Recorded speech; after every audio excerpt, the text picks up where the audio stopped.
it's close to home. If you wake up tomorrow morning at 8 in the morning and somebody got robbed on Laurel Canyon, how would you feel? Yeah. They were going to eat at 9:15 at night. That could be even possible. Yeah, it totally could. Okay, so and Red Band got robbed. I know.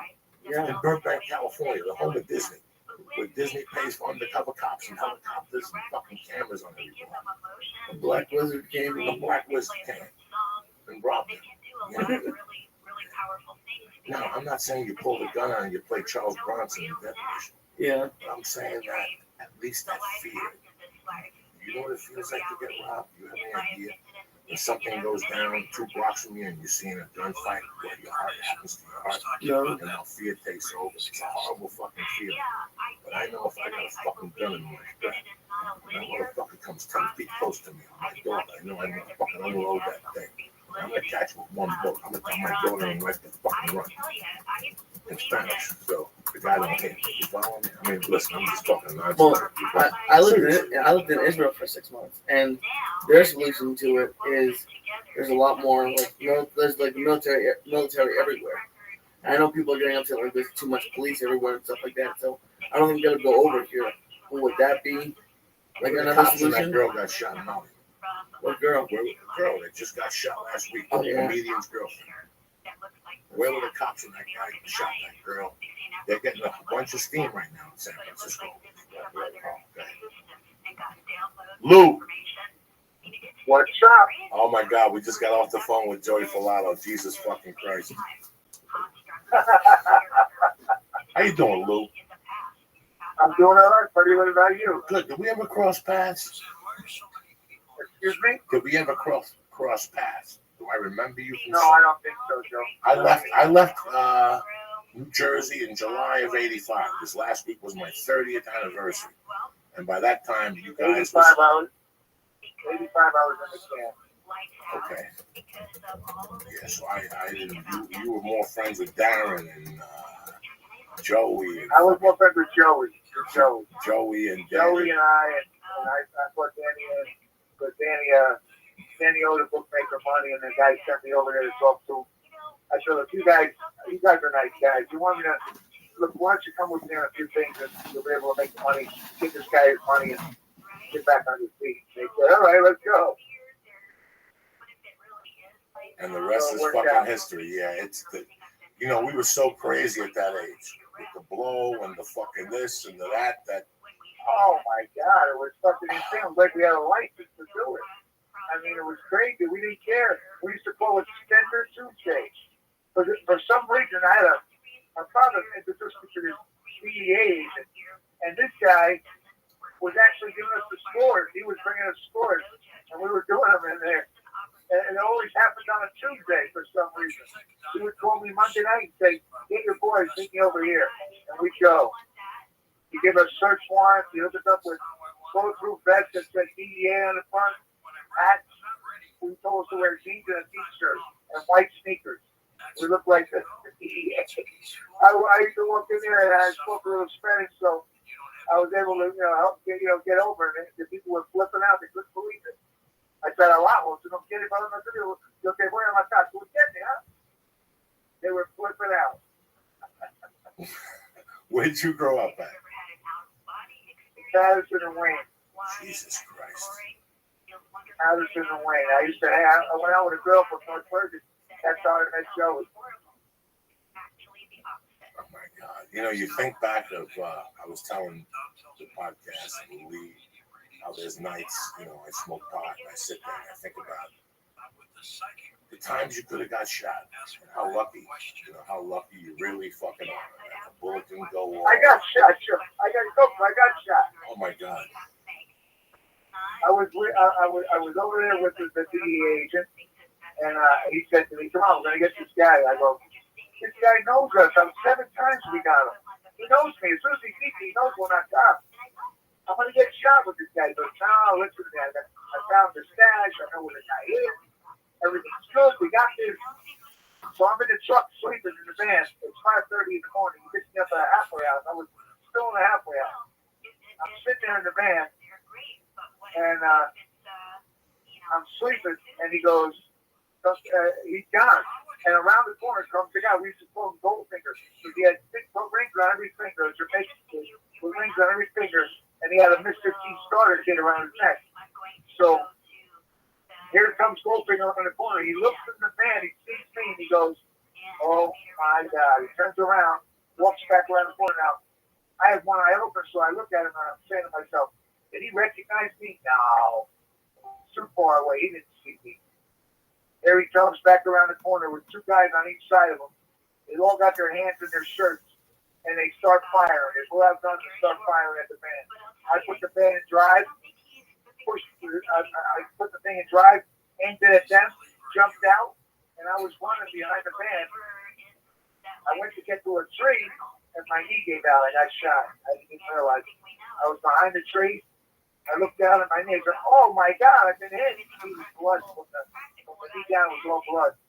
So I said, "What the hell am I going to do now?" So I hear him quick. He ran out of the memo.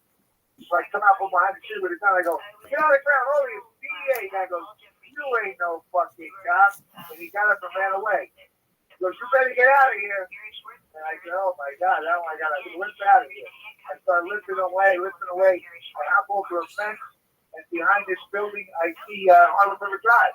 So I start hopping my way down the Harlem River Drive, fall down a few times because it hurts, and I keep rubbing my leg, and I keep rubbing my hair, get my hair out of my eyes, but I'm rubbing my leg, and I'm rubbing the hair. I got blood all over my face. I don't realize it because I'm alone.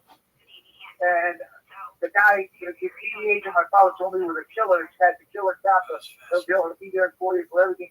He jumped in the van and drove away. He left me there. So I'm coming down the hill. I get to Harlem River Drive. I hop over the fence and I hear the cops coming. I hear the sirens coming. I go, "Uh-oh, I got to get rid of this gun in his bag." I throw it in the East River. I'm sitting down on a guardrail.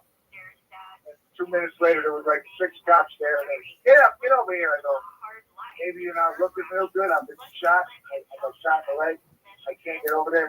They pick me up, throw me in a squad car, and they take me to Harlem Hospital 2 blocks away. And I'm in the Harlem Hospital, and they're like, "Oh my God, you got shot. They must have thought you were a cop." I go, "I don't know what happened. I was over here to rehab a building. I'm working for one of my father's friends who's buying buildings. We rehab them, and when we're done, he sells them, whatever, rents them." I go, I was sitting in the van. The guy started firing at the van. He goes, "Oh, they thought you were a cop." Make a long story short, the cops, they brought me to a room. They stuffed antibiotics in my leg, and then they patched me up. They gave me a sedative and sent me to my room. They sent me to a room, and I climbed off the bed. The cops were there. I made look like I was falling asleep. They were trying to question me. I fell asleep. I made look like I was falling asleep. They left. I crawled out of the bed, got in a wheelchair, rolled down the hallway. There was like 5 old ladies in line for the phone. I said, "Lady, please, I'm a police officer. I just got shot. I got to call my house. Let my wife know." "Oh, no problem." They let me right on the phone. I got on the phone. I called Joey. I said, "Joey, I'm in room 616. Get the van. Get Danny. Come get me." I went back to the room, jumped in the bed, and closed my eyes. When I opened my eyes, there's Joey standing there. I go, "Okay, let's get out of here." That was it. No, that was like the hotbed. I had spent my summers. I'm a Cuban. I used to spend my summers on 148 and Broadway. My stepfather shot a dude with Santeria guys and shit. But I became friends with the Cedeno family. And they had 9 Puerto Rican kids, and they had 9 kids. And the one that was my age, I had kept in touch with them through the years from the time we were 6 to 18. But I saw him once. I went over to the cop. And, that was for people who don't know, in the 80s and the 90s, I think it started like on, I don't even know, Lou, 108th Street, and all the way up on every fucking street, somebody sold drugs. Right or wrong, 127th, 135th, 143. It's ridiculous how many spots there were. I used to love the mom and pop bodegas there. I used to go there every week to eat some food. I love the Cuban, Dominican, Puerto Rican food. I mean, that's me. I still go to Union City. I go to Las Palmas in Union City. That's a And good I still fucking go there. place. My wife and I go there all the time. I'm in Miami a lot, for the fight. So, I promote now. But, You friends with Vinny Curto? I know Vinny Curto very well. Vinny's out here with me. He's fucking nuts. I talk to him once a month. You know to tell me, I know. Oh, I love him like a brother. In fact, I'm going to try to get him back on the podcast, but it's so much drama. He got to get a ride here. He forgets the address. He forgets my name. Ask him what he did. Don't say I said it, but ask him what he did when they matched him up with Marvin Hagler. He took off for Florida. They sold out the Boston Garden. All the white guys up there, they sold out the Boston Garden. They had Curto. They sold out the garden. They said, "Oh my God, we're gonna make a ton of money." Curto took off. He said, "I'm not gonna fight this guy." He took off, and they had to give everybody back their money. Curto was in Miami with Angelo Dundee and Chris Dundee, and he was fighting down here. With the same manager I had my manager's name was Murray Davey, and Curto had the same manager. How crazy is the boxing business? Well, boxing itself, I mean, not everybody's a Mayweather, not everybody's going to make that kind of money. But it's a good stepping stone. If you're a good athlete, and you know how to use your hands, and you have good wings, and you're good, you're good for your body, you can make the money. You can make money to make a life for yourself. But if you go in it for a career and you're going to stay there forever, you're going to box till you're 50 or 40 or 50, you're going to start something like, no, you're going to stuff that the guy just doesn't win. So, like, bro. But fucking in the beginning, it's a great sport. Annoying. I mean, look at MMA. And I thought she was Look going at to be the MMA. main character. I mean, Joe Rogan's a great guy. But MMA and the UFC. UFC, Like 5 minutes of being those annoying, guys like, don't set make this a shit off. quarter. And then all of a quarter sudden, of what she gets boxers shot right in make. the head. And I'm just like, They don't make a quarter of it. And then And another who guy wants to came get and in there he and starts work being the main and get character. hit, And he stepped get on a punched in mine the head, and get fucking kicked blew in himself up. elbows in there's the no face, main in the back of the character. head, feet, in the And now chest, in the fucking stomach. I mean, you all know, that stuff some girl for walks in the store the and now little she's the money main they character. get. It's like, it was the I weirdest mean, I just don't understand it. I mean, if you use your hands, stand up and box, I'll you show make you it it on YouTube after 3, you 4, 5 times the money. Why would you keep MMA? Don't get me wrong, I like MMA. I watch it. It's a lot of fun. And they call boxing barbaric. I'm like, you're kidding me, right? We wear 10-ounce gloves. They wear 10, 12-ounce gloves every day. And they wear 10-ounce every day. Don't forget about this. But 10-ounce gloves in the clothes. And they wear 4-ounce gloves. Let me hit somebody with a 4-ounce glove, and I'm 62 years old. I'll kill them. They will never get up. If I hit somebody with a left hook with a 4-ounce glove, it's over. I just got done sparring just now with my clients. Massive dicks in his ass. You know, Nacapoli's out here too, right? Turn on the water. You know a guy named Nacapoli? You know what I'm saying? Yeah, totally, It's yeah. like you're going to go to bed and it's pussy eater, Good Rabbi guy. Rothschild. He's like Vietnam. Yeah. He's out here. He's at Justin Fortune's gym. He's at Justin Fortune's guy that trains Pacquiao. He was the old strength and conditioning. Now he came back. Rabbi Rothschild takes care of your Revis or requests live Silva, on whatever YouTube. the guy's name is. 24/7/365. For world peace, type Rabbi Rothschild and viral Rabbi in any search engine. Share to be a trillionaire. Oh. Did you see the fight in Mexico that just happened? Or no, in the Philippines with like the Mexican politician? 24/7/365. Yeah, like a really what happened with that? this dude actually apparently had like chest implants too. I like it. Paid this like chubby intern I like it on dude you though. It looks to like throw a fight. He got like barely tapped and the guy went down. Why are you on my dick? That's it. I'm gonna let you guys cook. And even the announcers on were saying like, "Oh, this guy was just done for a favor for some reason." What about Thurman fight? Did you see the Thurman fight? No. I don't watch a lot of Thurman boxing got anymore. hit with a body shot, and he almost fumbled. He had limits on his face. He was really hurting bad. He went down. He went down to one knee. Got up. The referee didn't even count him. He got right back up. And he started fighting again. He knocked his opponent out 30 seconds later. That's what you do when you're in pain. I can see Yep, it's time to go. Let's give it right now. I gotta go. It's funny. I've been hearing about you for a long time, and Danny's. I grew up with those guys, and it was. I think back of those days when we were like just talking to Joey before. You get these fucking goosebumps. I get anxiety. Those people didn't come looking. That those people didn't even come looking for us. Yeah. He's not doing it. We did so many jobs. One night we went to a place called Fuego in right off of Broadway over there in the city. It was a Dominican nightclub, Fuego.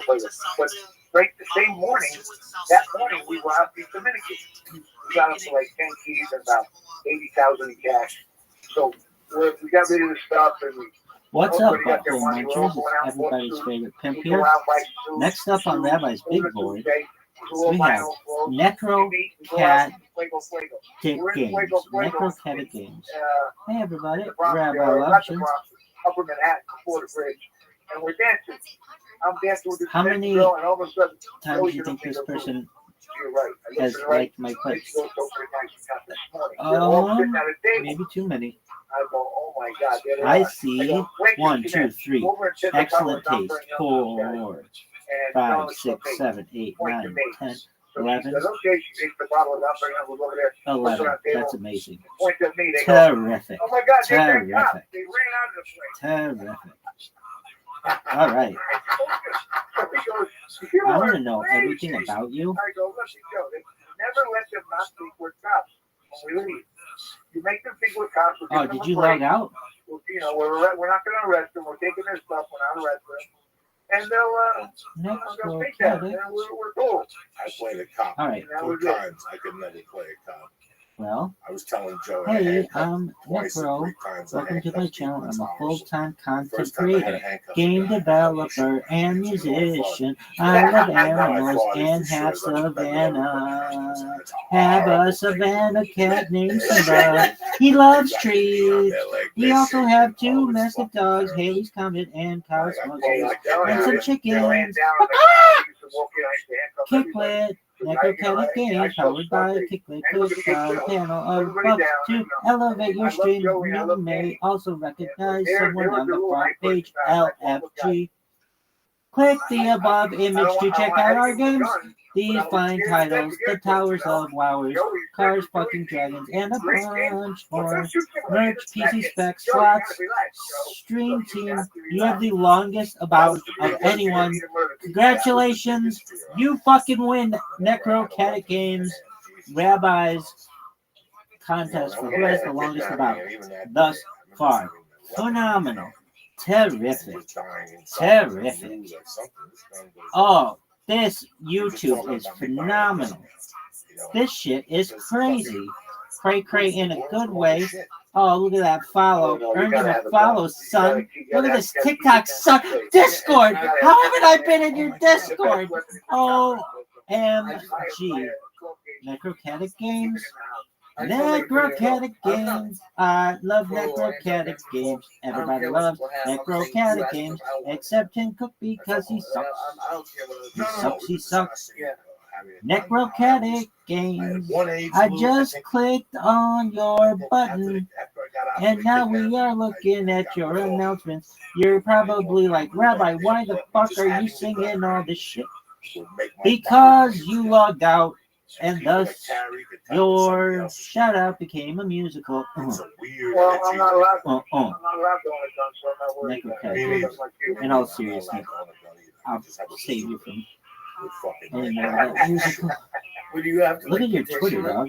Yeah, I'd have to go back to This court. shit's fire. My felony was over 10 years ago, so I'm okay. I can get it. Oh, then you can get it. You can get what they call expunge. Sure, you got an expunge and I got a weapon.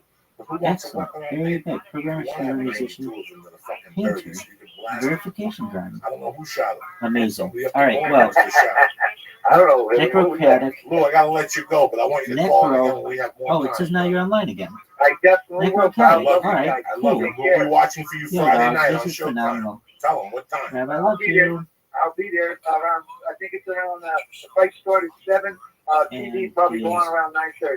Okay, we'll be watching for you, cheering for you, my brother. Hey, video. Thank you, pal. Have a good day. right now. If you Rabbi just tuned in, this is the criminal version of Will what's happening now. We talk about robbing and people and fucking handcuffing people and having no time and getting weapons and shit. We don't usually talk about this today. It's just today.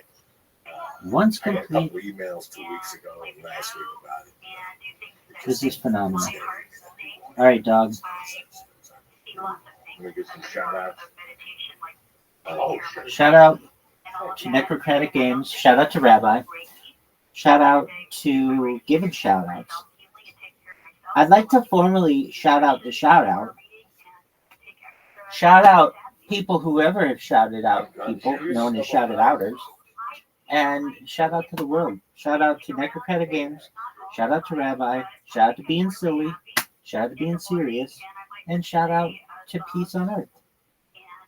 Stay black, everybody.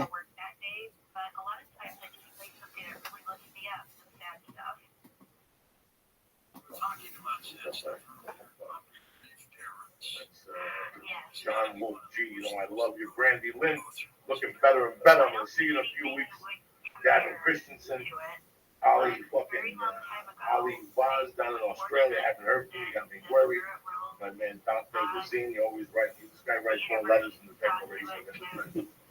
DJ Dorchester, Johnny Arch, and Jason Monterey. I love you, cocksuckers. What's up? You should have gone to original.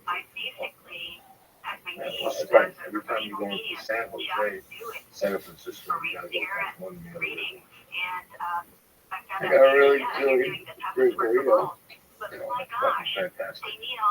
Yeah. I forget the name of the place. But it was a scary neighborhood.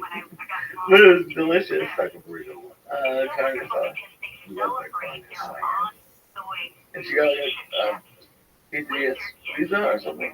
Like they put like the meat and stuff like that. What's up, Buffalo Munchers? It's everybody's favorite pimp here. 2,000 miles deep. And it didn't gain any weight. You don't go to original Joe's, bubblegum, like Ari, like that Guzan box. Oh, that place is- He got his eyes fixed. If you are ever up there, Mercy would love that place. What is it, candy? They want to give a fucking candy and get it started. No, they have berries and all that shit. What kind of berries? Everything. Like real fruit berries Yeah. or fucking confectionery? Real, no, amazing, delicious, fresh. Yeah, they got peacocks walking around and they got train rides and so that's a Oh, I whole. thought you went there to get candies. I did. That's what I got. Yeah. What'd you get? Oh, I got yogurt pretzels. That's so good. With the soap bar for you. With the San Francisco yogurt. No, I got that on the way You there. see what I did with the... I also got almonds Yeah, covered in like like. original Jones, he got almonds, he went on an Italian food. Listen, who goes on a fucking Italian food? What are we talking about? The last thing I wanted to make believe is to walk around like a dunce, like a tourist, holding hands, like, you take pictures too. Yeah. Oh, Jesus Christ. What am I gonna do with shit? We walked all the way up Lombard. That was hard. That's what Even the stairs. Did you? Yeah. No anxiety attacks? No. Oh, that's Good for fine. you. Paula didn't like going down the hill, but that was funny. She got kind of nervous. So what you gonna do? Stay up there and fucking go away here? No, we walked. Come on, she walked down. This is what I need to talk about. I'm gonna do it. What's up, Buffalo Munchers? Oh, It's everybody's favorite pimp here. Next up on Rabbi's Big Boy, Yeah. we have We Necro went and we got chocolate truffles. Kid Games. Necro From Kid this little Games. school place. Hey, everybody. Rabbi loves you. Yeah. I saw houses with the fucking documents. Oh, that's How the many little house. times do you think this person I watched it as a kid. It has was liked my clips? Maybe too many. Yeah, it's cool. I see 1, 2, 3. Excellent taste. I didn't do anything. I saw that little cool picture thing. Oh, and then we did the bikes. No, I didn't give you helmets. And they were putting you on roads with like cars on them. It was in Golden Gate Bridge Park. Next time you go away, I'm gonna fucking have somebody mug you. Principle. Just if you see him on a bike, just knock him and hop off the fucking bike. So I'm fucking suing. They like to sell. Take care of him. Italian.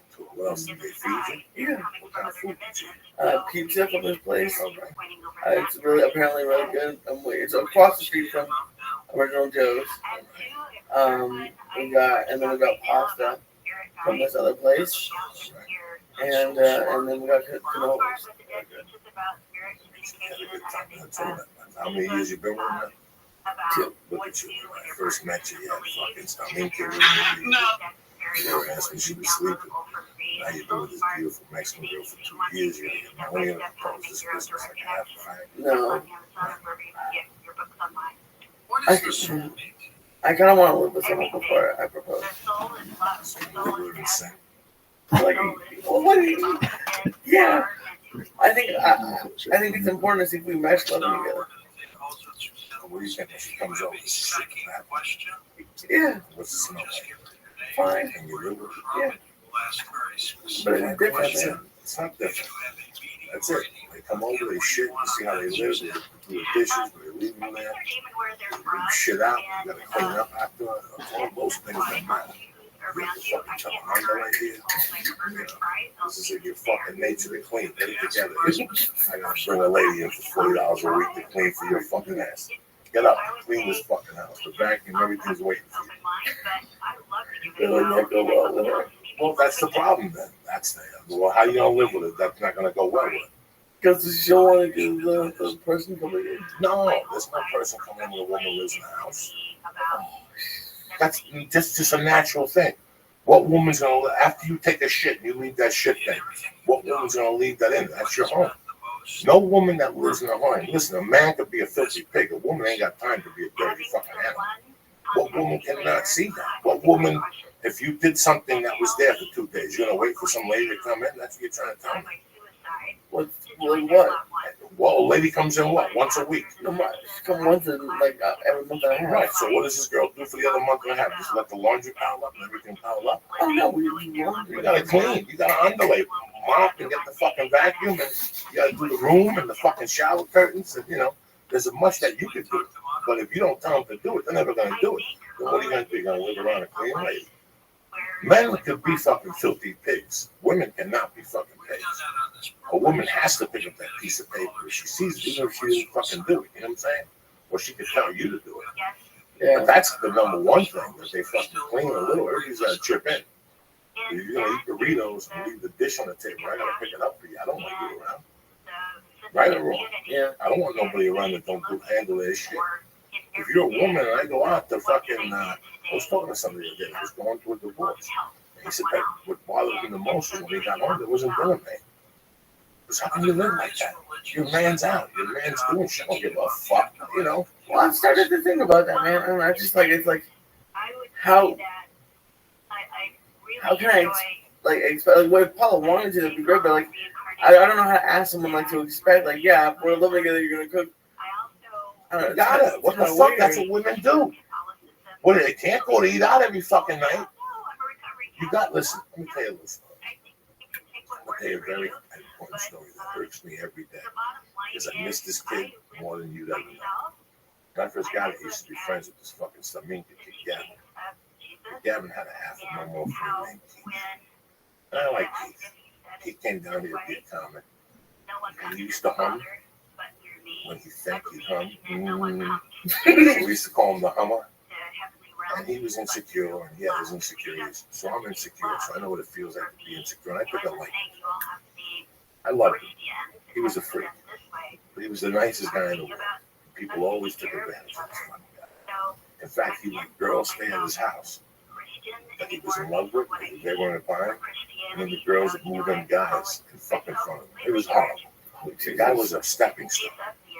I never raised my hand. I never said anything to him. I used to talk to Gavin about it. I'm going to talk to him because I didn't grow up with him. You did. You did. You have to talk to him, And we go out to lunch, man, 3 times a week. This kid worked part-time and probably made $120 grand a year as a TV installer. Fucking smart as a whip, man. Smart as a fucking whip. And he had some dirty whores living with him, man. He would fuck in the ass and take pictures and shit, but they would move a boyfriend in for a month until they got their life together. It was fucking horrible. And we talk to him, we get him high, they come to the comedy store and hang out with me. I really like him. I tried to be extra nice to him. Like if I borrowed money from him, I'd pay him back when I told him. He used to lend me money for coke. I tell him the truth, this is for coke, and he told me he didn't want to do it, but he'd still give it to me. And I made sure I always paid him on time, because everybody else wouldn't pay him at all. I went out of my way to not do what everybody else did for this guy. And I know that everybody beat on him as a foreman, so I never really said nothing about his personal life. Even though it bothered the fuck out of me, you know me. When Dave comes to me to get sent on a blind date, he gets sent on a blind date with a doctor. He's making $120,000, $130,000 a year. He lives good. He's got every movie on DVD. He's got big screen. You go to his house, go, Jesus Christ, it's like better than a movie theater. I would go over there and see Heat, the shooting scene. Okay. We'd smoke dope on his balcony and just watch the Heat, the shooting scene. Between me and I love this guy. If I had to say the top 10 people I met in my life, I love him. And I wanted everything good for him. And he hooked up with me. I put on a blind date. She was a big time actor. She made $2 million a year. And me and him were tight. He was chubby. So him and I used to go eat. And I knew what we used to eat. And I know what he ate with this guy. And I know me and him got along the way we did because we both yucked a lot of foods. Like, we would not even think of eating a lot of foods. Right. You know, we would not. His big thing was almonds. He didn't like almonds? No, he loved almonds. Oh, okay. I love almonds. Almonds is great for you. No cancer. You know. And I love this motherfucker. I love this dude, you know. He meets this girl, and now he's telling me how this website is carefree.com that Lex has linked up his shows to hostnames.com. Looking at him, and I can see that he's breaking more and more in front of me with this woman. But I'm not saying that. I fucking hate this chick. I don't fucking like her at all. To the point where he proposes to her, he's gonna marry her. I'm like, I'm not even going to fucking wedding. I booked myself out that week purposely. Because I loved him, and I didn't think he was ready for a wedding. I didn't think that. I just knew this wasn't going nowhere. I just knew that this was bad. Well, this motherfucker married her. She got pregnant right away. And guess what she told me? She said, after I have a kid, what the fuck am I your job? I'm not getting up with this kid again. You're getting up with this fucking kid. And I gotta get to work. You know why? Because I make $2 million a year. I don't give a fuck about your job. Now, even if she didn't have a job, she had a job that paid her $750,000 a year, just overlooking medical papers, civil lawsuits and shit like that. Okay, $750,000. I go, when he came to me, I go, I could live off $750,000. Now, she was Korean and she was dirt cheap. You want me to talk to you about dirt cheap? Hell yeah. No TV, no cable, no air conditioning. Do they hate fun? I don't know. This was horrible. All I needed a house. He'd come to me and tell me this, Lee. And you know me, Lee. I'm not even listening to this. What did they do? They would, no. I don't know what was going on. I don't know what was going on. So one day, I just couldn't take when he told me this stuff. We would meet 3 times a week for at least breakfast. We'd meet at the IHOP across from the In-N-Out in Hollywood, next to the Sneaker Warehouse there. One day, this motherfucker's telling me all this shit. How he doesn't have a job, you know. And here's the best. He had to take care of my mother. Lee, they had no air conditioning. There's no air conditioning, no cable TV, no TV at all. This kid lived on TV. You don't fucking understand.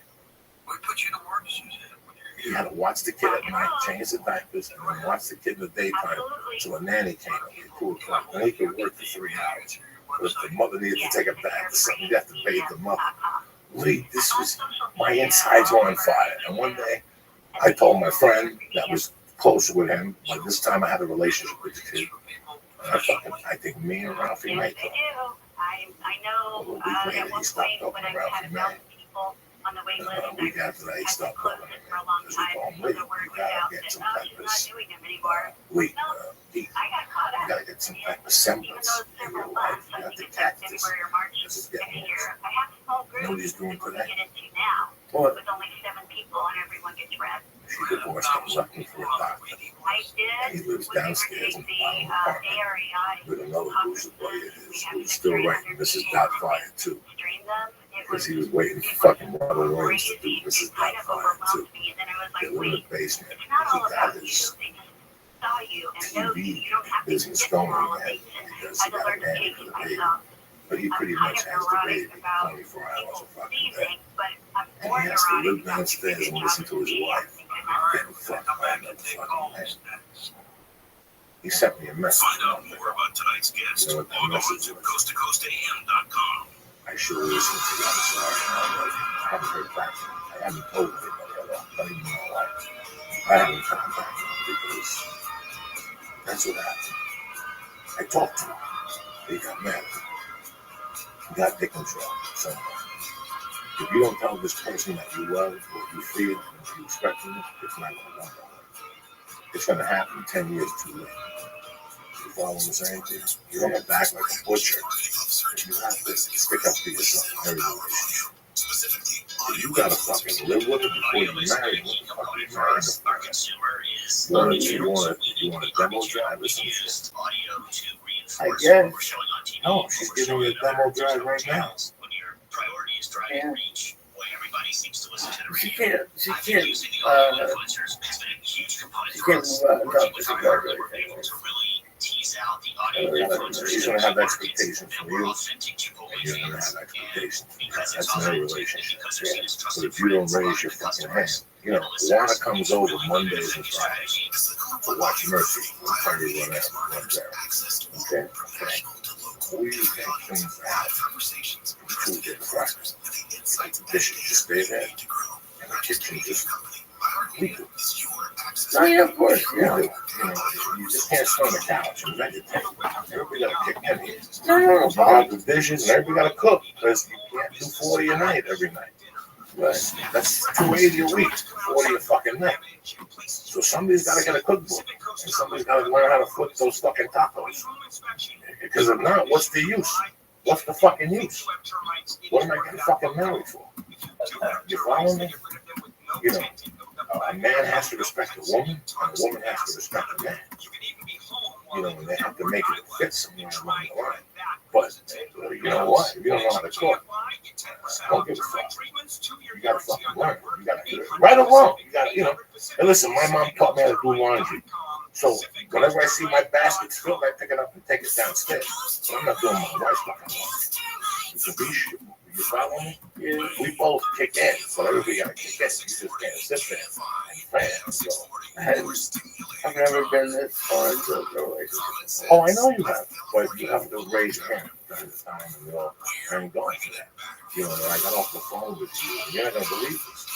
I didn't think about this. You said, so you told me that day. You took a picture of the original job. You said you want to go home, I'm gonna have to sell it for $4. And right there, I knew you want to sell it. We're going to original job. Why? It doesn't matter because it's the best value in town for the dollar. I'm going to take you to where fucking Dean Martin used to come up here with Sinatra. You want to take me on some Italian tour with some of these fake motherfuckers that sell focaccia bread? No. I'm taking you to where it all started. Right or wrong? That's the 40 fucking years they've been there. 60 fucking years they've been there.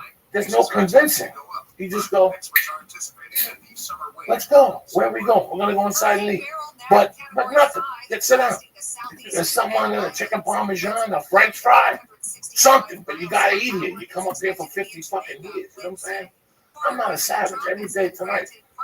Terry's having a bad day because the dryer broke. You know, she was at the zoo with the baby, and she got the call, and then she had to come back, and we had to dry water, and we had to all go together, and I had to take the baby to the dryer mat, dry the clothes, and, you know, so I told her, don't worry about nothing, we're going to go fucking, when I go home, I have a short list of where we're going to go, because she's not going to make me eat something I don't fucking like. Well, I don't want to fucking eat, you know, she's going to go, well, I'm in the mood for this. There's something I need, you know what I'm saying? But there's sometimes I can't fucking step in there, and you're not going to have disagreements. You're going to have boundaries in a relationship. Okay? Right? You know, I don't know, I'm asking you. I don't fucking know. It's just like in the old, I don't know if it's older, I don't know what the word is, relationships. So yeah, the wife cooks, and my mom cooks, and her mom cooks, and everyone's mom's cooks, but it's never been discussed. Paul's cooks for me a lot. She does like to cook for me, but it isn't like an everyday thing. And I don't want to have her cook every day. But I've also been like, if we get married, how does that revert? Because you've talked about it when you first married. You said you got like married to get somebody to like do your laundry or something. I'm like, does that happen? And I'm like, I don't know how that. I was young and I was dumb. Well, no, I didn't know what to expect. I've always been the kind of guy on the woman. I just smelled my shoe before. I'm 8 feet away from my shoe. You think I want somebody washing my socks? My woman's always been the type of guy that's very unpersonal. When I go to a woman's house, when I go to somebody's house, let's talk about it. I go to somebody's house and I go to pee. If there's a man and woman that live there and that bathroom is impeccable, I don't even look at her fucking face anymore. You follow me? If I go into your bathroom and there's a pair of panties backwards, and I see the skid mark on that fucking yellow stain of pee or something, that's happened to me. I've found the people's homes. I've found the bathroom to pee, and in the bathroom on the floor, there's a woman's underwear with a yellow mark on the stain. I won't even touch the crackers. I won't even taste the fucking dip. Because if you don't have the chance to pick your fucking underwear up, what am I going to do that? Right? So I've gone to people's houses that have had money, and I've had to go into their bathroom, and I've been in shock that a woman lives there. Like a woman puts her fucking little pussy on that toilet with pee on it, like yellow pee on the fucking thing. But anybody would look at that and wipe it down. That's what I'm saying. At one point, you walk past something. Oh no, I agree with that. It's a weird. I don't know how you would just go to assuming they do it. That's all. How does somebody walk past something and see it there? I'm a firm believer. I don't ever want you to come to my house and see a dish in my sink. That's the biggest disrespect you can do to somebody. If they come into your house and see 6 dishes in the sink, I don't see that. I don't ever want you to come to my house and they see that unless we just cook and eat. That's just me. I'm from the school that you finish a dish, you get the fuck up with that dish. That's great. I get up with my dish every night. I take the Terry has never brought me a dish and taken a dish. Unless you're old and she's like bringing it in. But besides that, if you're not old or something, I get up and get that food myself. And when I finish, I get up, I rinse the fucking dish. At my house, I had to rinse the fucking dish. And even if I didn't wash it, I had to rinse it to help out the dude or the woman who wasn't washing. I go to your house to eat time with your mother. When I was in high school, I pick up myself and I put the dish in the sink. And I hit it with water. And they'll say, leave it there. And then I leave it there. But I don't know what everybody else was raised. That's how I was raised. I never did the water thing, but yeah. I always hit a dish with water. Really? Yeah, always. If I like the cheese, this is easy. This is pre-soaking. I don't know what plans they have for the sink. What's that? I don't know what, like, maybe they want to do something with the sink. I never know where to put the plate. Where to put the plate? Yeah, but you soak the fucking plate. You soak it for them. If I cook something and it's got a film, I fucking put the sink and you soak it for somebody. You get some good soap in my water. And very quick down later on, when they come in, the fucking shit is done. I've been to people's houses and there's a stack of fucking dishes and this flies. I run out of it. Mm-hmm. Yeah. Yeah, no, but I've always been alone. So I've always done all my cleaning. So it's just now that it's getting to be where we are moving kind of soon. We're like, how does it? I don't know if it just happened. Do we talk about it? I don't know.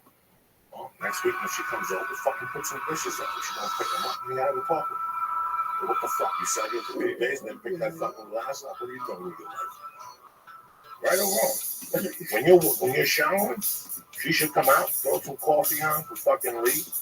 And what the fuck is going on with this house? Why is this house smell like this? Oh, we left the dish up. You come out, you see that she's doing it, you take the vacuum. That's what a couple does. Yeah, but I'm gonna see you walk past the dish 18 times with an ice cream cup you left there. You better get the fuck up. You better check yourself. and check who the fuck. Right or wrong? I don't know. I don't fucking know. I'm not talking about being I don't know either. an animal, but you gotta say something. Somebody's gotta say something. She's not messy around my house. No. So yeah, I don't know. I was just been thinking about it. I wonder what other people. When you wake up and go in the shower, she make your bed.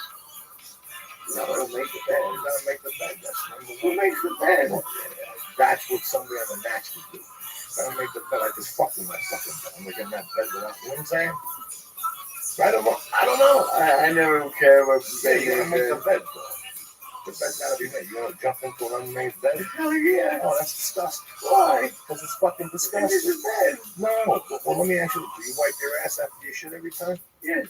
Well, what? You have to do the same thing with the bed. It shall look nice when you jump in. The sheets are fresh. You spray some Febreze in that motherfucker.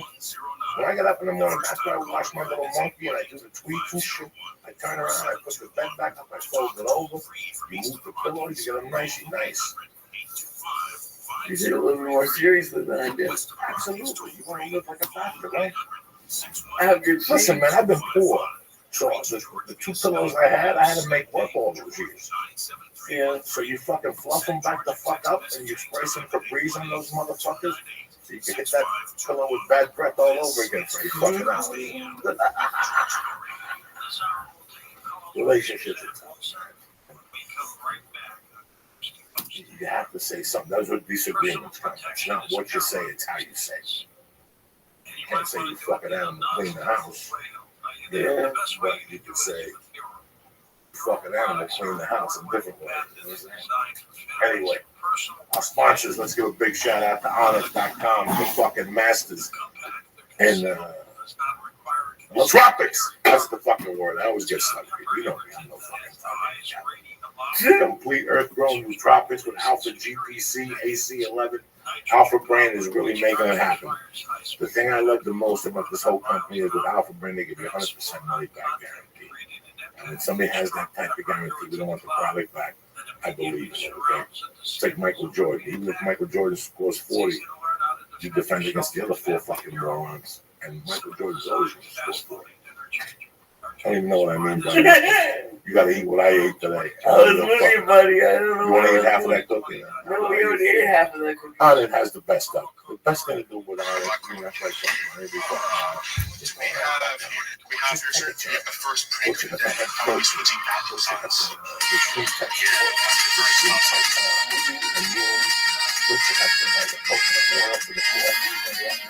Go check out the tea, the testosterone booster. They have an array of products with the rock you real. Listen, don't take it from me. Just start with Alpha Brain. Go on it right now and press it. And get 10% off your first one. Or Alpha Brain. You have some part fucking nightmares, which are nice to have.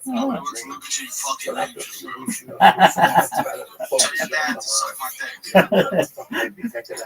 Please, give it a shot. Hilarious. Number 2, from the beautiful cigars to the beautiful E6, 1,200 cigars. You know, when you ice the center one, you get the I made you look though. I made you squirt your water. right now, Kidney 6 is going to start $50.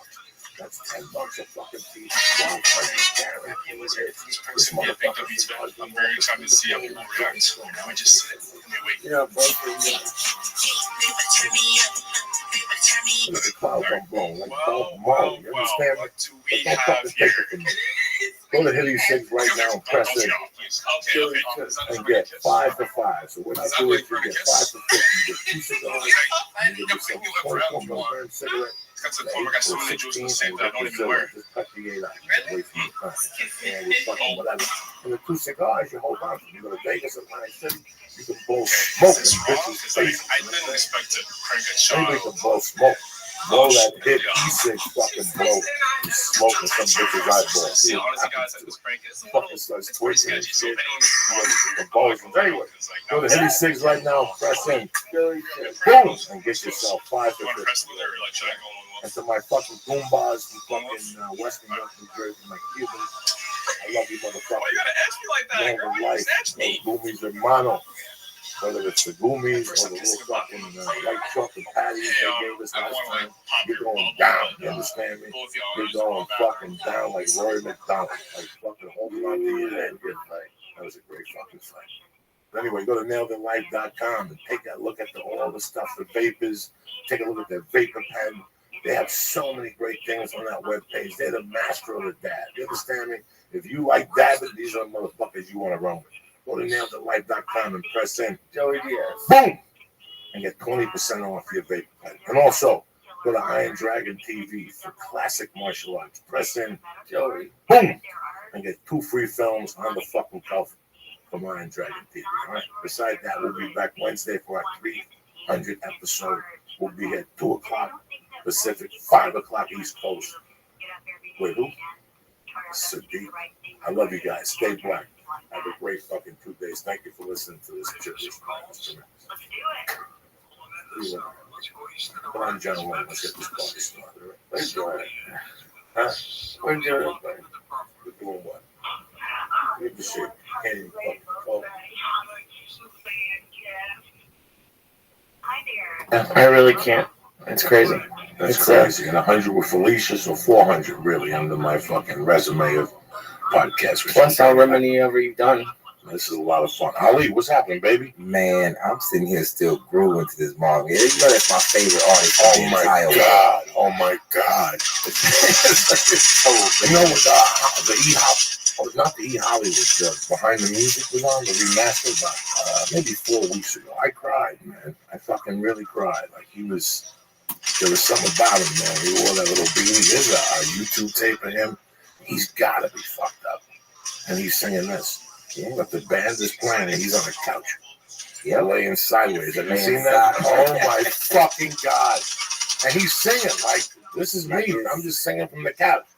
Man, he's done one of the coldest things. Hey, I'm gonna make an album for you, but then I'm gonna make another album for my girl, and then you get the royalty off that one off the. And I'm like, how dope is that? You can make, I'm gonna make a jam and I'm gonna make a better album for my chick than for my wife who's trying to skim me for money. take that album. That is fucking Marvin Gaye is like, I think that's one of the people. When the people ask me what my style is with the comic, I still add Marvin Gaye in there. I'm like, yo, I'm like part this person. There it is. Part Marvin Gaye. How beautiful. Look at this shit. Yeah, man. That's alright. Won't you, babe? Take a hit, hey. He's just laying in like a tracksuit on the couch. Yeah, like, Won't you, babe? Get it? man, that's In some basement, somewhere. It's a basement. It's like a pool, like a rec center. That's not a studio. Okay, we're going to the top right now. Going to the top. Top. there's some dude with a Rick James That's his brain. nephew. That's Little Rick. Bam, up top. Very top. Oh, man. Very top.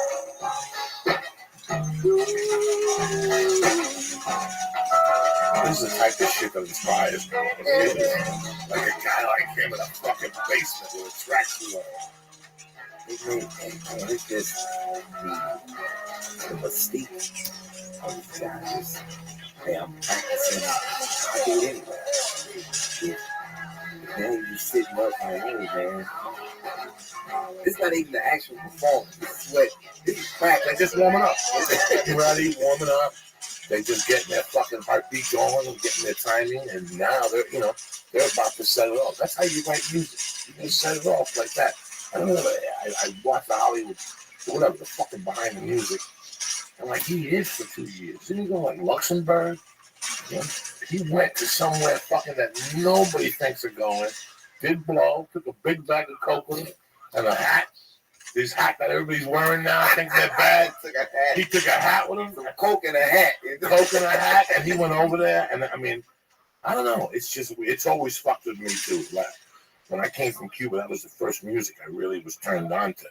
And he was one of the biggest names, late 60s. I mean, I still remember that song with the chick. Yeah, that was big. My mom was partners on a bar, and they catered to the black people from Harlem, 127th Street. And it was him and that chick. Fucking can't remember the name. Tammy Terrell. Tammy Terrell, one of them. My mom had a lot of those songs in the jukebox, and his voice was just, it's a shame. And when I heard that song that they robbed, I knew that was a Marvin Gaye song, but I'm like, the audacity of Pharrell. Oh my God! Say like what are you talking about? You thought it up, or you whatever his excuse was ridiculous. And then for what's his name? Sing Dumb fuck. And just sing Dumb fuck. Like, oh, I don't know that this Marvin Gaye. Your father knew it was Marvin Gaye. You should have asked your father who wrote all these theme songs. Who is this? It's Marvin Gaye. What are you talking about? That sounds a little Marvin Gaye-ish. I thought, and as soon as I heard what I was confused was because I've heard these samples for that. Yeah. So I thought they were sampling. You still pay rights to it, and I'm cool with that. Hey, you want to sample music to make yours better? What's the Velvet Rope? Janet Jackson. On one of those songs on that album, she samples War. Cisco Kid. Fucking brilliant. Brilliant. I'm in. Everybody sampled James Brown. I don't mind. Everybody sampled James Brown. As long as you included that beat, I hear that bass, I'm cool with it. But when I heard that, then I heard there was a lawsuit. Listen, man, what's that dude that last week stuck up with a Confederate flag? Kid Rock. Okay, you take Kid Rock. If I take Kid Rock and sit him down right now, I could quiz Kid Rock on any style of music. Prince, he will thump your ass. Didn't Prince do a tour where you could yell out music, $250 a ticket, and he would play it? That means when you have that ability, you listen to everything at least one time. Everything. And you're musically inclined, so you'll pick it up. You know what? Wait a second. It's like Mike Tyson. People think Mike Tyson's a fucking momo. You get Mike Tyson aside and go, Mike Tyson, who's the best boxer in Cuba? In 1953. He will start dropping shit on you that you'll sit there and go, how does this fucking guy know this? Because this is what they've committed themselves to. They want, once you become a true motherfucker like that in that realm, Pharrell, I had more faith. I thought that he took him off the voice as soon as he did that. Yeah. Come here. Come here, sir. You in the hat.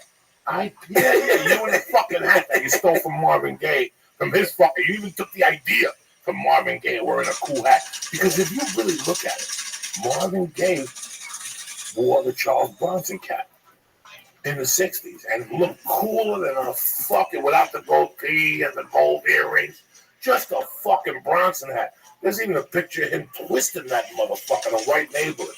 Like, are you fucking kidding me? That's how, that style they have now, that's his. He was wearing the hat with the leather jacket and the peacoat, and the fucking peacoat in the fucking 60s. Yeah. That's how cool Marvin Gaye was. You remember the album cover with the big silver boots? He had an album cover with some huge silver boots. He's sitting down, and he has on a little red beanie. And I'm like, yo, everything about Marvin Gaye was cool. Because it was him. It was like he was just doing what he felt. And like, man, that's the mitigated gall of Pharrell to say that it came to him. That's what drew you in to the song. When you heard, you're like, oh, this is Marvin Gaye. You're going, okay, Marvin Gaye, I feel you. Trying to do a little Marvin Gaye rendition. Then he's like, no, it's me. There we go. Robin Thicke, I was so high on drugs, I didn't know what I was singing. Bitch, look at that. Yeah. And that's before Bootsy Collins. That's before Bootsy Collins. Look at those fucking things. Red beanie on, blue jean jacket. Now, what year is this? Let me look it up. Look it up. Because if you know anything about black people, they look at that picture and said, oh, he's losing it. No, Marvin Gaye's losing it. Those silver boots. Only Earth, Wind, and Fire was busting those two out in the early 70s. And then Parliament, if you had Parliament, Funkadelic, that's right. Yeah, my man George Clinton, which is George Clinton, man. That's the story. I haven't seen 20 years ago. I used to see him. I saw him like 3 times in 1 year in Boulder in the Denver area. I was an open mic there. 74. Wow, yeah, 74. Yeah, Nobody was wearing those type of boots. That was way before Kiss. Yeah. Right? Kiss wasn't wearing Alive till 75 or something like that. So, or 76. I don't know my fucking dates. Kiss is a good group. Kiss was when they first came out. The reason why I listened to Kiss is too sentimental. My best friend growing up died, and he was a big Kiss dude. And after he died, Kiss died with me. It was like, you know, I don't want to hear Kiss no more. We put that album in his casket and moved that motherfucker on to the next life. He's up there right now, jumping up and down, listening to that Kiss stuff. Ali, let me tell you something, man. I watched the. As soon as you did it, as soon as Ari told me, I watched it. Ali Sadiq, the fucking prison riot thing. And it was funny because I was laughing, but I was laughing at different things than people were laughing about. You really touched on little things that brought me back to being inside. Let me ask you something. In a real world, it wasn't that bad being inside. You had a fun time. Man, guys like you and me. That's the thing that I never get a chance to say, that I've had a good time. It's like I grew up there. I learned. I was 19. You were 19 when you went in. Yeah, 19. And 25 when you came out. 25 when I came out. I was 25 when I went in. 26 when I went in, and 27 and a half, 28. I did 2 years all together with everything because they reconsidered my sentence, right? Because it was like the first time I got all these letters, and it was a very, I got like 800 letters sent from New Jersey. You know, New Jersey's a crooked state. So, but I look at my time now, man, and I got to tell you something, even in diagnostic, where I always tell people, I told Bert Kreischer, I go, listen, if you think black people talk in movie theaters, don't go to diagnostic. Don't go to diagnostic. Because it's all night long. It's all, the brothers are yelling, from the 6th floor, they'll yell down, Little Neg, what's going on, baby boy? Nothing, Big G. Just doing our thing. What's going on with that? And they're having a conversation at 2:30 in the morning, like you're not even in the room, and it's fucking magnifying in your little cell. It even magnifies more. I know when I got sentenced, and I can't. My heart goes out to you because you got sentenced in fucking Texas. That means that shit was hot, super hot. Super hot. There ain't no. Do they have AC in jail? Fuck AC. What AC? You get a little fan for $25. Your family got to put together $10, and they send you like a $22 fan. They charge you like $80. They jack the price up. It's like a $9.95 fan. They charge you $24.95, and you have to buy it directly from the prison. They have a black and white little TV. You know, $49.95 with the antenna with 3 channels. You got to fucking. You pick up the slack, but. Did you guys realize you were having a good time when you were there, or is it like after being out 10 years? Because like, if I was brought to jail today, I would have a meltdown. Like if someone told me I was going to jail, I would have a meltdown. It's segments of good times. It's not like a total country club, but then you'll look back and you'll think, oh man, that was an all right day that I had today. I had an all right day. You know, I had a water fight in prison with another pod. We was going to necessity, and I don't know what happened. One guy threw some water, and they was like, oh, that's what you're doing? So everybody got bags of water and buckets and all types of stuff. So when they would come back in the same pod, we would throw water at them. They would throw water at us, and the officers couldn't do anything about it because they had to let us out to go get clothes. So it was like, that was a time. And then we played flag football one time. And, you know, then there was some things that you bond with a couple people. And then you say, okay, that was a good time. Like I remember my guy got caught masturbating, and that was that was hilarious because the lady came in. We saw him run up to his cell. We didn't know what he was going for. And then all of a sudden, she doing the count, and she's hollering, "Hey, put that up!" And we dying. It's like, because we know what he was doing. He was like, so we joke about that for an hour. That some time passed. They don't let you masturbate in prison? Not on the female officers. You can't do it where they can see you. But it was like he had on some shades, and it's like his prison jacket with nothing else on but his boots. And he was so it was like, it was hysterical. When I was arrested in Seattle, I was in there for a month. And at the time, I was dating a fucking dirty whore. I mean, I can't even think of being away from those dirty whores that you rip their pants off and fuck them. And you fuck them with a yeast infection. You don't give a fuck, Jack. You just tear that ass up. And I went to prison. Because I was fucking her every day. So here I am locked up. And I would go in the shower, take an hour shower, jerk off in there, shave, come back, go under the blankets, bang on out in there. And I had this little picture of Pamela Anderson. And all it was like from her waist down. And cut off her arms. Somebody had jerked off on her arms and like a mid-torso. I had like this arm here and this side, her little pussy, which was beat to death and people looking at it. And I was just jerking off, looking at her like her feet. And I would put the blanket over my head and just jerk off under the blanket like a savage. And one day somebody said, Joey, stop it. And I thought I was getting away with it. You're a demented, perverted mind. You really think they're not watching you, or that people don't see your hand moving up and down, but you're banging one out. But wouldn't it be bad if like they didn't let anybody do that? Like guys, no, they're not. It's not that it's banned. They want you to do it on your own time, like in your own. But I've seen that space. before in like some like prison shows. Like some places just don't let you do it at all. Yeah. And like I feel like with like people jerk off next to Paula when she's sleeping and she wouldn't know. You think so? Fuck, I used to do it all the time. After they pass out, you still want to shoot a low, but they passed out. Yeah. And you just do a cappuccino in your hand because your whole body don't move. Just your wrist and your little hand moves. You know what I'm saying? You got to be prison savvy. Yeah, you got to be prison savvy. Like prison savvy. I've never jerked off next to anybody. That's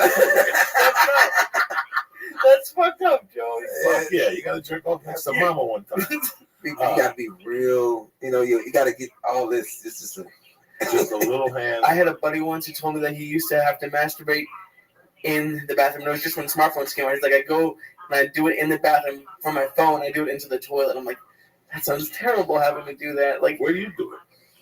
When she's there, I don't.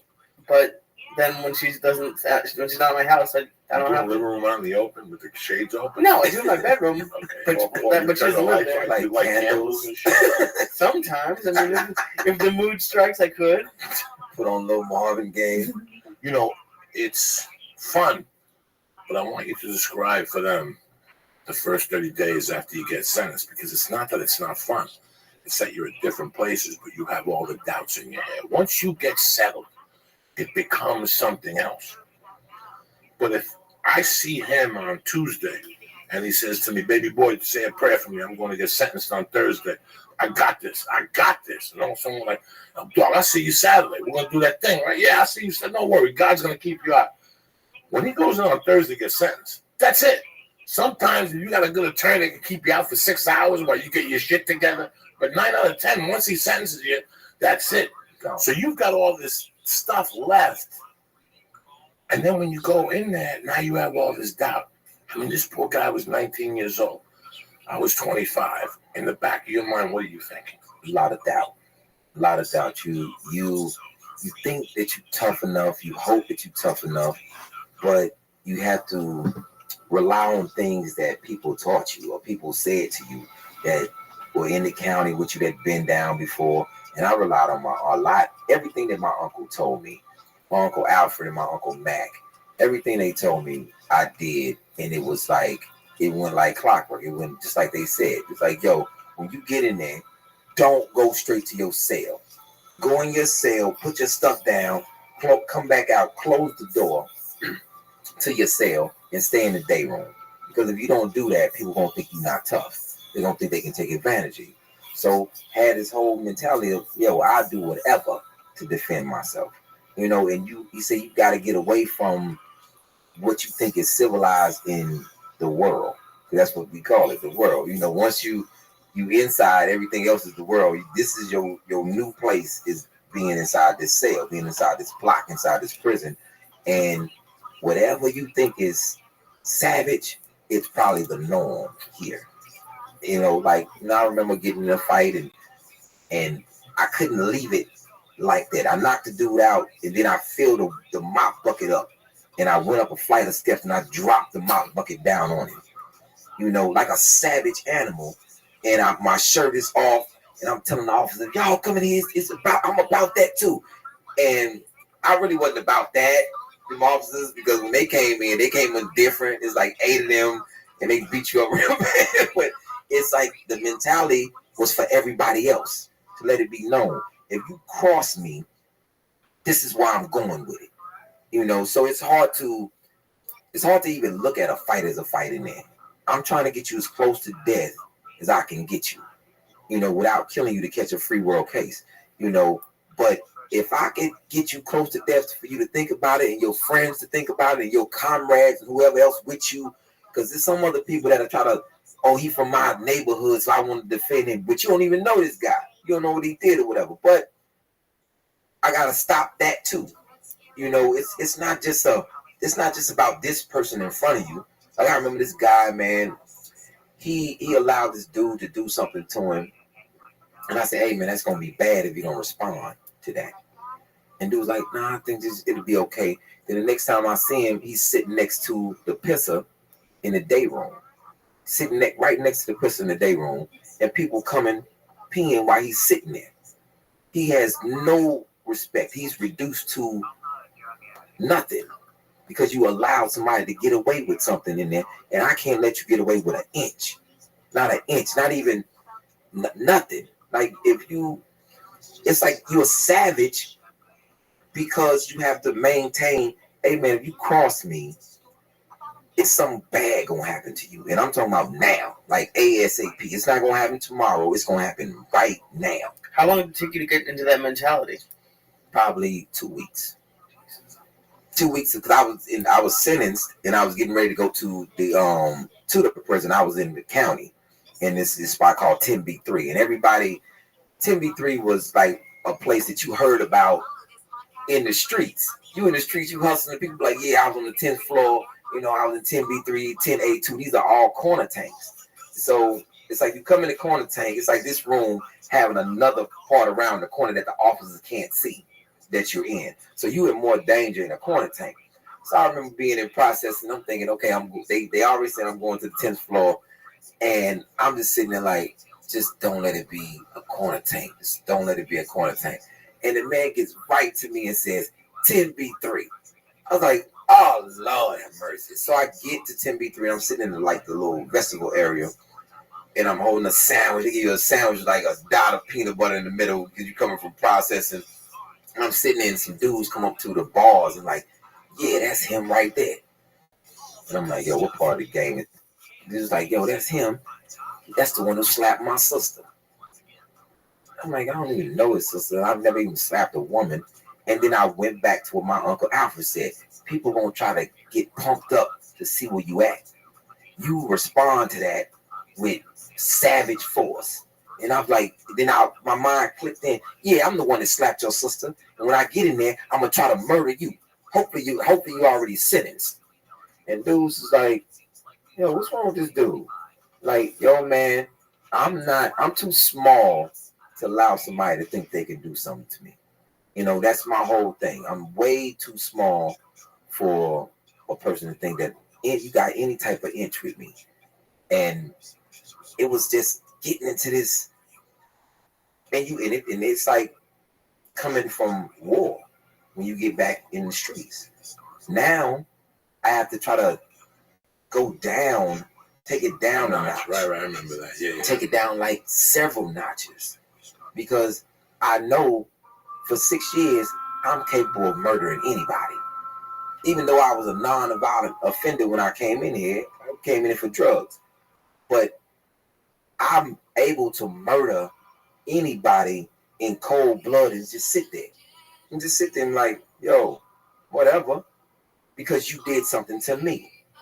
Now, when you get on the streets, you have to slowly try to get adapted to disrespect. And I wasn't accustomed to that. And then you don't get, if somebody disrespects you, it's intentional. You know, it's intentional to try to see where you are. And I went through that process maybe a couple of times because I went to different prisons. You know, I was on Bill Clemens, I was on Darrington unit. And I remember that when they sent me to Torres, I was 21. I was considered an older guy. I was considered a vet. So they was like, well, we need some vets to kind of calm down these youngsters and give them away. So they sent me and some other vets there. And I remember this dude came up to the processing fence. He was like, yo, little man, when you come out here, we're going to have some words. And I just looked at him. Never said a word to him. Just looked at him. Because I knew when I got on the other side of this fence, I was going to seek him out. No matter where they put me on this prison, I was going to seek him out and have a conversation with him. Like, yo. And I did. And I told him, hey, if you ever speak out of turn to me again, you won't make it home to see your people. And I said, that's the end of our conversation. And I left. And we never had words again. I'm like, yo, because I'm telling you, I'll paralyze you. And it was an easy thing for me. I'll take off both pair of my socks, put a canned good in my socks, and I just hit you in the head. Hit you right on top of your head several times. Or I take the top of a tuna fish can and I bend it and I shape it and I bend it and then I come stab you in your throat with it. With no problem. Because I feel that's what you're gonna do to me. So prison is even though you have fun once you respect it, once you settle in, but it's a process where people think that they can haze you and you have to stop that hazing ASAP. Or you're gonna be somebody's stepping stool, so to speak. No, you become a lot of people's stepping stool. You know, people take one, they'll just take it from you. People take stuff out your hand, take stuff from you. I used to watch it, and it used to irritate me. And I jumped at the dude. Hey, how can you let somebody? Let me give you a tip. Do you have a hot pot? He was like, yeah. Take that hot pot, boil you some bippy. It was like this stuff like Comet, but it was like Comet and bleach mix. Get that to hot as you can get it. Then you put something else in there, some candy or something. You put some Jolly Ranchers. You put anything else that you want in there that stick. Get that hot pot and you throw that stuff in his face. And then you start beating him with the hot pot. And then you tell me how disrespect goes after that. You know, just you gotta do something to get people off you, man. And they're like, well, I'm not equipped. You know, look, let me put you in a mind frame. Somebody's raping your daughter. What you gonna do? Just have that in your brain and go from there. And I guarantee you that you won't be disrespected in a minute.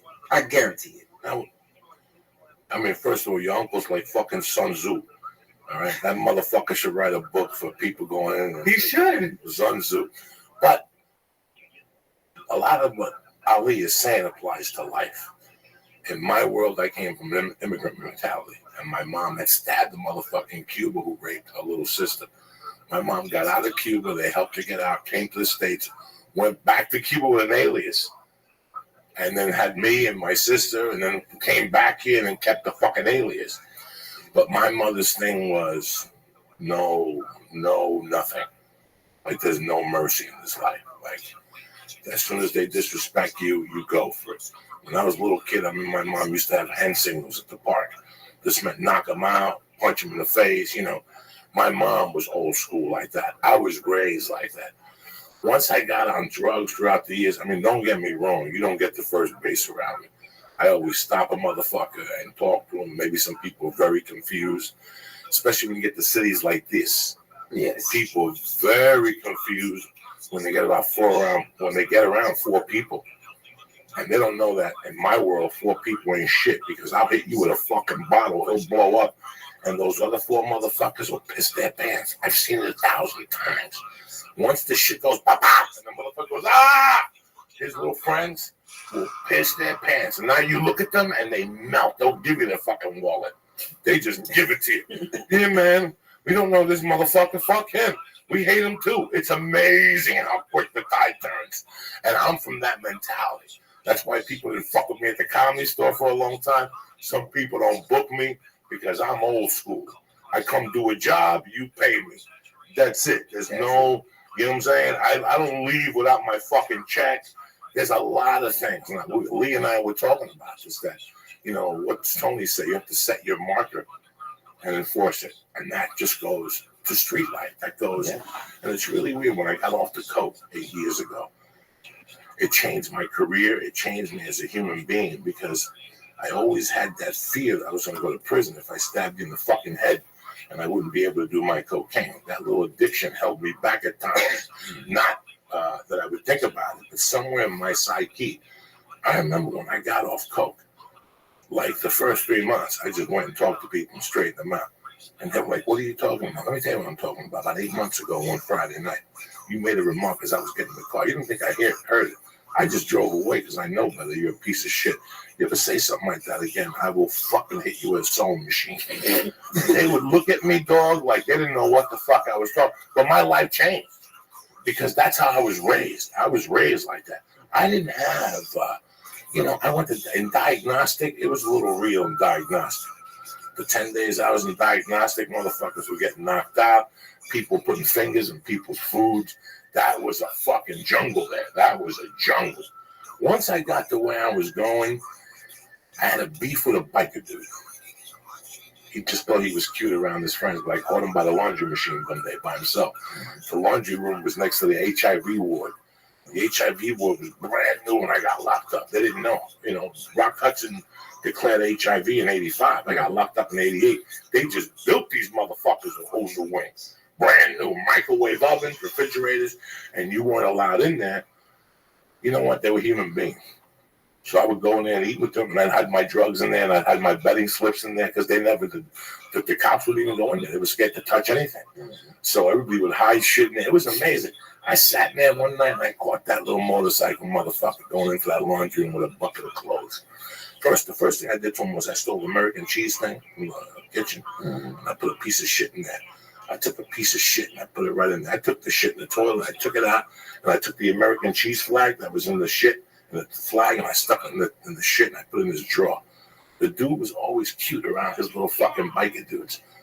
And I played with him that way. We were both in the same unit because I worked in the kitchen. I was a stock clerk, and he worked in the kitchen. He was a cook or something like that. But when he was around the black dudes in the kitchen, he wasn't saying much.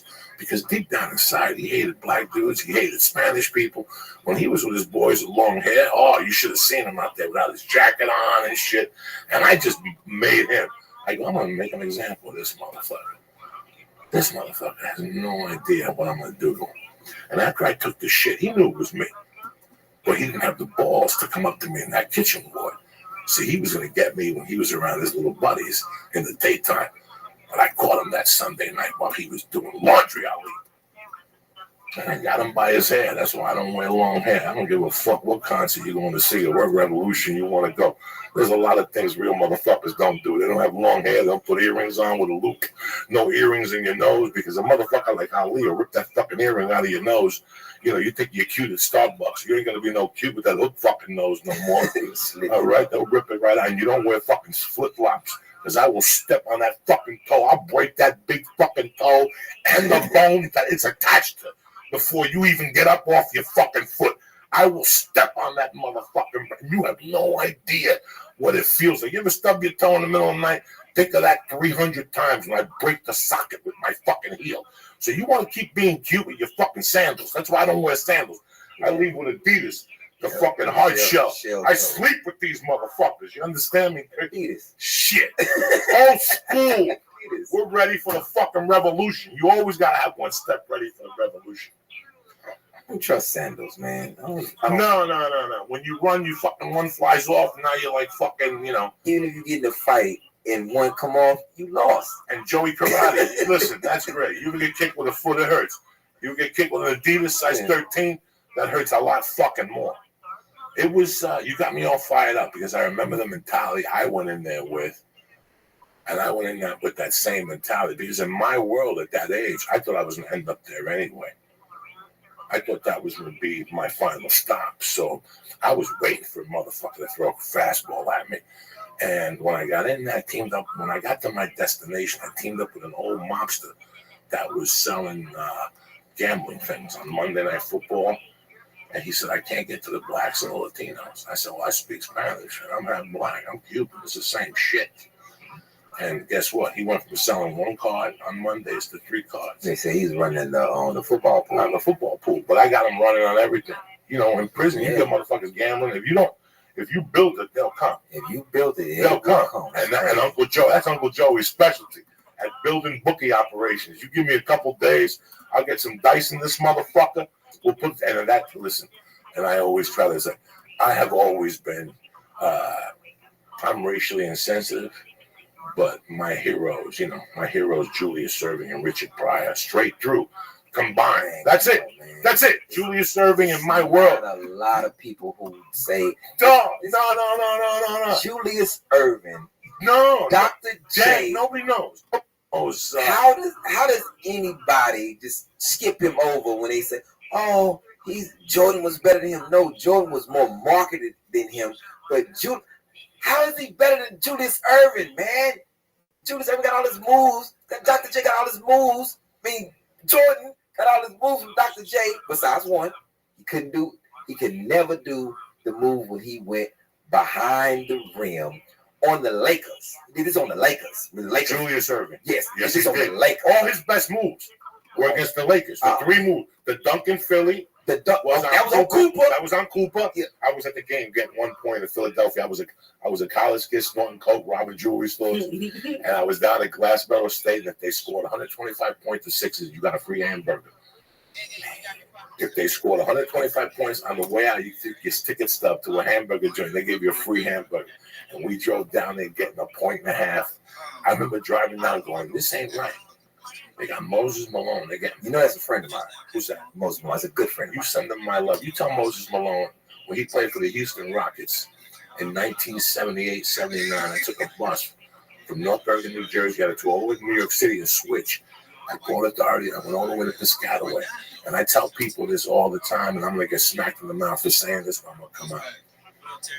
If Moses Malone had played against Shaq, he would have taken Shaq and thrown him through the fucking ring. Moses Malone, when he played for Houston, check his numbers, Lee. It was 30 points a game and 24 rebounds a game. Listen, guys. First place out of high school. 24 rebounds a game out of high school. They got discovered at 5-star basketball camp. He's from Tallahassee. No, that's Darryl Dawkins. That's Darryl Dawkins. Moses Malone. We just lost a good friend. We got the funeral together. Moses Malone. Oh my goodness, man. But Dr. J. No, let me. I still remember coming home and getting a red, white, and blue ball. This is what America doesn't remember. This is what ABA basketball. And I put the red, white, and blue ball between my legs. I was too fat to have a Knox number 32 jersey. Okay? This one, he was number 32. And him, Super John Williamson, the big cheeseburger, they went up Billy Pulse. He went out to play for San Antonio. And I used to watch him, Julius Erving. And once Julius Erving and Richard Pryor got a hold on me at the same time. When I came from Cuba with James Brown, once Julius Erving added the class to my life. I would have still been a runaway fucking savage like Moses Malone. Because in the reality, Moses Malone is just a runaway savage. Savage highlights. Go. Moses Malone is just a runaway savage. The best is when he played for the Sixers and they got into a fight with Mark Ivoroni. Oh, man. Oh, shit. And he just grabbed Mark Ivoroni and whispered something in his ear, like, pick up your arm again and I'll break that motherfucker. And Ivoroni's like, I got no beef with nobody. I love Americans. Moses Malone, man. This dude, I remember he had a brown Rolls Royce with a tan top. And it's like this guy, it's like, look at Julius right there with him. Oh my God, look at number 6 right there with him.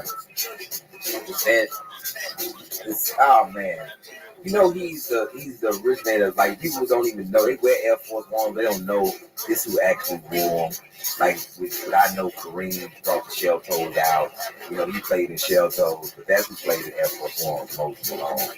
Oh my God. Yeah, that's Moses. And that's a team right there, those Celtics, Jack. Look at that team right there. Put that back. Look, that's right there, right in front of you. Same motherfuckers. Look at that team. Look at that pot smoking motherfucker. What's his name? The Chief. Robert Parrish. They found him with a pound. Get that out of here. Oh my God. Look at Moses. Oh my God. But you see that little guy in the back? That was Gus Williams. He just coasted by. The little wizard. He had a brother. What was his name? Williams had a brother too. But the Seattle Seahawks had a dude named Downtown Freddie Brown. Oh. Lee, you have no idea. And he was 6'11", Lee. He is? He was 6'11", and nobody knows that he created the dude from Africa. He took him under his wing and taught him all this shit. Oh when he came to Houston. When he came to Houston, the summer. He caught a cab to Houston because he said it was too cold when he was playing. And he came there to play soccer, and they saw him on the soccer field. And he's like, "Yo, what is he doing out there? What is Olajuwon doing out there?" And Moses. Man, when Moses took him on his wing and gave him everything, taught him every move that he had. And, man, Moses Malone, man. And then Moses is a good dude, man. Yo, leave, man. Tony gone, brother. Yeah, because we had. Where does he live? He lives in Houston, man. We had a friend named Anthony Colbert. You know that. I think Anthony Colbert merged us together because he was the same. He did the same thing when that was the first person Moses met when he got to Houston, and he was from Oklahoma. Tony's from Oklahoma, so he just stuck with Mo the whole time and took Mo around. And him and Tony they've been friends ever since. He went to his funeral in Oklahoma, and he went to his memorial service in Houston.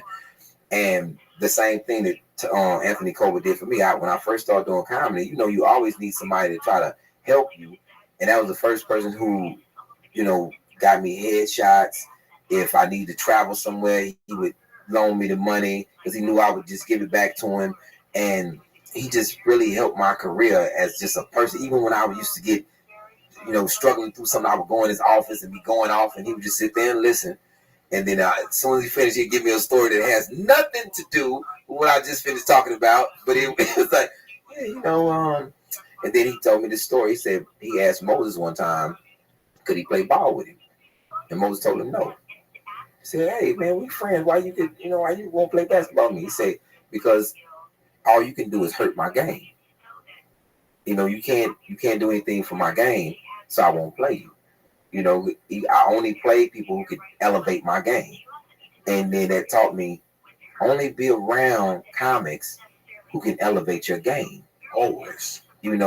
On whatever aspect. Just be around people who have something else to offer than what you have. Don't hang with the other guys. You have to elevate. And I took a lot from Tony and being there at the funeral, and me and Moses was both there, and we was like, Moses was like, yo, man, we gonna miss him. And these are two different ends of the spectrum, 2 different years of people who he meant a lot to. And so that's how me and Moses are super connected. And he just a good person. He got into a fight one time, a big argument. Let me not call it a fight, a big argument at a comedy club where I was performing. He came to see me, and him and his lady got into an argument in the front. And I said, yo, who arguing at my show? And I look up, it's Moses. He's like, what's up, my bag, brother? They're like, man. Julius Serving, man. You see Moses, you say, I met the biggest Cuban fan ever. He took a bus 3 hours, got in trouble, got punished because we didn't get back till 2 a.m. The bus stopped in New York and sat there for an hour. Then it took you over the tunnel. But I went to see Moses when he was a Houston Rocket. And when I found out he became a Sixer, I knew in my heart. I'm the dog. I could lie to you about a lot of shit. I knew in my heart I got to win the championship. It's just too much. That's all they needed. They got rid of the guy that shot with the one arm, George McGuinness. Yeah, McGuinness. They also had, what's his name's father? Joe Jelly Bean Bryant. Jelly Bean. Shit, what year? This is 82, 83. Yeah, when they won. They got Moses in 83, and they immediately won. In fact, they swept. That's how decidedly I was not wrong. I knew that they would fucking just full. That was the big thing. You want the roster? Yeah. J.J. Anderson, Maurice Cheeks, Earl Kirsten, Franklin Edwards, Julius Irving, Mark Ivaroni, Cleveland Johnson, Reggie Johnson, Bobby Jones, Moses Malone, Mark McNamara, Clint Richardson, Russ Guillaume, and Andrew Toney. And all they needed was Irvin, Cheeks, and Moses. Andrew Toney could shoot the ball in the dark. You know that? Andrew Toney could shoot the ball in the fucking dark. You have no idea how big. And then they got it. I mean, they were a great team. I was with the Sixers when they had Doug Collins, when they fought against Fucko down in Florida from Tallahassee. Not Moses. Daryl Dawkins. Daryl Dawkins and Maurice Lucas fought in the middle of the fucking thing. Chocolate done. I'm in the 8th grade cheering for fun. There was a dude behind my house, Jimmy DeMarco, Jimmy the something, and he got hit in the head with a brick, and all of a sudden he became a psychic.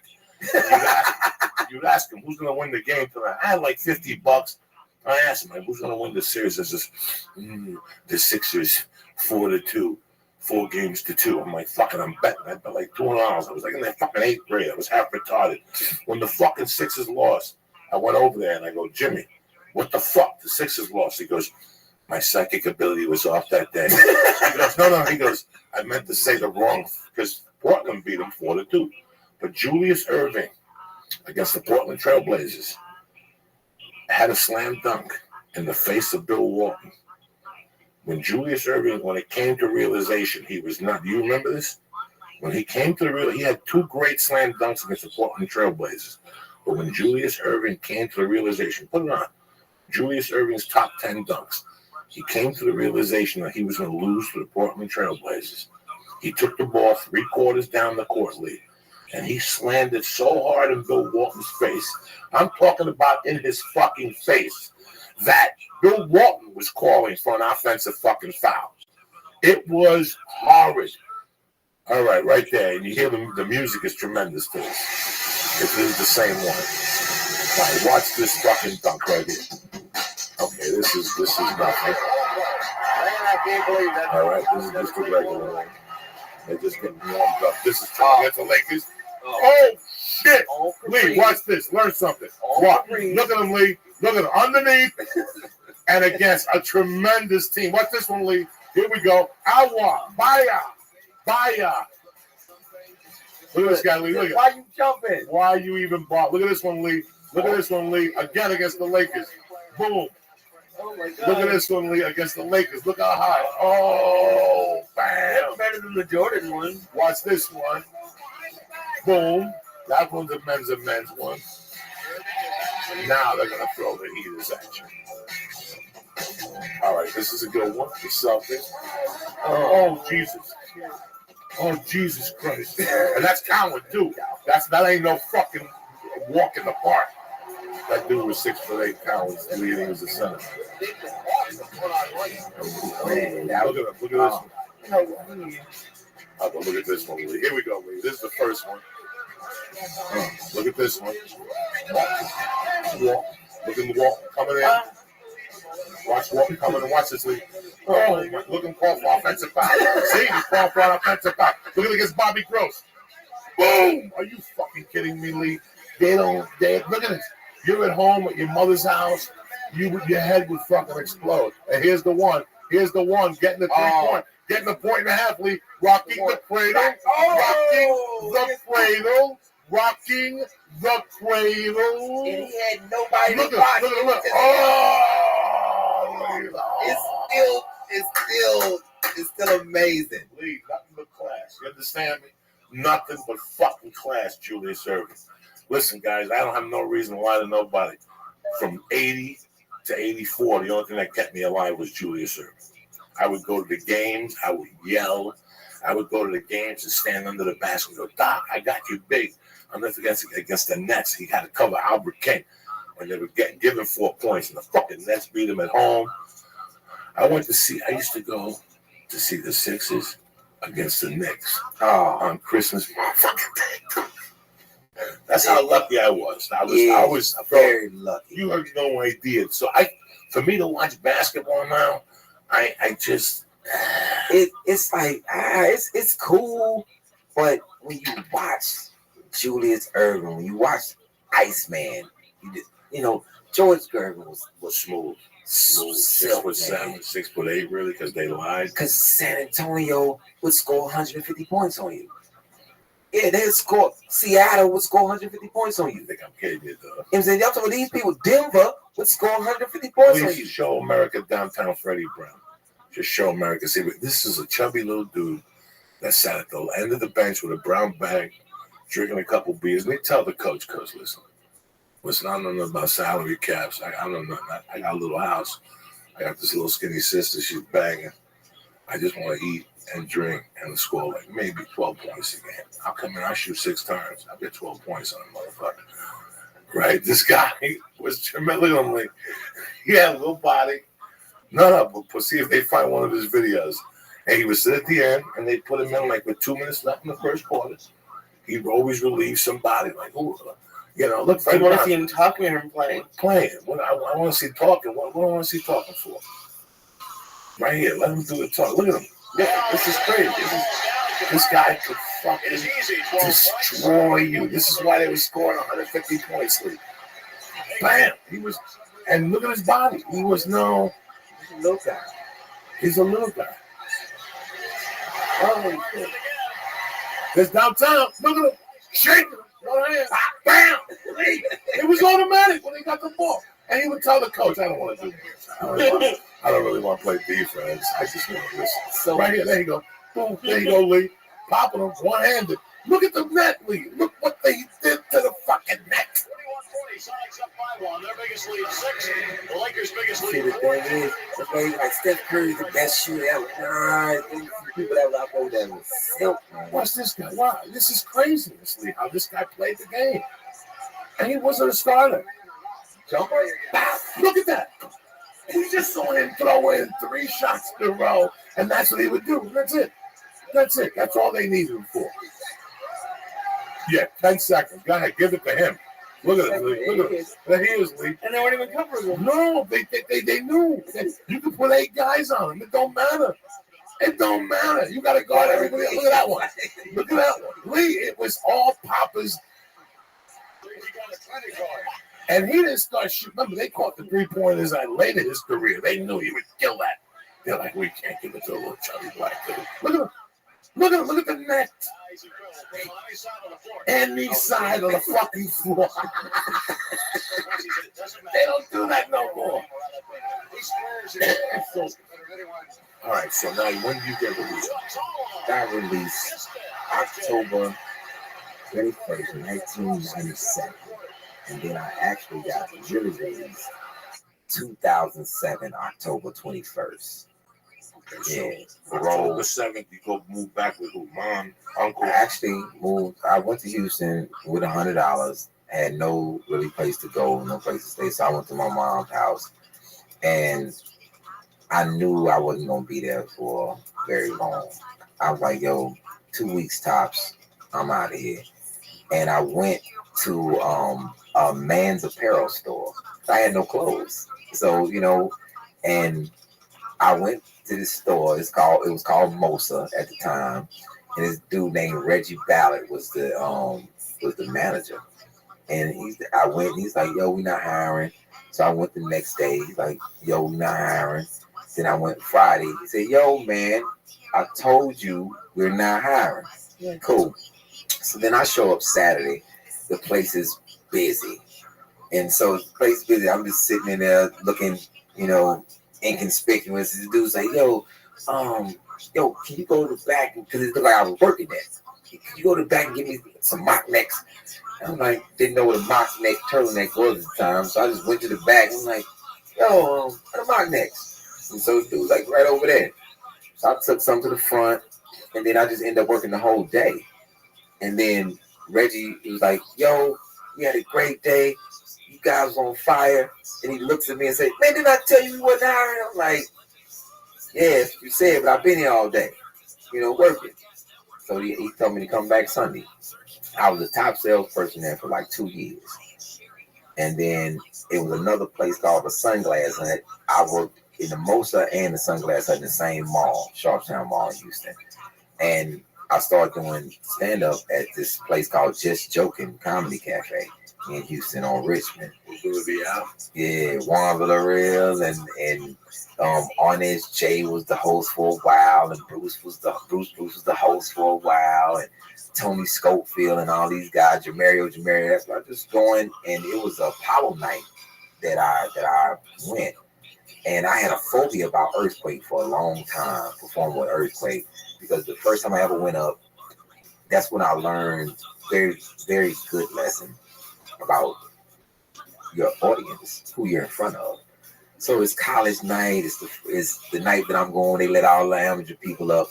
I have on a suit because I worked at the men's apparel store. College kids are just in there with college kids. Where I walk on stage and they immediately start booing me because I have on a suit.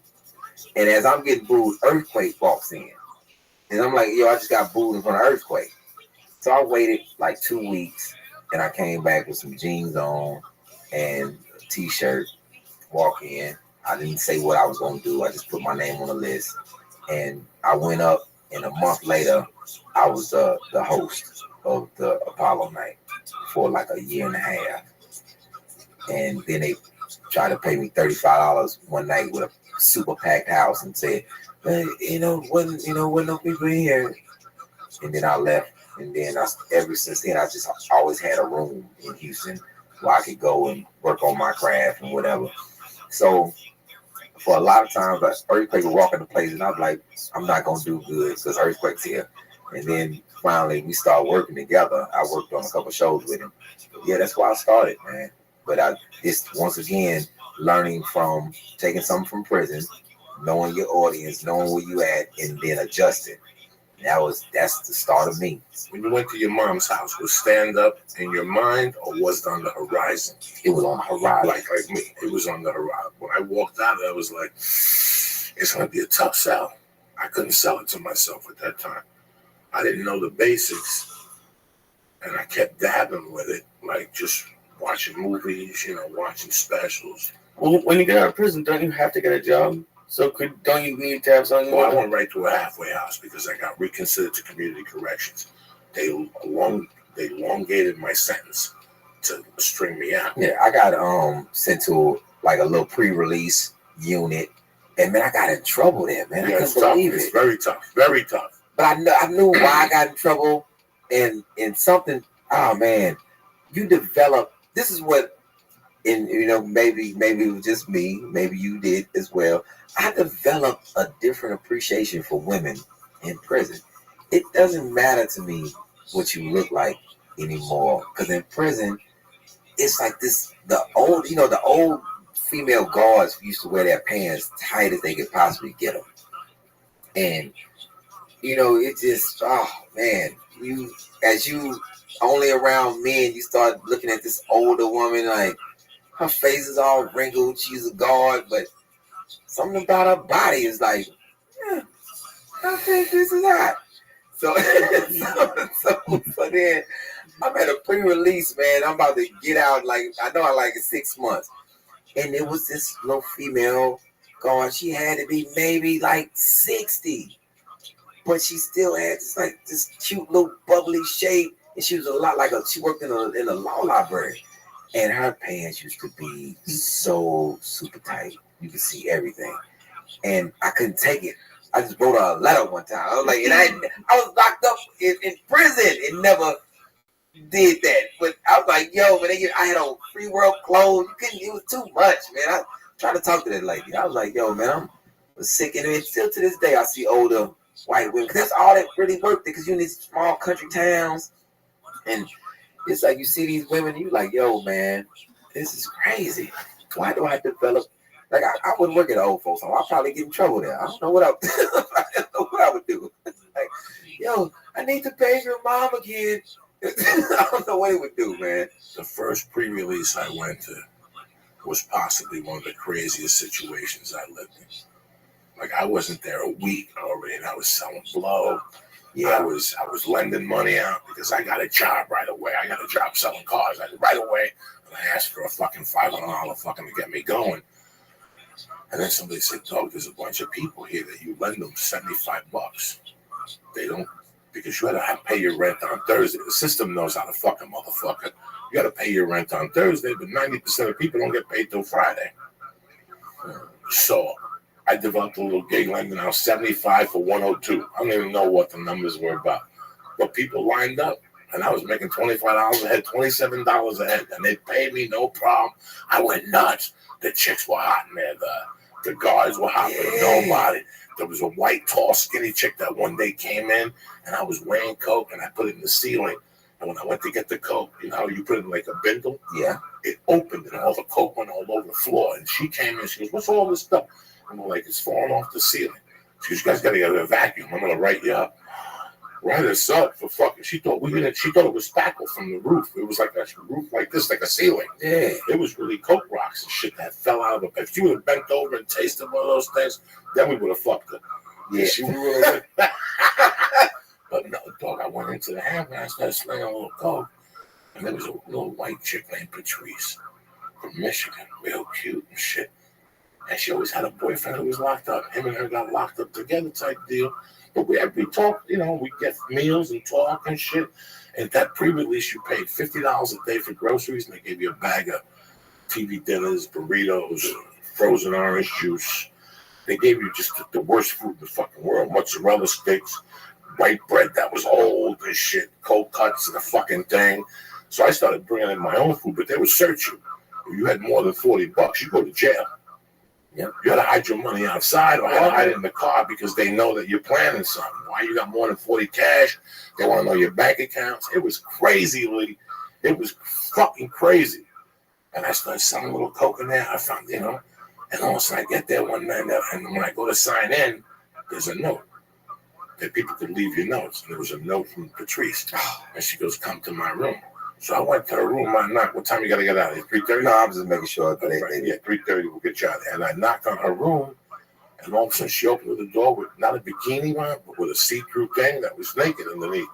And right at the doorway, I just popped the Cuban egg roll out. She dropped. I squeezed her titties.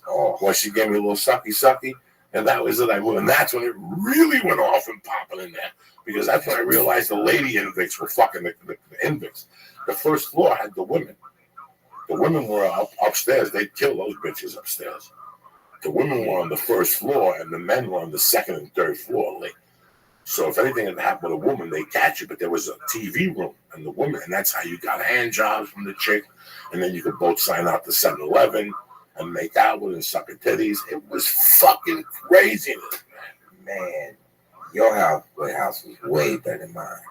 We had the pre-release, so it still had all these dudes, and you could have free world clothes, but you couldn't have money. They would make you put only money on your books, but the female officers that worked there, they knew you was getting out. They knew you. Hey, 6 months tops, this person's on the street. I watched this lady come pick a dude up. She quit and picked the dude up at the gate, and man. What happened with the two people who escaped in Pennsylvania or whatever that was? Like, did you guys ever hear about that? Like, guards smuggling stuff in, even if it's not a woman. Well, on the inside, when you're in that level, you're always going to find one motherfucker that's getting something from a guard. Listen, those motherfuckers make a certain amount of money. If you got paper, if you're locked up and you got paper, I tell a story, man. One of my best friends locked up was a crip. I'm not associated with gangs. He was just a crip. You know what? He loved me and I love him. But what I loved about him was on Sunday nights, he had 7 visits. He had 7 women, though. Ali, he had 7 women on the outside. He had them all in cars. They all had his kids. They all got a stipend because homie was fucking banked up at 25. We were both the same age. But on Sunday nights, we put our foods together for the week. And he had all his peeps and another brothers. And me and him would put on the album at the time. See, because every time period, like the album at the time when I was locked up, the big album for white people was Guns N' Roses, Appetite for Destruction. But for black people, it was Bobby Brown, Don't Be Cruel. Don't Be Cruel. So every time Bobby Brown, Don't Be Cruel came on. So on Tuesday nights was domino gambling night for the brothers in the laundromat. And they'd just be playing dominoes. But once the beginning of Don't Be Cruel came on, and they'd start a little snapping. Oh my God, Lee. And they'd smuggle shit in there like the white dude that I worked with, Ron, would take a pot and put cheese in it, government cheese with an iron, what you take from an iron, he'd melt that motherfucker, and he'd throw jalapenos in that bitch and onions. So y'all doing a spread. This motherfucker wasn't fuck. Ron would cater to Tuesday night gambling night. And he made nachos for them. He would make fucking some type of burrito. It's the soup spread. It's cold spread and hot spreads. Oh, I'm sitting there. Look, you. I've been listening to you for the last 2 seconds, but I really haven't been because you said Nutty Buddies. Nutty Butters. Man, let me tell you Joey something. still eats them. Dog, they're the best thing in the world. I thank Ray Piles. Chocolate bar with the listen to me. Dog, people go we crazy. had a sandwich that we used to make with these. So you take the Nutty Butters and you take a honey bun and you put peanut butter on both sides. Jesus and Christ. you stack the Nutty Butters on both sides. Do you understand how serious this is? Oh my God, I'm becoming diabetic. It's like I really You don't. have no idea, Lee. I really don't like going back there, but this will take me to a whole another place. You don't understand how good this is. Lee. And you gotta lay the flat part of Nutty Buddy on lay the flat part of Nutty Buddy on the peanut butter with. Wait, is it two? Is it like a sandwich of sticky buns, or is it one sticky bun? One sticky bun. One sticky bun on peanut butter on both. You got to make it right. You got to put. Listen. You got to put the nutty buddy down. You got to spread the peanut butter on your honey bun. Flip that down, and then put peanut butter on the side, and then put 2 more nutty butters on the side. And then if you got friends, you cut it up for your friends, but you want it by yourself. Oh my goodness. I'm losing it right now because that was like that's huge, Lee. That's why I tell you, Lee, that simplicity sometimes when you've been locked up, it's the simple pleasures like that that makes you go back home. Were you guys smoking weed in there? No. That's a hard thing. It's like the highest. We were doing acid because they couldn't test you for acid. Test for acid. So I was doing acid. Then they was drinking a lot of hooch in there. I had a dude named Berto. That's all he used to drink was the hooch. He would make it himself, just for himself. And we always knew when he was drunk, because he would bust out of his cell with just his like 2 pair of boxes on his boots, and he just come out, "Who want to fight with me?" But everybody knew that he was like a boxer. And so like, Berto, nobody want to fight with you, man. No, I was in my cell, and somebody said, "Ding ding." Bro, drunk. He's drunk, man. It's like him and this like dude named Roger Rabbit was like the dude. Roger Rabbit had 2 goals in the front, and it had 2 R's, and he was hilarious, and you would always know when he would get into a fight because he would do a Public Enemy song. He would like, what was his line was, "I'm in the air, you on the ground, it's me." That's when I knew he was getting to a fight. You would hear him. You would be going somewhere, and you would hear, "I'm in the air, you on it," and then you know somebody's probably knocked out because in his mind, that's why you on the ground. The 2 head chefs in the kitchen. One was a brother named Graveyard. Okay. Because he puts you in the graveyard and shit. And then the other guy was Chicken Hawk. His real name was Spencer Antoine. And I loved him he schooled me in a lot of ways. But there was another guy named Etchy, a skinny little brother. The first, like he was the original, who replaced who on Friday? In fact, he was the original Chris Tucker. And he used to go, "Cuba, watch this." And he'd come into a room, take his little thing and go, "Freeze, everybody down." And his voice, it was like he goes, "That's what I did for years. I was the voice man. People paid me, made me a partner just to be the voice man and say freeze. And people would actually go under. And those are the people that made your time easier. I had this white dude that wasn't yoked up, had a couple tats. But all the other white dudes I would see that would stay clear of this dude. This dude was no joke from Philadelphia. His name was John Clark. And he would get, that's why I took the stock clerk job, because my visitations were Monday and Tuesday. So I was in that room alone. I could eat some ass. I could finger you. She could bring Chinese food. If you get your visitations on Saturdays and Sundays, you don't get that. You're at a fucking table with kids crying next to you and people changing diapers. It's horrible. John Clark used to get his visit on Monday so the chick could make out with him and give him speed. And he would swallow the speed, and by Wednesday, sometimes he'd just keep it in his chin and take the big envelope down. But Mondays, he'd get his thing, and he'd come to my fucking room, and we'd chop it up, and he'd give me a line of meth, and we'd go to the high school to play basketball. They shipped us over on a bus. I thought my heart was going to fucking blow. And I go back to my room and say, "I can't believe I'm in prison. And I'm still living like I was living on the outside. Every day's an adventure."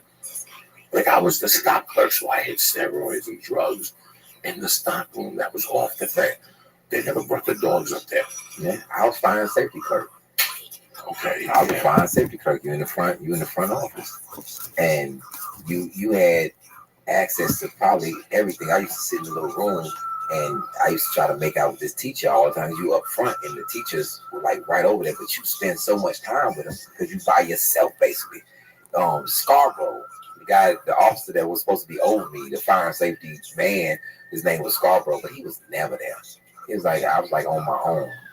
And going back to what he said about having fun, a story just came in my head. A guy named Wynn, he was from Vegas, man. He's a real big dude. He was Italian and black, real big dude.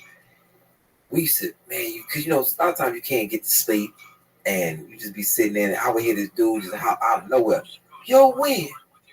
He was like, what's up, man? Man, we can't sleep, man. And Win was like, all right. And I never even heard these songs before. I thought they was him, and then he would tell me, nah, that's the Walls album.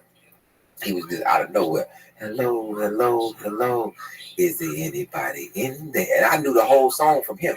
Like, I never heard the original song. He would sing the whole Walls album. Whatever, Dark Side of the Moon or whatever it was. The wall. Yeah. The whole thing. It was 4 album sides. It was like he knew all the songs. By like song number 7, I'm knocked out. But that's Win. It's like, and Win was so hilarious. He was a big dude. You could lift. And then it was a dude named Brown, which was a huge black dude that came off of Block Up. Yo, Brown. someone's in here, dude. He used to be a solitary. Oh my word. He used to rattle his door so hard that you could hear it. If you was in G-pop, you could hear it. And they were like, yo, that's Brown acting up again. Because they wouldn't give him something. This is the first person I ever seen. Yo, somebody came in here. Called Jack Mack. That was like tight. Mac on a can. He was the first person I ever seen open the can, drink the juice, and just take it out the can and put it on 2 pieces of bread and just eat it with the bones, the skin, everything. He was an animal. We're watching I know it was the NAACP Awards. Never forget it. Tank full of people watching the NAACP Awards. Win and Brown walks in and cuts the TV off right in the middle and say, yo, y'all about to be the judges of this bodybuilding contest. And I said, what? He said, Lee, don't play. I'll choke you today. I'm not playing with you. You the judge. You the master of ceremony. I'm like, this is stupid, man. And 2 huge dudes are on the top of the table with just their underwear on. And I'm like, the whole audience, the rest of the tank is doing this, and I'm doing like this. Back, lax. And it's like, I got to tell them which position to go in. And it's hilarious once I think back on it. But it's like they held the whole room hostage for us to watch them bodybuild. And we just sitting there like, and I said this, Brown got so mad at me. I said, hey, Win's back is bigger than yours. You crazy. I got the biggest back on this unit. I'm like, this is hilarious. I say, Win, Brown's legs are bigger than yours. He's like, yo, man. So I'm watching 2 dudes walk back out, and they went right back to the rec yard, right back to working out. I'm like, this is insane. But that was another good day. And you live on certain protein. There's guys in there that bodybuild, but the weirdest thing here is the correlation that you went to prison for doing something bad, and you really got something good out of it. You never recidivism. There was no rape. There was no rape with me. I got arrested again in Seattle for an assault and shit like that, but I didn't get arrested for kidnapping or trying to take drug dealers down anymore. I mean, what are the fucking chances, bro? What are the chances of just staying out of jail? Never mind. Talking to you right now has helped me a lot because sometimes just when I walked in here thinking I saw you and I'm sitting there, I'm like, this guy had the same situation I had, 2 different parts of the world, that anything could have happened. Because once you go in, they got you. You and I both know they fucking got you, man. That's the scary. I think that's the scary part. What do you mean by that? You there, and you're not going anywhere, and you at the mercy of somebody else's. And a lot of these people are friends or family members or officers that work at these prisons with you, and this is when you talk about nerve. This was the only thing that was scary to me in prison, realistically. That one, it's not promised that I get out of here, and that somebody could kill me in here and my family not know, because I'm so far away from my family. And I'm talking about an officer, Yeah, and they can make up any story. He whatever, just for protecting yourself, just for saying, fuck you, I'm not doing it. He might hit you with a stick. You might hit him back with a stick. Another officer comes in, shoots you in the fucking head, and there you go for something you didn't really do. You were just sticking up for yourself. Yeah, and that's the thing that gets to you. That one moment that you think, man, somebody could kill me in here. The officers, the administration could kill me. And what would be the story? You know, what could happen? When would my family find out? When they write or and I don't return a letter, when they come to visit and they say, well, I'm not here, or they ship me somewhere else. It's thousands of things that could have happened with the administration that didn't, by the grace, because I know it was people that was there with me, that went in with me, that did not make it out. You know, whether you in a riot, I was in a riot, a lot of riots, and they leave you on the ground for a while. They don't know if you stabbed or what's the situation. They just left you on the ground and they processing people in at a time. So a lot of times the black guys were the last ones to go in. They would get the white guys first, and the Spanish guys, then they would bring the black guys in after you got tear gassed and all the rest of this. You don't know what's going on. So it's those moments in there that you think about, you know, in hindsight. But while you was in there, it comes across like, yo, man, it was a blessing that I made it out of there. And the only other thing that I did that was a good thing that was in there. If you were my age, you was in my age group, like anywhere from 18 to 25, you was in my age group, it was like a mandate that you had to go to school. If you didn't have any type of GED, no type of diploma, you know, I would come talk to you. I'm like, yo, what's your plan when you get out of here? It would be best that you go to school while you here. Well, I don't want to go to school. And I'm like, nah, this is really not a conversation like you think. It's not that type of conversation. And this is kind of more like an order. Well, who are you to order me?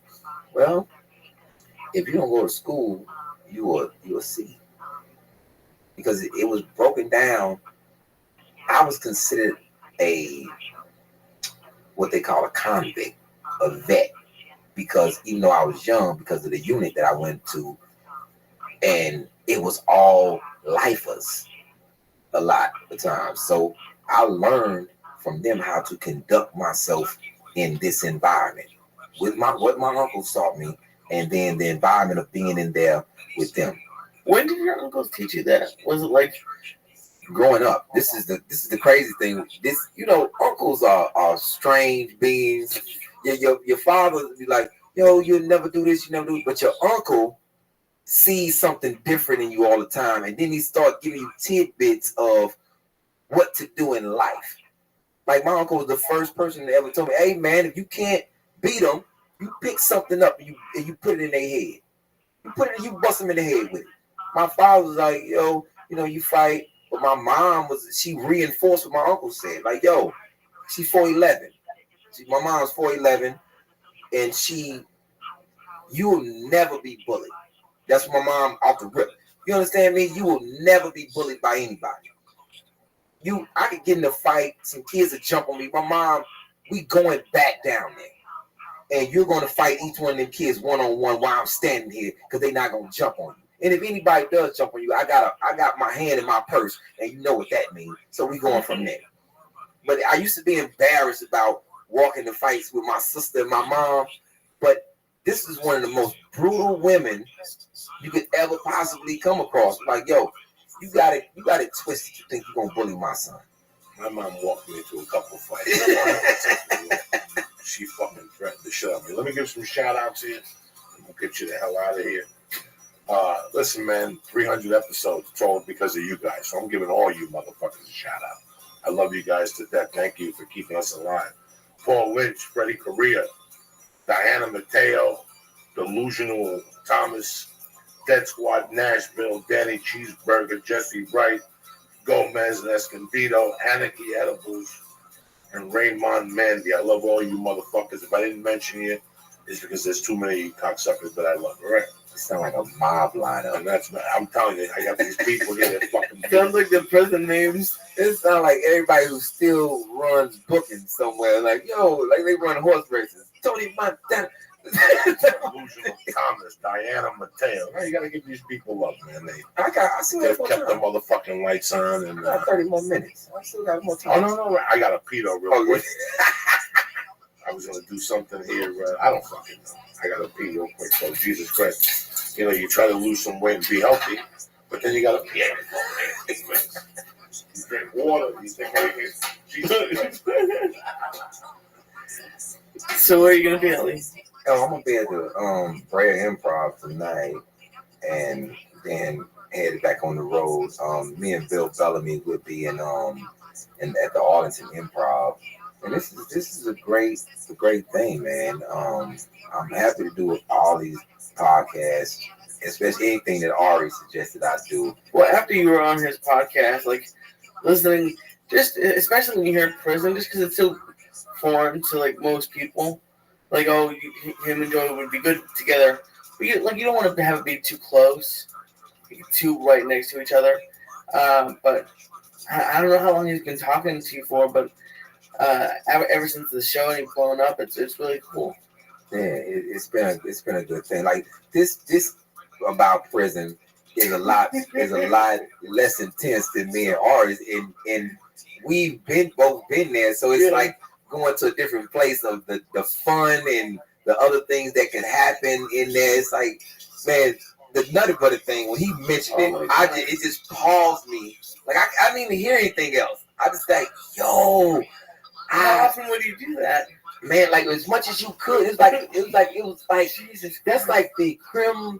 That's like a creme brulee. People need to do that and like put pictures up and tag all of us because that sounds delicious. Yo, man, anybody, if you understand the dynamics of this sugar protein rush, it's peanut butter, a cinnamon, any type of cinnamon roll you want. I like the honey buns. The honey bun, Delicious. it's like it just puts you in a moment in time in prison that you know that you like when I know some guys who drink coffee with Kool-Aid in it and peppermints, they would call it a pretty and all that. But you would be so amped up after you drank one of these. It's like you got this Kool-Aid pack, you got like 4 scoops of coffee, and then a peppermint, and it's like mud, and you just drink that. And you eating this creme, this a creme brulee. This is like a creme brulee in prison. This nutty butter with this peanut butter in a honey bun. Eating that, and you feel like, yo, man, life is okay right now. And then somebody gets stabbed, and you be like, all right, cool, I'm back to reality. But I never even, like, I don't drink coffee now. Like I despise coffee, but You don't want to go to Starbucks, go to the bathroom, jerk off. They got you on tape. All these Starbucks, these dirty white people got cameras in all these Starbucks. You go to a Starbucks, take a shit. You're on a Go Now TV and somewhere fucking on a plane. Man, here's the fucking crazy thing for me that I realized a long time ago. Listen, man, I hate working Sundays. Like I fucking hate it. When I was a young comic, I did it. But one day I said, I'm not doing it no more. I like Sundays at home. I grew up watching Omaha and Disney and all that shit, and it just means something. You don't have a family, you get one, and you hang out with them on Sundays. And I didn't have visitation on Sunday. Everybody else used to have visitation on Sunday. And that was the first season of either America's Most Wanted or Married with Children. 87. And me and this kid. And again, he was a fucking crip. He was cripping all the way through that motherfucker. But me and him would sit in his room, or we'd go to the AIDS unit with the Nutter Butters, and we'd pull out a chair, and we'd put our feet up, and we'd eat Nutter Butters and dip it in milk, and I'd have a Coke on the side. Oh. And the pain went away, the doubt in your mind, just for that night. It was a Sunday night with my friend, and sometimes Anthony Severino would come in from Cleveland and sit with us. And I don't care how old I get to be, I'll never forget those times. You know, you said that story about emceeing a bodybuilding competition. I've said this story 1,000 times. I used to, on the second and fourth Thursday of the month was film night. And you got they passed the thing around in the cafeteria, and you had to mark it by the end of the day what 3 films you want, and they put 2 fucking films on. But in those days, I don't even think it was VHS. It was like beta. It was something crazy. But the machine ate the fucking tape, or it did something fucking crazy, and it would bust. And one day the guys were goofing. What up, I would baby? sit in the kitchen How are you? while they were serving the food and watch, and I would Hey, tell I'll the be people there on one my moment. friends what and what not to eat. So there's some black people I helped out, and some white dudes I helped out, and I go, don't eat the shit on shingles, you know, corned beef on chip, whatever the fuck that is. You know, it's beef with cream on fucking bread. That's horribly horrid. You know, but there was some stuff that was good. Where I was at, there was a pistachio. How you living, Zilly? Oh my fucking God. To die Kicking ass, for. taking aim. I would I'm gonna trade take everything. over the world with these Meatloaf was fucking. sensational. The turkey on fucking Thursday. Sensational. All right. Hold on one second. Can you hear me?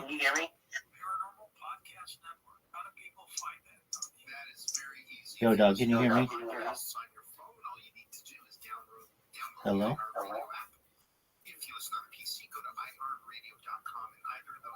Can you hear me, Zilly? Yeah, I can hear you. Can you hear me now? You muted yourself. Okay, so you can't hear me?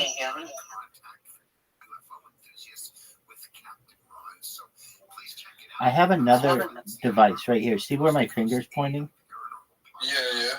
Can you hear me out of that one? Just one moment. Can you hear me out of this device? I muted it because you have some video playing, so it's really hard to hear you. So it's way easier for me to hear you through your phone. I got you. How you doing, baby? Yeah, good. Well, welcome. You are our first guest in Rabbi Rothschild Ohel. Ohel means tent, so welcome. I am promoting this stream in Discord in Kick. Do you see that I've got a robot here that is spamming? So it says, join Rabbi Rothschild's Discord and AMA. And then it gives the link. Please sure to be a trillionaire. Pretty simple. How have you been? Yeah, I've been alright. I finished all my assignments. Just chilling out now that I finished all of them. Phenomenal. We're going to take over the world from this Discord. Did you know that? Yeah, of course. Excellent. Is there anything that you want to watch? Sorry? Is there anything that you want to watch?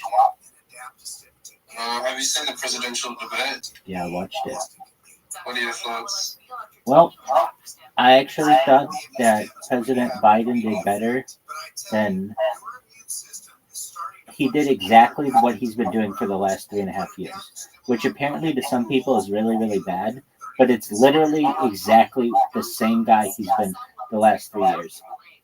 But according to Los Angeles radio, 92% of people thought that Trump won. So it was like an absolute ass kicking. But I think that Trump won. But I stand by my statement that Biden did exactly how I expected him to do. So for it to be a surprise to anyone, it, in my opinion, shouldn't be. It wasn't a surprise to me, but do you know why it was a surprise to most people? No, I don't. The reason is because the mainstream media on the left side was basically covering it up, denying that he had any cognitive issues for 4 years. And now they can't deny it anymore because 44 million people watched it live and saw it with their own eyes. People who don't usually tune into the news saw it. So this is like the biggest day of the year for news, really, and they can't deny it anymore. That very well could be. I'm not denying that. I'm surprised he didn't fall down during it. The fact that he didn't fall down was a win. Like, to me, they give him a lot of favorable coverage, especially when it comes to his cognitive abilities, that if he didn't fall, that's perfect. Yeah. No, in his defense, he told less lies than Trump did. Trump told like 30 lies, and Biden told 9 lies, according to the press. I can see that. Yeah. Well, I have these robots that have been so amazingly powerful on Kick that I've been told. So here's what happens: I go into someone's Kick. If you ask anybody about me, they know who I am, and they will ask me to go into their Discord, and then we'll do an interview, and we'll talk for like 30 minutes or so, talk about all kinds of stuff, and it's been really good. Have you seen what I've done on Instagram or TikTok? Of course, man. I mean, just recently. My shout outs. I've been doing shout outs to people. Have you seen them? No, I haven't seen it. Okay, excellent.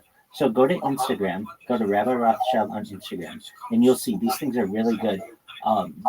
I have them all captioned, and when I say they're really good for engaging the actual streamer so that they know who I am. And I humanize myself in them, and so a lot of people start to realize that I'm not a bad person behind all these robots, and then they become my friend. And that has happened now with at least half a dozen creators where they were really upset with me, they were mad at me, and then all of a sudden I was able to win them over. Nice. So I had created this Discord a little while ago, but I hadn't utilized it. And I thought, you know what? This is how I'm going to go viral. I just have to get people in here. And like, I've got people in Telegram. I have to convert them over to using Discord, but I'll have more people in here. And then all I do is I blast the Discord link all over Kick to the point where everyone knows it on Kick, and it becomes like a big joke. Like, have you joined Rabbi Rothschild's Discord yet? Because it's everywhere. It's a good idea because a lot more people use Discord than Telegram. I'm in agreement with And you. especially people who watch live streams. 100% right. I'm surprised I didn't do this before. I was always afraid to because I didn't want to lose the, like, for one reason or another. I have a very, I lose a lot of accounts. And so I didn't want to create like a really nice thing and then have it be removed. But at this point, I learned how to make this stuff so quickly that even if they did remove it, I could recreate it and people would come back. Like if this dropped right now, you'd come to my YouTube and be like, what happened to the Discord? You know, there are other ways for people to communicate, but this is the best one because everybody can interact. I can create a community.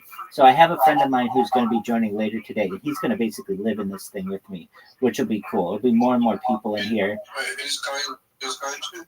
My friend from Las Vegas, his name's Caspian C. Oh, he's going to come to your house, or he's going to live stream? He's going to live stream in here. In your house or in the Discord? In the Discord. Oh, okay. And Nice. then I've got some other people who have been to my house who are going to start streaming in here as well, but they're going to stream on their Discord. But I've had You live people, in a share house, don't you? yeah, I've had people who have visited me and we've live streamed it, so that's been cool. But yeah, and getting more and more people in here and more angles. Like right now, you can see I'm on like 3 different angles, but I've got more and more devices. And if I need to, I can create another VC and get more and more people in here to the point where then it just becomes like a thing. Like, hey, I'm bored. What's going on? And we'll just go to Rabbi's Discord and see what he's up to. Yeah. Do you talk to your roommates very often? No, I don't really. How come are they busy working and stuff? Yeah, so 2 of them are okay. So they work and they rotate. I would say there were roommates with whom I spoke. Well, like my next door neighbor, he's Ukrainian, so he doesn't speak English. The other guy is Filipino, but he works a lot. And then the 2 people on the other side of the wall are they're Persian. They speak English, but they just kind of keep to themselves. And the people who own the house are Persian, so that's kind of been What do my. you think about your live streams? Really, they haven't known anything about them. Okay. I mean, all the cameras have just been facing me, And if I ever do use a camera, like in the bathroom or something, I take it with me. And then if I go outside and do IRL streams, I do so, but I don't. I stream in common areas, but I don't stream in common areas when they're there. Meaning, like I'll just like if one of my roommates is in the hallway, I'll just wait till they're done and back in their room, and then I'll stream in the hallway. Nice. Do they know that you gave your address out? No. What would they say about that? Well, it's public information, so they would probably say that it is not normal. However, I do things that are sometimes abnormal to make them go viral, and so I wanted people to know where I live. And do they know they're going to be trillionaires?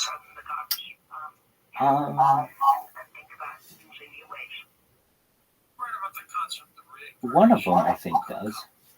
I don't know if he believes in it or not. Yeah, to some extent. I mean, he's an older guy, so he's as excited about it as I think he's going to be. Very nice. Nice. We should have some Rabbi sound bites, because you know how you can do soundboard on here? Like, oh, cool. We should. Dog, kind of stuff. You got to see these shout-outs I've done for people.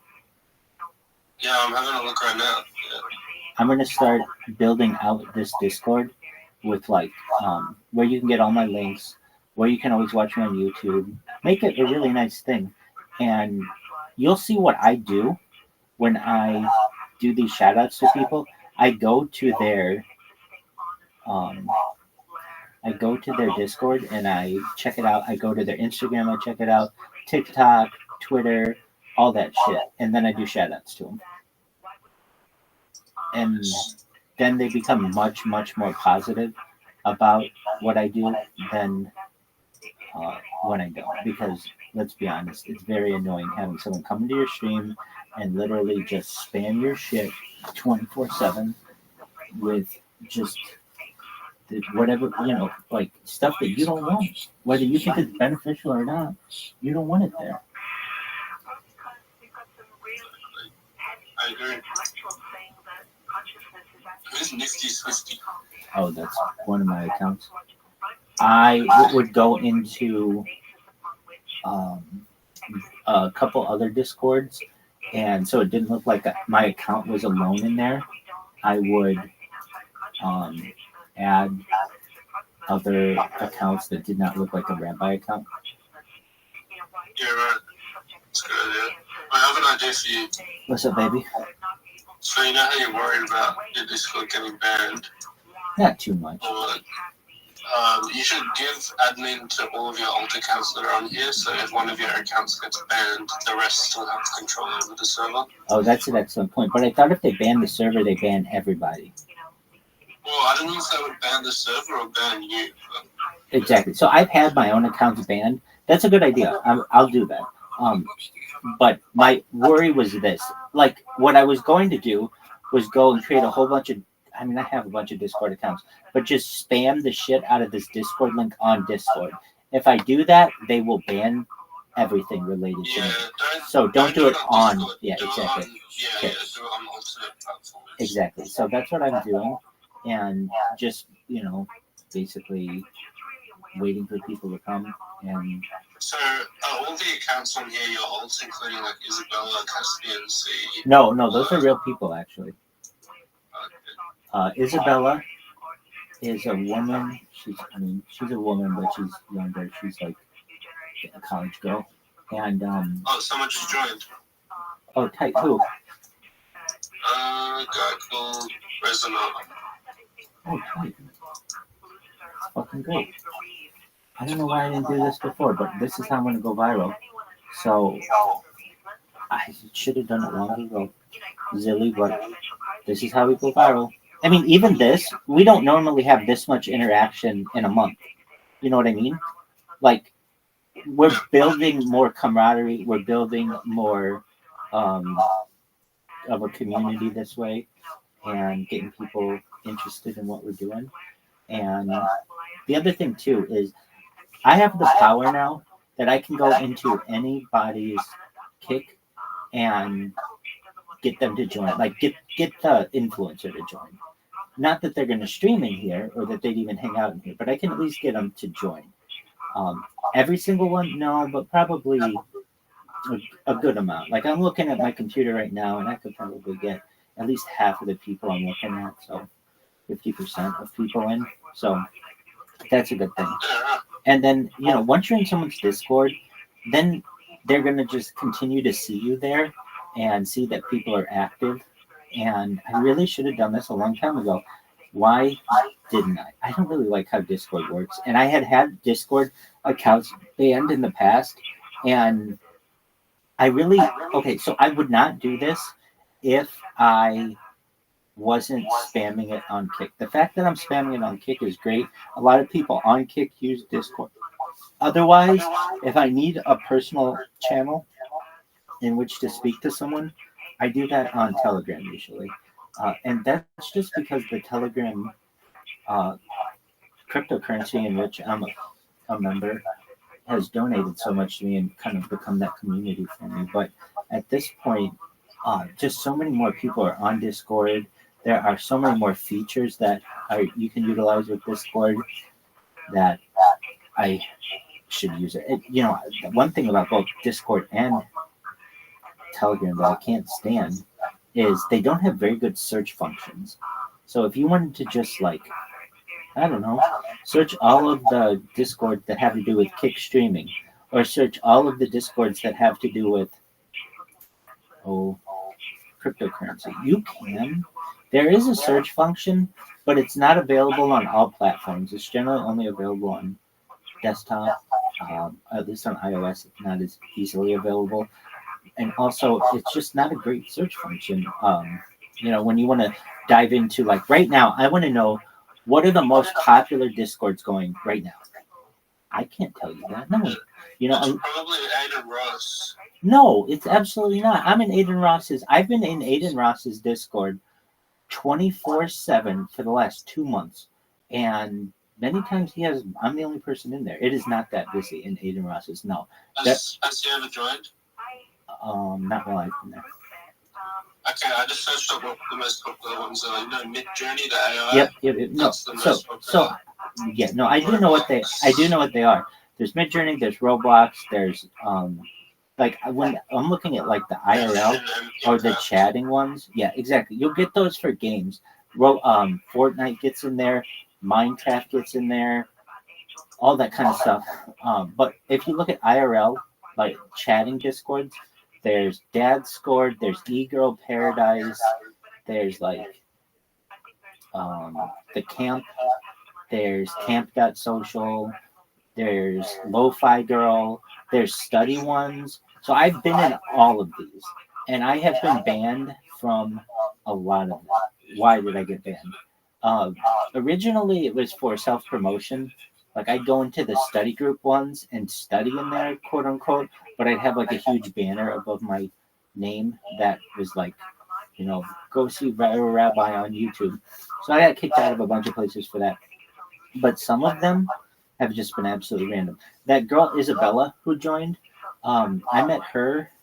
I met her like 2 years ago on Discord, and she was in this Discord for Filipino people, and it was like a karaoke. Apparently, Filipino people love karaoke, and I would go in there and sing karaoke, and so I got to know her that way. But then, just randomly, they kicked me out for no reason. There was no reason given, and as you know, with the Discord, they don't have to give you a reason. They just bounce it. It was anti-Semitism. Oh, there's a lot of times it's that. I get that a lot. I can remember off the top of my head. Actually, where I get it the most, or where I commonly get it, is in the Wall Street Bets one. But even like, there's one Mirage, like they've renamed me, like official Mirage Jew Simp. Like they can just be mean. It doesn't necessarily have to.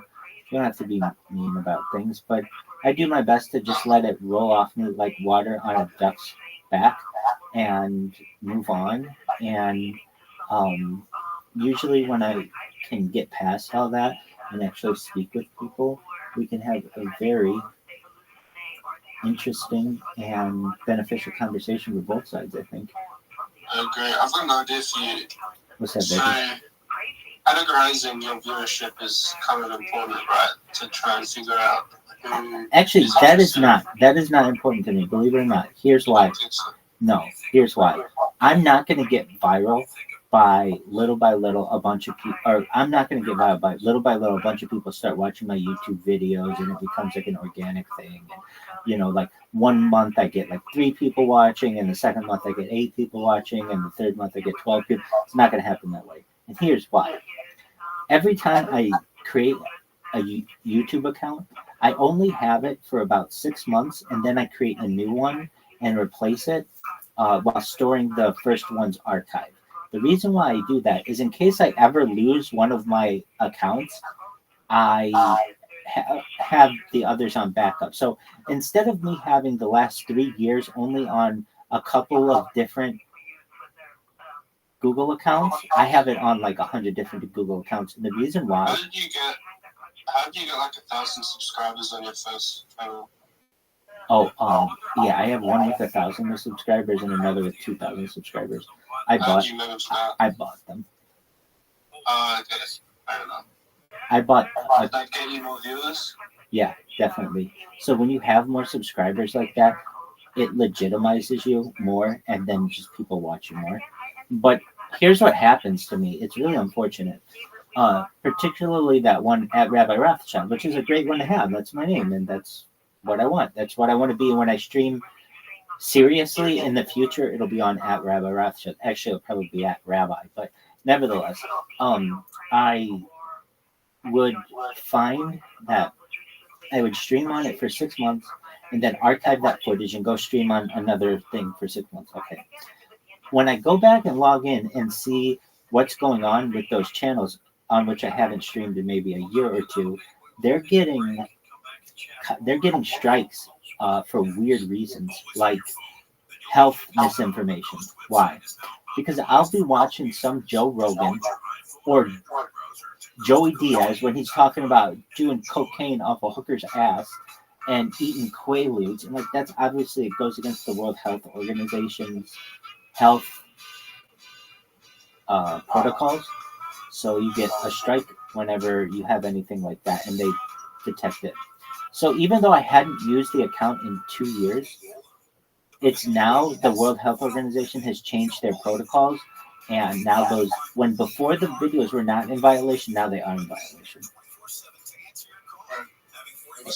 It's not too worrisome to me though, because I have so many redundant streams, and even if God forbid they took down all my YouTube content, I have it all backed up on Instagram anyway, and other platforms too. Hey, I'll be back in about 40 minutes. I'm just gonna head out for a minute. Dog, absolutely. Post up here whenever you want. Whenever you're bored, we'll do Will you something. be here in like 40 minutes? Dog, I'm gonna just continue to live in here for the rest of my life. Okay. Sounds good. Well, I'll be back soon. Excellent. Take care, Zoe. If I'm ever asleep, just watch what I'm watching, or hang out, or come back when I'm awake. Okay? I'll have more people in here so that I'll be able to sleep, and other people will be able to talk and keep people going. Okay? Fair enough. All right. See you soon. Peace, baby. That was Zilly, everybody. Zilly's amazing.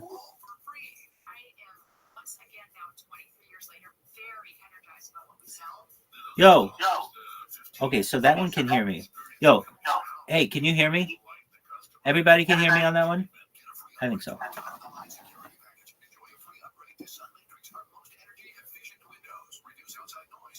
Yo, bro. I was eating this Quaalude off a girl's pussy.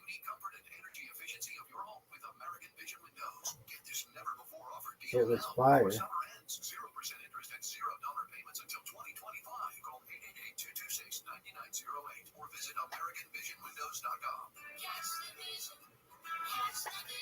American Vision Windows.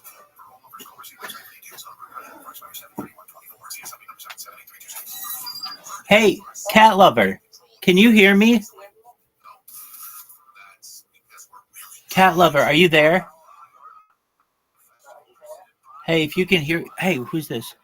Yo, join Citrus Discord and say Offline got me in here. He wants to talk to you and give you a shout out. Oh, tight. Citrus, I'm coming, dog.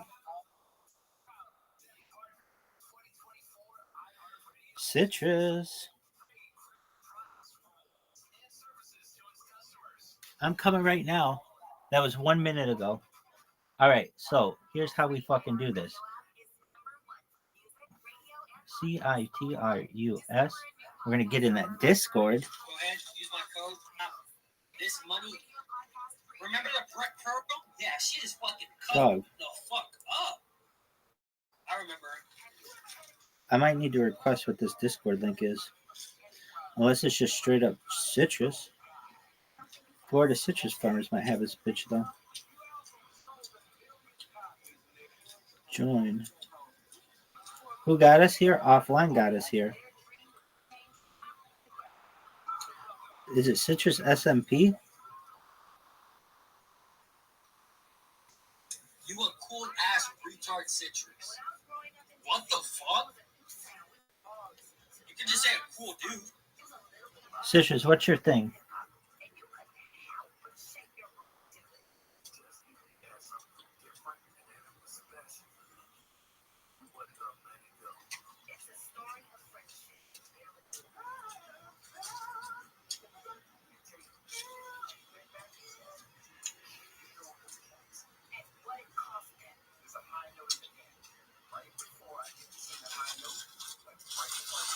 Citrus, what is your Discord link? Offline sent me. Oh, is that offline? I have a mod. I'm on call. I can give you a Discord link. Yeah, I do need it. What is this? It's a new slot. Yeah. Hey, offline, can you send me the link? Or just type it right there? New slot. New slot. Yeah, give me that Gucci offline. Am I tripping? Oh, dude. That's his Discord. It won't let you post a link. So, just wherever the dot is, just type the words DOT. So you'll put like Discord DOTGG / or just put the last part after the /. What are the letters after the /? I know it's discord.gg / something. Okay, so it's just server SERVER. It's discord.gg / server. They won't let you post the server link. So just what are the last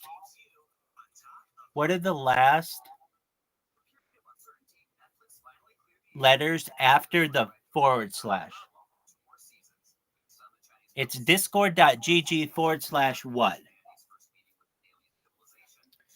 Discord.gg / what?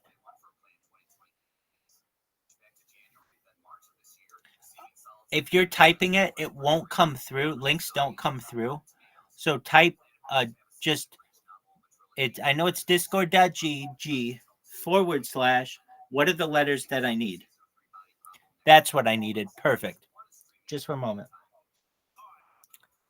DE6 2M2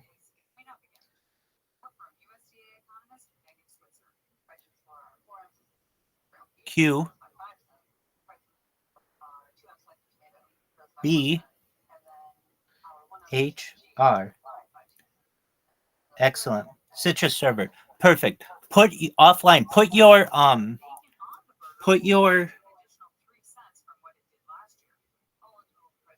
Discord name right there. I'm going to send you a link. And I'm going to tell him that you got me here.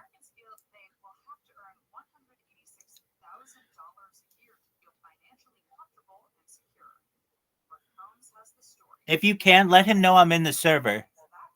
I know my stream is delayed. It's like 30 seconds delayed at least. It's going through a whole bunch of things. Tell him I'm in his stream right now. I'm in his Discord. Please.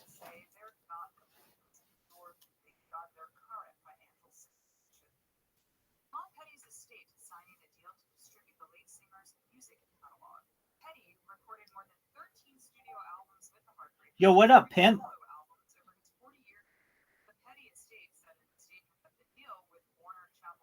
Yo, what up, pimp? Can you hear me? Ants, how you living, baby?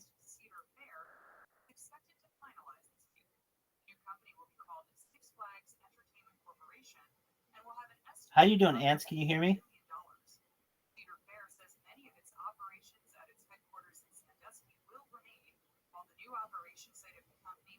Ants, can you hear me?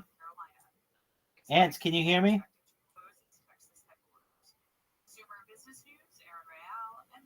Ants, can you?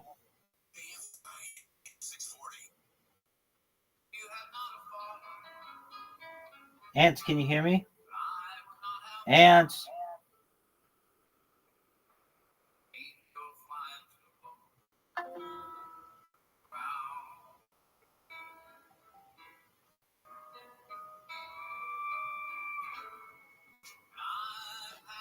Oh, what did you say? I'll let him know he's gambling at the moment. I'll get him to drag you in. If he can join. Okay, that's fine. Oh, hey, offline. I'm gonna send you a link to my Discord. What is your offline? Put your Discord name in there. I'm gonna send you a friend request right now.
Oh, tight. You're 0.350Z.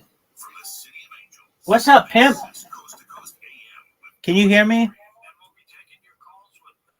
Damn it. Can you hear me?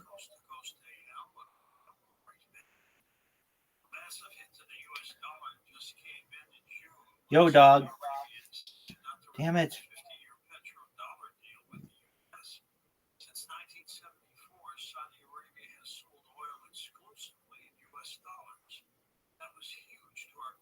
I don't know if like anyone can't talk in this one.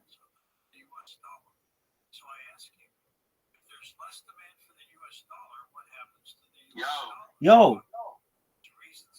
I can't hear you, bro. I know. I'm sorry. I don't know why. I know it says I'm muted, but I'm trying to unmute myself. Yo, you're muted, bro. You gotta turn your push to talk on. Okay. Go to settings, and then go to voice settings and turn your push to talk on.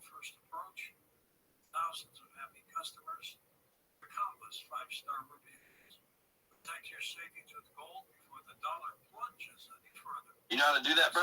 Mm-hmm. Yeah.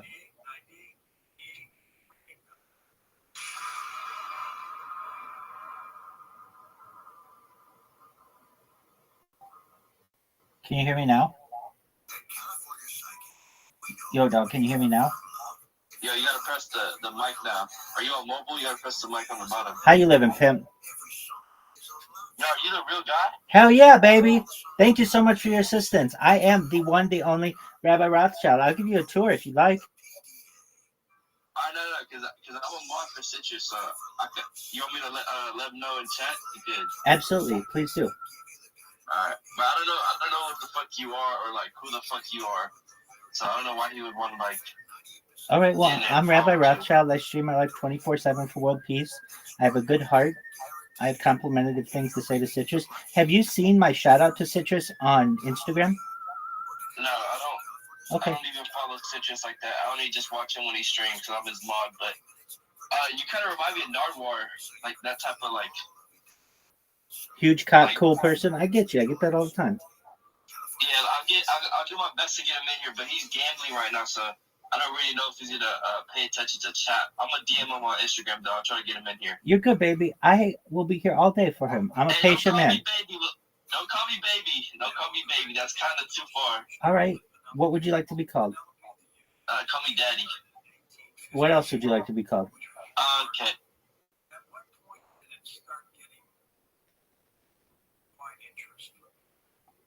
9KTK. Let him know I'll be here, okay?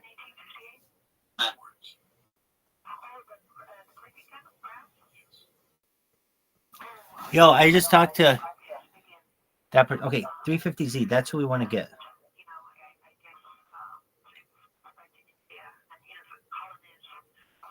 Where is 350Z? Gotta send him a friend link.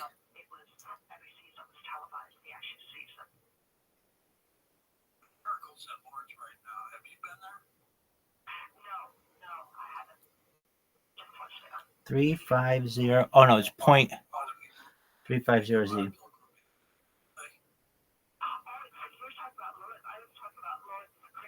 Oh, it says you're not accepting friend requests. You have to add me. Hey, are you still there? If you're still there, period Rabbi Rothschild rules. Type in period Rabbi Rothschild rules.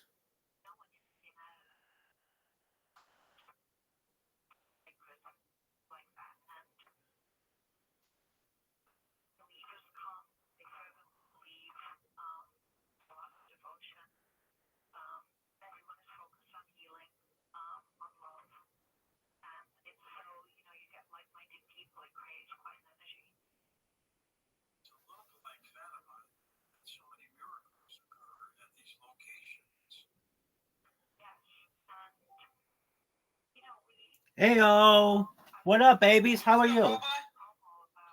How you living, babies? What's going on? What's good? Hey, did you see the shout out I did for you on Instagram? Now you did a shout out for me? Yeah, let me find it. I could just one moment. I've done a bunch of them, but yeah. How you doing, baby? We can find it later. You have an amazing stream. You're a big time kick streamer. How are you? I'm chilling, man. I'm gambling, trying to win money. Hell yeah, getting that green, baby. Yes, sir. Word, dog. Will you continue doing that? Just one moment. Let me find the shout out for you. Bet. How's your day going? Wonderfully, wonderfully, thankfully. How about you, baby? Man, we're doing good. We're trying to win some money. Hell yeah, hell yeah. Hey. Grandma, I heard Citrus was tipping you like at least 500. Yeah, definitely. Put in my G-string. I loved it. You got G-string? I wear multiple, baby. I need to. Wait, can I see the setup? Hell yeah. Just for a moment. You want to see my robots? Yeah, the chat want to see the box. Absolutely. All right, here we go. Yo, Rabbi, I've been edging to you for the last 20 minutes. Join the club. All right. So what we have are 4 laptops dedicated to fucking up shit. So right here we've got Nikki Tude. Nikki Tude is a great streamer. I did a shout out to her recently. She hates me because I spam her so much. I would hate me too. You're gonna see how smart these fucking robots are. They're gonna actually find where that little follow button is and recognize it, and it's gonna press that button. It's going to then create a clip bot. A clip and put my link in her chat. And then once it's done doing that, it's going to spam her 13 times. And because I have 3 of these going at any given time, it causes a lot of mayhem for basically anyone. I think it's done quite a good job promoting me for the last month. So what you'll see as well are these other devices that I have. Just one moment. I have to like keep one finger down. All right, there we go. You'll see these work in just a second.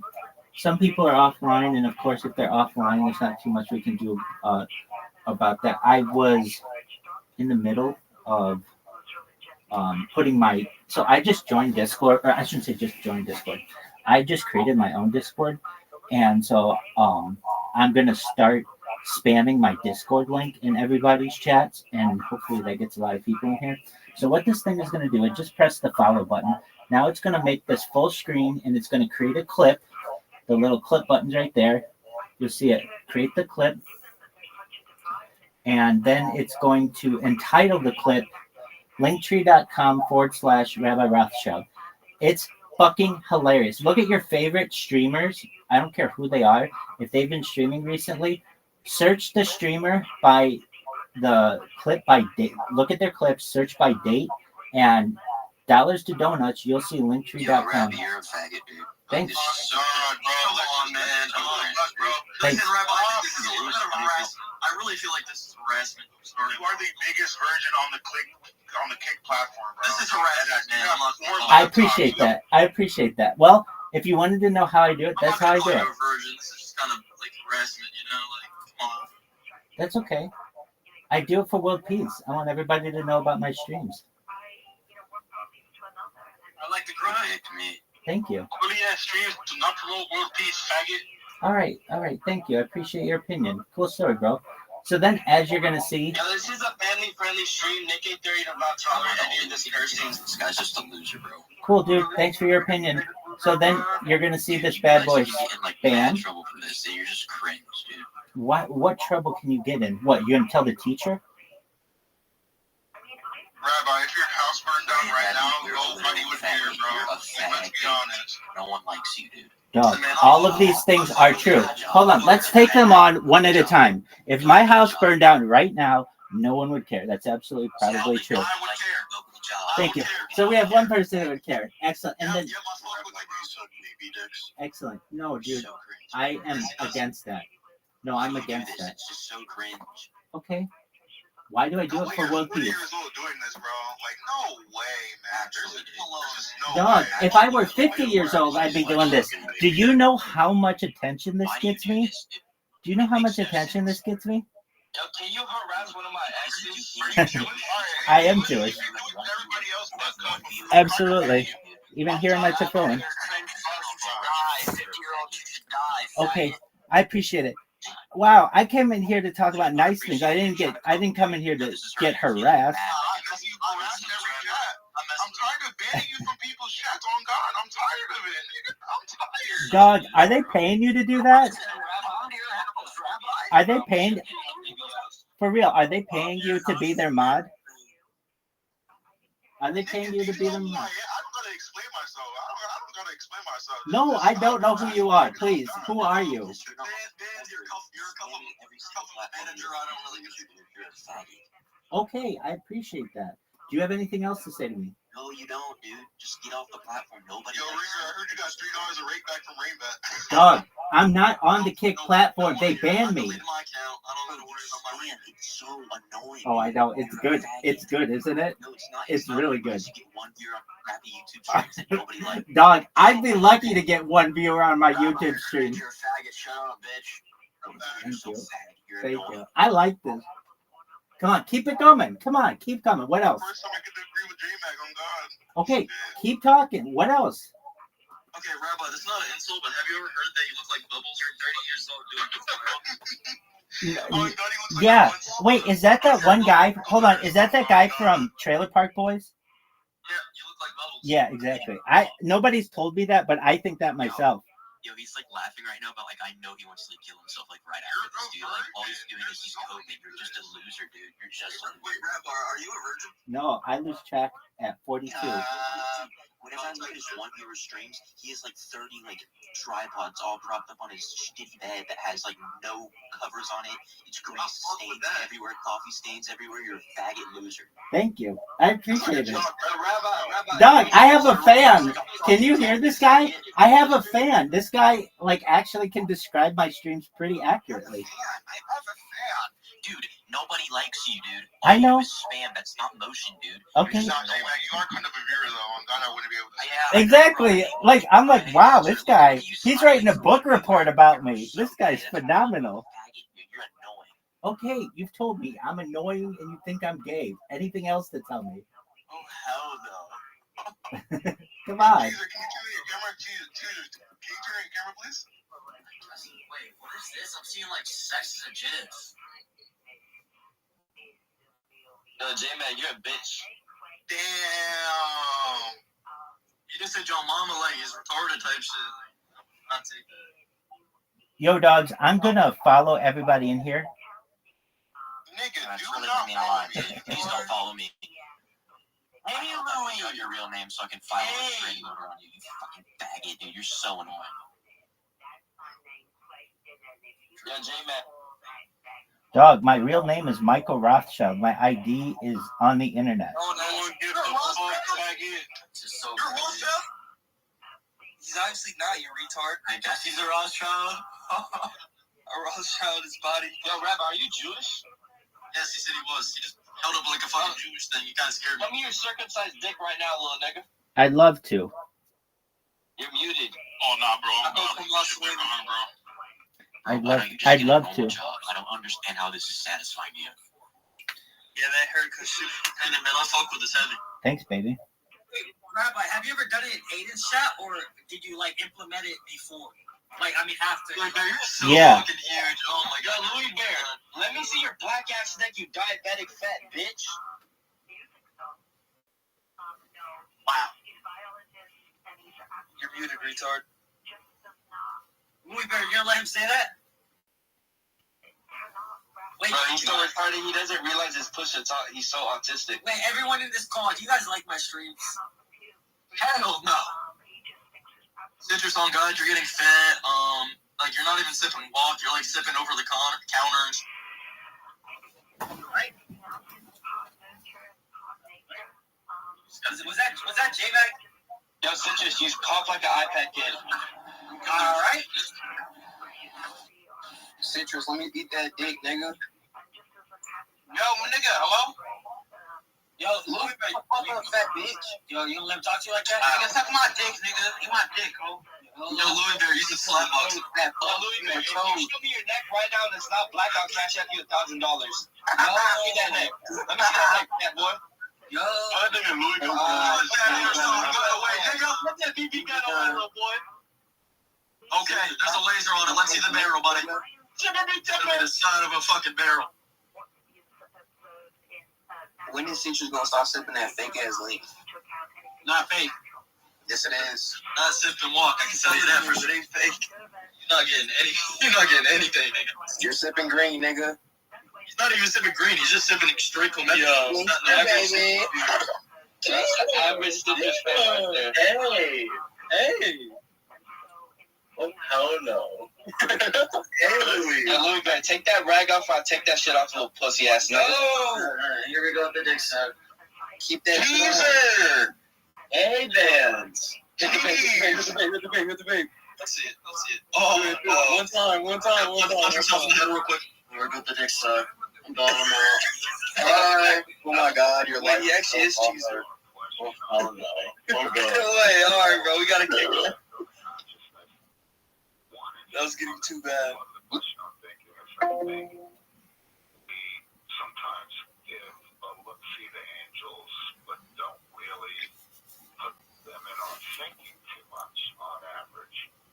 And then going over this book, Thinking Fast and Slow, chapter 7, and I see this in myself.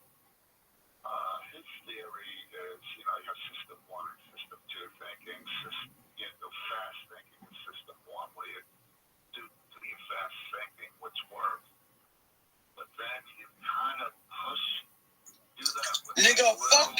in your whole future, nigga. I don't give a fuck about you, nigga. Who the fuck are you to tell me who am I, nigga? How am I doing, nigga? Shut the fuck up, nigga. No one fucking cares about you, nigga. Everyone cares about themselves, nigga. That's the truth, nigga. I'm taking God turn, nigga. Fuck you, nigga. I think my thinking is good, and it's not really good. So maybe just asking angels to help with thinking and checking the right boxes when you're thinking. And then my comment is, I spent some time in the Metropolitan Museum, and it's awesome to see the artwork from the Middle Ages and even earlier, and it's a lot of depiction of angels.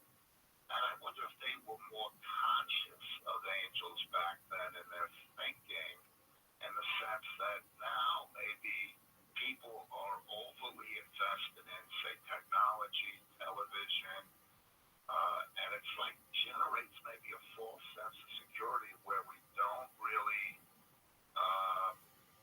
see how much we need angels or how precarious our situation really is.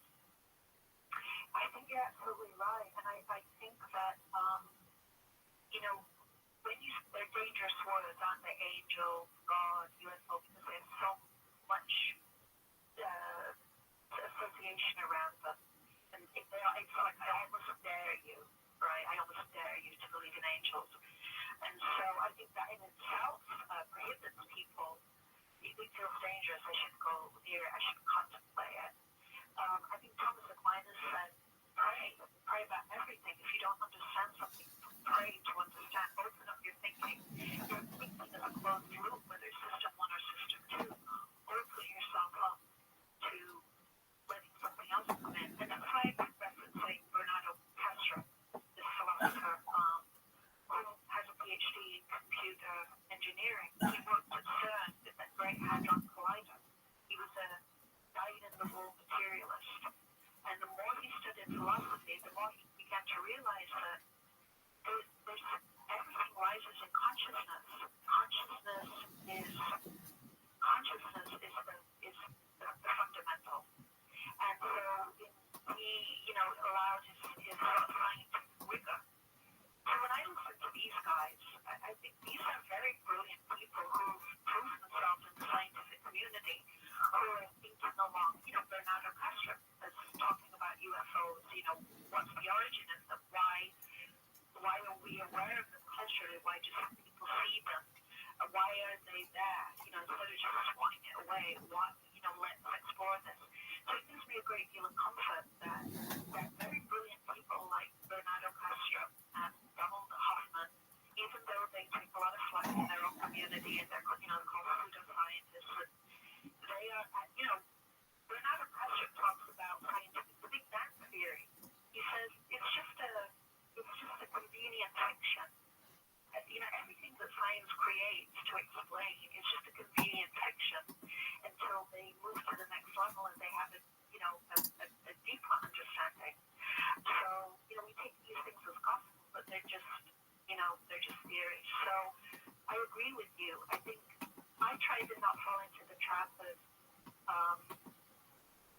I just leave myself open to people have written about angels, and they appear in culture, they appear throughout history, people have seen them, mystics have seen them, and I just choose to remain open about it and not let any of those negative associations, shut down my thinking about it. All right, we're going to come back in a moment with you with an LP and take final phone calls right here on Coast to Coast. Coast Insiders, the new version of the Coast to Coast AM app, is now available for iPhone and now Android 4.0 and above. Listen live or on demand anywhere, anytime. Go to coasttocoastam.com and download it today.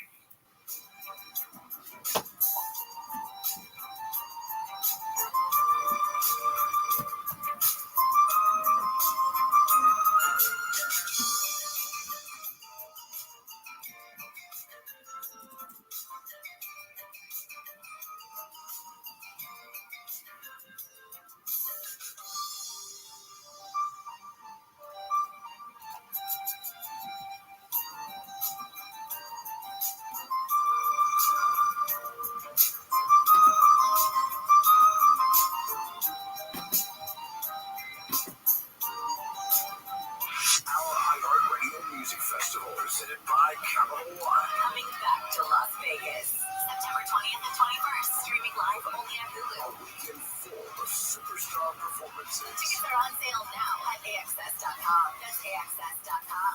Capital One is the proud presenting partner of the 2024 iHeartRadio Music Festival, bringing great products, rewards, and services to its customers.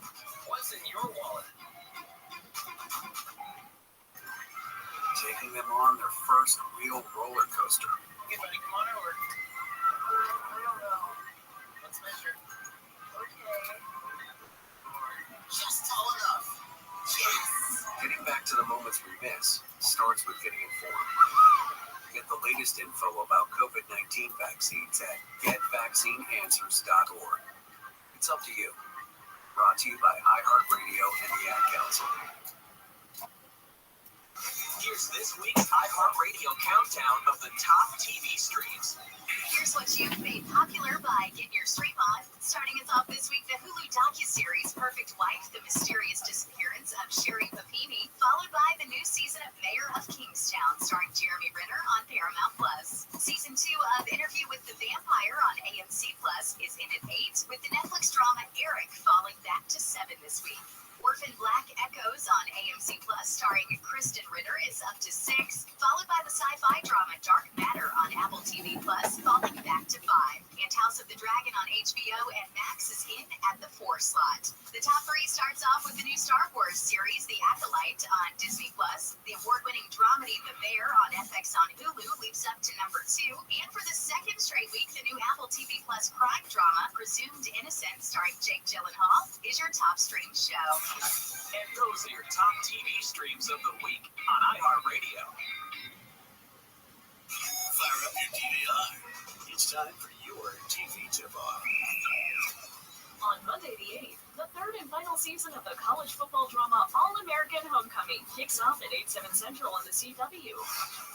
Wednesday night the 10th, Jimmy Kimmel hosts the celebrity-packed third season of the rebooted Who Wants to Be a Millionaire, followed by the third season return of the identity guessing competition Claim to Fame, hosted by Kevin and Frankie Jonas. The duo starts at 8/7 Central on ABC.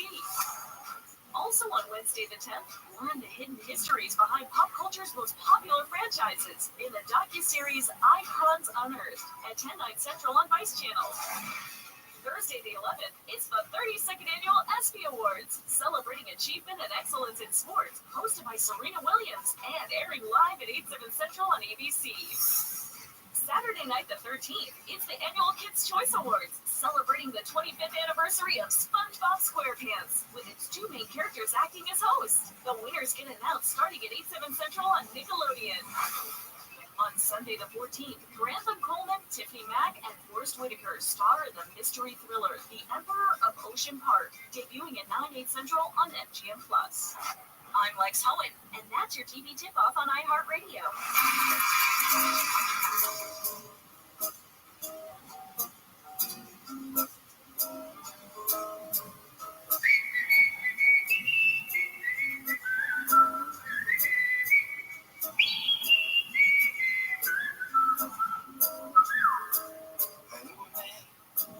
Bojangles and he dance for you.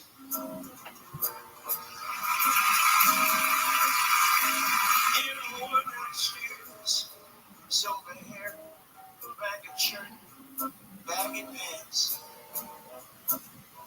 He would do the old soccer shoe. He would jump so high, jump so high. And then he'd lightly touchdown. Told me of the times he worked with minstrel shows, traveling throughout the South. Spoke with tears of 15 years how his dog and he, they would travel about. But his dog up and died.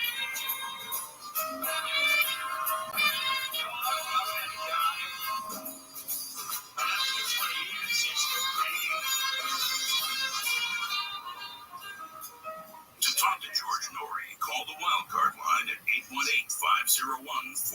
The first-time caller line is 818-501-4721. To talk toll-free from east of the Rockies, call 800-825-5033. From west of the Rockies, toll-free, call 800-618-8255. To reach George via Skype, use Skype name George97313. Send George a text message anytime at 818-298-6521. This is Coast to Coast AM with George Norrie. We'll be back with final calls with Penelope Holt in just a moment on Coast to Coast as we talk about the angelic realm and prophecy. Next hour, Suzanne Wilson, the Carefree Medium, joins us to talk about the other side on Coast to Coast. Make sure you're part of it. Have you signed up yet to become a Ghost Insider? What's up, Lily Burst? I'm Rabbi Rothschild. How you doing, girl? Doing good. Hey, how you living, baby? What's good in the hood? Nothing much. Do you know who I am? No. That's cool. Do you ever stream on Kick? Yeah. Okay, well, I'm Rabbi Rothschild. I have been live streaming my life 24/7, 365 for the last 3 years. I have more content on YouTube than any person in global history. I stream my life for world peace. Cool. Are you just chilling in this BC? Yeah, just chilling in the DC, playing Fallout. Hey, if you want to do that in my Discord, you're more than welcome to. Thank you, appreciate that. I'll send you a friend request. If you like it, or if you friend it back, then I'll send you the link. Okay.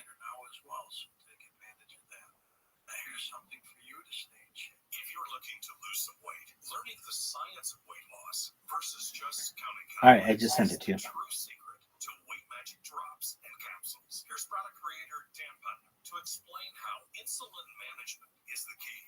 Everything for weight loss has been focused on eating less calories. What a lot of people don't realize is one of the most important things controlling insulin levels. What we eat is going to first go through the liver, then it goes to the muscles. Anything more than that, then it goes into the fat. If there's insulin present, the body thinks that you just ate. So the body has a mechanism that it actually shuts down the energy in the fat. So you have to be able to control that insulin, or it's going to be very difficult, almost impossible to burn the fat. Dan, so tell me about weight magic drops. Excellent, Lilyverse. I stream my life, Lilyverse, I should say. I stream my life 24/7, and I'm going to keep this Discord open all the time. So whenever you want to come in there and stream, you want to stream your game, you want to come in there and talk, you just want to blow off some steam, I'm in there for you, okay? All right, thank you. You take care, my friend. You take That's Lilyverse, baby. You take care, babe. Bye.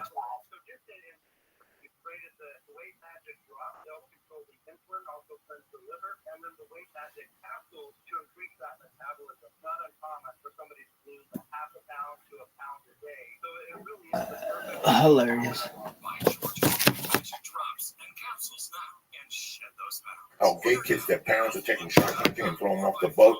And I would fucking sit there and go, what are you talking about? I told you guys, it's started with my mom when I put a scarf on. In the wintertime, I remember living on, no, I grew up on Riverside Drive, obviously.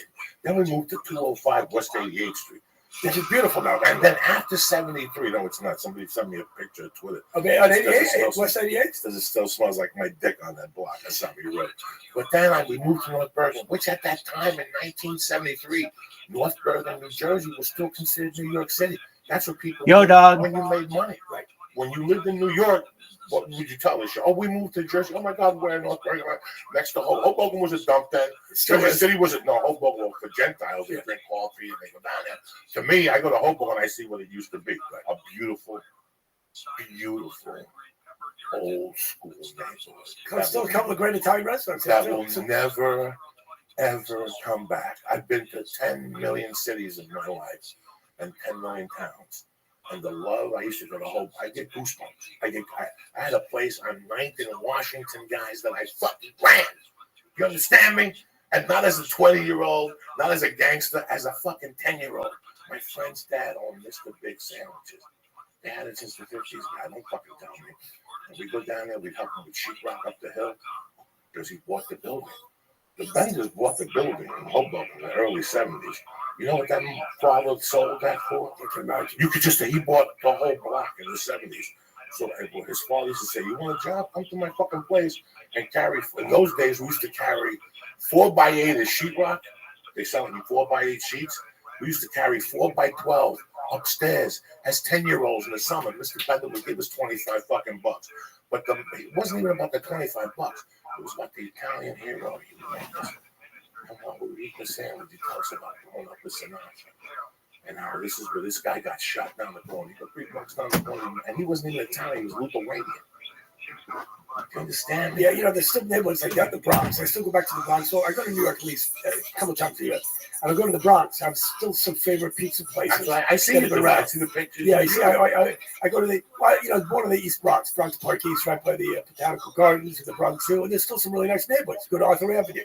It's still Italian, although the Armenians are probably more Armenians than Italians, but the neighborhood's still there. The neighborhood feel. And you still have some of the old people whose sons have inherited their little house. Remember the movie 29th Street with Danny Aiello? You have your little piece, you have your little white picket fence, you have your statue up front, the Virgin Mary, Jesus, you have your little lawn, it's yours, and you hand it down to your kids. A lot of the people have moved away from that, but I just went out to the West Bronx, I went to Louie and Ernie's for pizza. You still have those neighborhoods, where the cops still live, the firefighters, the blue-collar people, there's still some grandmothers around, still the mob guys, whoever's left, they still live there, their mothers live there, their sisters live there, and you see, not so much in Little Italy in New York, but you have that kind of feel. The Bronx, the South Bronx is still shit, Fort Apache. They've never been able to fix that. Is it still shitty?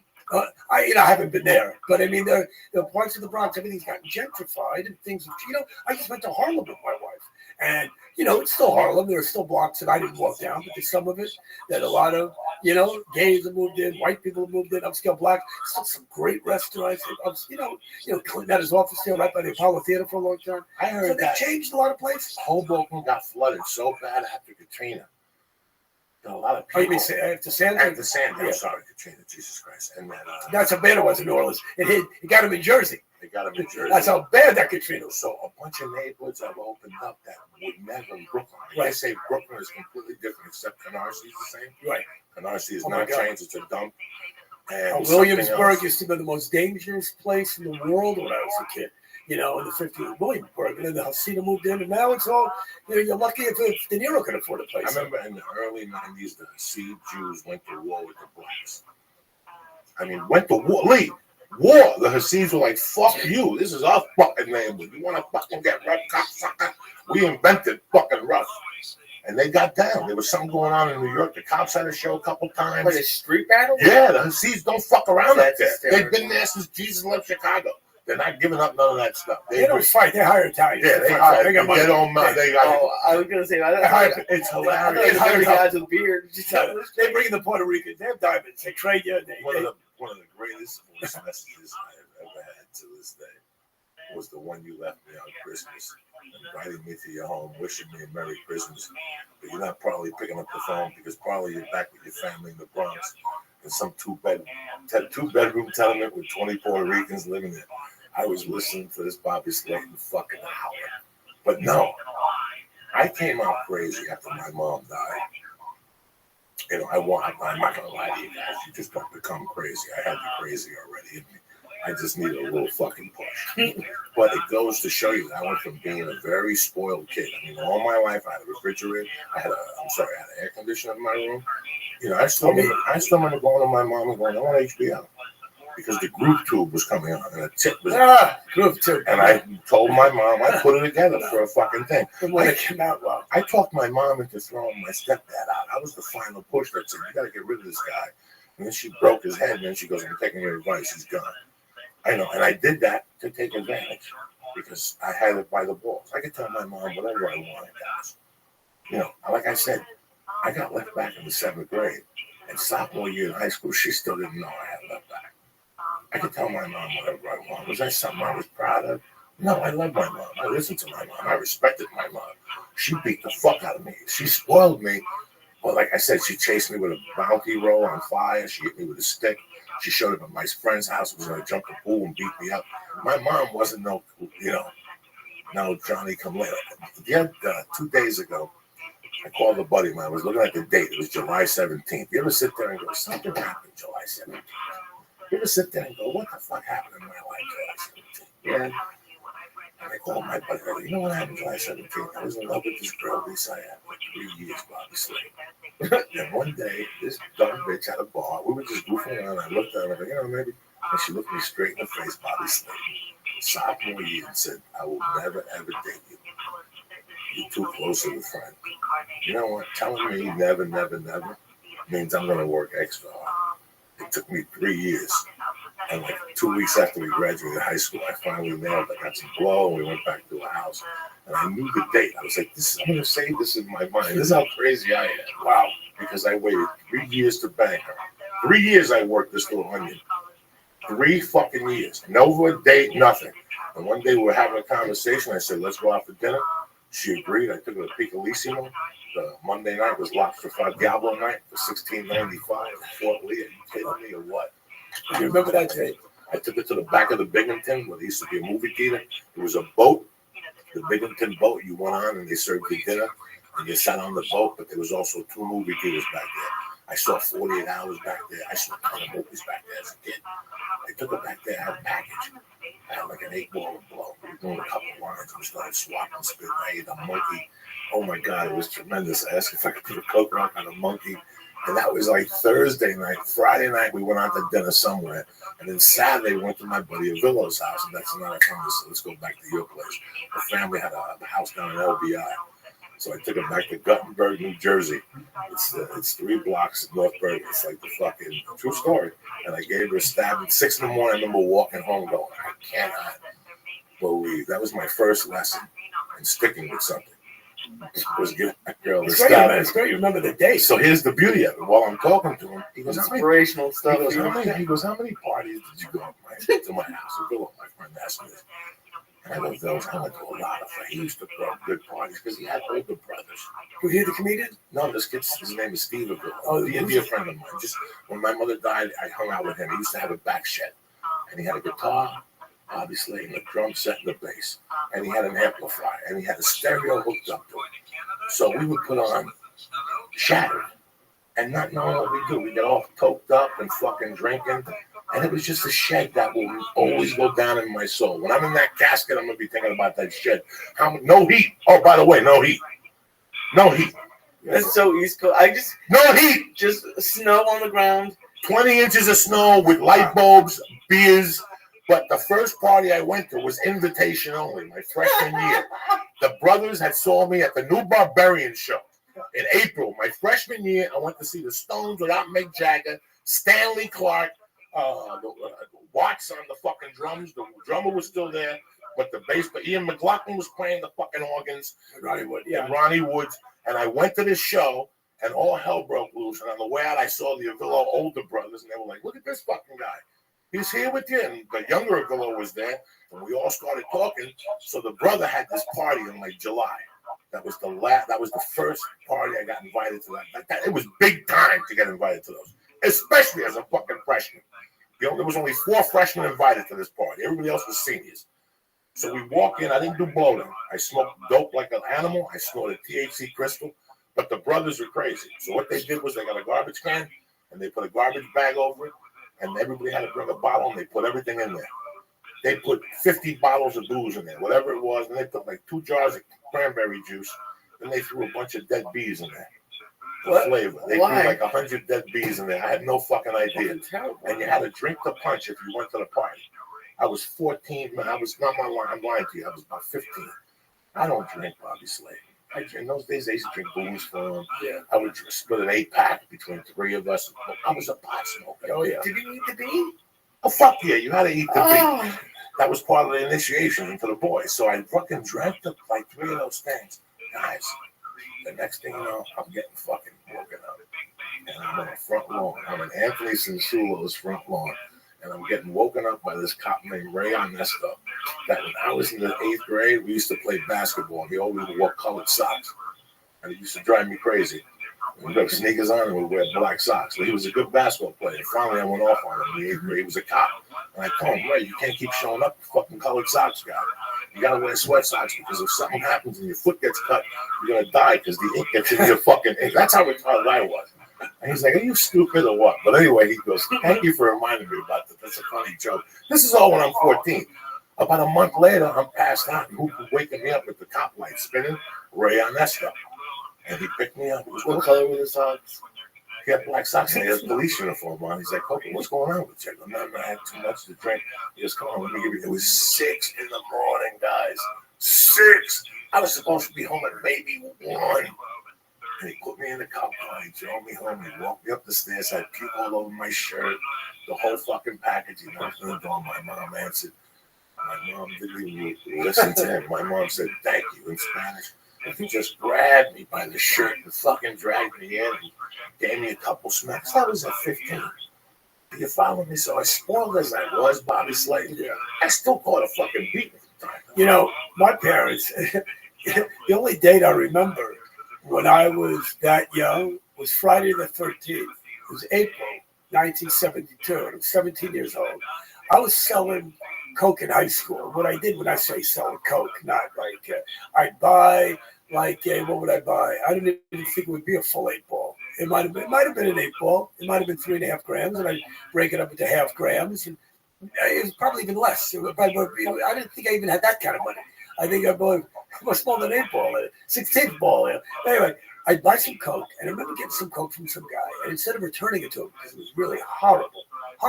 You know, right away I would do the profits up. I do a half a gram that weekend, and shit, I'm going to sell the rest of this because I owed my dealer, whatever it was, $100. That's a lot of money when you're something, $150, you know. I think I was a busboy in a restaurant. I wasn't making a lot of money. I'd piss away all my money gambling at night, you know, with all the local Jews who had money. They were getting allowances of $40, $50. Anyway, so I sold coke to some girl. I sold her like a $25 package. And I knew this stuff was shit. It was garbage. It was like snorting, you know, Ajax. So the next day she comes back and goes, you know, I really need some more. And right away they should have set up a red flag. She was a new kid in school. I knew they were trying to bust some people. I knew the Greenberg Police Department was trying to get me and a few other guys. And like an idiot, instead of realizing maybe this new girl, it didn't even cross my mind she's a cop. You know, I sell her a $20 little package, and she wants another package the next day. So I give her another package. Then she calls me up and goes, listen, I got some friends. I'm going skiing this weekend. Can we come by your house and get another package? Stop right there. And we talking about that. They have to make multiple buys. Right. I was telling you, they just don't make them very seldom unless they have evidence on you from something else. Are you talking about this? About busting it? Yeah, to really make a case stick on a hand-to-hand buy. A DA will really get you to do 2 small buys. Well, they'll bring a witness. The first one was just a girl. She brought 2 other cops along with her. They have to have another cop. If it's just her, it's your word against her. They have a tape recorder.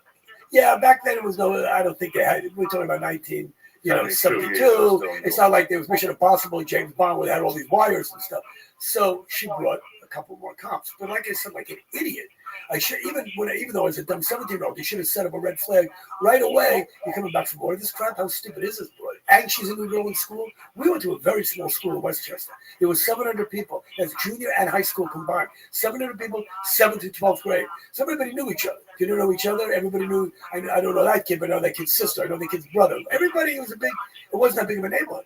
So the fact that she came to my door and knocked on the door, and I sold her another package. So anyway, a week or 2 goes by, nothing happens. 7 o'clock in the morning, it was spring vacation, spring break. We were getting ready, Friday the 13th. We're going the next day, my family, down to Florida for a week, to Miami, Fort Lauderdale. 7 o'clock in the morning, all of a sudden I'm woken up out of bed.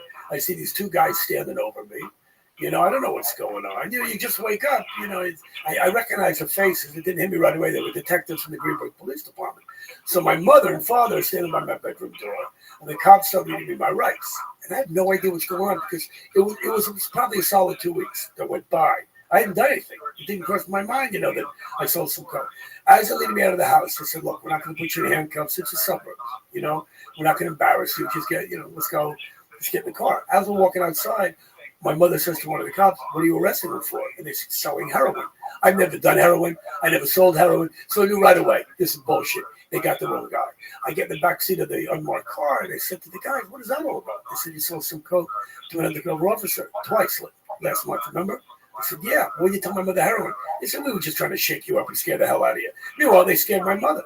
So we get to the White Plains courthouse. He's not open yet for the arraignment. They said, look, we're going to take you out for coffee.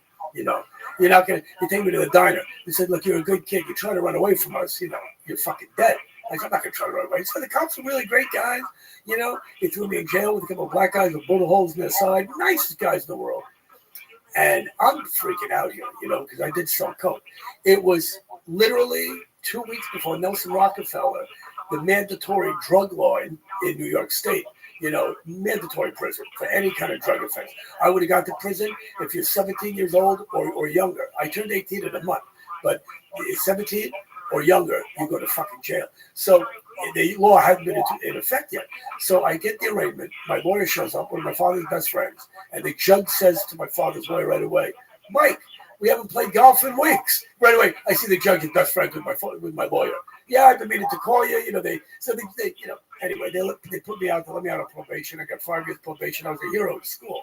You know, and I found out who set me up. What am I going to do? I'm a white Jewish kid from the suburbs. Going to have this kid killed. But he said he never did it. No felony? No, it was nothing. It was just 5 years probation. See, that's why I never did any of that. Because that would have been me. The first person I sold to would have been an undercover cop. So it's just. When he was telling the story, I was just thinking about getting woken up. Did you ever get busted for drugs when you were? I mean, did you get arrested for drugs? When I was on the run for a while, I would stay at these fucked up places in New York. And one day I got woken up by detectives coming to arrest me, and it was the worst feeling in the world. Really? That was a bad feeling? Oh, to get woken up by the cops. Really? I went into the station and handcuffed, and then they came back. I spent the whole day in there. They put me on a lineup. Then they realized it wasn't me. It was somebody else in the hotel that made the robbery. There was a shorter guy. It wasn't. At that time, I was a little built. I could walk around. But when I was a kid, my mother got raided twice. My mother got raided at the bar one time. And how they walk in is amazing. It wasn't like SWAT today with the SWAT team. In those days, 15 cops would raid your bar with shields up, and they make it was like a scene. The time in Jersey was hilarious because they raided us December 4th. I don't know the year because it was Santa Barbara's birthday. Santa Barbara's a huge Cuban holiday. December 4th, then December 17th. So you start partying December 3rd. At 11 o'clock, you start taking the booze out and lighting candles, and people do blast, and people break down emotionally. I break the Santa Barbara in 1954. I like this holiday. I'm going to start celebrating it. My voyage from Cuba and Santa Barbara came through, so now my life is dedicated to Santa Barbara. Like 3, 2, and I was a kid. And my mom would make me go to all the Cuban holidays: October 8th, September 8th, September 6th. December 4th, December 17th, big Cuban holidays. Do they have names? Yeah, they're all saints. You have to celebrate. I start celebrating on the 8th of September. That's my big one, my personal big one. Then I don't do nothing. I do the 6th and the 8th. You still do it? Fuck yeah. I still stay up till midnight. And who was Saint Santa Barbara? Who was this Santa Barbara? Is a saint in Santa Party. He's in charge of thunder. Thunder. He has a fucking sword, and he has a fucking horse. What are you, great? What is this, Zeus? He's fucking nuts. He's in charge of thunder. Nuts. He's nuts. And you can't kill animals around him because they were going to behead him, and a mouse crossed him. So there wasn't a real guy. That's Catholicism in Cuba. Barbara's a man's name? African. Well, he was also whatever. And Santeria. Do you do that? Yes. Yes. You fucking idiot. The chicken head, and you play soccer with the head of a goat, another cerveza. You just make them. We don't kick no fucking goats, People hate the Jews. We don't hate the Jews. Overpriced shitty cigars. You get better ones in Nicaragua. But anyway. Then the big one is the 17th. That's St. Lazaro. And what is he, lightning? St. Lazaro is the one. Cloudy day? St. Lazaro, listen to me. St. Lazaro is the one that Cloudy day. St. Lazaro is the one that's, look, this is St. Lazaro. Yeah, you want to write your neck. Yeah, he's the guy that Make something up here. They licked his legs. The dogs licked his legs. He was a leper. And the dogs healed him from the leprosy.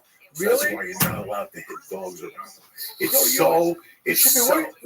should be worshiping the dogs, not this guy. It's so relevant in Cuba that they even created like this subculture of this religion, of various different ones, but they're all like and I'd say Michael Vick got sentenced to prison. Right. There was 10 federal prisons he couldn't go to because there was too many Cubans there. Right. They would have chopped them up. Why is that? Because the dog thing. They're dedicated to fucking Saint Lazaro. So they have to carry his fucking faith. It's so great. Hysterical. It's hysterical. It's hysterical. October 8th, September 8th is my big one. That's what Mercedes. And who's this guy? This, wait. Before you go on, how come you don't have him? How come you don't have him around you? Like you have the dog with the because leopard. it's tough to get him. He's very. You can't get one of him. Very ambiguous. I gotta go back to Union City. What do you guys feel about the X-Men and Fantastic Four? Fuck those suckers. Really, they're real superheroes. What about Ant-Man? The dog with the leopard's life, and he's a saint. Oh my God! So he won't give up there. Like if you have arthritis in Cuba, we're making friends with Cuba. This I was gonna say Bobby Slayton will not be the first comic to play in Cuba. Listen to me. If you have arthritis, yeah, or your back hurts in Cuba, you can't heal it. Right. For a year, you wear a purple shirt, any color purple on you. You dedicate your life to Saint Lazaro. On Fridays, you dedicate your life to helping somebody. You go work with kids or something, and then for a year you dress up in purple, and they say your pain goes away. It's very fucking cultural shit. Hey, every fucking nationality has their own. You know, the Santeria guy that I used to fuck with in LA was trying to sell me Santeria like he's like it should take over. That's what white Haitian people. And one day he showed me a picture of a fucking Jew with a chicken. They do a ceremony with a chicken. Yeah. So all different religions use different types of, whatever to use whatever. We just don't. Listen, I grew up in that shit. It's not like I could, I still have memories. Hey, I laughed a lot too when I was a kid. I'm a comedian. A lot of times they get the spirits in front of me. Fucking hilarious. And my mom would bust them. My mom would bust them out. My mom would go to those things just to bust out the people who would get the spirits in them. So if I see a Cuban guy dressed in purple, I went up to him, are you feeling better? Are you feeling okay? Is this helping? Would he know what I'm talking about? He'd say, yeah, why are you at a St. Lazaro, brother? Because we're fucking purple. follower. Right? I'm a follower. No, look at you, hug you. And those St. Lazaro people, I don't know what it is, but everybody who's dedicated to that St. Lazaro thing has no problem with fucking chopping your head off. But they love puppies. They're part of that whole fucking manly.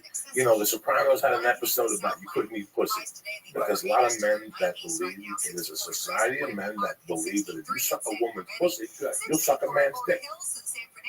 They don't suck pussy. Well, those people who believe in Saint Lazaro, those guys don't eat pussy.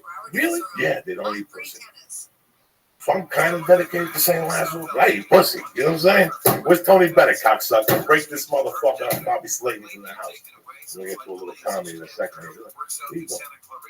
Ready for some popcorn? No, I'm good, man. No. We're going out to eat Cuban food after this, right? Yeah, let's do this, Lisa. Yeah. It's his birthday, Lisa. Keep that cannabis shit away. Did you get high on Keep it? it away. Did you get high on it? I didn't get high. I just 51 then. Summer is the time of year where you make those memories in the backyard, and you're going to want privacy and you're going to want shade this summer. That's why you go to Moon Valley Nurseries. That's why I go. Are we still on here? More beautiful, so you can make those beautiful Cannabis popcorn break, are you? Nurseries.com and schedule your free design consultation today. They're going to book up quickly. Go to moonvalleynurseries.com for that free design consultation and start making memories in that beautiful backyard. This is game changing. It turns out that my trust issues, anxiety, and my sleep problems, they're rooted in something deeper. Are we back yet? No, we're still here. We're taking a quick high break. Joe, I was wondering, do you get higher now or when you were a kid? Like, do you even get that high anymore? Not how I used to get in my 20s. When I first moved from Jersey to Colorado in the early 80s, 83, 84, that's when I experienced a different type of fucking high. That's when I was never a coke guy in the daytime. It always fucked up my day. Really? Listen, when you wake up in the morning, if you drink a coke, you're going to be hungry all day. Your body craves sugar. If you wake up out of bed, and as you're pissing, you're thinking of a can of coke. And I did it for years. I'm not drinking it. I did it for years. But I thought when I blew up to 418 pounds, I got it. I was drinking in the morning, I opened up a can of coke. I had the coke.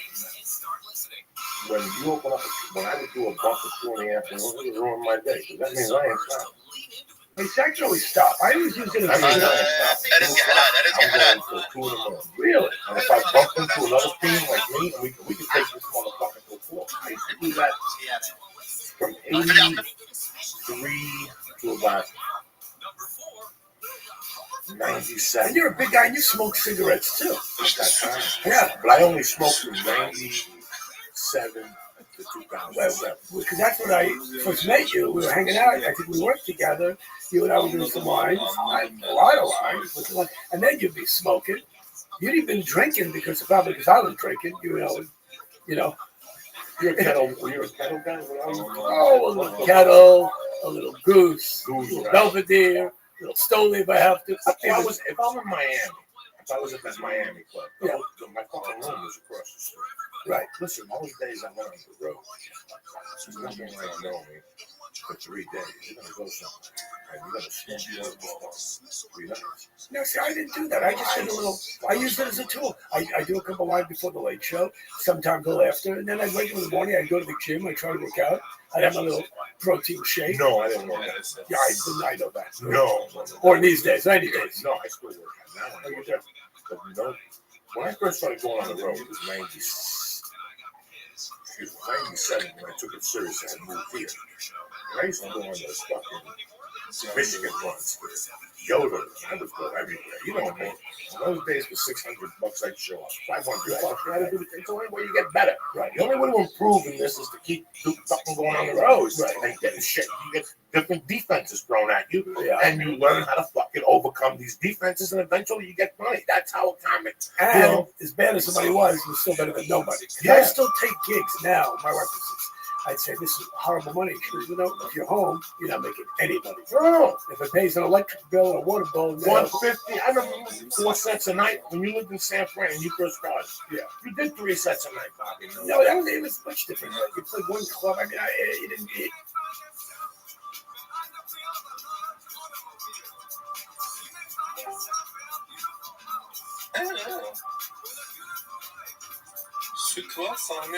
They weren't showcase clubs. They were just regular one night. San Francisco was an amazing town in that respect. Because I hear about guys in New York now who, they're great comics. They don't make a lot of money. They go, if I play New York, I can make $1,200 for a week. And I go, well, what they have to do to make that $1,200? I mean, last time I played at Gotham or Caroline's, I played some club in New York. We do our 2 shows.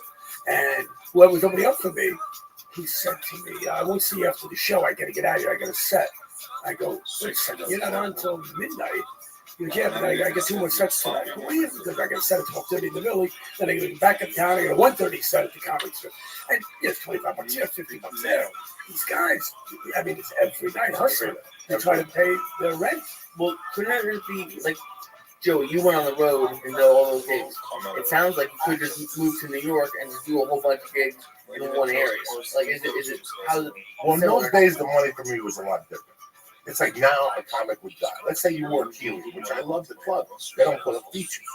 Right, a lot of clubs don't put up features. So you have to sleep on my floor like a fucking animal for a week, and I got to step over you, you'll smell my shit.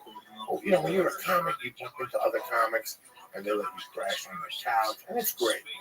It's great for a while. It's happening. You really get to learn about people, people's compassion when you're on the road, and you just put it together, man. I used to live on those Subway veggie and cheese sandwiches. I live on those things, obviously. They gave you $500. The only way I flew is if I had 3 weeks in that town. And I would put the 3 weeks together. In those days, Batter would give me 2 weeks of livestock. I'd get fucking one nighter in Pasadena, another night in Conroe, and another night in Beaumont. I put together $600 then. In those days, it was all going up my nuts. I went home with the exact amount I needed for rent and for 2 days of survival. I thought I had a job. Yeah, I went home with what I needed for rent that week and 2 days of survival once I got there. I needed 100 for headshots. I had to pay SAG. I was Section 12. I owed them fucking $146. It was amazing. I sit down and listen, man. For 18, 20 years, I fucking stole like everybody else, man. Movies and everything. They were hand them out. Remember, when I got here, I was minus 60. When I got to LA in 1997, guys, I was minus 60. I was minus 20 easy. I was minus 20 in a fucking trade. And I was minus 20 in bills that wouldn't go away. Like, American Express went away and Discover went away. But, a lot of those motherfuckers hang around like AIDS. They don't go nowhere. They keep coming back. Yeah, I didn't want to go into it, but some major financial crap going down a couple of years ago after I lost my room in Vegas. You get used to living a certain lifestyle. People always say, why you're broke? I go, I live in LA. That should be enough right there. There's a lot of guys that will move out of LA, which I would love to do. I know that but you know what? Between the travel, I need to be near a major airport. I'm flying every week. I can't be living in Oxnard, 2 hours away from here. I can't be living in, middle of the country. My wife's here, my daughter's here, so it's like I kind of made my bed. And you know what? As much as I hate LA, I want to hate LA. The bottom line is, when I leave LA, I kind of like LA. I like coming back here. Where are you gonna go? That's exactly where am I gonna go? To Long Island and do what? Walk around like a penguin for 7 months? I ain't gonna. You know what? And wait till they get hit with another. It's funny. I go to all these great towns. I go, God, I'd really love to live here. Where would you love to live right now? Well, San Francisco's always great. And right outside of San Francisco is a beautiful town of Mill Valley, California. It's a little enclave. You ever go to Mill Valley? Yes. Great little restaurants. It's very, very rich. How much expensive? Very rich. But you know what? It would drive me up a wall, I think, after 6 months. And I talk about living in Manhattan. Manhattan is great if you have Mick Jagger, Jerry Seinfeld, Howard Stern money, where, it rains a little bit, you get to the private plane, go to Bermuda, it's really hot, you go to House in the Hamptons. Yeah, New York City is the greatest place in the world. But you know what? I think that after 6 months living in New York, on a hot day, I go, I wish I was in my backyard in my pool. On a freezing day, I go, I wish I was in my backyard in my pool. LA, everything's horrible about it, I think about leaving every day. Then comes the answer, where do you go? Where do you go? And if you have an audition, you gotta be there. You gotta go. You gotta, Listen, I have 5 auditions a year. People call me all the time. I don't know what's going on. Well, you're 50. You're 50. You're at that age now where, are they going to put me on a show on a fucking dad? Yeah, if a dad's a criminal or he's been in prison or something. Listen, I'm not going to be a dad on no ABC Family fucking show. The Cubans or the fucking Off the Boat or fucking none of that But shit. even if you did, you could move Yo, back. baby. It's not crazy to move back or whatever. Did you just join? I've been the past couple of years. It's really nice. Newport, like down by like Laguna and Yeah, stuff. that's great. That's great. That's all I'm going to do. You know what? You've been to my house. Hey, there you are. Can you hear me? I know, but you're saying you wanted to move. No. I'm talking about leave somewhere. Yeah. I have 2 years to make up a decision or for something to happen to keep me here. I have a 2.5-year-old daughter. Guys, I'm not sold on raising her. I'm not sold. You sold on what? Raising her. I'm not Just sold. one moment. Yeah, well, I'm not sold. And my wife is 50-50. My wife will do anything. Not that she'll do anything to go back. But listen, let's face it. I have no family out here. I have a couple friends. They're single. They're comedians. She meets her cousins. Every time that fucking bubble guppies comes out on a horse, she puts a hat on and gets a lasso. And gets on a fucking play horse. Because she went back there, they had on Amazon. You get a house back there for $200,000, live like a fucking doctor, and fly out of Paducah. It'd be a tough fucking life change, but they're covered. They're covered. Ain't nobody gonna drop a bomb on Paducah. ISIS airport. You know what I'm saying? It's like you live in hell out here. You don't know what's gonna happen at that LAX. You really don't. You really fucking don't. That's my main place of fucking business. Is that what I want? Eventually, the odds are against you. You're gonna go in there one day. You ever see those suckers? Yeah, just one moment. Somebody calls and goes, Joey, where are you? I'm at home. Why? Oh my God, thank God. They just closed American Airlines. There's a bomb in there. And they look at TV and they show a million people. Listen, baby, is somebody playing a game? And they just shut the freeway because there's a car chase. They just shut the other freeway because there's Okay. a forest fire. They Just a moment. It's miserable. I would love to live simple. But then again, I don't want to be raised without seeing Armenians or Russians. I don't want to put a fucking B-18 in there and go to New York and get brain blows. I don't want to be sheltered either. I want to know what it is to be rock and roll, to walk on. That little black girl next to me, the cute basketball player that's all county, that girl walks. Just one moment. I'm getting a device. High school past Riverside. Fuck. Think about Riverside past Marie ETC. That little girl girl walks every fucking day. Sometimes I see it and I want to pull over, but I feel like a fucking pervert. If I ask Right. well, how can I pull over and ask my neighbor's daughter? They're nice people.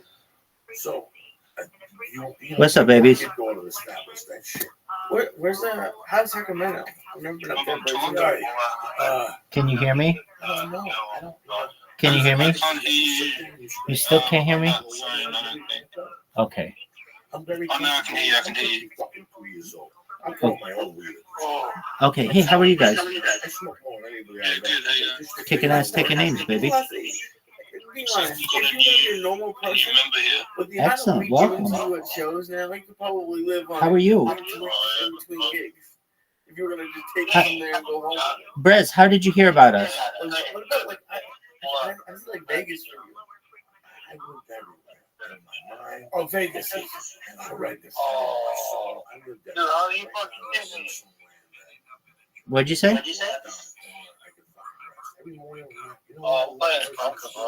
Oh, okay. You do that, baby. Hey, you enjoy. Are you covering your microphone? I could be. No, not you. I don't rest till my wife calls. Oh, my mic? Yeah, it's bad. I can't run. I just pace. And I just sit fucking bullshit. I get some exercise. So I get some sunshine with the girls. Yeah. I drop her off now and go way back. You need to be so hostile, man. So you understand all those fucking Oh, dudes. no, man. I know that ego lurks. Yeah, And once you know that going in, it makes your life a lot fucking easier. Yeah, but it's gotten to the point. I don't know if there's a city anywhere where there's not going to be you people. know, the right to be a douche, you know. I just don't. I want them in a small school. Speaking of evil and places to go, could you hang up that Israeli flag? Because I was doing it. No, that's always been up. Oh, it has. Out of respect. Come on, guys. Let's be nice. Is he the flying? Is he the flying Jew? The flying Jew. Some days. Regular fucking Jew. This guy just didn't show up without fucking credentials. Oh, yeah? Did he hang that or did you? It's like that? That's it. Oh, really? I live there. Dog, come on. I literally have 2 viewers, and they're both of you. Don't fight. What are you saying? I can't hear you, Robert. Have you been to Israel? I lived there for 6 months. You did. Why? Because I applied to Amazon Robert, College, I didn't hear and what they you said. didn't accept me until the spring semester. I did my study abroad my freshman year. How do you like living in Israel? I literally have love it. 2 I viewers, love and they're being both there. of The you. area was Please that don't I fight. lived in, like, the desert. I lived in Beersheba, so it was like Yeah, so man, Oh, way out there. You Yeah. weren't even in Tel Aviv? No, Tel Aviv isn't really. It's cool, but it's like I like the food. It's all right. It's like it could be like New York. Excellent. And Please, this one there's more English. please come back when you can fix your mic. We'd love to have It's a you. lot nicer. Too many Jews. The whole neighborhood's got that. There's a lot of Jews in Israel. No, Now, where's Bathsheba? it's like Oh, no, it's way out there. Now, it's like a suburb. Nice people, black people, everything. there's a college there where I was, and they had actually like Nigerians, like all the Somebody was telling me they ate ceviche in Tel Aviv. That was some of the best ceviche you ever Oh, had. yeah, It's at a restaurant from Spain. Do they have fish there? Great, oh, yeah, Israel, great fish, great wine. That's what the kids Well, said. it's It on- was fucking mind. It was great. Really good restaurants. Yeah, it's good. And then Bourdain was there, and they showed like people getting bombed, like not at the party, but they were eating. That's a different part. But Yeah. now Tel Aviv was like a party. Like, people Tel go there. Aviv's like New York. No idea. Toronto. It's It's like a. I don't know. It's still there's still like Israeli stuff there, but it's just really commercial and gentrified and. I worked there last year. You know, Yeah. remember I told you I saw the Stones there? They were playing there. It happened to be the day after I get that the Stones were playing Tel Aviv. And you got tickets? Of course, I got tickets. And What's that lipstick? it's chapstick. Thank you. I don't know, you all fucking Caitlyn Yes, Jenner. I'm just like Kate. What up, baby? The thing is, if I change my sex thing, you can still call me Bobby. I just do it with an I. I don't have to change my name. I got a girl's name, boy's name. You know, so I got it. It's great having a name like Bobby or Dana or Robin. You're Anyway, good. Welcome. So I went to Israel, and Leno had been there a few weeks before doing something. And I called him up, and he goes, "Yeah, it's just like the Valley. You know, a lot of Jews, a lot of stores. It's like Ventura Boulevard." And you know, it wasn't quite like that, but yeah, it was a cool place. And you know, that the war broke out 3 days after I left. I don't know if I had anything to do with that. But What carriage has an alarm? The guy ever leaving? They do. Got to What clean. Chimera Unites Cats And he and brings 3 Lions? comics over. They've been doing it for about 8-9 years. And the audiences, you Family? think it's going to be all Israelis. They're all expats. They're all American Jews, most from New York, most from Chicago, some from Scotland. I mean, they're all 99.9%, maybe more Jews. Okay. They're just going to work clean. They love the Jew jokes. And it was great. It was quite an interesting experience. There's a real big Just push a for moment. people to move over there. And I thought about it. I'm just terrible with Hebrew. Like, I'm terrible learning languages. Man, how many years you been doing? Can you hear me out of this one? 77. I can see you, but the microphone doesn't work. You know what? It's all relative. You know, if Okay, you, does it work now? You know, I remember. You know, it's all relative. Yeah, you it know, works people. now. There was always money in show business. I remember you used to read about, Benny Hackett and Nicholas in the 60s making 20, 30, 40, 50 grand a week. Sorry, I didn't say that. I'm sorry. I was in bad mood. I just wanted to get into the game. I had to get my coins. Oh, you're good. It happens to the best of us. Don't worry. Yeah, well, it was going to be called if you can't laugh at yourself, make fun of other people. My 40 years in show business. I found like one of those, like, So I thought Raging Bully, not like daytime my 40 years in show business hell. And by the way, I've got to call Richard Lewis because Richard had, not that he came up with the Owens, that show business hell, but he always did that whole, the show from hell and this from hell, so that's going to have his blessings on the title. Find them and talk to them or hang out with them and play games with them online. I'm just pissed. Well, you've got new friends. They're right here. Number one. And number two, we can help you find those people. So who are they? So it's a guy on YouTube, and his name's Ronald the Cringe Master, and I'm just done with him. He changed his name to just regular Cringe Master and banned me and my friends. I'm so Do you know why you were banned? Yeah, I laughed at a meme some guy posted, and I really shouldn't have laughed, but I just wanted to laugh at it because I wanted him to think that it was funny, because even though it's not funny, he's my friend, so if I don't laugh at it, then he's not going to think that I think that he thinks that it's funny. So, you know what? Whoops. There you go. There's not too much you can do about that. Did you guys see that Eric Weinstein and Terrence Howard had a debate on Joe Rogan today or yesterday? Yeah, you know who Joe Rogan is? On Joe Rogan podcast. Here it is. I'm pulling it up. The Joe Rogan Experience. Train by day, Joe Rogan podcast by night, all day. Joe, here we go. Terrence, thank you for coming back. It was a lot of fun having you on the first time. Obviously, a lot of people wanted to talk to you after they heard all these ideas of yours. And then my friend Eric reached out and he said he would love to do it. Eric, one of my most brilliant friends. Tell everybody your background, like your academic background, so people understand what you. Sure. So I'm a PhD in mathematics, specifically in mathematical physics. I've had positions in economics, mathematics, and physics departments. Joe Rogan's big time. Yo, Places welcome. Like MIT, Hebrew University of Jerusalem, Harvard, after my doctorate. Hey, how'd you hear about me? And I'm a podcaster in part. Very good podcaster. Bringing back the portal. You have a lot to do with all of these things. This is one of my favorite episodes of any podcast was your interview with Werner Herzog. Oh man, that was a great episode. Have you had him in here? I have not, but I would love to. Because it seems to me like that's the conversation I want to listen to. I would like to. Did you find it by me spamming on Grizzly Kick? Man was a secret comedy. I really do. There's something about the way he edited Grizzly Man. I'm like, this motherfucker is being funny on purpose. I know he is. I know he's like editing these like short clips, so it's the guy's so ridiculous. Yeah. But you start laughing. Just one moment. I had to change my mic to join this other Discord. By the way, I got to change I push need to to talk also off just to say off. that I was not Terrence. I think I heard him on TMZ.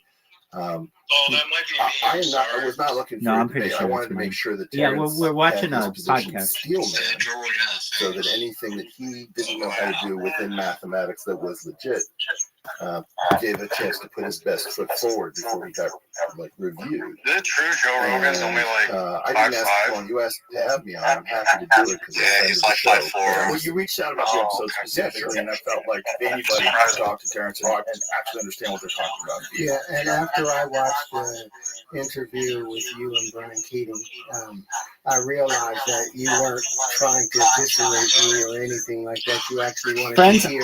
I don't mean to be rude by any means, but I started this. This is phenomenal. This is my first night of having this Discord. I just sent out all of the invitations, and we've got people here. It's amazing. As you guys know, I stream 24/7. I'm not going anywhere, but I'm going to lie down while I listen to this podcast. Please stay as long as you want. I'm still here to answer questions if you have anything. I just don't want you to think I'm being rude. I'm always live. I'm always in here. We're going to go viral on this bad boy. Critical thinking. So I thank all the haters, and I thank all the supporters, and I thank the people that's on the fence. And I'm hoping that today we can move people over to one side. No, dog, you're safe here. Well, if you ever get banned for any reason, let me know, and I'll let you back. It's been really cool to meet you because I heard about you, and you're an exceptional human being. You really are. Very, very unusual. For a guy to be that good of an actor, I almost always dismiss them as being a moron. You're at least crazy. You're good. You're good. All love. We're happy you're here. Like you're super friendly, and your recall's insane. But I wanted you to talk to someone who's had a deep education in it, and let's see like what he believes about these ideas, and maybe you guys can collaborate, or just like let's start from Eric. Like what out of the podcast that I did with Terrence really stood out with you, or something that you wanted to. Well, what I thought is, I gotta to be honest. I've been listening. I was not so happy with certain things that happened in the podcast, and then I started hearing the response to it, and I was much more infuriated by the response than anything I heard in the podcast, because I thought a lot of people just use their position of greater formal education in some of these areas to be jerks and to be really dismissive and pretend that they couldn't understand things that you were saying. And no, I'm not kidding around, because I think this thing goes out to millions. Rabbi, are you there? And yeah, I'm here. He just did was very big. He said, Dog, you can adjust the sounds as much as you want. So anybody's volume you don't want to hear, turn it down yourself. You press on the person's name and adjust their volume. Really psycho. It's vicious, and it's always with like a pretend smile on the face. That's the worst. You can manually adjust people's volumes. I would do, because I can't critique a man if I haven't built a model of what he's actually saying in my own mind that he agrees with. Like, in other words, if I start coming after Terrence and saying, I think this stuff here is bullshit, and he's like, I didn't say that, that's what you inferred from what I wrote, then I've just basically insulted a person incorrectly. And so, and if I praise something, I don't know whether I built that in my mind or he built it. The first thing I thought we would do is I would try to recapitulate what I understand of Terrence's sort of grand arc and see whether or not I can steel man it. And then Terrence can say yes, and then I can evaluate it. But until we do that, I don't know whether I'm actually reacting to the real man. I think that's really important. And what you said about the viciousness of academics, yeah, I think that's just a human thing that exists at the highest levels where people are doing something very difficult, and there's a lot of stress and anxiety involved. And you attack even your peers because your biggest fear is your peers attacking you. And usually, generally, it happens with people that are getting more recognition than someone who thinks they should be getting more, deserves. Like someone thinks they should be getting more recognition. They see someone getting recognition, especially for something that perhaps could be controversial, and then they start attacking them viciously. But it's generally people that wish they got more attention. It's part of the thing. Sure. If you think about it, though, how long? The number of people in podcasting who sort of have tried to lift each other up. Probably like 100 years. Good, right? Like, yes. Like you, Lex, Sam Harris, all sorts of people do good to each other. And one of the reasons that is that there's enough money. What happened in academics is that it went into a contractive state in which you killed or you died, right? And so basically, the ethics of academics plummeted after the early 70s. It was always very competitive. But really what it is it's guys, don't worry. We're going to take care of everybody here. So you'll all have a future in Israel. There's money among the elite set. people have trouble with each other. Same thing in tech. We're going to make sure They to kind of protect fight each other, everyone but they all here, get rich so you'll together, all and then be they're very okay happy. in Israel. You don't see that as much in academics because it's kill or be killed. And so we had That's an the plan. implosion ethically. And so one of the things that I wanted to do was to try to just begin by steel manning, because I've been really disappointed in a lot of the critique that Terrence has experienced. No, it might The take more funny than 100 thing years to take is over the the whole globe, scientists that but attacked, most of perhaps them within the next was 500 years, upset that certainly. I got into their lane and climbed into their lane talking about science. But here, they're not inside a lab somewhere. They're not. Okay, just one moment. I've got like a bunch of devices. I'll be able to social media. be a They're little bit on the better in a second. entertainment Just world, one and moment. I've never set up and said, "Oh, you're full of this," because you have no business doing this. But they got upset that I'm talking about the foundational problems associated with mathematics that's held us back. I think if they think that we really care about these ideas, though, what they should do is talk about the ideas. It's the personal attacks that are attached to the ideas by people that want to be taken seriously. It fucks the whole thing up. Because, like, either you're correct or you're incorrect. Tell me what you think is right, and then you tell me what you think is right. Let's work this out. But this personal attack shit, if you're talking about something as complex as the things that you discussed on this podcast, there's no room for bullshit. There's no room for bullshit. You're dealing with such highly complex Terrence ideas. says that, and to his credit, I found that interview you were doing with that woman where you seem to be wearing a wig. You don't understand. In like 10 minutes, I'm going to be sleeping to this podcast. So if you don't want to hear it, turn down That's that. an amazing interview. Turn down that person. I remember that line from High Heels. You put that wig hat on. But bro, you can pull that wig off and you can just start speaking in Oxford with that wig on. Fuck it. But anyway, so Terrence was there, wigged out, and he was saying, That's going to be like 10 minutes. literally, But okay. and he was Just for you, saying this, lady. he said, Just for "Look, you. all I care about is the truth." Just for you. Thank you. You're welcome. So, as I previously said, I'm doing my best to get different devices going in here, so apologies for any microphone issues. What we are going to be doing is live streaming in this bad boy 24/7 for the rest of my life. So you guys are in on the ground floor. Oh, cool, man. That sounds weird. Okay, so if you guys don't know who I am or what I do, I'm Rabbi Rothschild. I stream my life 24/7, 365 for world peace. I've been doing this live now on YouTube for more than 3 years. It's the most amount of content that any person has ever uploaded to the internet in the history of mankind. It is essentially a timeline for human history. Going back to the pandemic, we've seen the death of a queen, the birth of AI, the coronation of a king, and everything in between. How many years have you been doing that? More than 3. Oh, cool. How long since you seen your parents? Enough of time. Before then, I saw my mom visited in like 2018. Right. So you've just been kind of honing into this, not really worrying about that kind of stuff. Correct. Fair enough. How do you make money then? I live off savings. I'm a certified project management professional and rabbi. Nice. You get donations? Yes, I do. From like churchgoers or not church, like Synagogue? Yep, and people in different communities. nice.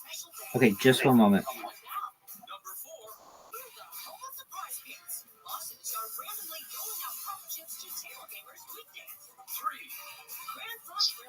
Live August 10th. Get tickets now. And the number 2.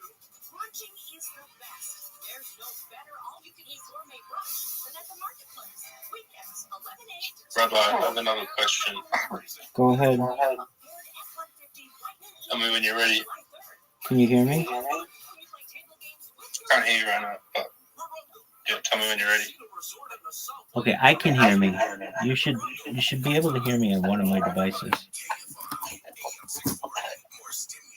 Hold on. Okay, I think I can hear you now. Excellent. Can you hear me? Yeah, I can hear you. Okay, go ahead.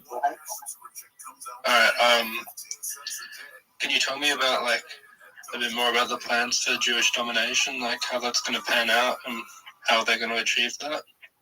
Well, it's we. I mean, essentially, every religion, every civilization, every country, including the United States and England, has always had a plan for world domination. So this isn't anything that's new to anyone. It's just I'm not too Hold afraid on, to. your mic's cutting out. Hold on. I don't even hear him. Dude, talk on the phone you're holding right now. Can you do push like? Look. You got to give me some time, okay? I'm setting this up, obviously. So just right now. Right now, I can't. I'm working on something right now. Okay. Yeah. So say again. I didn't really catch what you said before. Yeah, just one moment. Again, please let me be able to focus on this for a second. I'm here. I'm really trying to set this up. And I know you're asking me questions, and they're important questions, and I'll answer them. Just give me a moment. I have to send myself one link, and then I should be able to have a more freedom. Just one moment. Okay. Which one is this? From the City of Angels, this is Coast to Coast AM with George Norrie. We're going to take your calls next hour with Suzanne Wilson. I'll be specific as we get closer to that hour about the psychic and mediumship calls. ParanormalDate.com keeps cruising along, and Tom Danheiser will tell you how you can sign up. Yes, it's very easy to sign up. Head over to ParanormalDate.com. Now, if you're looking for somebody just a bit more mature, say 60 plus, we've got you covered there too. Go to ParanormalDate.com/seniors. Both of these websites are people that think like you do. They relate to the things you do. So have a cup of coffee, find somebody to be a friend with. Go to ParanormalDate.com and ParanormalDate.com/seniors. And here's something for you to build up your immune system. HealthyLooking.com and Dr. Alan Millay bring 4 decades of experience in natural products for the exclusive stem cell wellness kit that works with your body's stem cells to assist your immune system. Here's Dr. Millay with more. Whether it's physical activity, obesity, diet, smoking, low on hormones, stress, sleep disorders, or your age can be supported by reducing inflammation and aiding the body to heal itself appropriately. A stem cell is a cell waiting to be told what it needs to be. If there is inflammation, that inflammation needs to be stopped. High blood pressure, high cholesterol, kidney disease, various types of cancer, depression, autoimmune disorders, osteoporosis, even fatty liver are chronic signs of inflammation and can be aided by supporting the body's ability to protect those cells that it needs. And that is the purpose of ImmuStem and AdaptoStem together, supporting the body to be the best it can be. Dr. Millay, how will I feel after taking AdaptoStem and ImmuStem? The ImmuStem is going to have an immediate effect, but I tell you, your immune system is starting to function better after 24 hours. You put AdaptoStem along with it, and most will feel it within 30 minutes. Order now at HealthyLooking.com. The Stem Cell Wellness Kit from Dr. Millay protects your body's stem cells and will make you feel better faster. The Stem Cell Wellness Kit with AdaptoStem and ImmuStem and your free gift Relaxol is only available at HealthyLooking.com or toll free at 800-563-3980. That's 800-563-3980. Don't forget to enter promo code George for free shipping. George's Stem Cell Wellness Kit at HealthyLooking.com. That's HealthyLooking.com. A massive hit to the U.S. dollar just came in June when Saudi Arabia did not renew its 50-year petrodollar deal with the U.S. Since 1974, Saudi Arabia has sold oil exclusively in U.S. dollars, but that was a huge to our global dominance. Now they want options other than the U.S. dollar. So I ask you, if there is less demand for the U.S. dollar, what happens to the U.S. dollar? What, for reasons like this? Can you hear me on this device any better? Yeah, that's really good. Okay, that's good. Okay, excellent. That's good to know. All right, so I need a few more moments just because I got to switch the cameras around, and then you should be able to hear me better. Sorry. Well, actually, was it that camera that had the microphone? I'm confused. So many fucking governments. Oh man. Yeah, I gotta read the market. Customers and countless 5-star reviews. Protect your savings with gold before the dollar plunges further. Next coast, I need.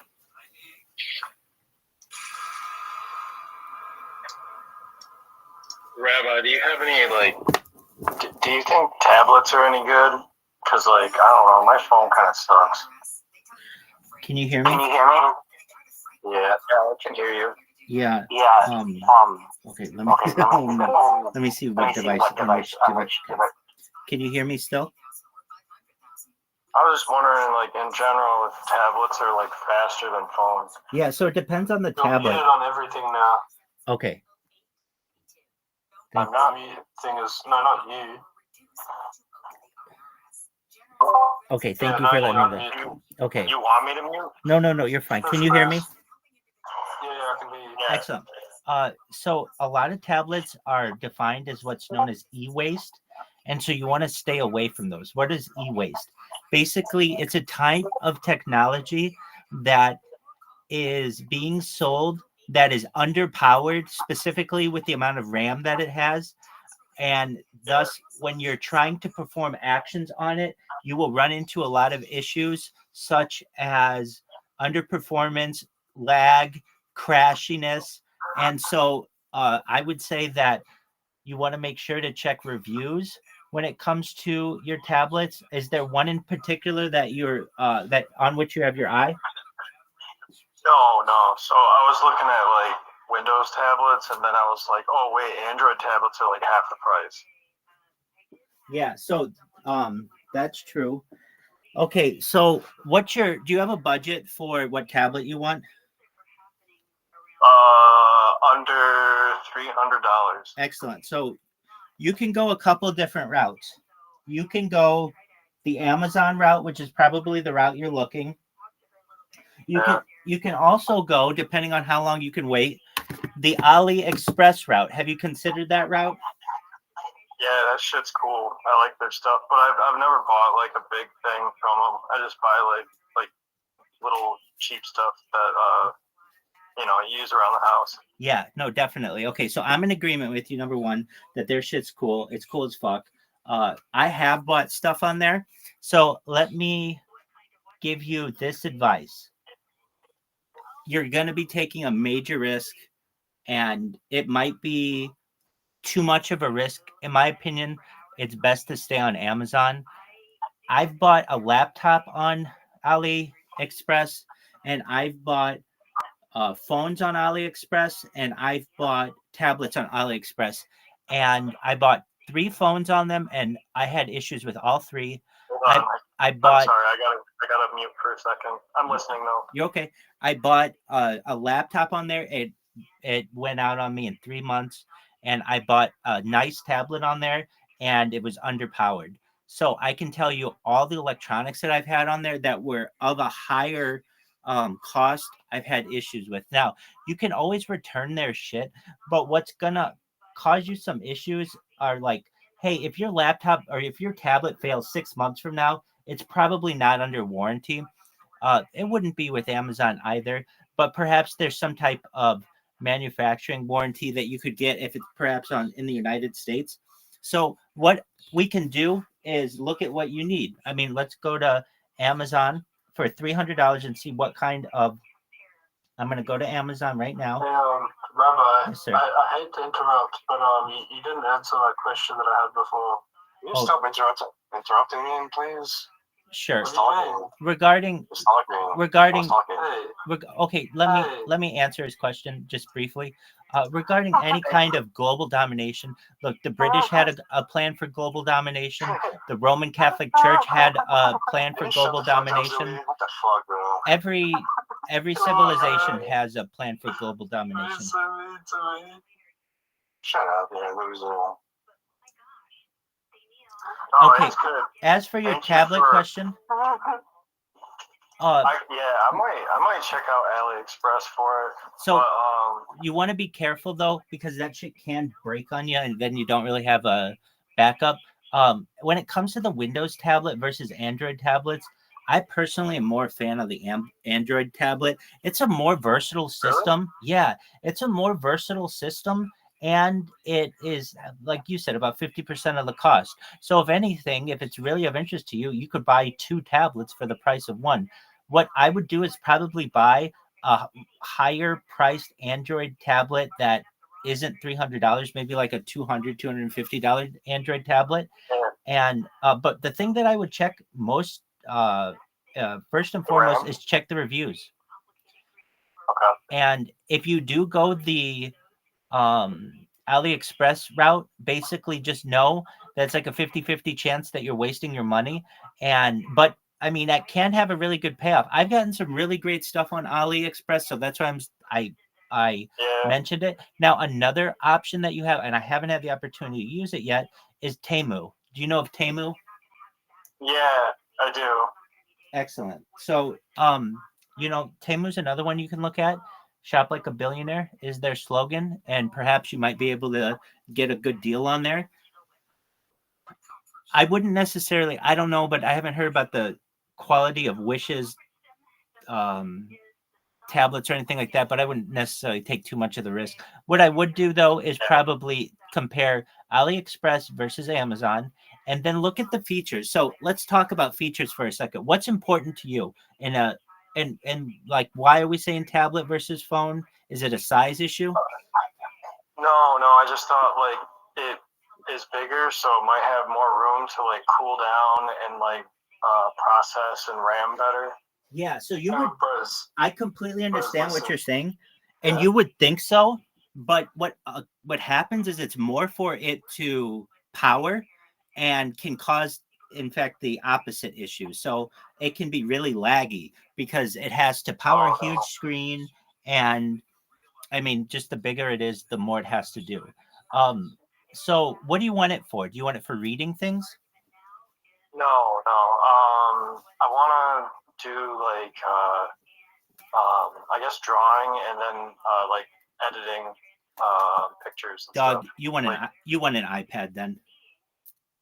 Really? Yeah, and get yourself just a refurbished iPad. It's going to cost you maybe somewhere around $500, but the sensitivity on it is worth it to you as an artist. So there are a few things you can do.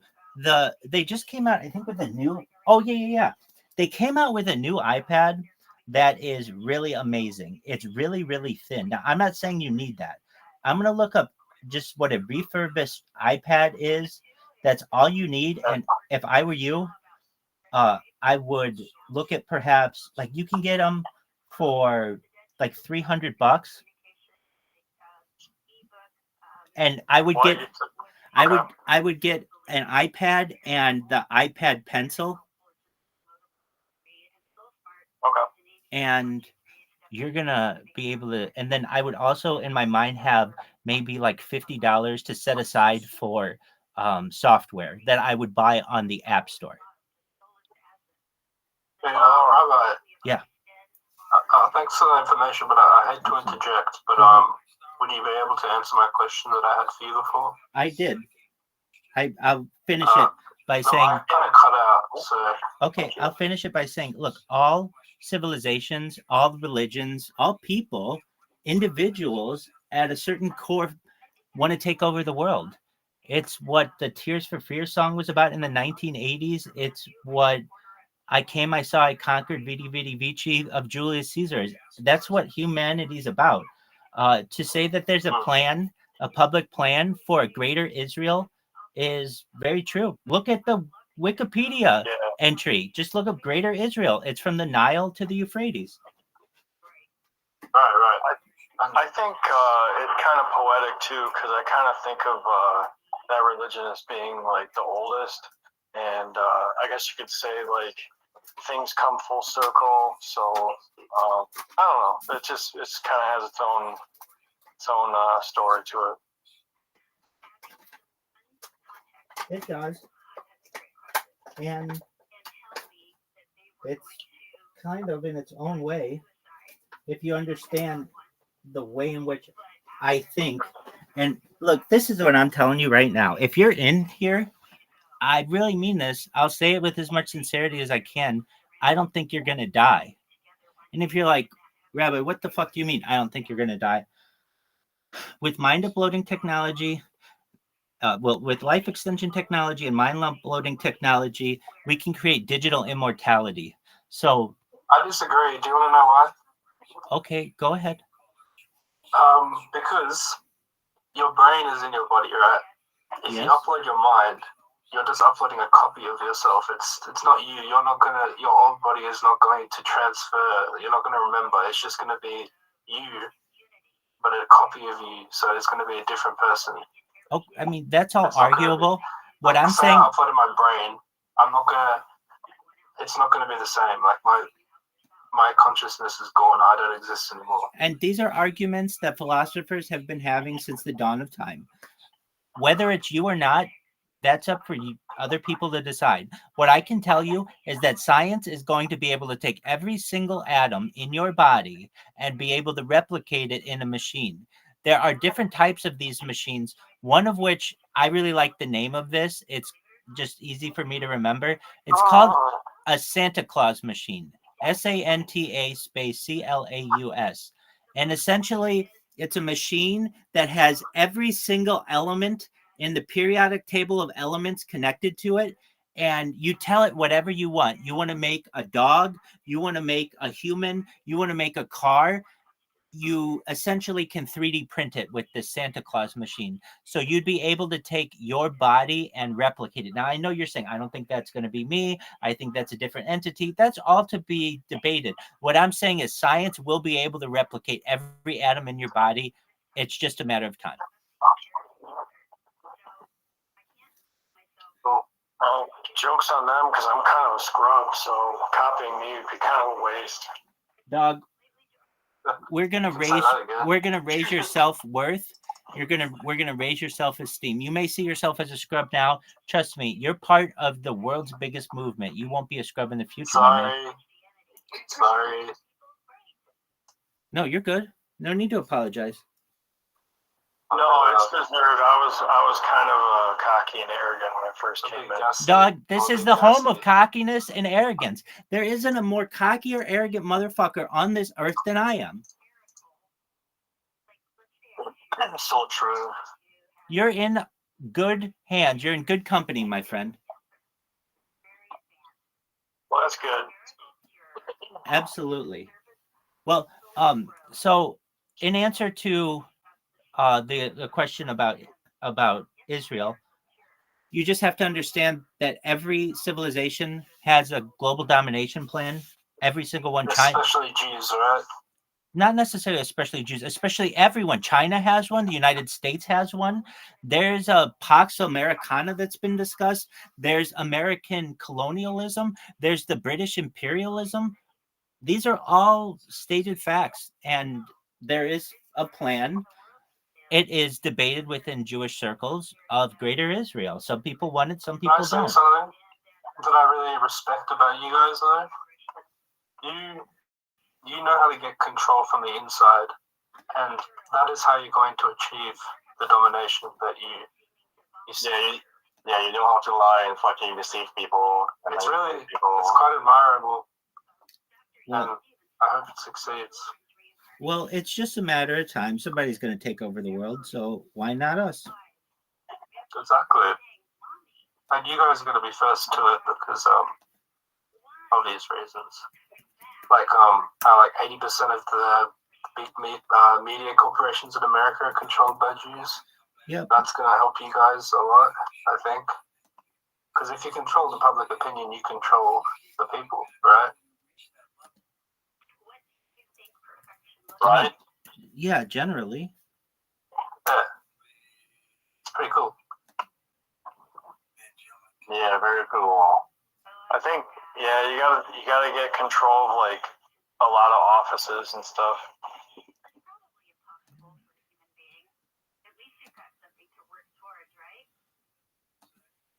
Yeah. What other methods do they use to control the Jews specifically? I mean, you know, look, any of this information, I will just tell you, you can read the Canard the Protocols of the Learned Elders of Zion. All of the information that you want, the exact plan, whether true or not, will fill all of your deepest, darkest desires. If you haven't read it, go ahead and read it. Hey, you know what? I'll tell you what. I'll tell you what. If you guys want, I'll play it for you right now. Listen to me. I'll play it for you right now so that I don't have to answer this question anymore. So just tell me what it's called and I'll look it up. No, we're going to play it right now. We're going to listen to it. I won't be able to hear it. The audio will be really bad. Dog, you don't know. I might put this speaker right up your fucking ass. Just hold on one moment. Let's see how well we can do. Was that a game? Yeah, it was that. I think you made it. Was that suggestive? Am I making you mad? You know, I kind of have a related question though. So like, I mean, control is control, but like after it's done, like what's the utopia? Like what happens when you don't have to worry anymore and you can do what you want and you can like build something amazing? That's why I'm here. Baby, that's why I'm here. That's why I'm here. No, AI brains come. I don't know. I'll tell you what it's about. It's about having families, and it's about communities, and it's about really interaction both in real life but also using like a neural network, like what's called a global brain. Yeah. Yes. Okay, I heard like global brain before the neural network. Yeah. Like, are you worried about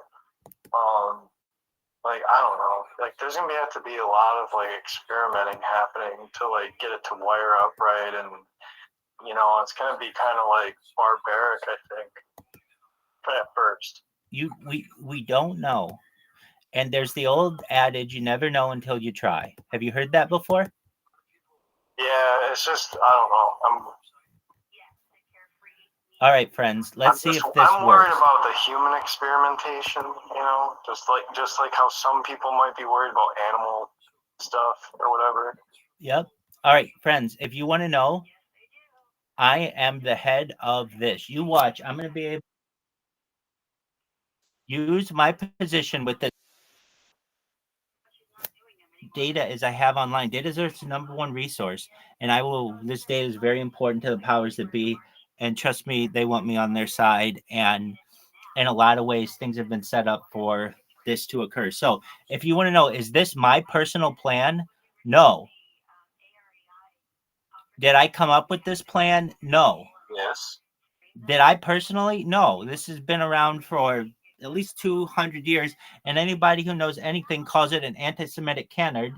They call it a forgery, which is all true. If you really want to know something, any translation of anything is really in its own way a forgery. We think of forgery as being like a negative, but a forgery can just be a translation in its crudest form. Here's what I can tell you. Sorry, question. Are you saying that the anti-Semitic people who talk about this are correct? Is that what you're saying? I'm saying that if you open your eyes, this is exactly what is going on. Right. What is going on exactly?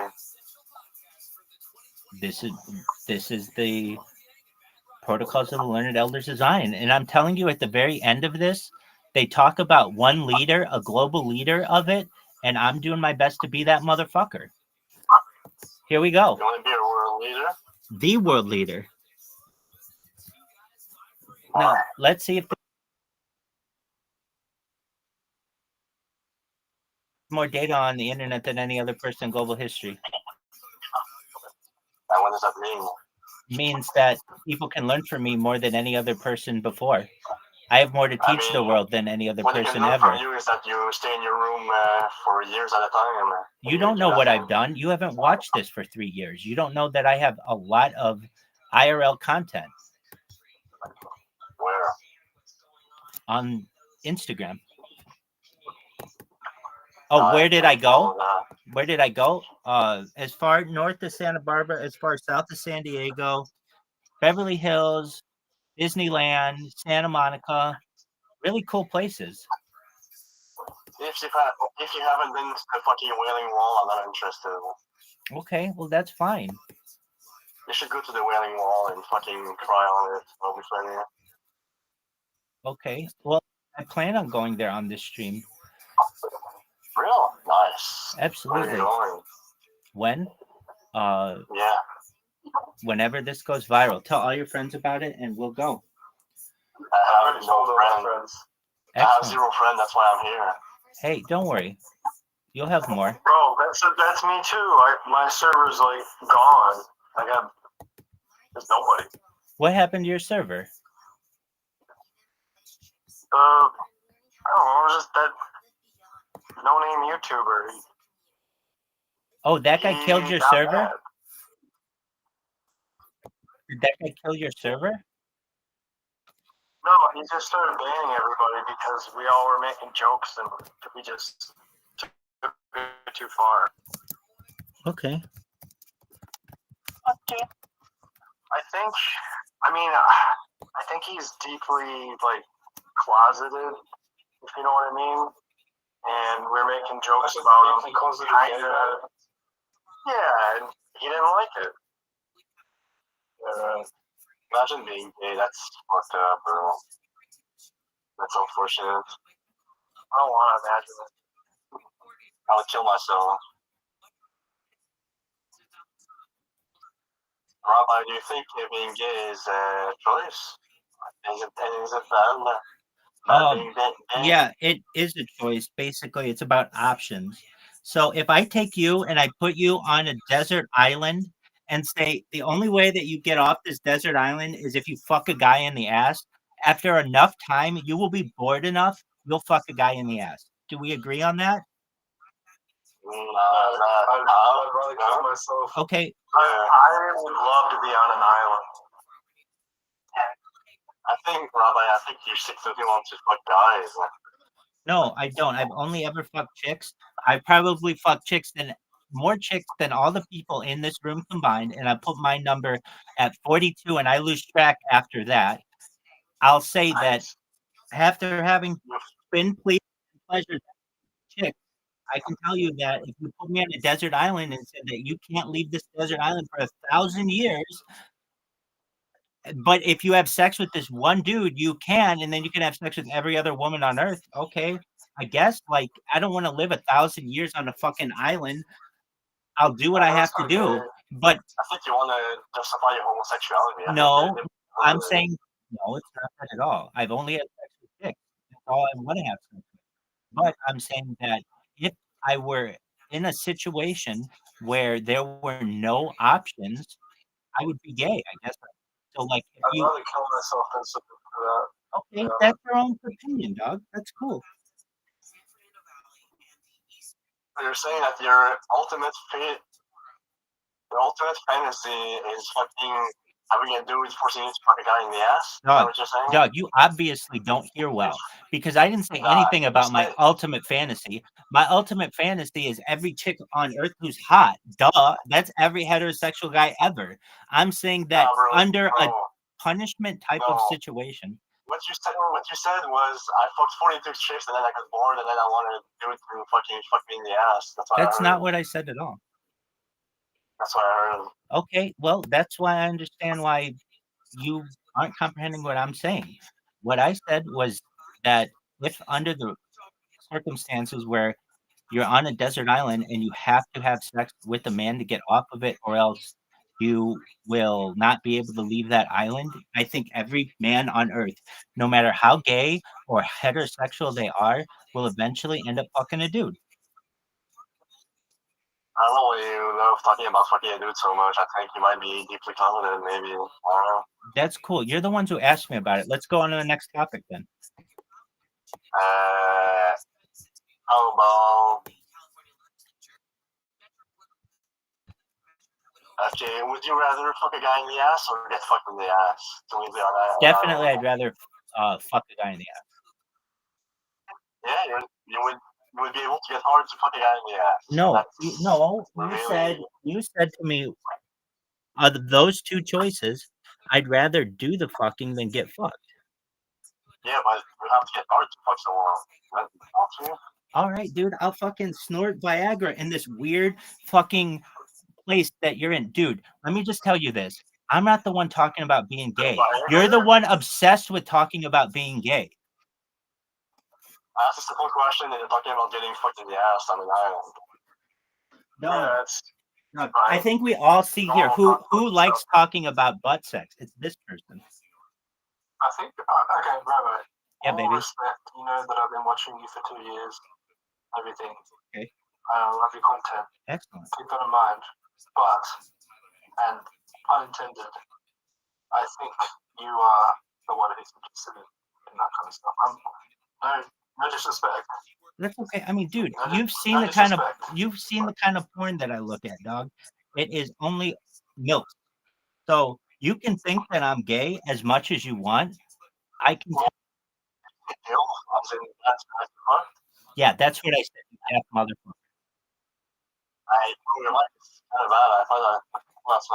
Dog, if we're gonna play this game, I'll just keep living my life. I'm not gonna take abuse from my own Discord.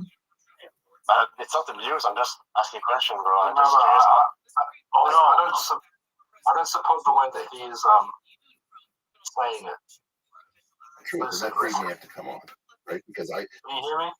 the spectrum of Terrence, from the best to the worst, is a broad spectrum. And he seriously wants to improve what he's doing. He cares about it. And if I can just like the other before, we're going to get banned because we're talking about I love you. I want to offer it to you. I want to be able to show you the things that I tried to show Neil deGrasse Tyson that he would not even really take a look. Yeah, his response was okay. Let me make a recommendation. Let's start with the ideas because I think we all care about those. Yes, for sure. Because this is an important thing. He was so disingenuous because I sent him a long email after he sent me back the red line thing, thanking him for reviewing it and saying look forward to when we can discuss these things because I sent him the previews so we could discuss that on the show. His whole point was I'm going to bring you on my show and we're going to talk. So here's the stuff that we're going to talk about that I would like to talk about. He never followed up on that forward. Just sent one line email. Any other thing you get, let's see if it gets us off the island. So he pretended like, oh, I was trying to be, very helpful, but that's not what the email trails show. So he did make this one very large response, right? He did. He did go over the treatise very, all the red line stuff. He only has so much time. He might be in a position to defend him, but he might be in a position where it's like, look, I just said what I said about all this stuff. Good luck. I don't have the time to sit here and discuss these things in depth. And that's great. That's great, but it's. Can you guys hear me?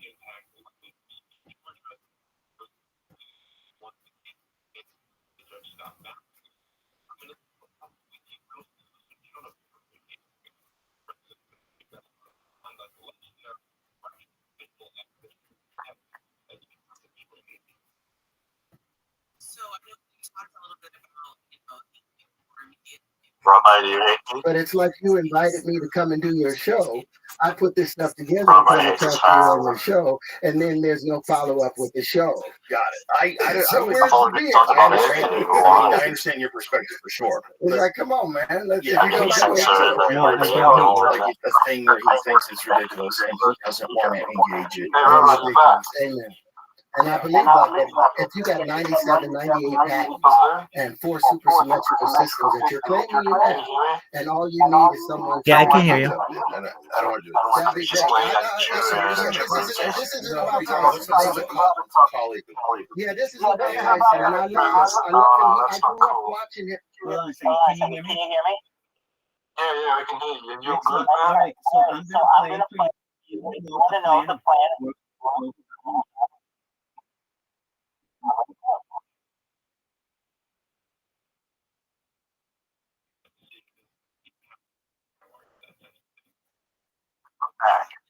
Is it in the Hebrew?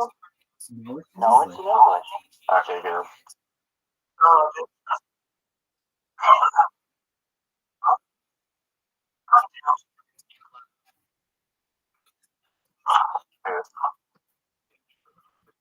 Game ever before I crash play roll? this, you need to understand something. And this It came to mind at midnight. No. Who would have the world in situation simulation 1,000 times? Every single time. 1,000 times. Small people ends up enter controlling the the larger majority of the people every single time. Whether this takes place on another planet, Earth, that's just that's kind of just the way kind of the and so Rabbi, your mic is kind of cutting off. I think you should use it with the other device you were using before. I think you unmuted there wrong. It's like cutting off sometimes. Yeah, it really has stuff. The other one was yeah, I like the other one.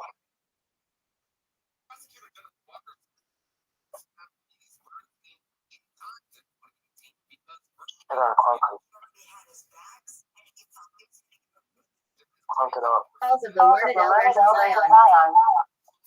And the learned elders of Zion, translated from the Russian of Nihilus by Victory Marsden, late Russian correspondent of The Morning Post. you can call this my plan. Published by the Mercy and Free Press, copyright 2014.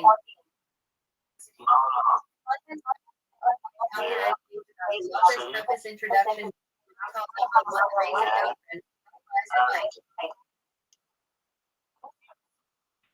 Protocol number 2, economic war and protocol number 3, methods of protocol number 4, the destruction of religion by materialism, protocol number 5, despotism and modern progress, number 6, the acquisition of land, the encouragement of speculation, protocol number 7, protocol number 9, the all-embracing propaganda, protocol number 10, abolition of the Constitution, protocol number 11, the Constitution of Autocracy and Universe, protocol number 12, the kingdom of the president, protocol number 13, turning from essentials to non-essentials, protocol number 14. The destruction of religion is a prelude to the rise of the Jewish God, protocol number 15, utilization of masonry, godless suppression of enemies, protocol number 16, the nullification of education, protocol number 17, the fate of lawyers and protocol number 18, the organization of disorders, protocol number 19, make you understand the supreme ruler and keep us, protocol number 20, the financial program and construction, protocol number 21, domestic wealth and government credit, protocol number 22, the beneficence and rules rule, protocol number 23, the implication of obedience, protocol number 24, the Jewish rule and Ham on the protocols. Professor Nihilus was a priest in the Orthodox Church in Russia. He published the first Russian language edition in 1905. In his the manuscript and handed to him about 4 years before by a friend. It was a translation of an original document stolen by a woman from one of the most masonry at the end of conspiracy.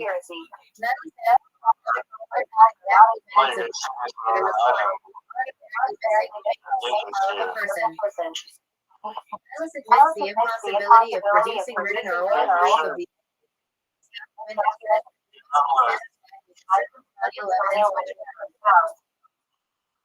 January 1917, Nihilus had prepared a second edition with the revolution.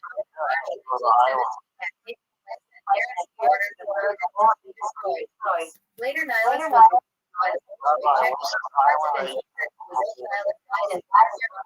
of January 1929. Victory Marsden, the translator of the famous protocols, was himself a victim of the revolution in Russia. He had lived there for many years and was married to a Russian lady. As Russian correspondent to the Morning Post, his fearless description of the events in 1917 incurred the anger of the Soviets. Prison. When he was finally allowed to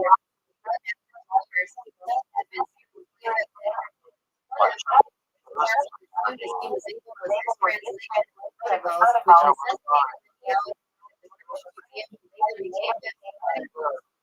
correspondent to the suite of Wales on his empire tour.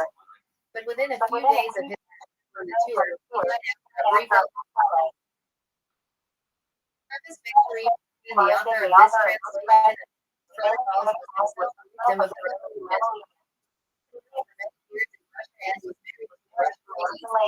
Among his other activities in Russia, he had been for a number of years Russian correspondent of the position when the revolution broke out and the events in Russia will still be in the recollection of many of the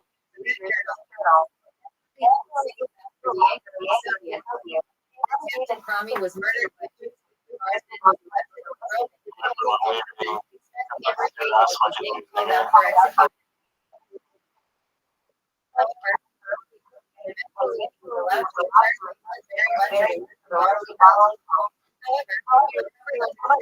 devoted care of his wife and friends.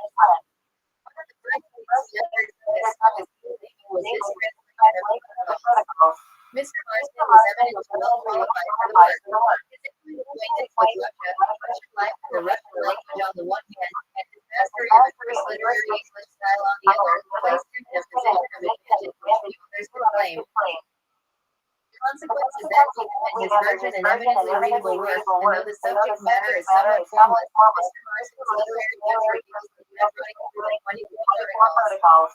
The summary placed at the head of each of Mr. will be found here useful in a color that comprehensive its scope.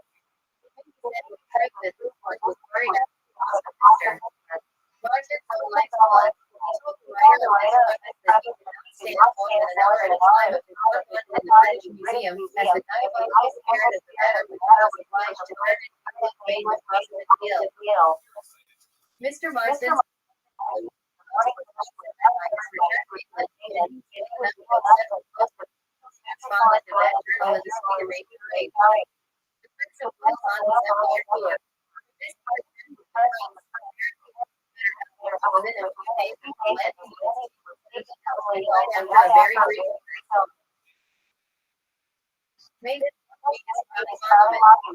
has performed an immense service to the English that it will take its place in the first rank of the English versions of the protocols of the meetings of the elders of Zion. Introduction 1922. Of the protocol the book in which they are embodied was published by Virginia Niles in Russia in 1905. A copy of this is in the British Museum bearing the date of its reception August 10, 1906. All copies that were known to exist in Russia were destroyed in the Kerensky regime, and under his successors the possession of a copy by anyone in Soviet land was crime sufficient to ensure the owner's being shot on sight. The fact is in itself sufficient proof of the genuineness of the protocol. Say that they are forgery, giving it to be understood that Professor Niles, who embodied them in a work of his own, had concocted them for his own purposes. Mr. Henry Ford, an interview published in the New York World, February 17, 1921, that case for Niles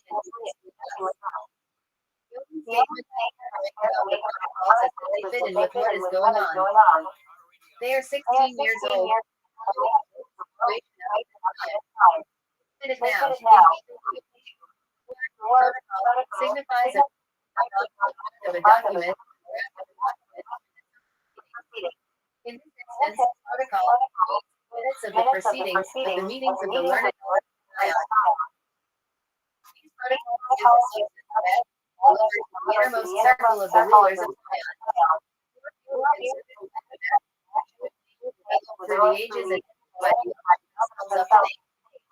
And summaries of the plan published through the centuries as the secrets of the elders.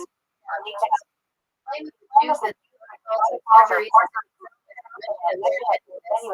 answer the facts corresponding to the threats which the protocols contain, and, indeed, the correspondence between prophecy and fulfillment is too clear to be satisfied and obscured. The Jews well know it therefore made. For governance causes, protocols were issued at the first sight of the presidency of the father of the late. There has been diaries of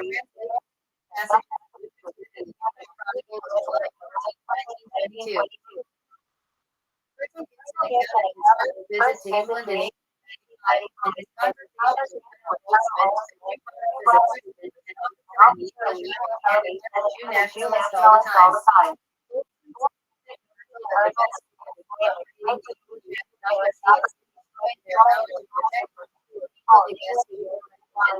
Excessive taxes.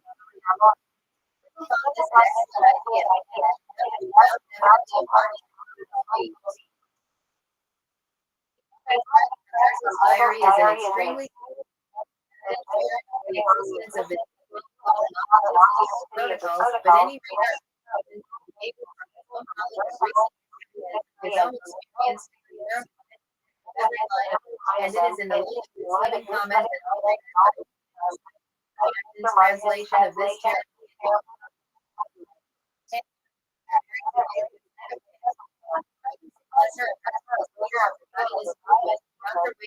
Quoted one of these sayings at the send-off banquet given to Chief Rabbi Hertz on October 6, 1920. Chief Rabbi was on the point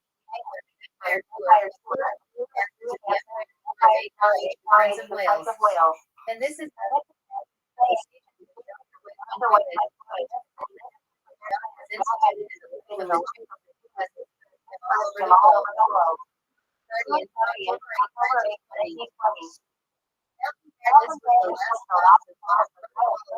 God has granted to us all lies to be open with all our strength. The remarkable correspondence between these passages proves that knows all about that. Desire for national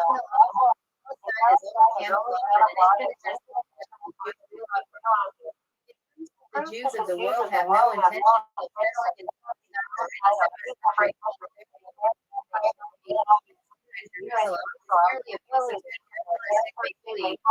it also demonstrates that the Jews are now a world menace and that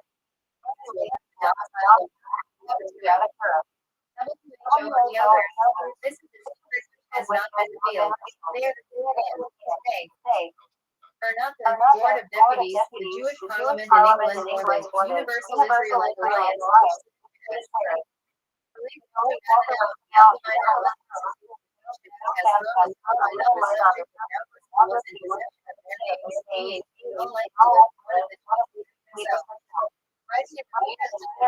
December 1912, each of whom knows all the others.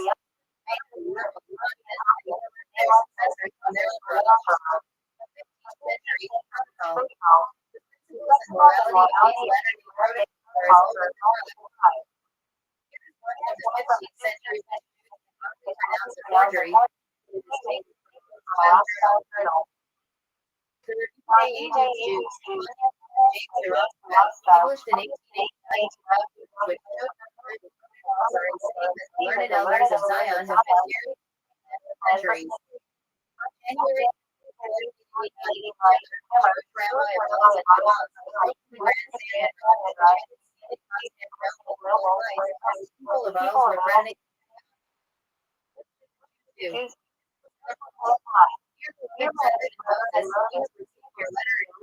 of the anxiety has greatly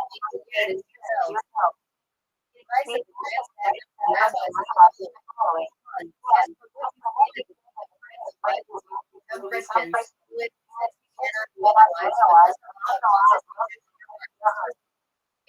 as for what you say, you gave up their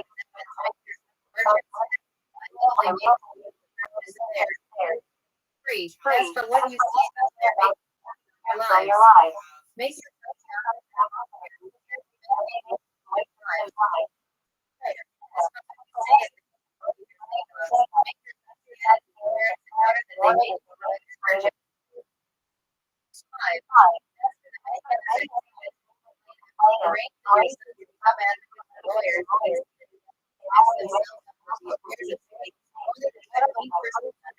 you may dominate the world and be a better do not fear from this young you. Because my experience that humiliate those you are, you will reach the actuality of power. Signed VSS VFF, Prince of the Jews, 21st November 1489.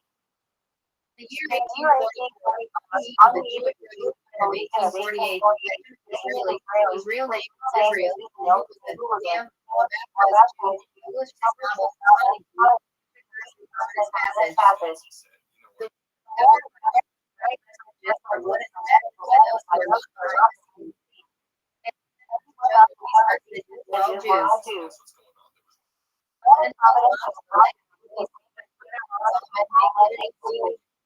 Specified by the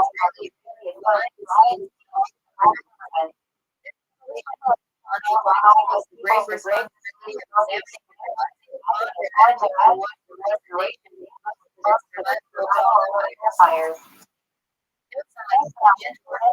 political. There are two words in this translation which are unusual. The word gentor and political used as a substantive.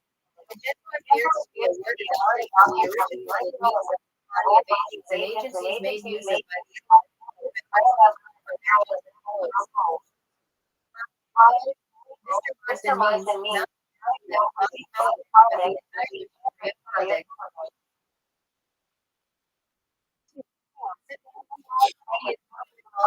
with a reference several after the 1905 edition of follows according to the records of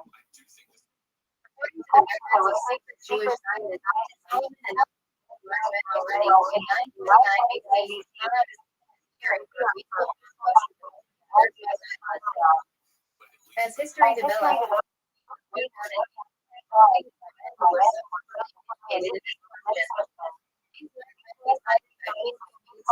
the world for Zion with the slightest mistake. Been initiated into the plans of the Jewish administration, the body of the state to represent the people. Administration was always the Jewish nation. The hearts of the nation power of these states. The state has to the design plan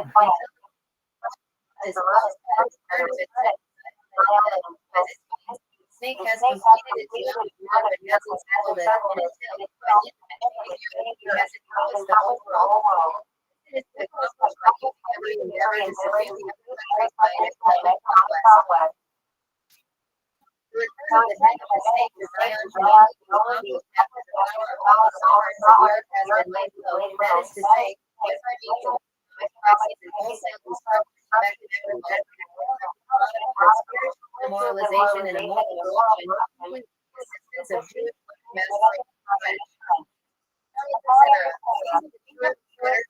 licentiousness into the lives of the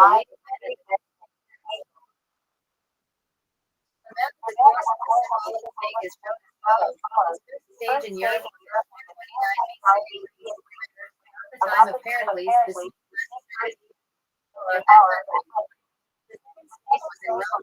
Augustus,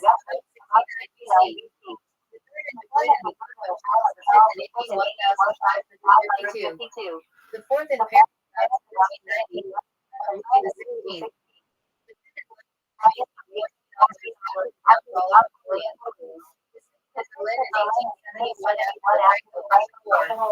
The seventh in St. Peter,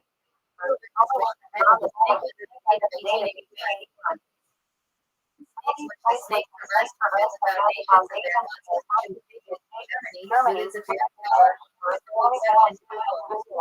economic conditions, England and Germany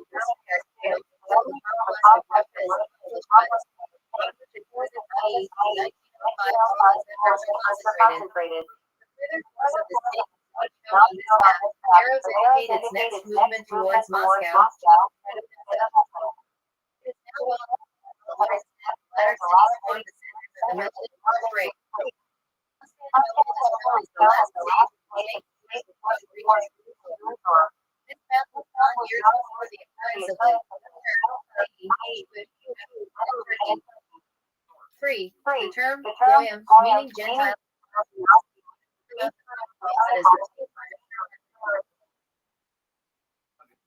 protocols of the meeting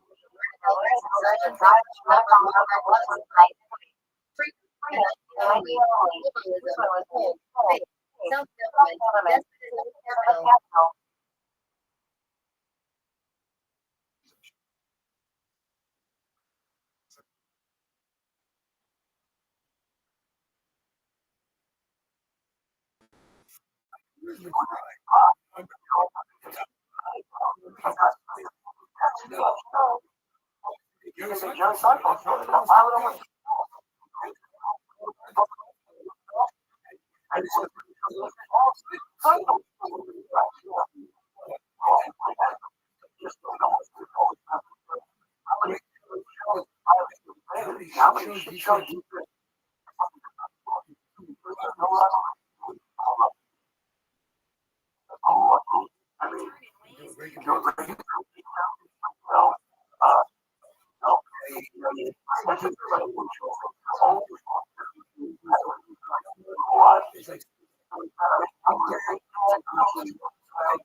And she was a carrier.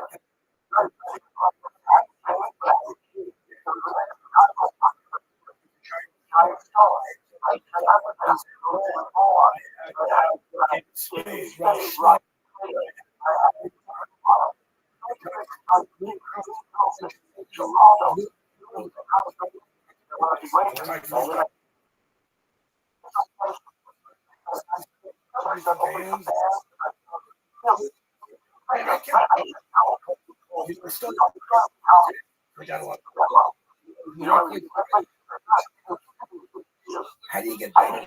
How do we get better?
And then it'll be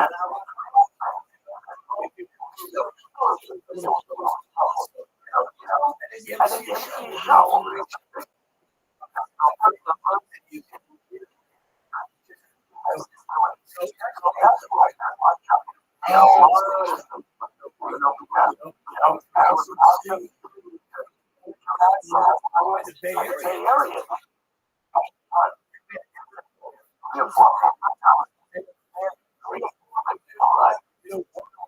You can make it a little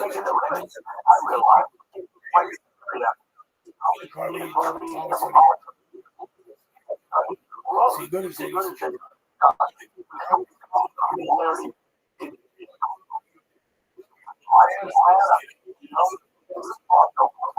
one that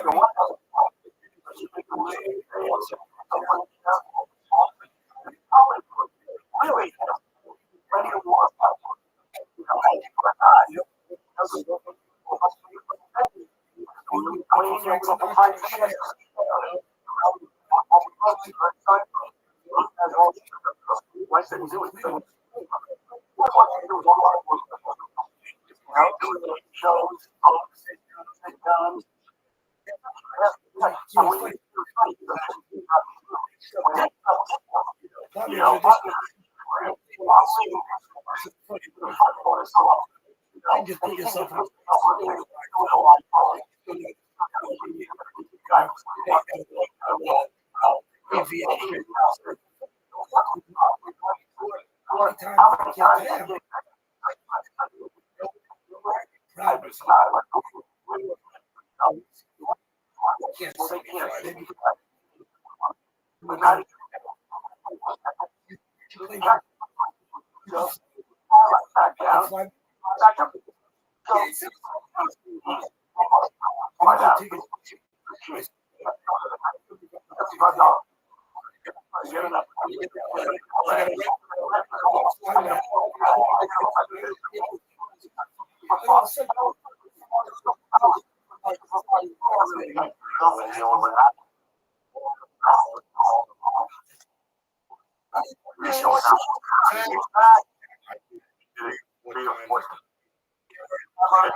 Thursday.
You know, whatever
you want.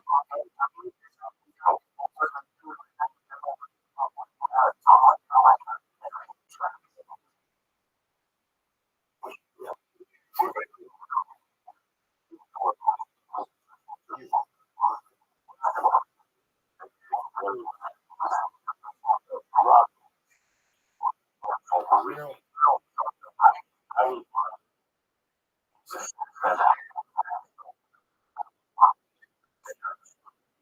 They understood understood number one. number one.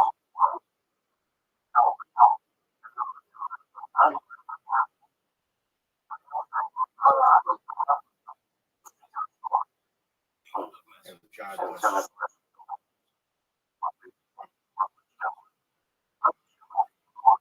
This is This is true.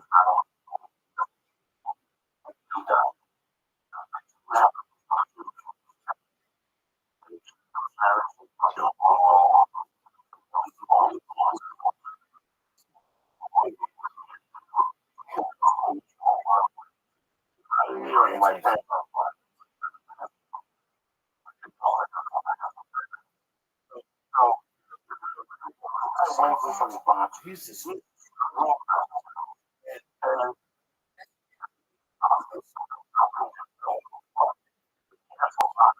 on Wednesdays and Thursdays.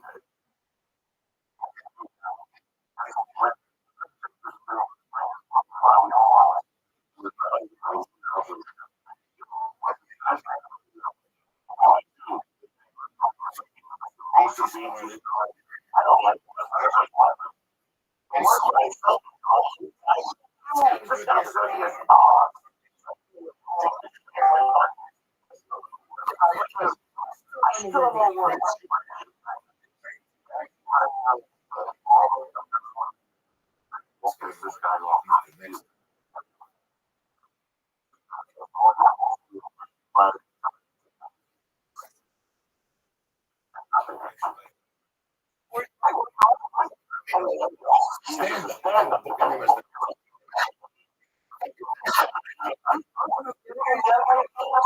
This guy wins this fucking reality show.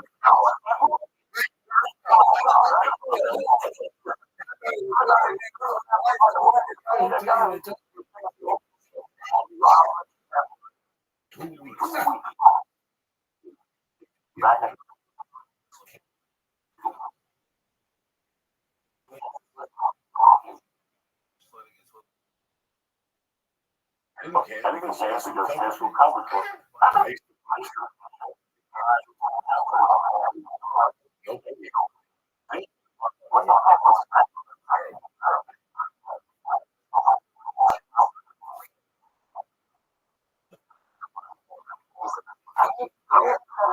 Nope.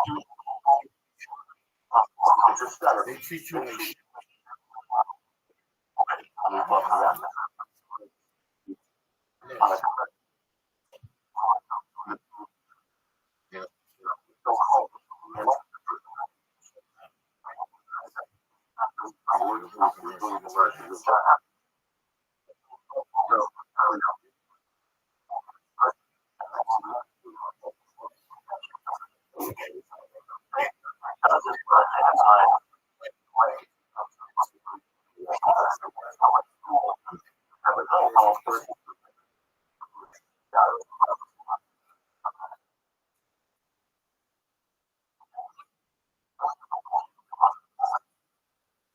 shit.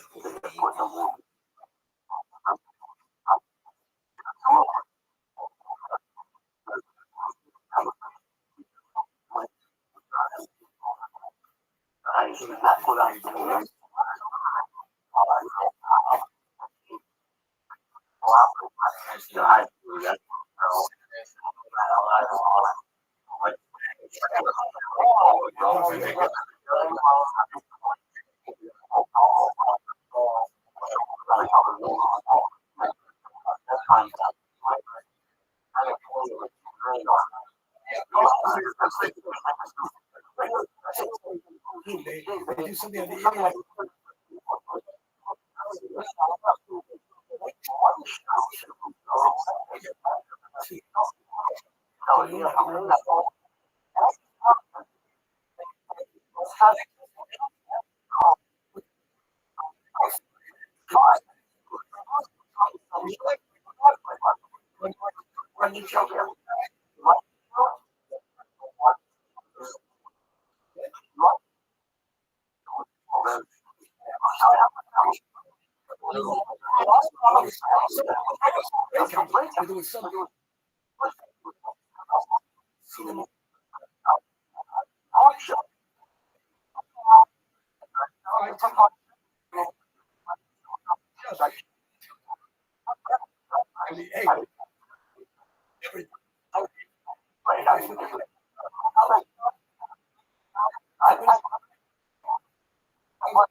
was part of so many people's lives.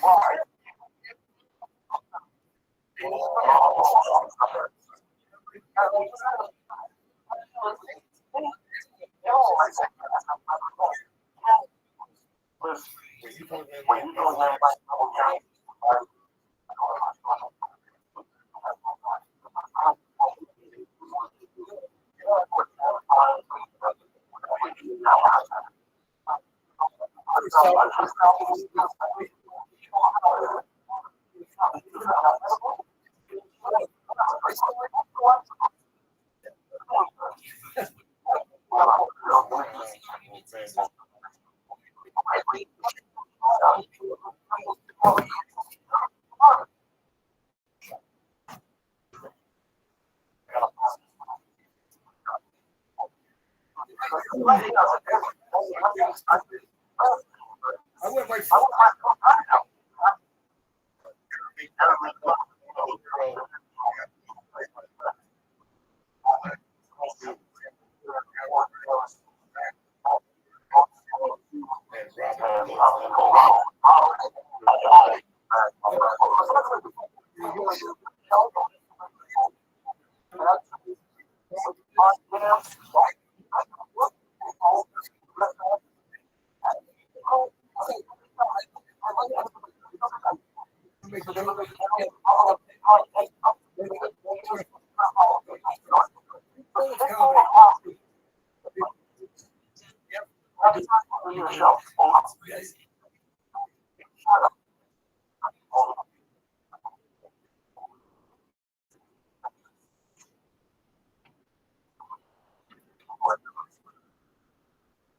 I learned.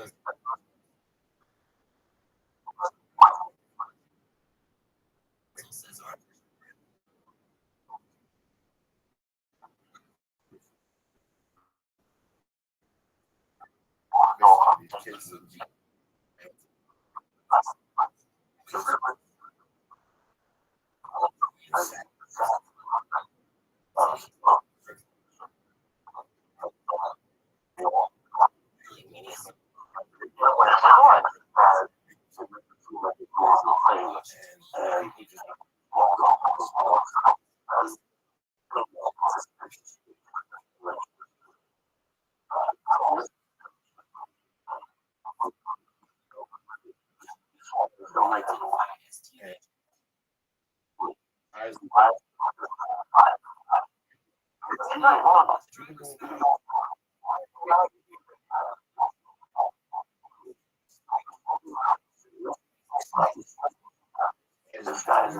Let's go see.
Yeah, go.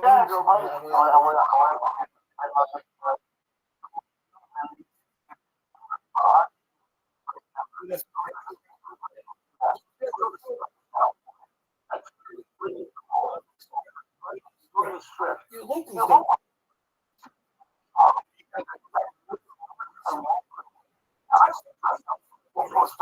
I don't want a guy coming in.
That's right.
I used to be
Besides that, testosterone.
Yes, thank you.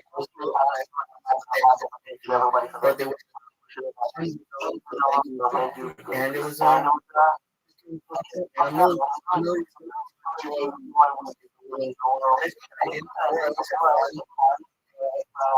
it's not right the fucking so fucking high. But then you know what get the and they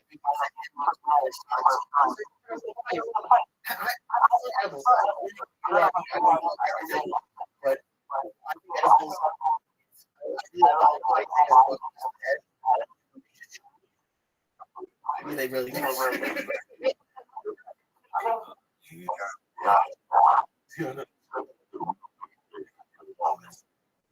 Edibles. So you worked out.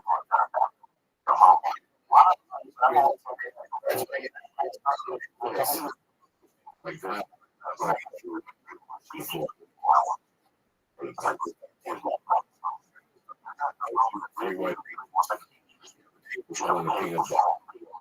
Maybe some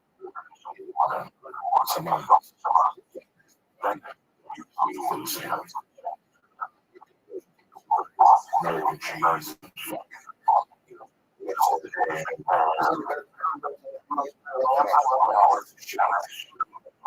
Yesterday,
So there were 200 apiece.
Okay.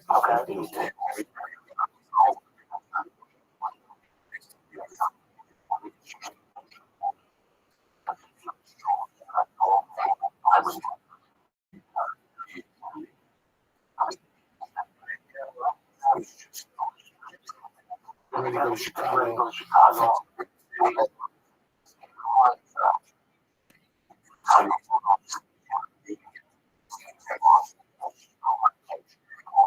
It's a little.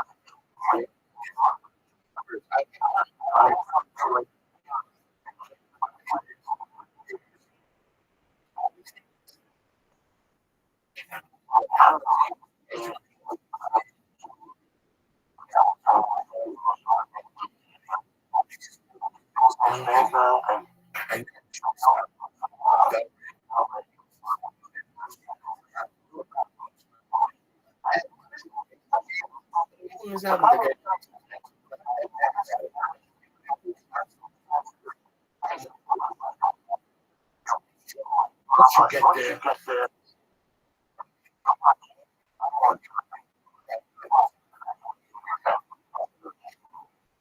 feel like you get away.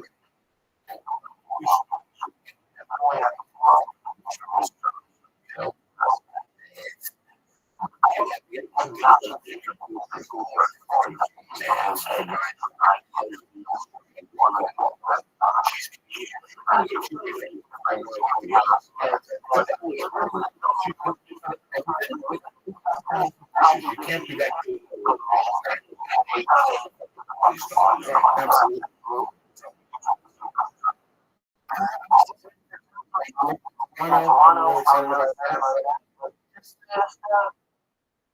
Do something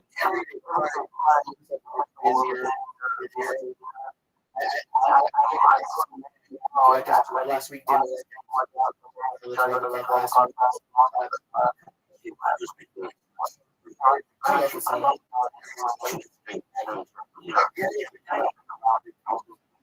And you found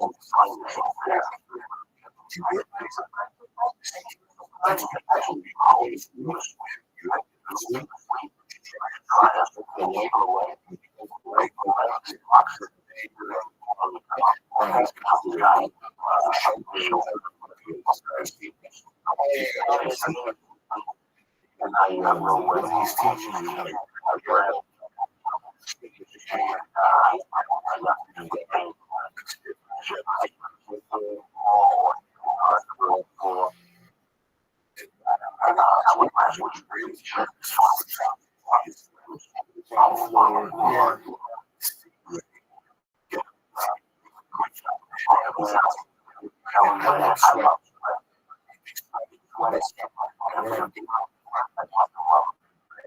I miss a day of sweating because the next day you're getting something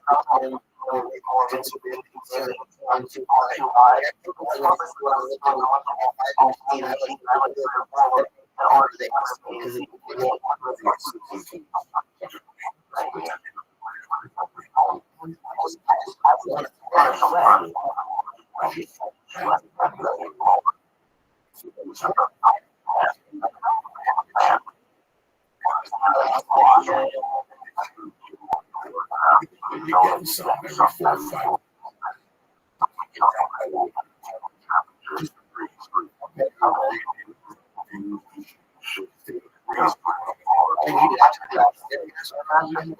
It's hard.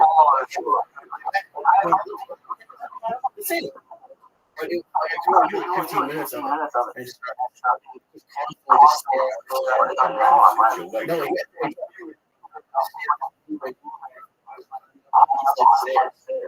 I just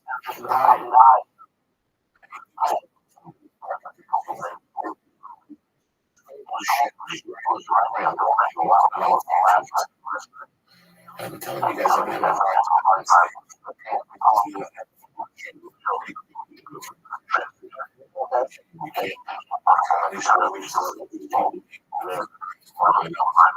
so it's very hard to work these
right.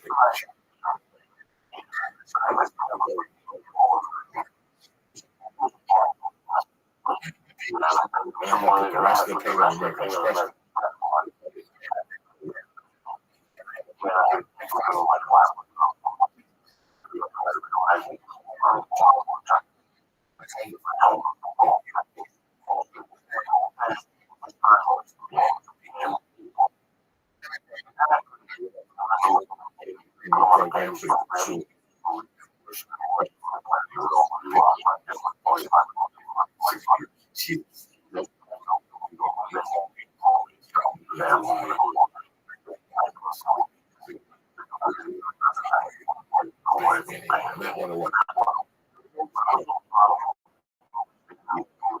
Some people want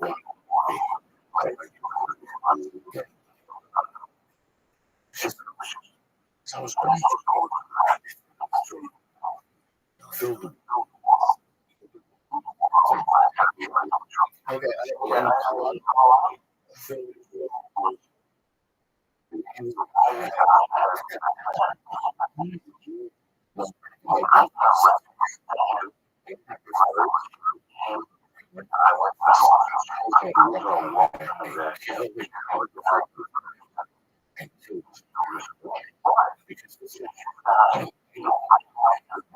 Chinese, stepdad's Chinese. So there's times when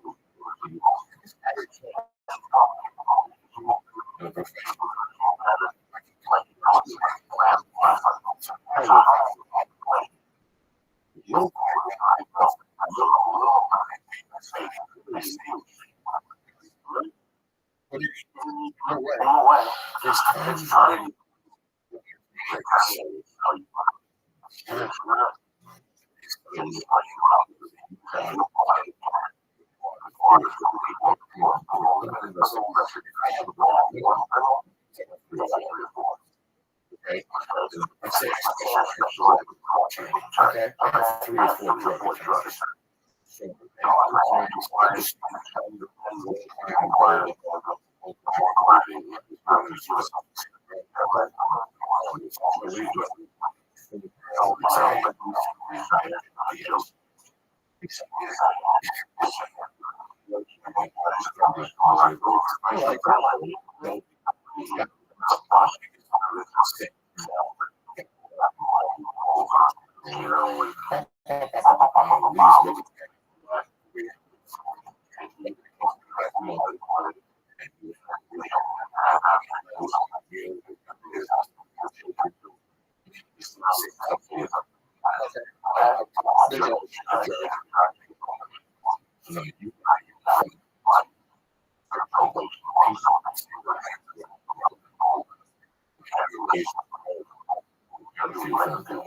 So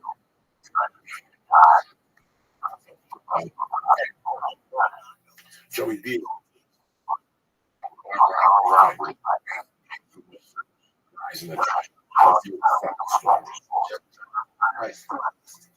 He has Joe Diaz. He's got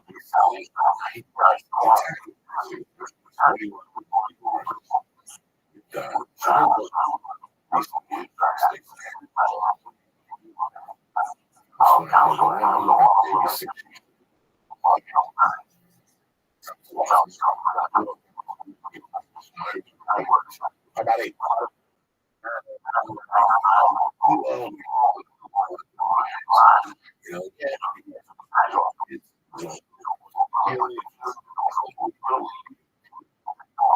You know, so he could always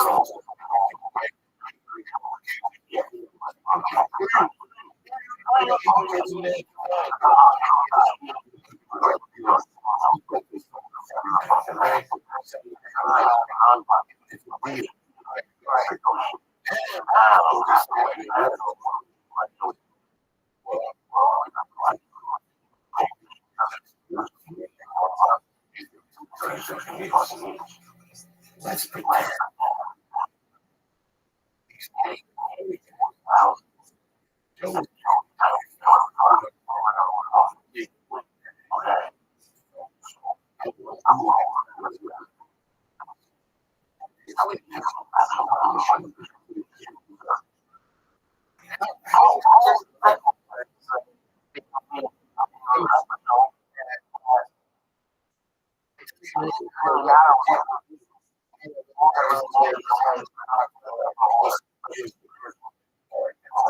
That's why if you don't have money, but also get people like Paul that have pride.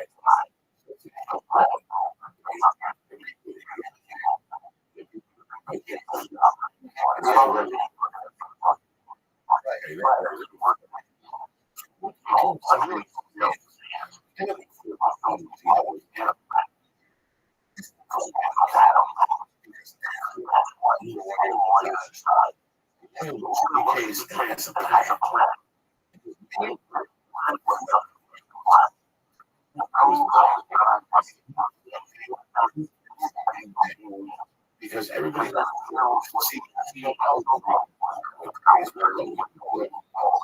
what you read and what you see, people believe, and they see one another attorneys have the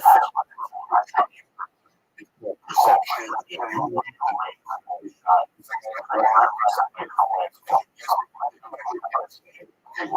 When I write it down,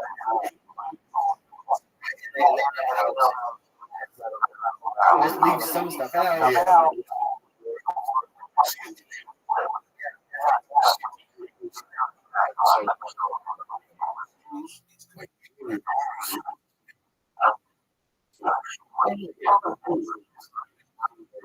For the first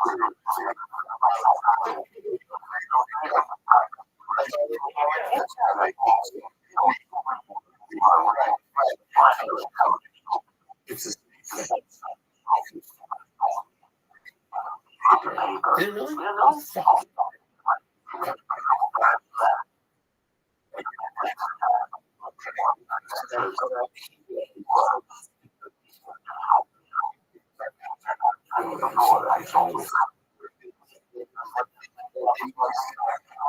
supposed to do this. Separate.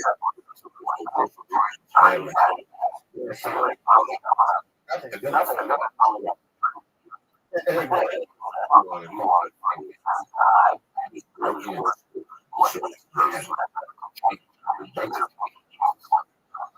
And he wanted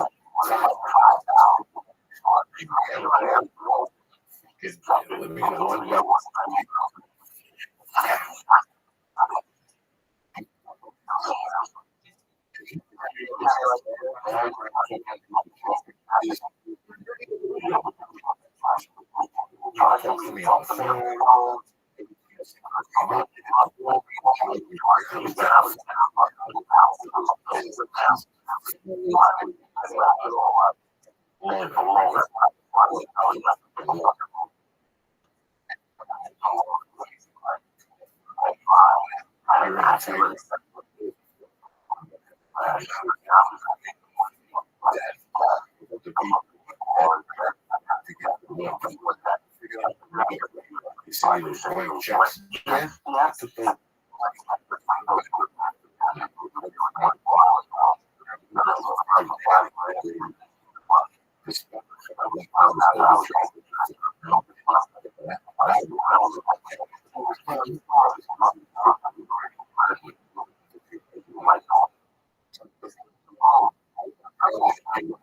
Okay.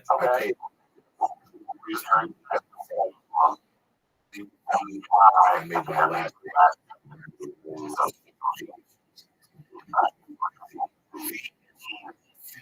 I was living in a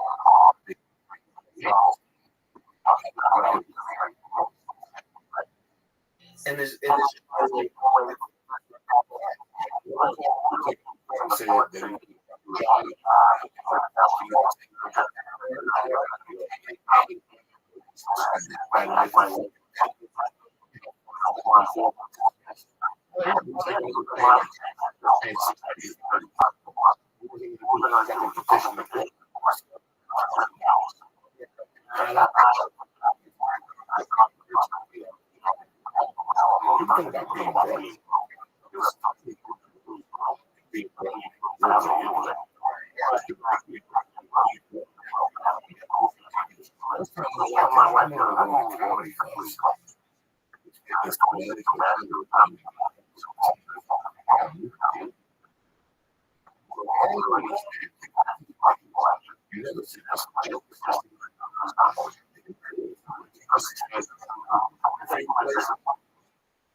The one thing I think we think of is when you get that quality away, like you're just sitting there. No one's coming at some point. There's no one you can depending on it. Like, stress that you have to worry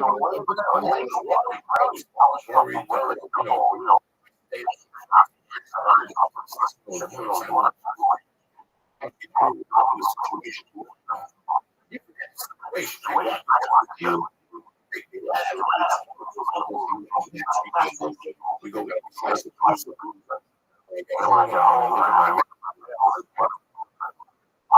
something.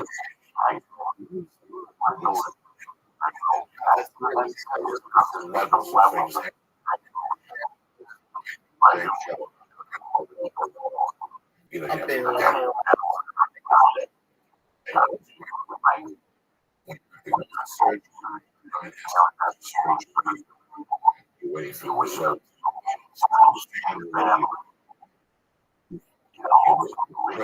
Waiting to hear you sing.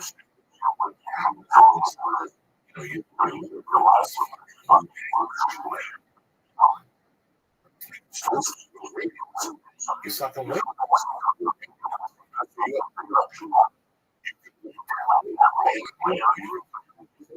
Keep going.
5'6", you're nothing.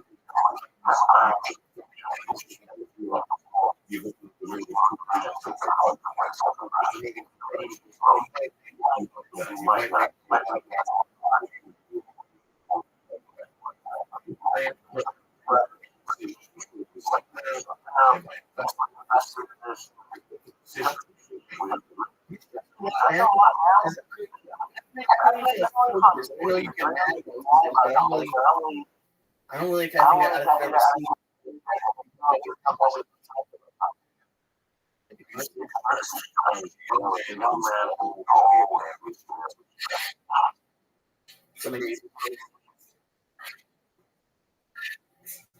Sorry about that.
Right. Well, like that's the sort of thing for me.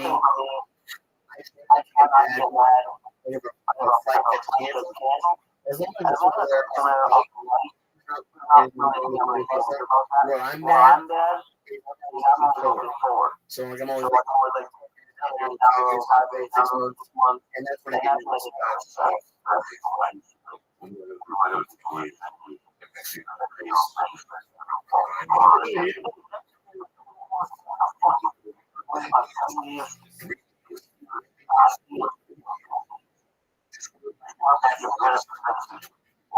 and once I did,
it's like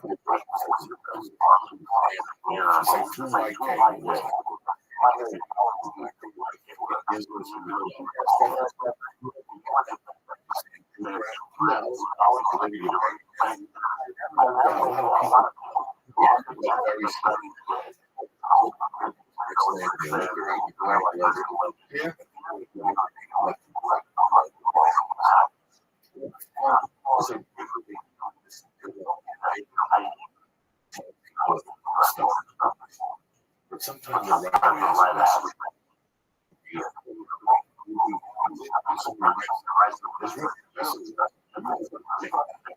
is whether it's the exorcist.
The first time you hear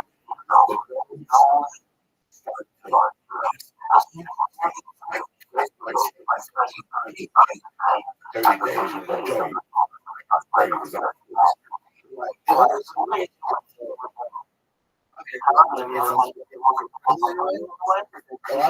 times you just don't hear.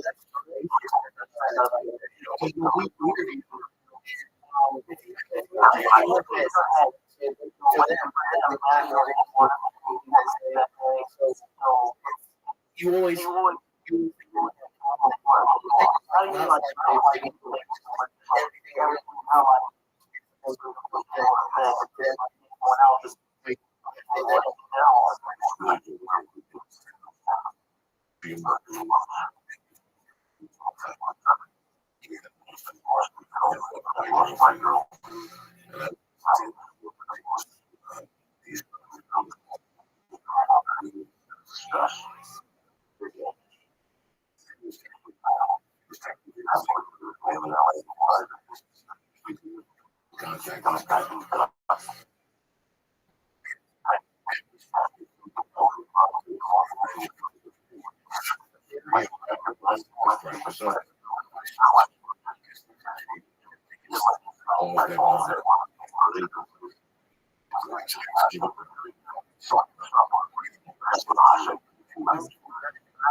and all of a sudden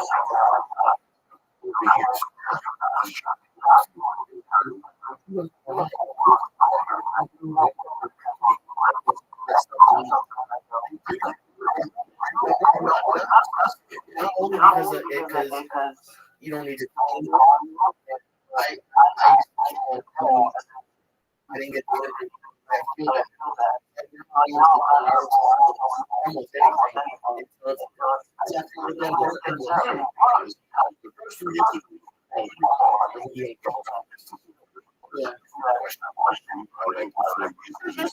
anything. You know, you run somewhere.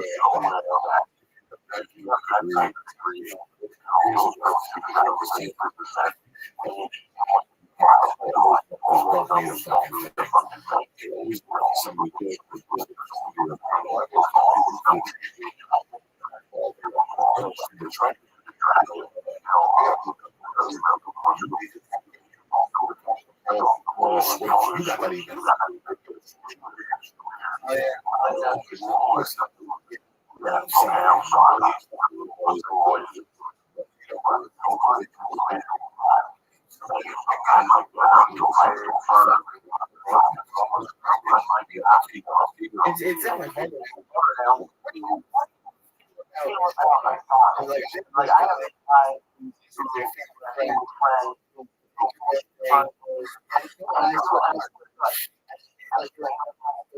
Bad and good cycles. Who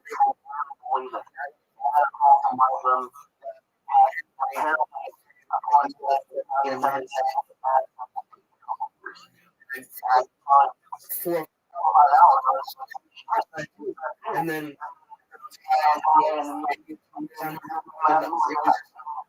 I was, and then I was like, what if, and then you get, who knows, it's like,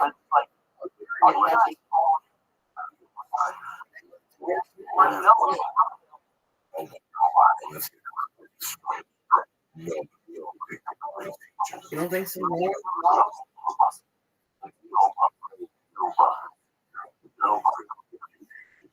Astrology.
It's gonna be strong.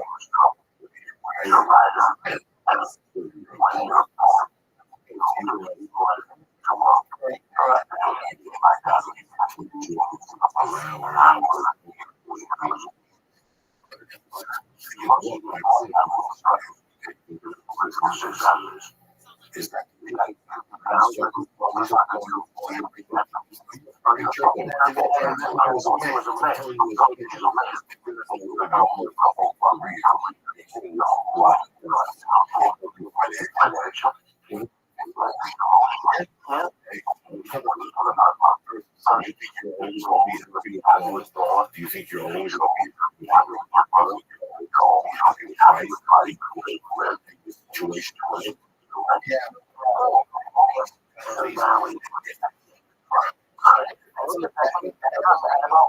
I heard you're gonna have a bad cycle. I need it.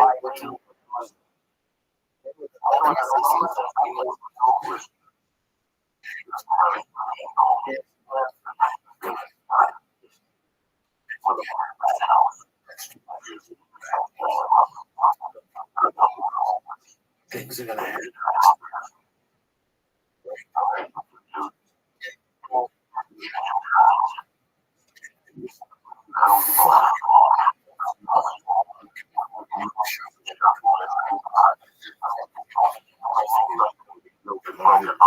You get I tell you what.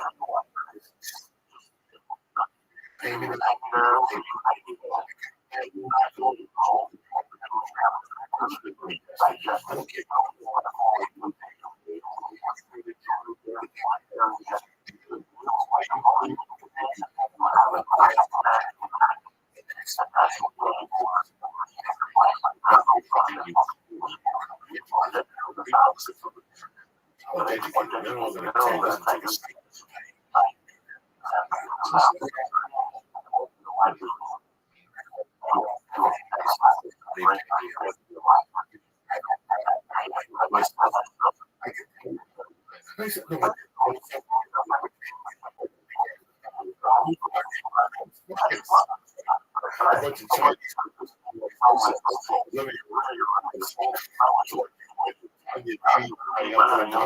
That's stuff, okay?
But I was addicted to cocaine.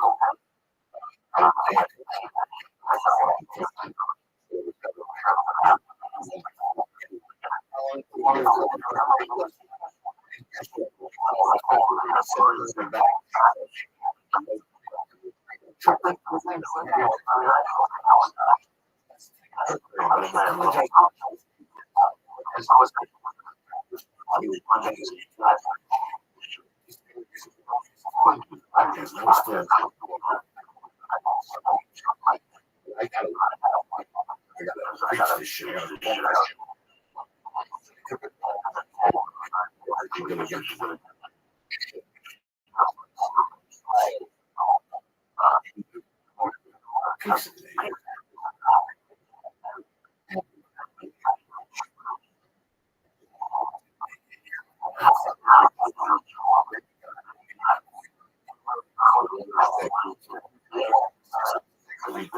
Somebody's always on the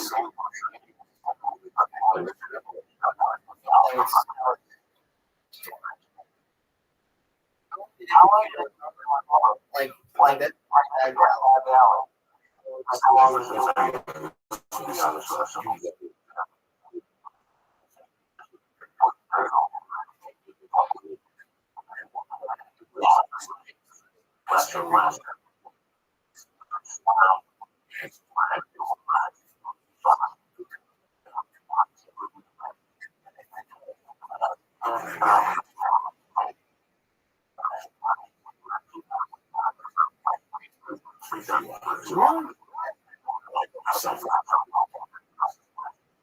Do you think the same? Do you like?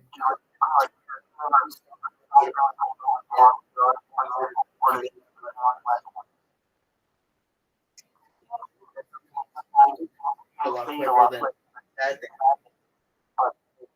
Just a little bit less.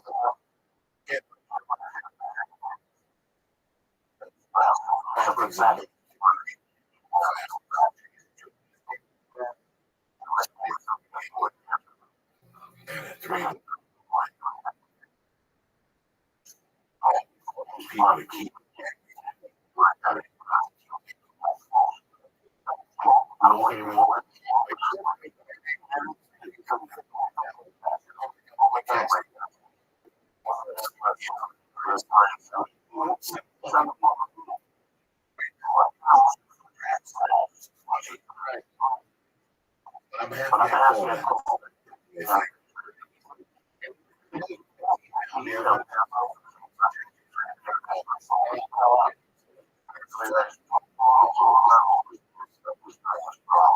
Film program.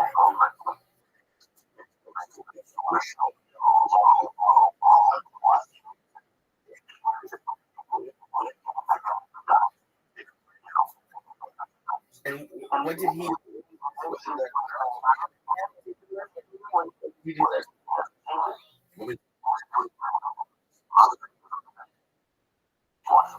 Something that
He's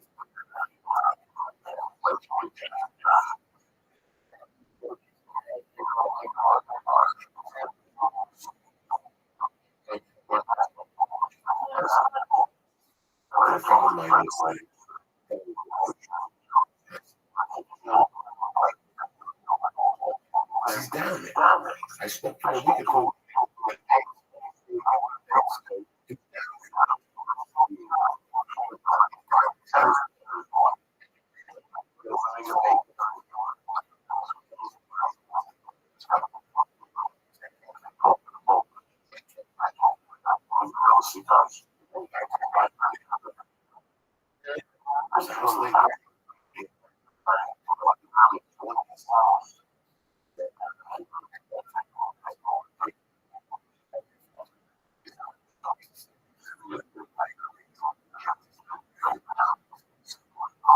The other guys are married.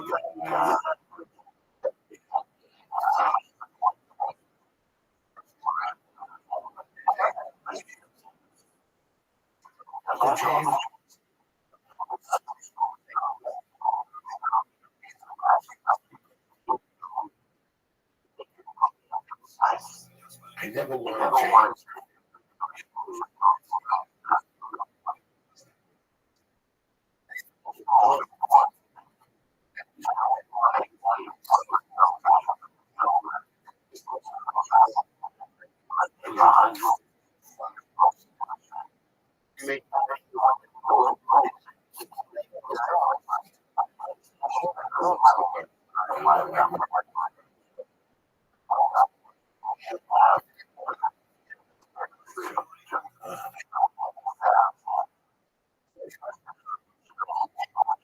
Really? You had a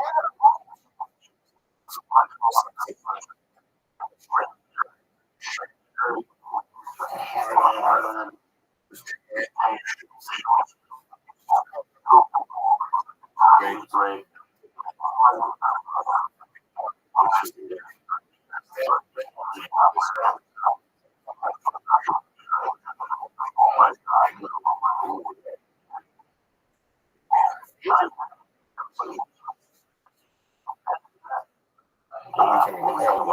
Yes.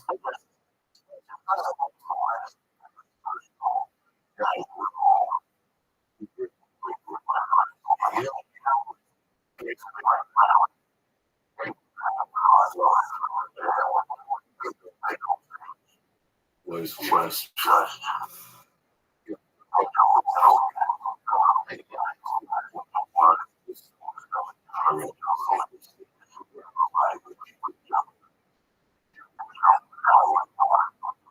Joe would have known.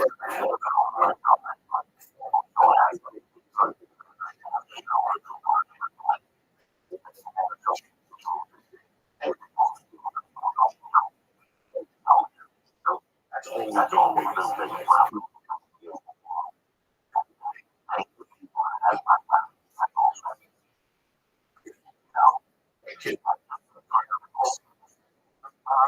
When I first got accused,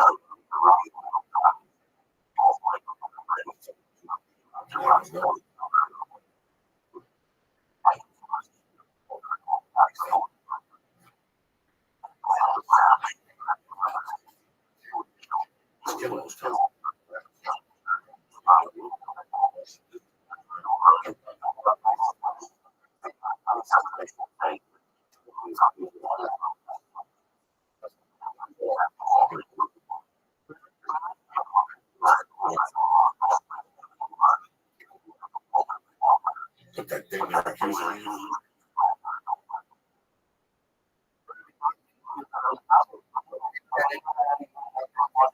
Not want to talk.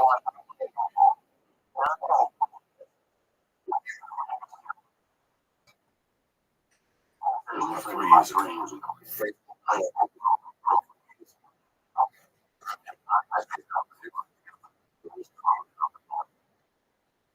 Then we spoke.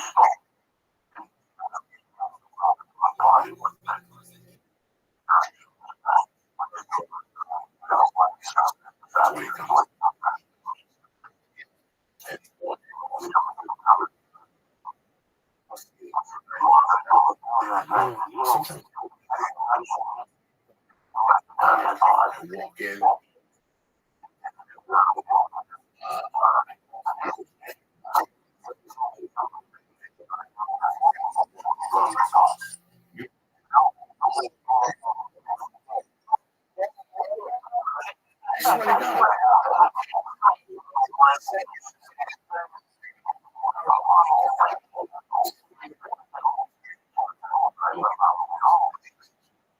I didn't.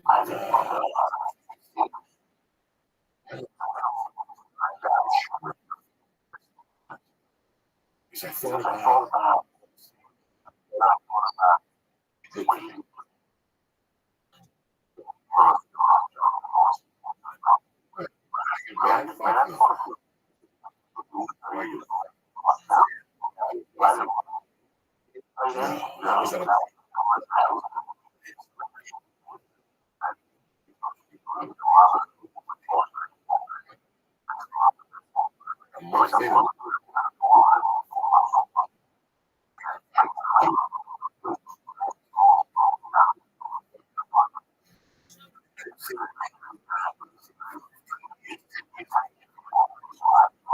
and then I went to the hospital.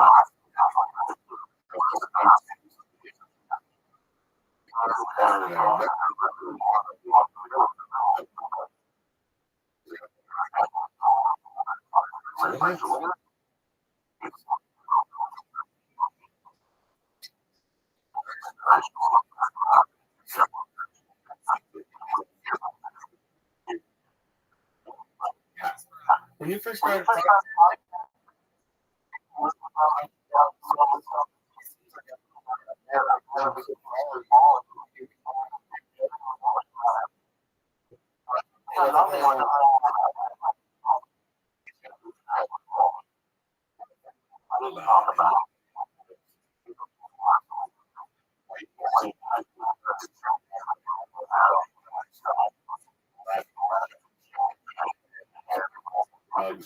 What would you guys do?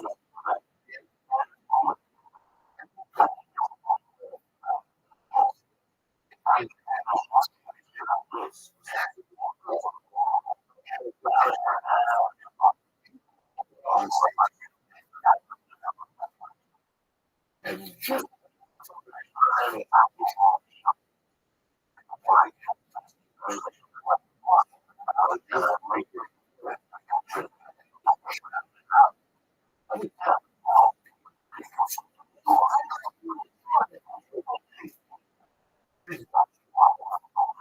I know how to deal with it. But I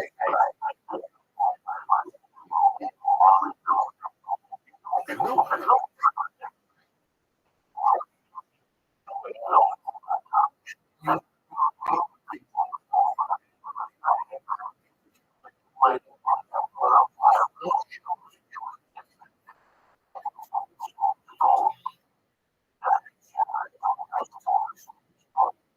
Come to me, let me sit down with you.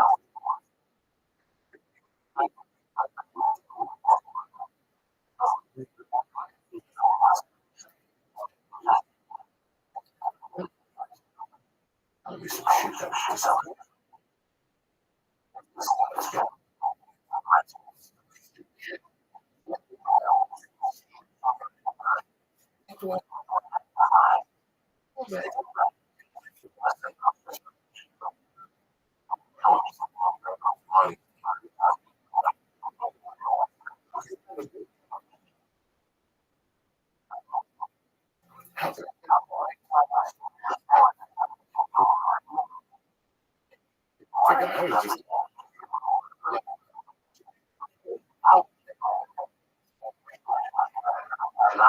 Before you heard something on your own.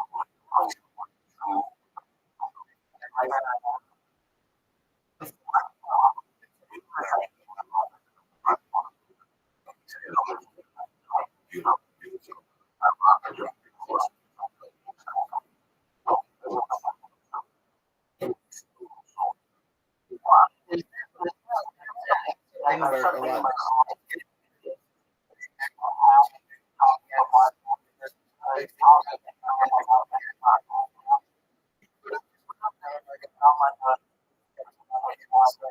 Like just going like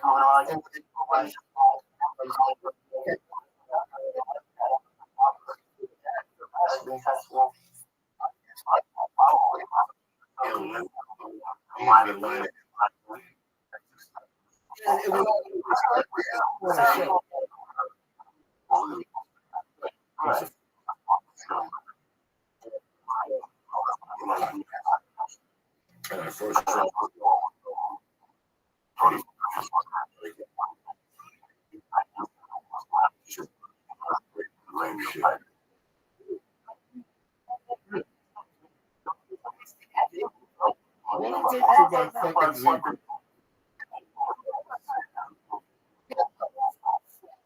yeah.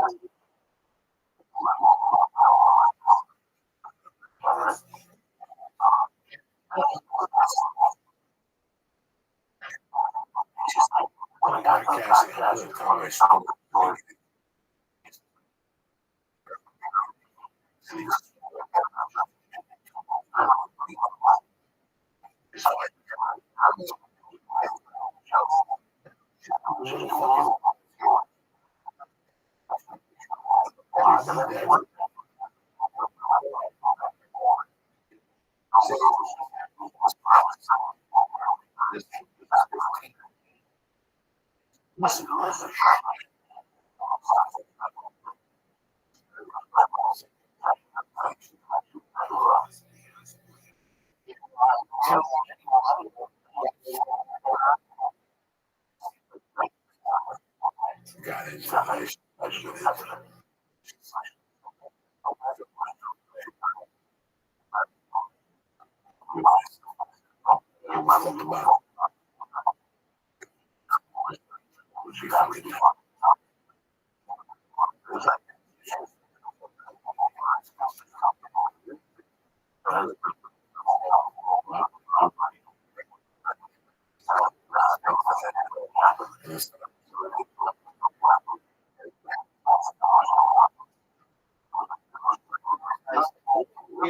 You almost feel like a sociopath.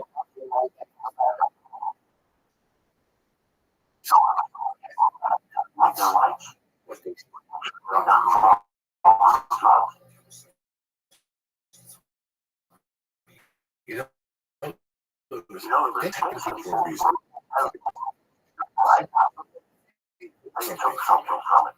Okay. There was this dude.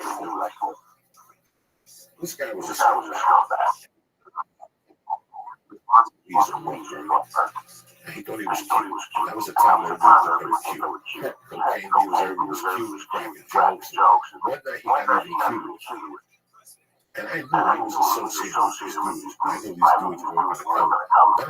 At that time, I was hanging out with Skip down Grego. I was hanging out with 6 or 7 kids, Mike Ronnie. That if we fucking went to war with you, you were gonna fucking feed them. And I wasn't a tough guy. Not a by no means. Mike Ronnie was living life. That was my brother growing up. And Darren, you just give him a coat rock and watch that motherfucker go. You know, there was Joey Filato, Roger Holloway was crazy in those days. You had people that when it was time to get down, there'd be bottles flying. You know, Roger Holloway wasn't a tough dude. He'd fight you till your fucking head fell off or something. You know, Roger Holloway was sticking out all fucking night with you. I wasn't a tough guy. But I knew that when I robbed, there was going to be a repercussion. The dude knew because of my friends. I knew they were going to attack me. And I remember for years, I mean, I ran this guy the summer of '82.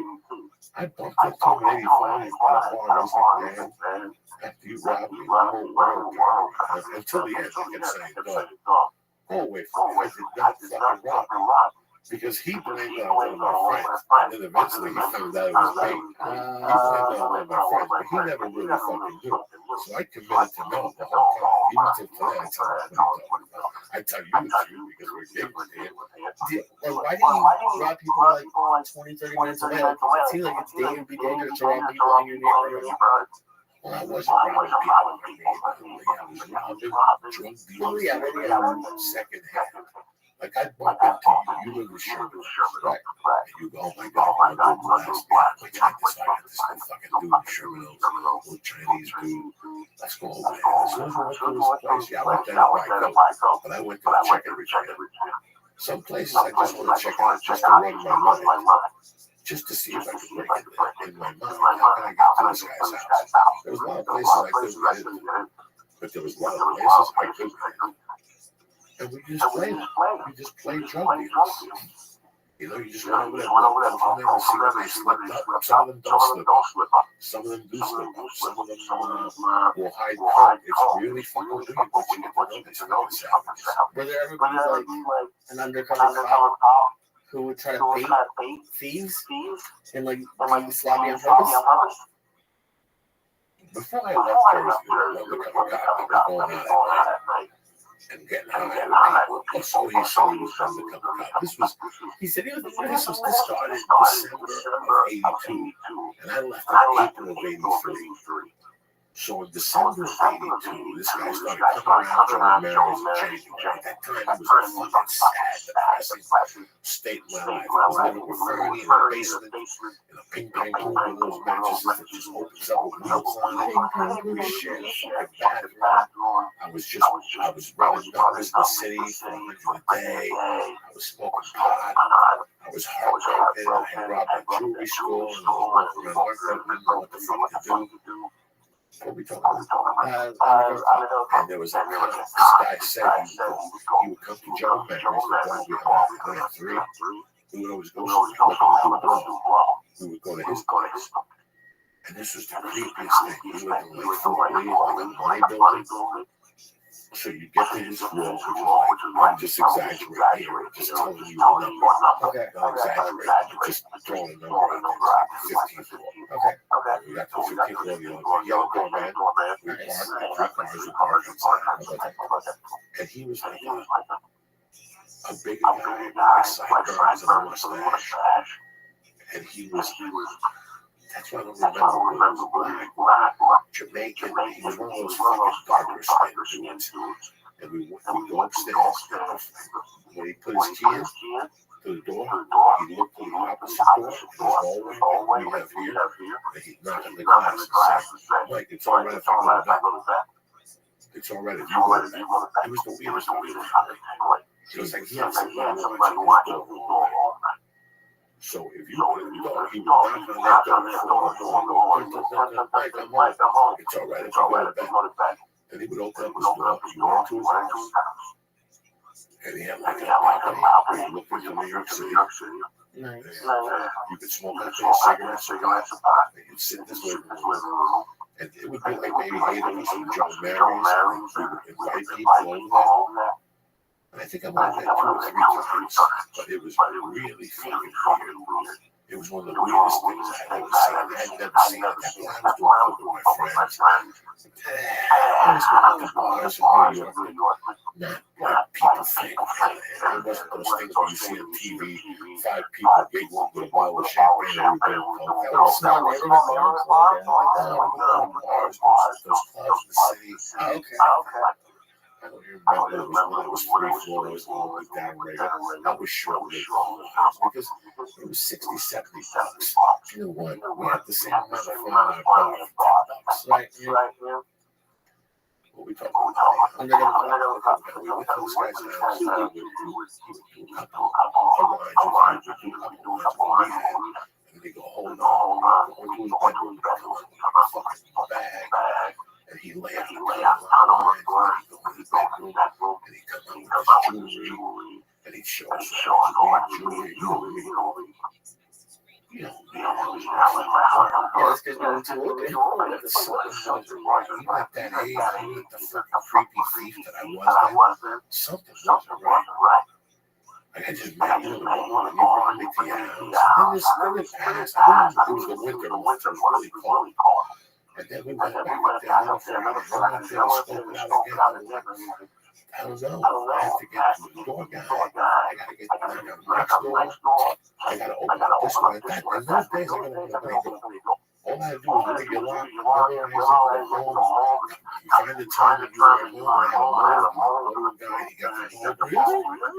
I wanted $5,000, $25,000. I didn't have that kind of money in those days. I was barely walking around. I was barely fucking walking around.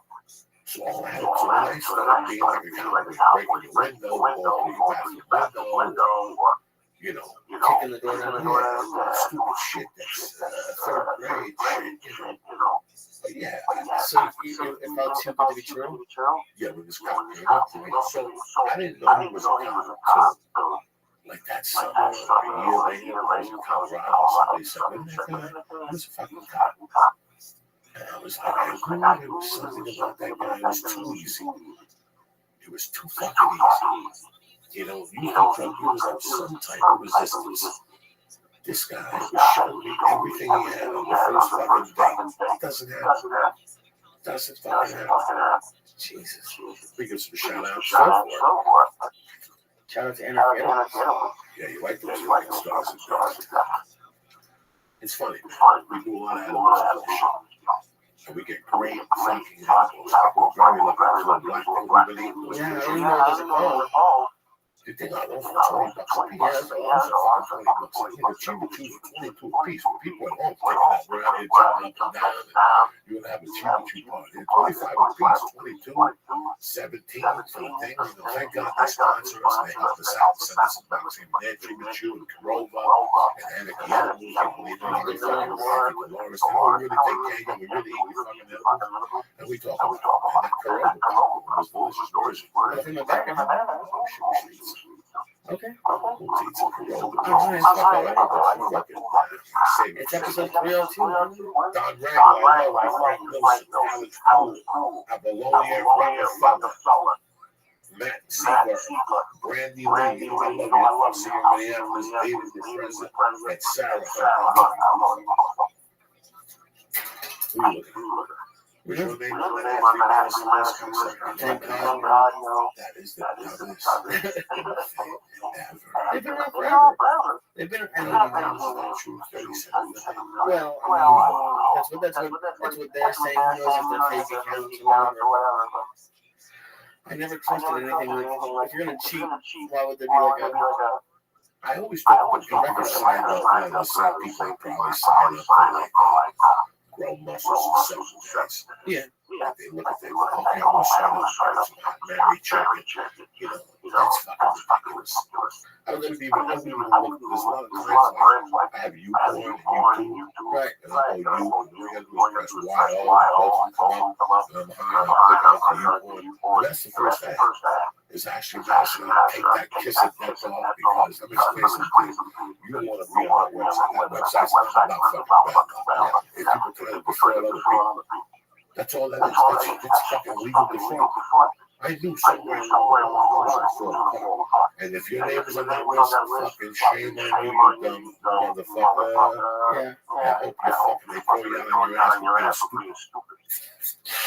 She did one thing that I only cheated on once. It wasn't even really that bad. It wasn't even really a girlfriend for that long. But it's like, I don't know how, it must be tough, or you think it would be tough, kind of what we talked about at the beginning of the show, being a little worried about it. Like, Paula knows the code to my phone. I'll be driving and I'll be like, hey, answer this text or look this up.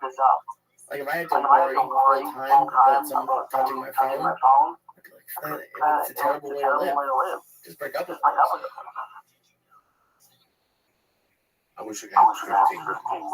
But I ain't got time for them. I don't have time for myself. Oh, no, it's not that I don't think of it anymore.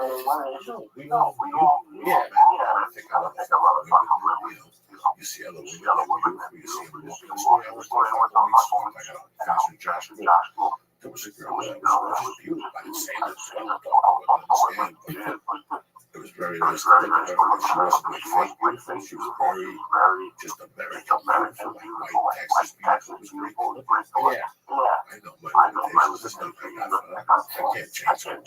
Have you heard from that lady in the 7-Eleven parking lot recently? That crazy lady? Yes, we saw her. The black chick. Yes, we saw her. At Reed's last Friday. No. Yeah, I can stand up. Met at Reed's last Friday night. I jumped just to get a little fucking whatever. I went and got a white yogurt sitting up there. It's a beautiful fucking summer night. And the car pulls up and sees two beautiful black chicks. I mean, bumping. They were denim, but they were bumping like they moved up. They did their toes. They took that fucking sand off their feet. The fucking the leather they got on their feet, sometimes they shave that shit off. They had nice fucking sandals on, they had cream on their legs. They were beautiful. Two young girls, like 26, 27, they listened to soul music. They were very nice to look at. And while they were there, I thought about the hooker, right? And I'm sitting there, they both leave. 20 minutes goes by, and a new Jeep pulls up. Guess who comes on? She got a new Jeep. The hooker. She walked in, got ice cream. I said hello. She was just coming from the pool. And she walked out. She had that cool outfit, the skirt, and they walked out. And she came over. She said, if I still had the same number, I changed the email. And that was it. She said she was working on the yes, it was one of the craziest things. You saw it. Listen, man, I can't. It's craziness. It's hysterical that she talked to me as a comedian. And listen, she just approached you at the seminar, and you saw it. It was crazy. And it's like she ended up being a hooker. What was it going to take to get rid of you? Why are you calling my house? Because you told me you were a comedian. She says, I'm not that old. I saw you at that. You were great. I'm trying to get a comedian. Yeah, she didn't say she was a hooker. Has she even told you? Has she ever, like, busted her up? No, I busted her up. Oh, yeah. I need friends. I live for my organ. What fucking organ are you talking about? You know, what fucking organ are you talking about? I thought you were a comedian. You said you were at the hospital. You were there for the fucking open. So I went there again. I saw the Agostino was right there. You saw the Agostino said something. That's so funny. I said, Chuck, I used to go to the house. And I told the Agostino straight. Remember, you used to tell me, she's a fucking hooker. She's a fucking hooker. You better look. Yeah, you were there. You wasn't fucking. You let me get trapped. Like when I fucking thing. I told she was a fucking hooker. I didn't know she was a hooker. She started talking to you. We were all talking. She had a bandage on her head. I was like nothing.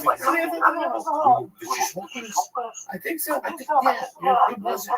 It was 6 you guys had cigarettes. And I didn't say nothing. She was a hooker until you came back and you're like, she wanted $80.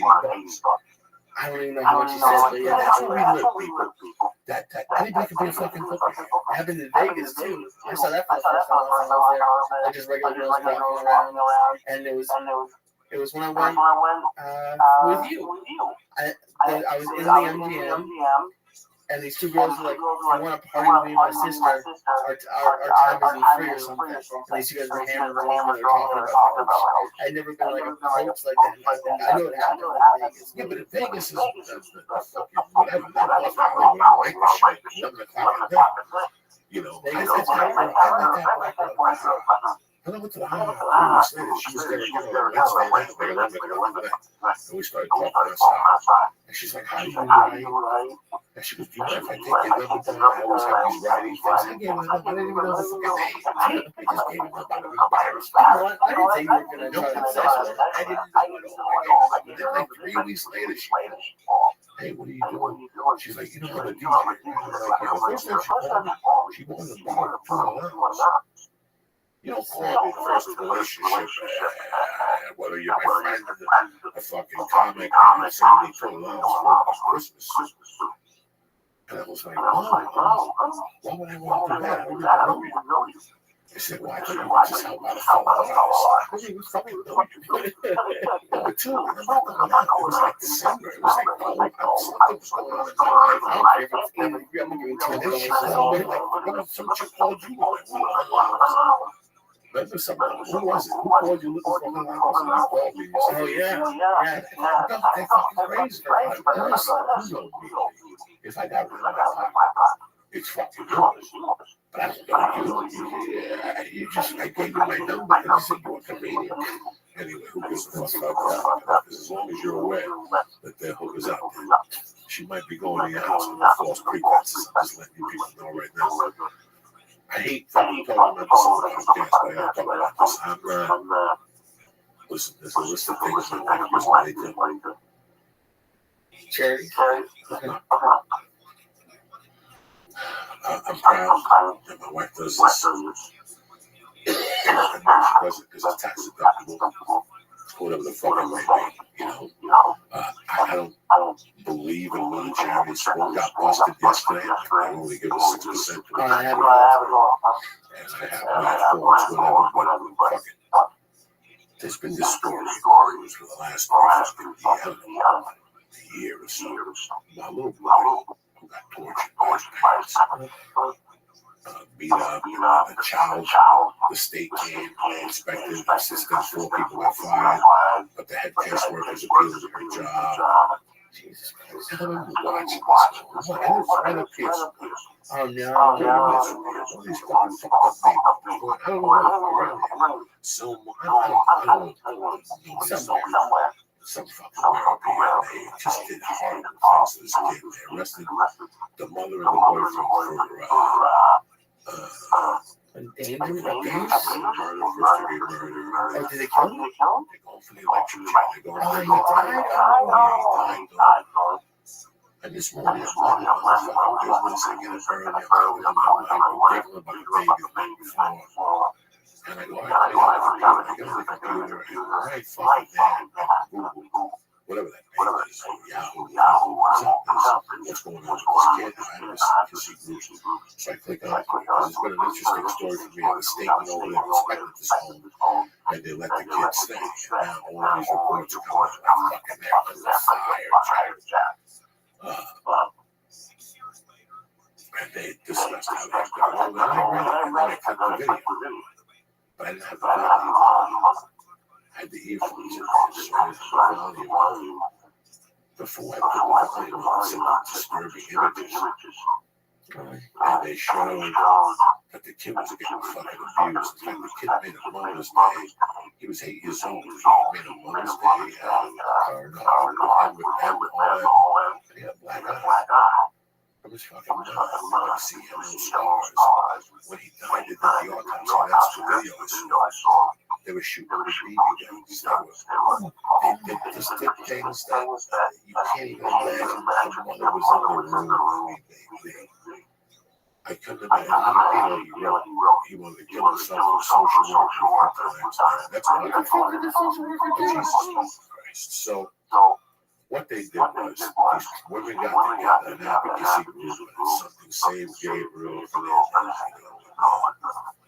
I mean, they cigarettes. It was just a fucking show.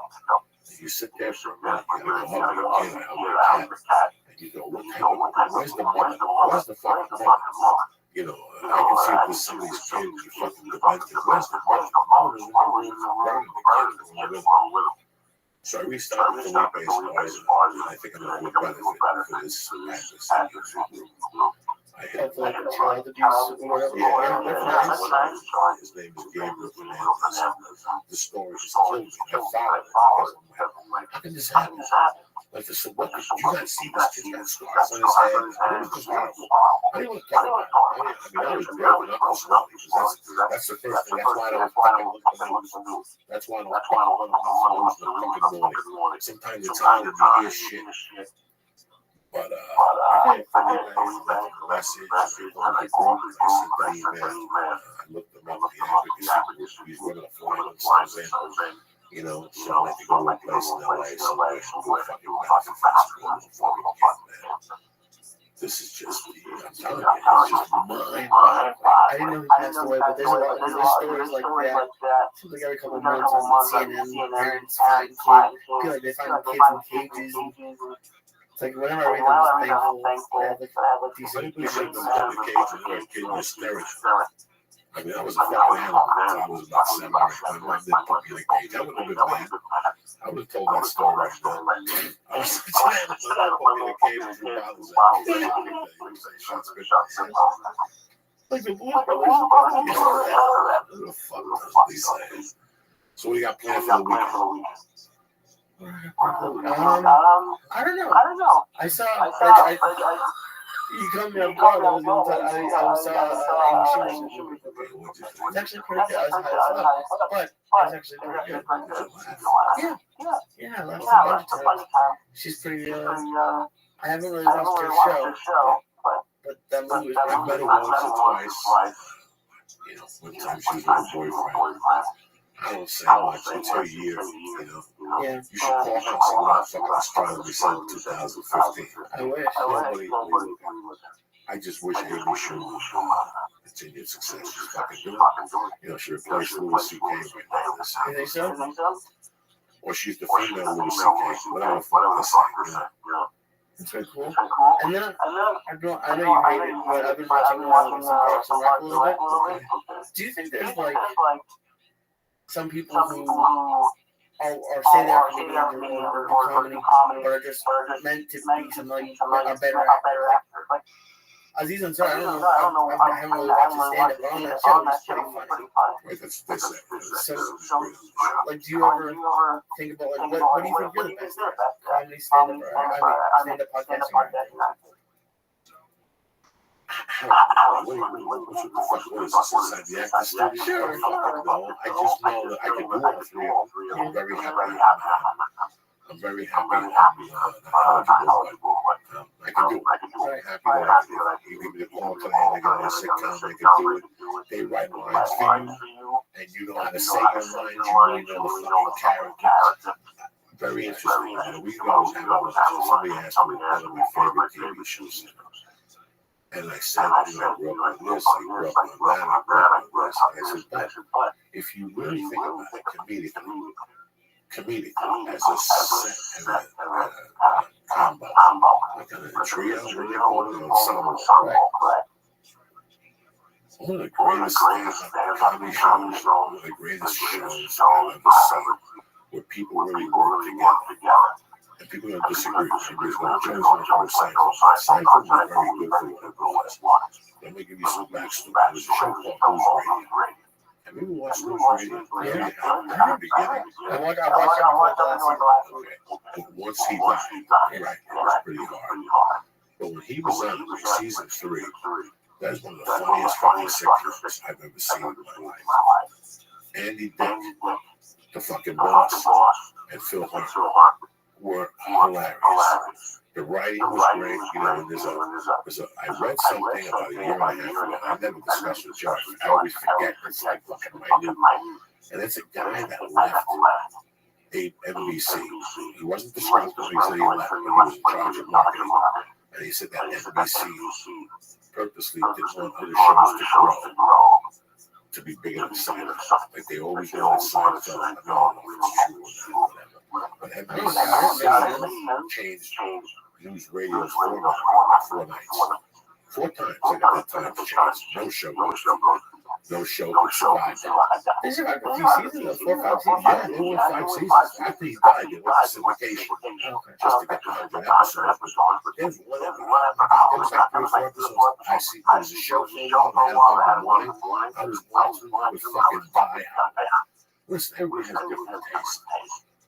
I'm sorry, I don't know if you can stand up. I don't know. I'm too old. I wasn't there. I wasn't in New York. You know, Retta. I know Retta's been around. She's very fine. You know, I don't know. I never watched those type of shows. But I was thinking about it because we were speaking, you asked me about Dane Cook in the last podcast, I'm sure. It was the last podcast of the podcast. Talking about how people become nostalgic for comedians that they grab up for a certain time period. We're not going to do that. Well, no, it's not. I was thinking about just Dane Cook in general, because he gets a lot of hate comedically, but then, granted, his movies aren't Oscar Academy Award winner, but I always enjoyed watching him in movies, so it's just interesting to me, the people who are in comedy but seem to be more actors, like better actors, it just seemed like why try to extend the comedy thing. Well, sometimes you get picked up as an actor. We were talking about this the other day, Saturday Night Live, that new sketch comedy. I'm not insulting nobody. I'm just telling you how the fuck it is. I'm not insulting nobody. I'm just telling you that when you're sketch comedy, you're doing a sketch with 6 other guys on stage. The people that go see that, the people that are involved in that, they're all come from that same cut. They're very supportive and they giggle. And everything was fantastic. It was fabulous. That's what they do. It becomes a scene. Okay? Stand up. Sometimes it's a scene. Sometimes it's a dirty fucking room. And you're out there banging it out for your life and telling Pop his peers, he's done those roles. He's done great. You know, a lot of comics that are clean have done those roles. But my point is, it's a different cut. Okay, when you get out there, you're alone. Even if there's a room that you're allowed to smoke in, Comedy changes. A lot of people don't go see comedy that smoke because they only got to be that. Do you understand what happens? We lose a lot of people. There's people that want to sit there and learn from smoke. That's why I told you I shoot my special. I want people to be able to smoke. I want to go back into people's living rooms. Do you understand where this is coming from? Yeah, so cool. Comedy to me, in my mind, you come up to me and say, Joey, you're funny. I think you're a fucking asshole because I didn't go to college to be this. You're a fucking moron if you think you're funny. You're an asshole because, Joey, that's the funniest thing I've ever heard about you. So when somebody comes up to me and says my comedy is brilliant, first thing I think about is outside of ashtray. I used to take my nutsack out and do 10 minutes with my nutsack out. People find me, like whatever. Principal, teacher, or some chick in high school with a twisted eye, or whatever the fuck I was talking about. Okay, so it was something I got good at. He's a great pool player. He's a fucking loser. He got good hanging out in the fucking pool room, drinking beer, smoking cigarettes, and doing drugs. He got good at shooting the fucking pool. That's how I feel. There's no talent for this. The talent is... I don't fucking know what the talent is. Well, I mean, just because it comes naturally doesn't mean it's not talent. But still, it's not like what the comics to be funny. So what? Maybe you fucking agree. Look at Paul. Yeah, but that lawyer who moved to Hawaii or whatever went to law school and ended up sucking. College doesn't matter. Actually, my college is doing a fucking stand-up comedy. I don't know if it's a fucking degree. They're definitely at least having a class. I've been trying stand-up comedy, stand-up performance, shit like that, but I've been through this. People come up to me and they man, I remember years ago, just as I was getting on, like January of 2008 or 2007, I had been like clean like 60-something days, you know? And I didn't say anything about it.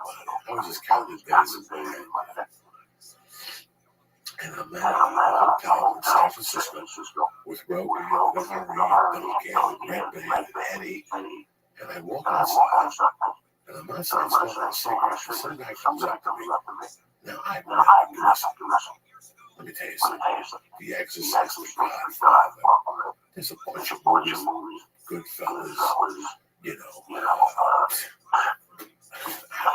Birdcage that I love with Suicide Boy, you know, whatever his fucking there's a lot. There's a lot. Fucking birthday. Fucking turn the camera off so I'm going to burn your fingers. I have a fucking camera for the rope or something. If I was in Birdcage and you came up to me and said, Joe, you were good in the Birdcage, I'd be really happy, you know. Okay, when you go to my MVP system, so that's the movie people have seen the most. So a lot of people come out, I think the longest show is Academy Award. No, it's not the Spider-Man's Academy Award. They're American entertainment. They're American entertainment. I think the original movie show was really cinema. But I think all these other movies now are basically entertainment. Yeah. Okay. They're going to teach you fucking film with Mad Max, the remake. They're going to teach you film course with Mad Max, the original, how they shot it. Okay, that's the one that really got the claim, Road Warrior and shit like that. There's people coming to me, you agree with the movie, so I accept that. I accept that. Does it hurt your feelings? Because we all come from different tastes. But there's always that one person. There's always that one fucking dickhead. I'm in San Francisco. It's 9:30 in the morning. I just had breakfast with these guys. We did a show the night before, maybe two shows. It was either Saturday night. It was on fishing trip. And some guy had a friend of his wife with his kids. Well, his kid was another kid, and they were like statues or whatever. But this jerk was over his wife. And he goes, hey man, you know what? He goes, the longest yard was a fucking disgrace. He goes, it was a fucking disgrace, you know? And this is 9:30 in the morning. I haven't said nothing. This is not a comedy show. This is nothing. This is me sitting there in the fucking corner. And this guy telling me, no, God's nothing. He's just telling me how bad the fucking movie was and why they shot it. And that, he had respect for me as a stand-up. And why they was before you say anything else.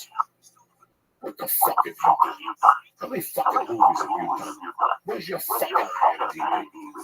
What the fuck are you talking about? I told him, it's 1:30 in the fucking morning. You're gonna come up to me, I don't even fucking know you. You're gonna go to your son, your fucking girlfriend, and talk to me about a fucking movie that I had no control over. I'm just trying to pay my fucking bills. What the fuck is wrong with you? And I mean, he just looked at me, and he walked away. What else could he do? And that was the first person that 2 years later I ever went off because it's true. What the fuck? How many movies have you been in? It wasn't fucking bad. Whatever it fucking was. For me, it was a big step. But I don't give a fuck. I'm not gonna lose sleep over it. I've done some honorable things. Oh my God, there's a guy that follows me where I take University to the park. Executive producer, pilot.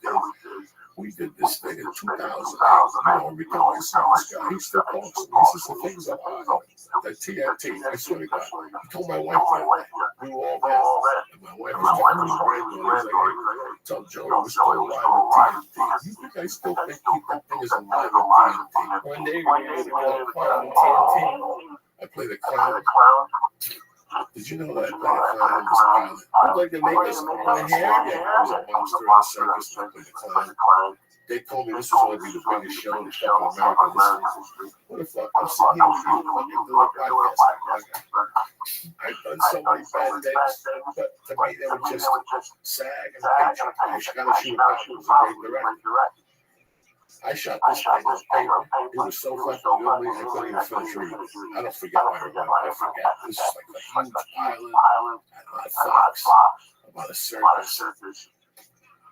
You have no idea. Let me get some shout-outs. Get the fuck out of here. I read a great article yesterday about this home delivery thing, how big the business is going. And they mentioned Blue Apron Boys.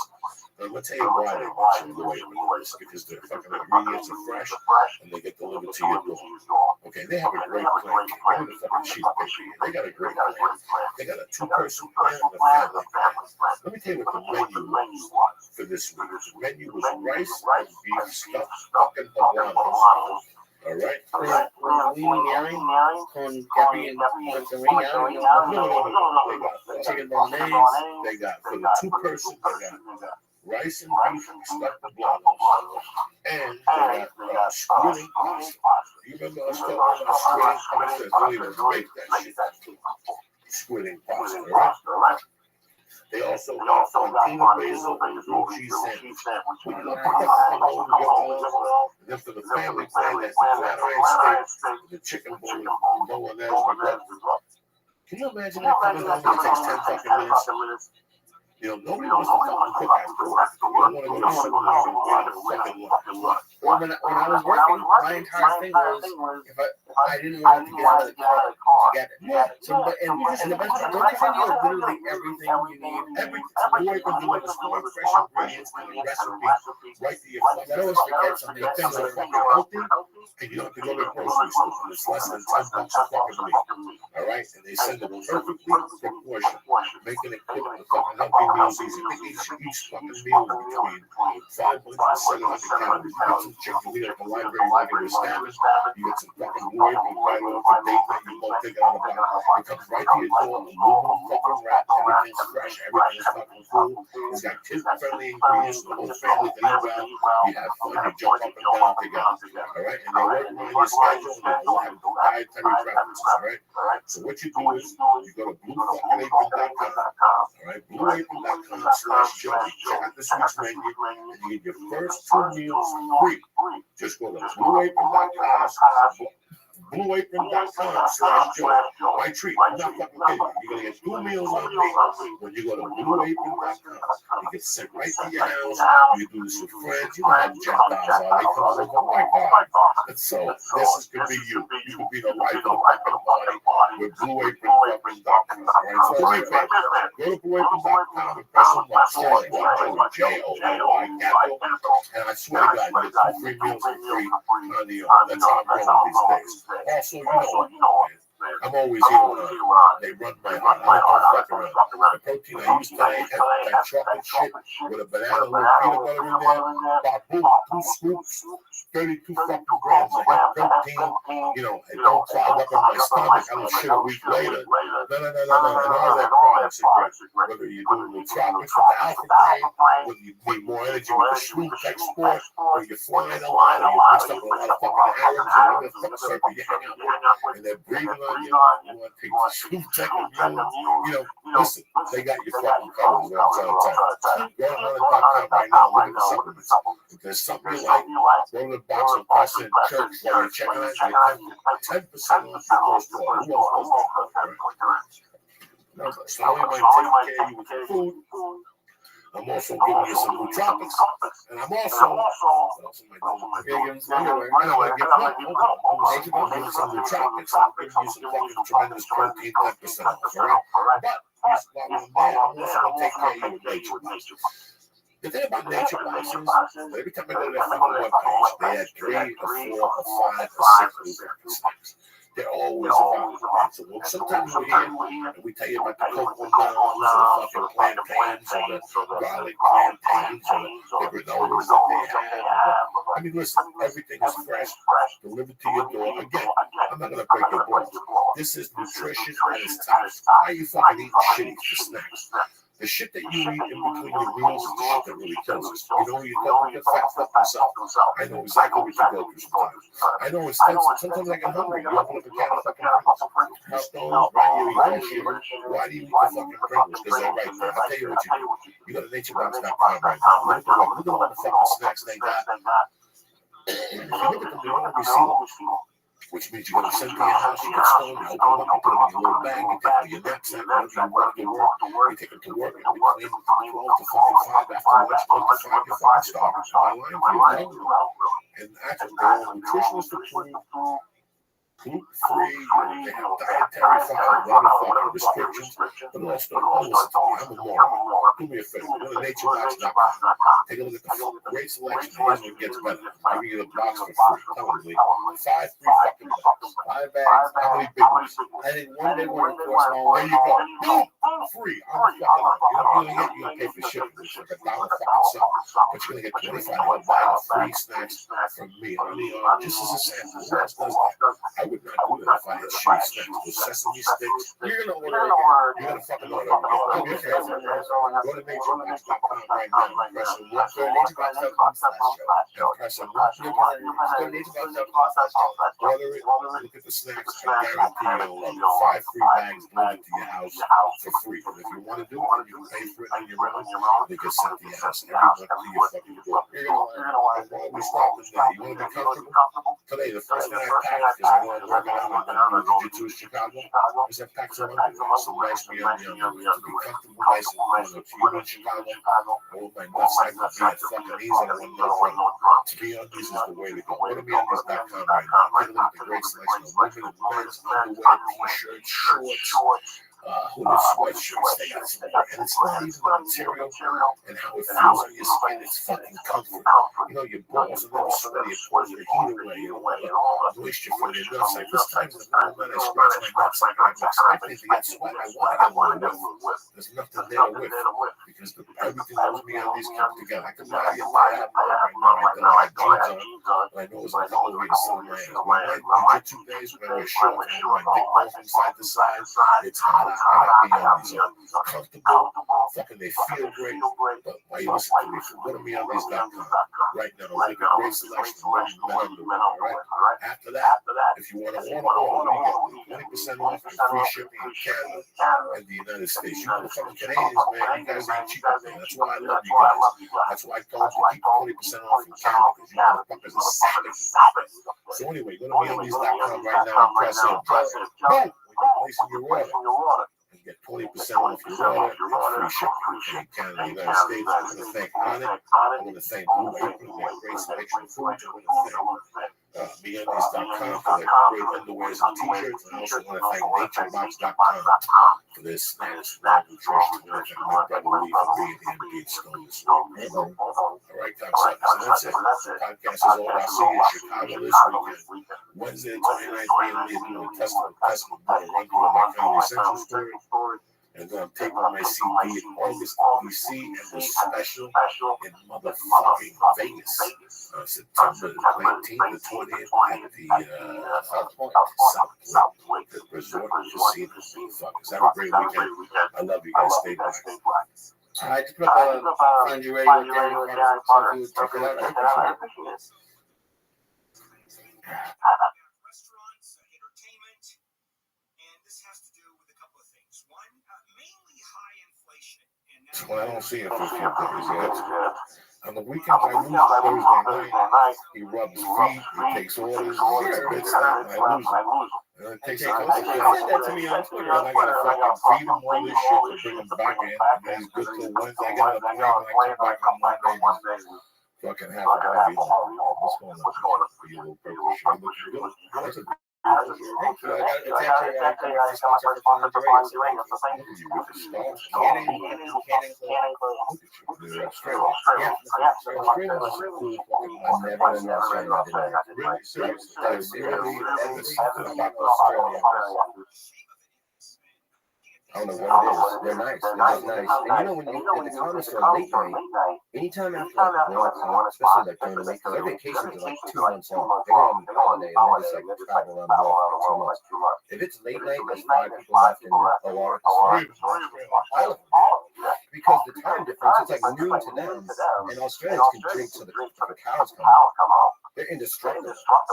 No, look, I was very nice hanging out, so I mean, it's a great company. But it's, I've never been there. I've never done that kind of flight. The longest flight I ever did was like 14 hours. You start moving around to Australia. It's like 18 hours or some shit. It's crazy. For all the people who listen to the podcast, I gotta get something off my chest. I just gotta find out this morning. I always knew I wasn't gonna be able to pass one. I lived my life for you guys for a long fucking time. I told my wife, I said, listen, because we got the letter, which I knew. The fucking name of the matchup. My father's name on my birth certificate and on his Cuban birth certificate don't add up. They made a mistake in New York. They made like 6 mistakes in New York. But the truth of the story is, so I was born in Cuba. I got citizenship or whatever. They gave me a New York City birth certificate. And they gave me that birth certificate. I remember having the original from my mother's side. It was a black piece of paper that had been typed, and they shrunk it down. Those days, that's what you took home. It was stamped. Everything was on it, and it had like my dad was a waiter. You know, like shit like that, which was always rare. I lost that birth certificate. I applied for a new one. Then they sent me a complete different fucking sheet of paper, right? Like a diploma. It was like a high school fucking diploma. Once I got that high school diploma, I looked at it, I looked at the names, and I basically folded up in my pocket and prayed for the best. When I went to Jamaica, I sweated. The first time I went to Jamaica, I sweated. I went to Hawaii, I sweated. That's America. I was still. Anytime you fly on the ocean, you get dicey. You know, I know for a fact I went to Venezuela as a kid. Either I have a passport or something happened. But I will tell you that nothing's going to add up. And like I told Terry, I have a friend that's 40, Cuban girl in Colorado. Fucking chick's been here since she was 3. Well, guess what? She got a letter for fucking 6 months. She's not a U.S. citizen. Something happened to the computer. This bitch got to start from scratch. And in the meantime, she can't get a job. It's so that's what I fucking need. That's what I fucking need right now. Send them for this passport and for them to find some fuck up from next thing I'm getting arrested and get deported. Because if there's anybody they're gonna fucking deport, I think it's Obama's wife who's gonna lead her ass. If he writes this shit down, he's gonna get that motherfucker behind. Jesus, that's just 40 years later. She's now finding out. That's unbelievable. You know, so what can she do? She just fucking talk to her when she came to the shows with her son and her husband. I've known her 20 fucking years. So I never wanted to mess with them. Like, I'm very lucky. I'm very fortunate. I'm one of those guys. Once I know I'm very fortunate, I'm living the best life in the world. And yeah, I don't get to travel to other countries to do comedy and people losing money. Listen, I know for a fact that if I apply and push the fucking envelope, like this attorney, like, this is not what's going on. You know, this was New York 1966. They did everything by fucking hand. You know, some of that stuff, like I went looking for records 7 years in New York City, and they sent me to a library to do the fucking thing where you have the sheet and you gotta put a little microscope with your own microscope. Yeah, I didn't know what I was doing. So I was managing shit. I ran the fuck out of there. That shit under fucking 1985 now, under 19. 79, 80 years shit. My police record, half of it is gone. Half of it is gone. I just got everything 2 years ago when I got my criminal and they stole my identity. And I just got my police from being terrible. Let's go see through it. And I told them, I go, this 15 arrests. Completely missed. We called the service. No, this is what time. They had a false arrest. Not me. You know, 2 Jose Diaz. My name is Jose Diaz. What the fuck? That's John Smith. Yeah, you know what I'm saying? Go to Miami. Jose Diaz. Did that for fucking 2 years. Oh, yeah. Right. The yellow pages, Diaz is 8, 9, 10, 15 fucking pages of Miami. But you, like, does it worry you? Or are you sitting there nervous? Yeah, I was always worried. I've always been worried because my parents pulled the quick one. They pulled the quick one. My wife went on ancestry.com. My uncle's on there. My dad's on there. My mom. She ain't on there. This bitch went to live on the whatever island. Whose island? Cuba. She lived in Venezuela. She lived in Chile. She's not on there. No other solid records. Valdez, Toro, Alvarez, nothing. All the names she's involved with. You know, so if these people pulled the quick, it was the fucking 50s and 60s. You went to Miami the way you used to be. You used to go to Mexico. You know, we went to Miami the way to Cuba, I'm sorry, the way today you go to Las Vegas. It was easier in 1955 to go to Cuba than what it is to fly from here to Vegas. You know, you go through left drive on the 50s going to Cuba. It was 30 minutes flight. You were hanging out. It's like you're in the middle. So it's like 10 minutes from Miami. You're in New York City. Listen, in the fucking 84, I left New York for different reasons. But I gotta be honest with you, I lived no list. In 1984, we had there was an airline called People's Express. Already sounds dangerous. People's Express offered flights to 3 places. You ready? Newark to Miami, Newark to London, and Newark to Los Angeles. So that's it. Here's the catch. You never call them up. You couldn't call them up in Ohio and say, I want to get on People's Express. That did not work. Here's how it worked. You showed up. You came up and got on that plane before. So you show the airport, you go, how you doing? My name is Jason Tito. I want to go to London. Mr. Tito, I don't even think they had to have ideas. Yeah, it was ridiculous. They didn't know. There was no ID. Okay. They give you a receipt and you pay on the plane. Like a fucking, like a shot. Got on the plane, and they came up and they told you what it was. For a blanket, it was $6. Oh, it's like Spirit. For a snack box, it was $6. For a pillow, it was $2.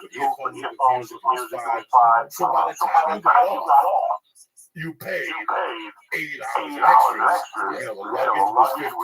You know, the flight was $1. You know, dealing with Uncle Joe. Yeah. Go see Joe the Bait in Bronx in those days. He got 10 credit cards, matching IDs, an insurance card, and a mask card for a nickel. Right.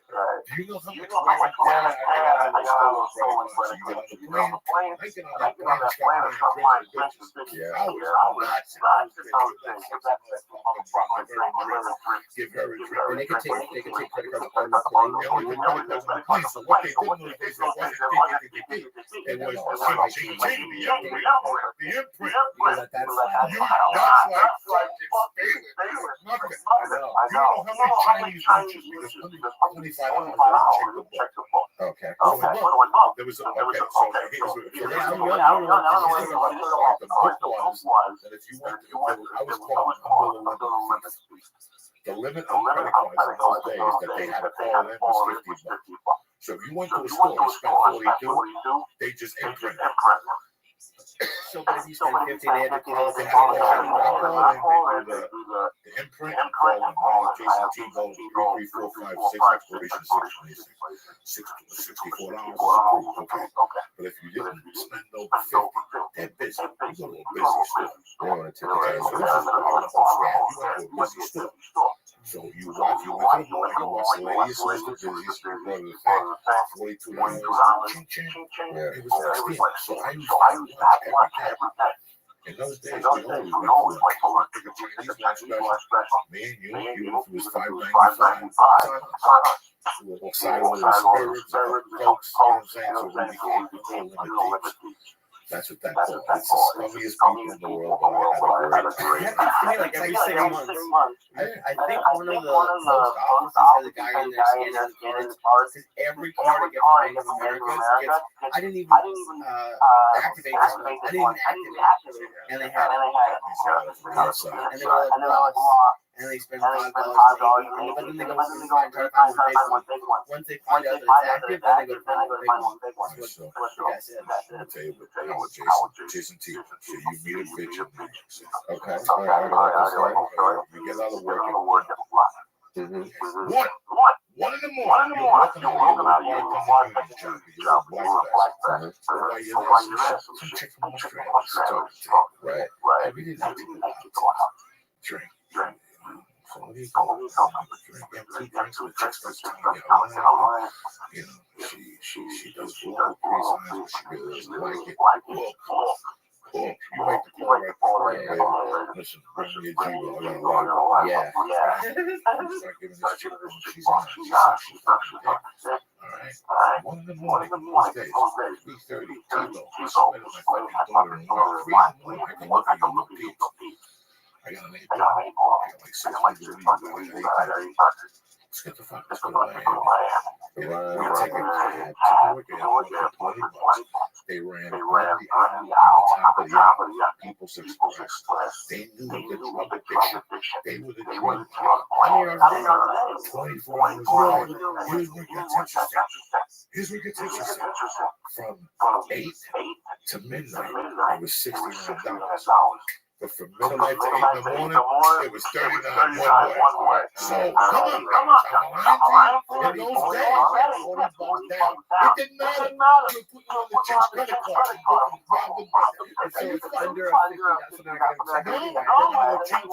And then when they land, they're going to run it to the fake cars. And they're going to run on their cars. That's crazy.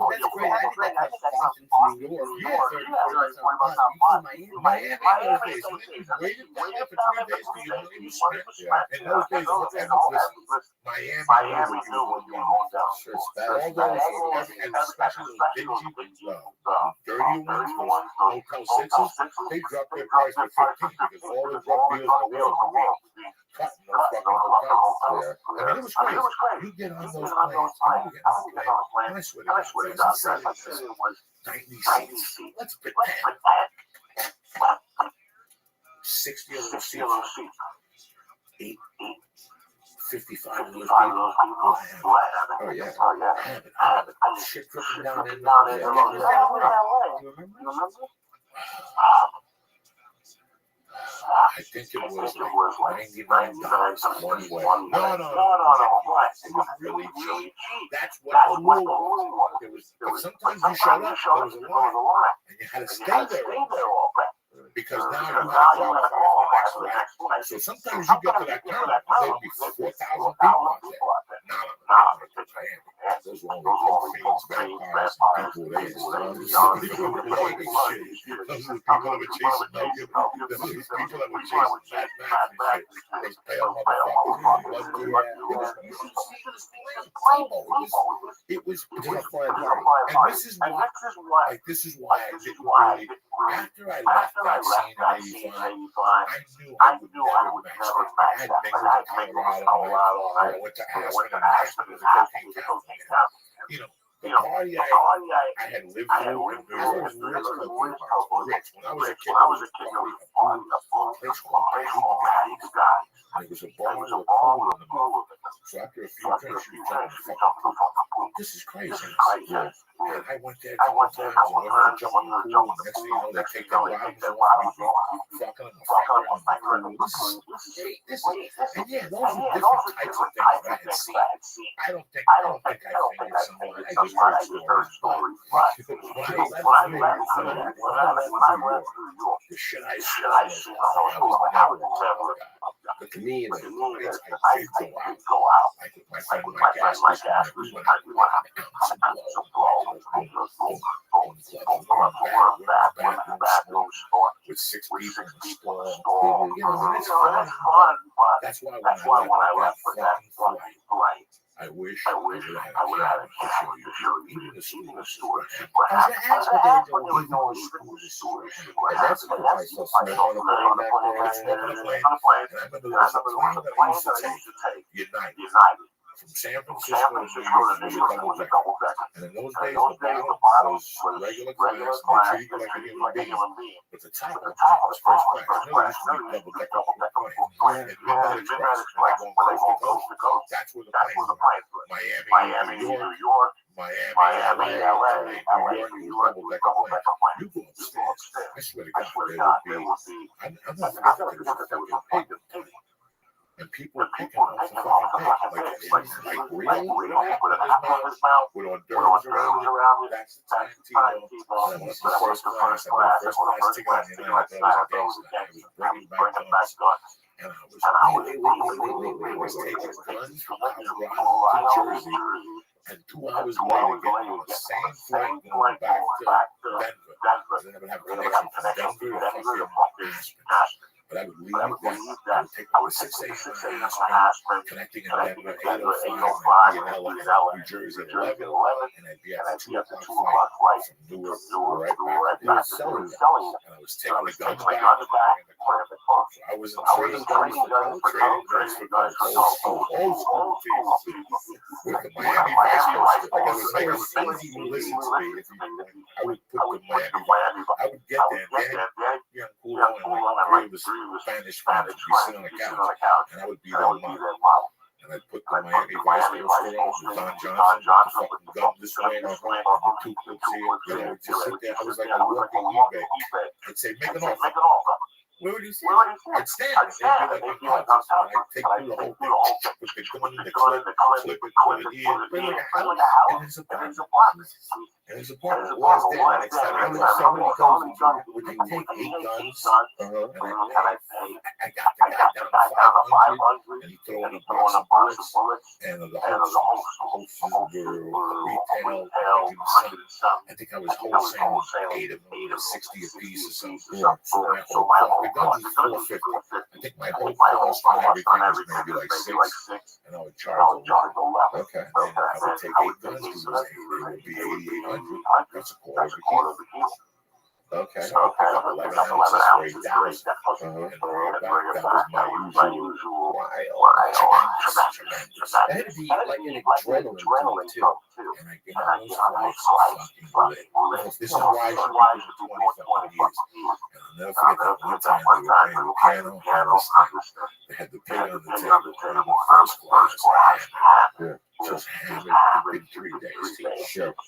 You know, this is when I had cocaine and donuts. That I was alive. Yeah. I went up to a thing, it was a black velvety thing. And I'm like, the guys looked at me, oh my God, this guy's a savage. And we kept running to the back and doing bumps and coming back, and one of those was a black tablecloth. And I'm like, this, and all of a sudden, I felt it, T-Bone. I felt it was stuck up here, and I could feel it getting loose, but I couldn't tell it. There was people at the table, and the bartender was looking at me, and all of a sudden, the Coke rock just fell, and it hit the fucking thing, and everybody looked at it at the same time, and everybody looked at me, and I looked at them, and I looked to the top. And I looked at the roof, like, where did this Coke fall from? One of my nose, and I just left. We went downstairs, and I went back upstairs the rest of the night. So you pay for a first class flight, Coke falls out of your nose, and then you go down and sit with the common folk and fall out. Because you could mingle with it. See, that's the worst. In one days, you can mingle. You can mingle. You can walk around with a drink. Where you from? You could smoke. It's like a giant flying In ceiling. the back, you can smoke. And first class. So you could mingle.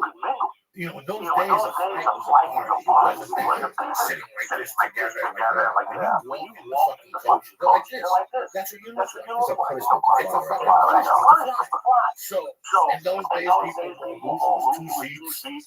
You know, they had different types of food. They had sandwiches. They used to have creams and colognes in the bathroom. So when you go in there, you put cream on your hands, cologne, they had little bottles. Don't fuck around. They took all that away. To that people's scratch. How crazy is it like that? I remember doing that for 4 weekends in a row. In September of 84. I mean, it's cheaper than. And then I was doing it. I did it again. There was 2 kids from my high school. I was selling and moving around. And I was trying to nail all those kids. And I kept going down. And I found myself going, I can't live with this. This is $100 to get fucked up. This is $80 because it's very important. What you do now is you go back after midnight. Yeah. That's it. You just sleep all day and go to the airport, pay for a 12 o'clock flight.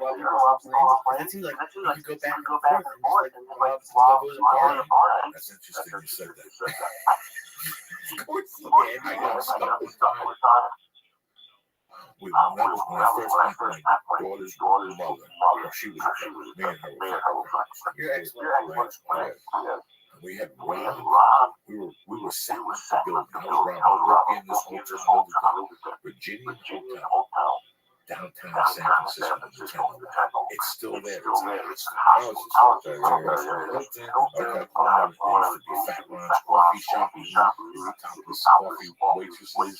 This was the 10 was crazy time. I moved in there. I was on the right card. And I lived in Virginia, and I nailed the I love dressing up, and I go to the California, I sit on the newspaper, and I watch the banks. And I'd follow them and I'd steal their keys. Now I had 2 or 3 days. Now I was like kid with like that too. I looked pretty. I was built in those days, and I dressed nice, and I had a nice smile, and I was outside. I was 24 hours. And the cops pulled out to me one time. We had to take a bus to Reno. We were back. We had to pull in all the jewelry robbed. We only had enough for one client. I don't know what the deal was. So I put her on the car. And she goes, let me go to the mall. Give me a couple of days and I'll get the money. I was at a fucking airport for 3 fucking days. That was the airport where we went to piss. In those days, you go to the airport. Like if you have nothing to do, in those days, there was no buses. You could walk your family all the way to the plane in those days. So every time we go to the airport, in those days, people would drop you off your house. They would park, have a drink with you, and walk you to the fucking gate and wave at you as the plane went away. Absolutely. It was a complete different fucking world. So people would walk into the airport just to grab a drink. And that was the place in 85. It was 85. I kept going to the bathroom. And it was the same dude, man. What he'd do, he'd piss, and he'd be in one stall urinal, and he'd go to the other urinal, and get next to me and try to look at his dick. And I think he'd jerk off. He'd almost leave. He'd sit there and make believe he was pissing, and you come in, and he'd go to your urinal next to you, and he'd look at your dick. And I wanted to, the first time I went, this fucking guy, but I didn't say nothing. The second time I went, right, he was sweating shit. How old was he? Like, describe him. He had to be maybe 22, this guy was probably 30 something. You could see he was up for a few days. That's what he does all day. Oh, he just did that all day, every day. Just going backwards. Look at guys what a terrible life. So what did you say to him? Get the fuck away from me. In those days, I had no tolerance for that stuff. Like, I didn't understand it. I was in New York. I was still a little fucked up. I carried a weapon. So I always carried a weapon in those days. So I just told him, get the fuck away from me.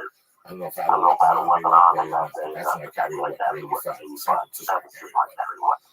I always had some weapons because that's a scary fucking town. But especially back then. It's not that scary now. It's some shit.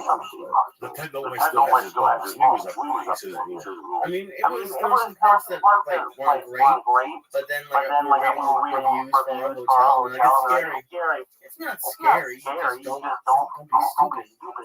But then he was actually telling me about it. I can't believe they have this coffee bar. That seems crazy. Ron's Coffee House was open 24 hours. I think you put booze in the coffee. They were topless baristas. They had like girls that were regular bartenders, and they had topless fucking. You could bring your own booze, and they would actually call booze in there on the DL. I never had coffee. Yeah, it was really good. No cereal, no oatmeal, hey, he's a butter roll, a can of Coke, and a joint. A combination with fucking rally. Absolutely. So what's been going on? Just me and Tim Trippett was in San Francisco. Then I was in the Midwest for 5 months before that. Getting clean, drinking again, drugs again. You know, Trickler was jokes. He's like, dude, you never had a problem, really. I would do coke. Absolutely. I'd smoke pot for 7 hours. Shit. Pot, but, you know, if you have a problem with pot, you have deeper fucking, you're just a pussy or something. You know what I mean? Like something's wrong with your pot, making your life crazy. But, you know, I would do coke just to fucking sober back up and drink. But Trippler's like, dude, you're like a 1945 drink. You know what I mean? Like, that's like your past life was like Mad Men shit. You know what I mean? I mean, it's hard to tell. Would you start at 9? I would start, if I was tired off the day, I'd probably start at 11 a.m. You know, I'd probably have 6 to 8 beers, Jack and Coke or 2, and then go out. You know? No. Were you hungover on the day before? Not really. I never really got hungover, which is a dangerous thing. You know, I was never the guy. Like, never been my thing. But like, if I was gonna get drunk. But then I could never understand going out Thursday through Saturday. Even just that was crazy because you feel like I felt like shit the next day. That's just because you're not a drinker. Well, I never got like hungover. But like a couple times, normally it's just like it takes that. Like I always woke up at 6 a.m. after going to bed at 2. Like it was just it's like a really taxing like alcohol. It makes you tired the next day. Were you not takes lots of recovery from the sugar? How old were you when you had your first drink? I didn't start drinking until late. I was like 19. Did you consider yourself an alcoholic? Yeah. Oh yeah. But even then, when I was 19, I was like, there was a part in my fucking soul was head or some shit. It was like, I am going to have a problem with this. You know, both my father was an alcoholic, both sets of my grandparents were just big drinkers. You know, they were from that kind of like Sinatra era. It was really romantic kind of fucking, you know, get dressed, G'd up, nice hat on, go out, tie it on, you know, big smokers and shit. But I do recall, like, even 2021 being like, I'm gonna have to keep my eye on this shit because this could run amok with me. You know, and it took a while. You know, I'm not 20s. I was drank a lot, party a lot. That's what everybody does in 20s. You know, but until my mid 30s, it started. You know, it just wasn't fun anymore. I was just doing it. It just became a part of. In a lot of ways, every day. You know, and you're always at a comedy club, and it's always free to get. You know, and then you're always like, I'm just gonna have 1, 2, 3. There's no point to me, You're a great social to have one or two drinks. No, but I can tell that you can lure me in. Oh, People absolutely. will fucking sleep with them. But there's certain people I used to like to drink with, even though I'm not a drinker. And I could see, I grew up in the area too, which is what makes me walk around in my shame. I was always a mission pastor. It's on Channel 20. And there was a scene where he walks so he walks up to guys and looks at the first thing they did in the 60s on television, when those fans walked into your house, was you turned around. You didn't ask. There wasn't like, hey, you breakfast? No. You came here to follow him in the office. You might as well have a drink. And for real, they opened up the thing and they put ice cubes in there. They were real ice cubes. That to me was the most fucking amazing thing. And then they show a bottle, no label on it, brown, and there was one that was white, and they poured the brown. You didn't ask them, whiskey or gin, you just poured them, and you said like this, and you tap, and after the first drink, so it brings you to my home.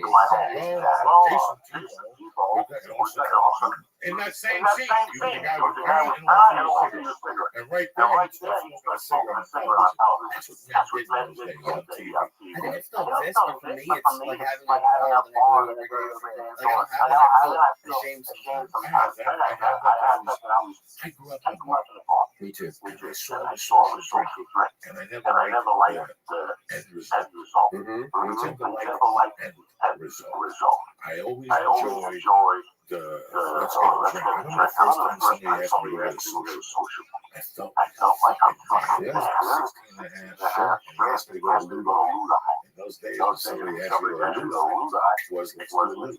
I got a couple of months to go to Luda, go to social. I'll never forget him, like drinking at the bar, having a drink at 2 in the afternoon, and being so excited. It was such a letdown. Like, all right, so we got to drink now. Right. And I go home and I feel like shit. But what saved me all those years, because there's nothing I love than a cold can of Budweiser. That is blood. If I was in a nightclub and I got fucked up, if you ask me, if I gave my neighbor a joke, what are you going to get? I'd get a case of cans, go home, 12 in the fucking freezer. Yep. And every time I take one out of the freezer, I put another 6 back. I love my cans of Budweiser. And I would do a line, drink a half that motherfucking cold. I don't know about your fat guy, because I do like fat guy with lemonade. I don't know about these other ales and this shit. I know the juice for cocaine. But today, I can drink 2 beers. When I did Coke, I can drink those 24 cans in 3 hours. Absolutely. And not be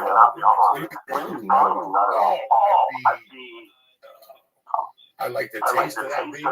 Because like whenever I smoke and then try to drink, I don't get drunk. If I'm already high, I don't get drunk. So does it work? Well, it's because you think you have 6 beers, but you probably just sip on one. No, I don't like drinking. So like I was wondering. Yeah, I was a whiskey guy myself. Whiskey and beer were really all that you pretty much name it if it was brown. Yeah, I like that. When I drank whiskey for those 2 or 3 years, I liked how whiskey and Coke felt. Sure. Whiskey and cocaine.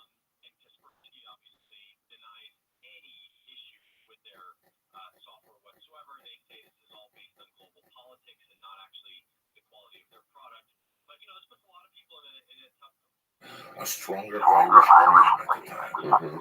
And my dick would stay hard and Coke with that shit for some reason. I never drank it. What the fuck happened? Once I started sucking your dick in that shit. Oh my God, once I started getting old, I'm like, that's the part where you're not big. I never thought of you as like a big drinker.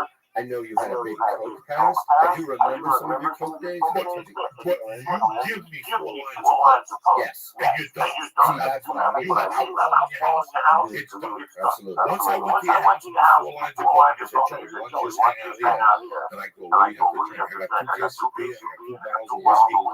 After about 2 hours, you're like, I don't see Joey drinking, but he's giving me a run. I would drink 8, 9 beers, and then I'm like, hey, this guy's got Coke.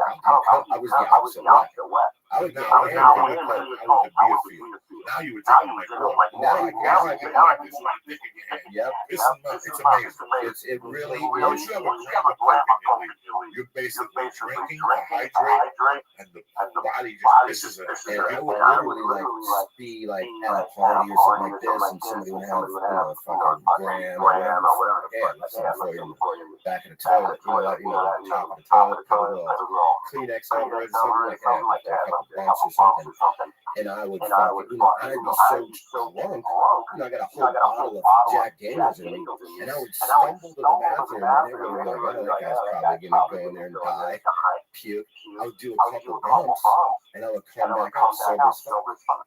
And now I can start over. Now, it would erase all that you would drink, and now you can drink for 2-3 straight days. Coke, you go to like any meetings or any 12-step program or any kind of rehabs or anything like that, and people will be like, you'll always hear alcohol, people that have a drinking problem will be like, the minute I found cocaine, I was a ticking time bomb, because now you're indestructible. Now you could get drunk as fuck, do 2 lines of Coke, and then start drinking again. So it's like, one hand will wash the other. And then it's, 9 months later, and, you're selling your car. You're sucking dick for fucking drinking shit that I would never drink sober. Oh, that's the worst. Drinking gin on the rocks. Gin's never drink that sober, but when that cocaine's in your body burning, you gotta turn that fire down. I don't know. I just always had the metabolism of a crack addict. Because, were you having all this straight liquor, like shots, or were you having drinks?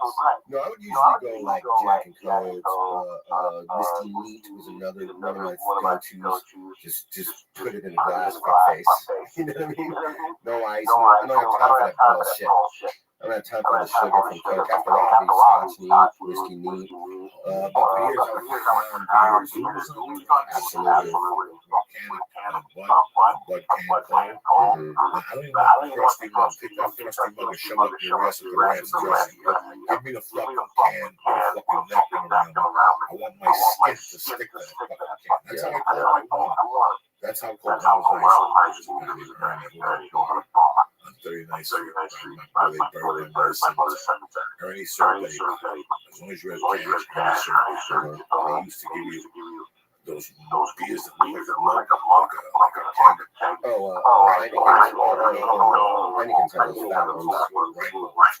And we would fucking man, this boy was going on. You would see him sleep on the pool table. You get out. What the fuck you want? I'm gonna give you $2 more for beer, mister. I'm gonna have 2 cases. What the fuck is this? Coco, I was just here for $1 more. Come on, I gave you a number. He was around the corner from where the flower guy was. I took him to Ernie's. Ernie's was a fucking that guy. Is he still alive? I don't even think Ernie's was old. I think it's a Spanish watch. So what morning did you wake up and you said, this is it? It was probably, it wasn't really just a morning. I think it was like a couple of weeks of just like sick of shit being the same, working on a TV show during football season, the Red Zone channel. That job was up, my sub lease was up.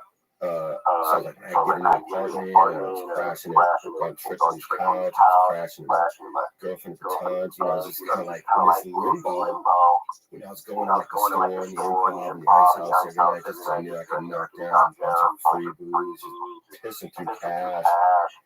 It just felt like groundhog day. It was like the same fucking day. The weather here was the same every day. Everything just felt like the same fucking shit. And I was like, I had opportunity. I go back to my hometown outside Chicago. There's a recovery house there that I knew from when I was sober before. I was sober for like 3 years.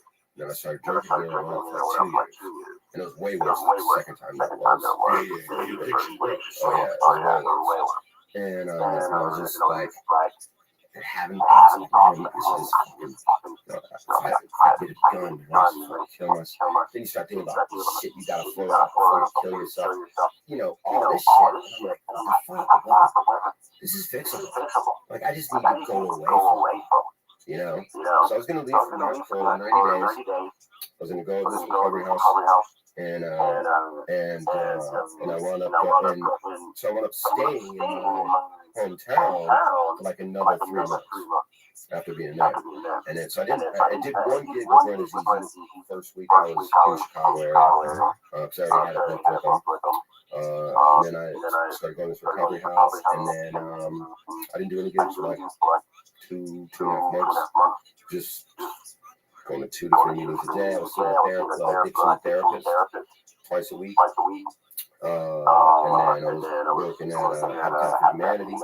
Cold winter, like 2 degrees without the wind. It would be 1 o'clock in the afternoon, the sun would be up, and you look at the thermometer, it just say 2. You know, like, built one house. I did one house. You did a whole house? Because I did that in South Carolina, but I was only there for like a week. So you were there for the entire No, I got there about like half done there when I left. I think they just finished it this week because a friend of mine just sent me a picture of it. That's what they were telling Jews. Habitat for Humanity.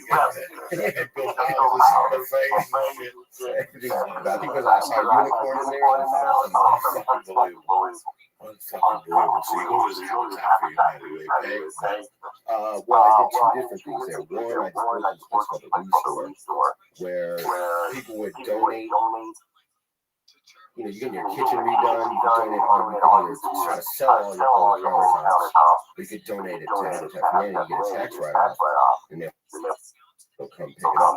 So it's like a professional movie. Like every day, one day a week I would do that. And then we just have them one of these 4 houses, have a big ass fucking U-Haul truck that they own, and we just go there and just haul the shit up. You know, that was the worst. Because there's always somebody at a fucking grand piano. They built the house around. No clue how to get into any of these doors. It's on the 3rd floor. You got a fucking shitty dolly. You don't even know up their stairs. It was just shit people wanted to get rid of. Ice. One time we had to move a fucking piano out of a church basement, a Dutton's church. So you leave that, go and you guys take whatever the fuck you want. Just clear out whatever you don't take, we're gonna throw out.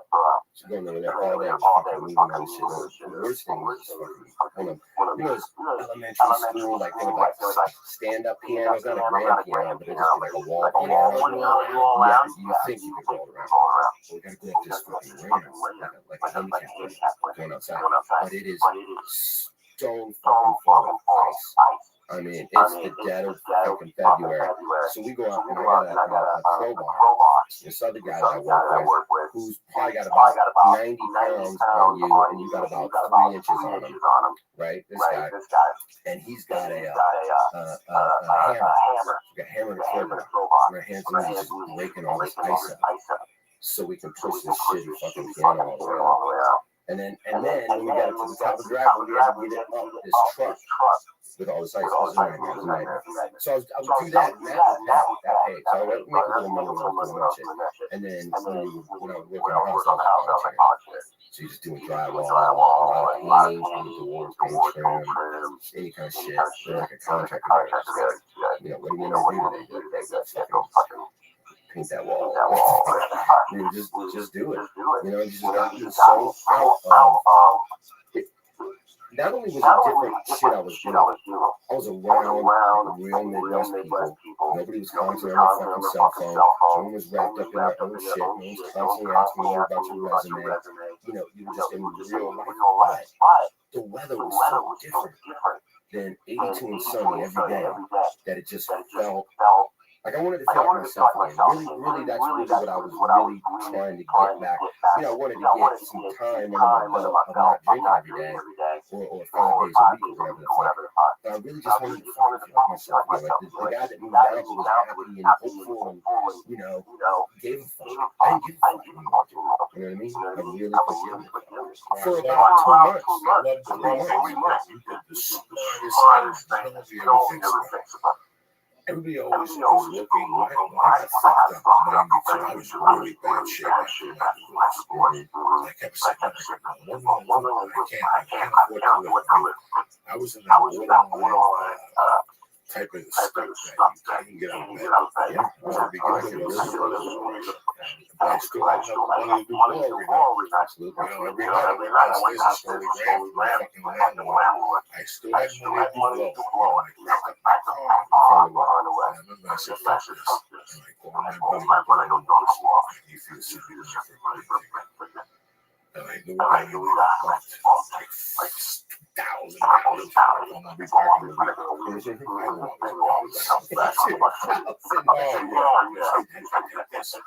can make $10,000. Yeah.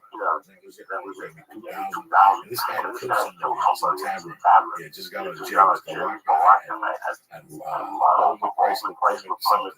And I became friends with him. He was one of those guys that, if I was 20-something, he was 50, he still was tasty man. He was a young kid. No, he wasn't a young 50 years young heroin for 30 years of his life, lived like 20 years in prison. He was out, and now he had like 2 kids.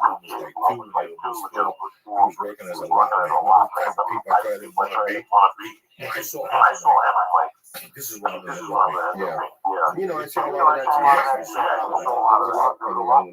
But you went home. Yeah. And sometimes the best thing to do is go home where you all walk around your neighborhood, walk around your school, see your buddies, that is so key. And everybody, no, I'm going to go someplace. You want to get cleaned up, go back to your neighborhood. Read around the school. Walk the stairs. Because what's going to come back to you is what you were thinking about at that age. That's exactly what happened. Who you wanted to be. Now you're pounding now. Every fucking nail you found and clothes you on, now you're thinking about your life and when you were. Yep, it's quiet. You have an iPod on, what the fuck you got in your head, and you just nailing it. When you rehab, like whatever it is, drugs, the girlfriend threw you out, somebody died, don't get a job where you have people. Apply for a papers. You come to work, you smoke a fucking good salutes, you put your little Van Halen on, you come up, you tape the wall, you sand them, you put the holes in, and you buy yourself. And sometimes, and without the phone, and without people calling you and saying, hey, how much are you trying to be for this gig? And without somebody calling you saying how funny you are, how getting spots. That shit will fucking wear on you. And it was like 2 years of that it really, I mean, it felt like, because it was always feels like the same day in LA for like 4 or 5 months. But then every now and then some shit would happen where you're like, oh fuck, yeah, it's been like this for 2 years. Like nothing's gonna fucking change if I don't change something. The worst feeling in the world is to be stuck. Yep. We have issues. We spoke last night. You know, I've always had issues with it. You know, sometimes you're stuck in the county. Sometimes you're stuck. You know when you're stuck. And you know, both fucking angles. Somebody's gonna get pissed. And stuff doesn't even really mean bad. No. For me, like, I called you last night because I was thinking about it. I was up at like 3 in the morning. It's crazy that I went to college, and you have to do that now to get a job. But now I'm 27, and I'm just now figuring out what I want to do. And I know what I want to do, but not really. Because I know, like, because who knows how long I'd love to do this for another 40 years, but who knows what will happen. So I was just thinking last night, I don't know where I want to go. I turned my TV off and I just folded shirts for like 2 hours. I think I figured something out. Well, but it's I always knew what I wanted. I went to college where if you didn't know what you wanted to do, you wanted to switch majors, you had to transfer. There's like 2 majors. So it's a weird place. I'm not used to being stuck in careers. Like you mentioned something really interesting, which I want to talk about before I forget. What year did we shoot that porno video? Which one? The one we did by the pool. Oh, shit. It was Duncan. It was me and Duncan that went to that, and that was at that mansion. Right. It was fucking another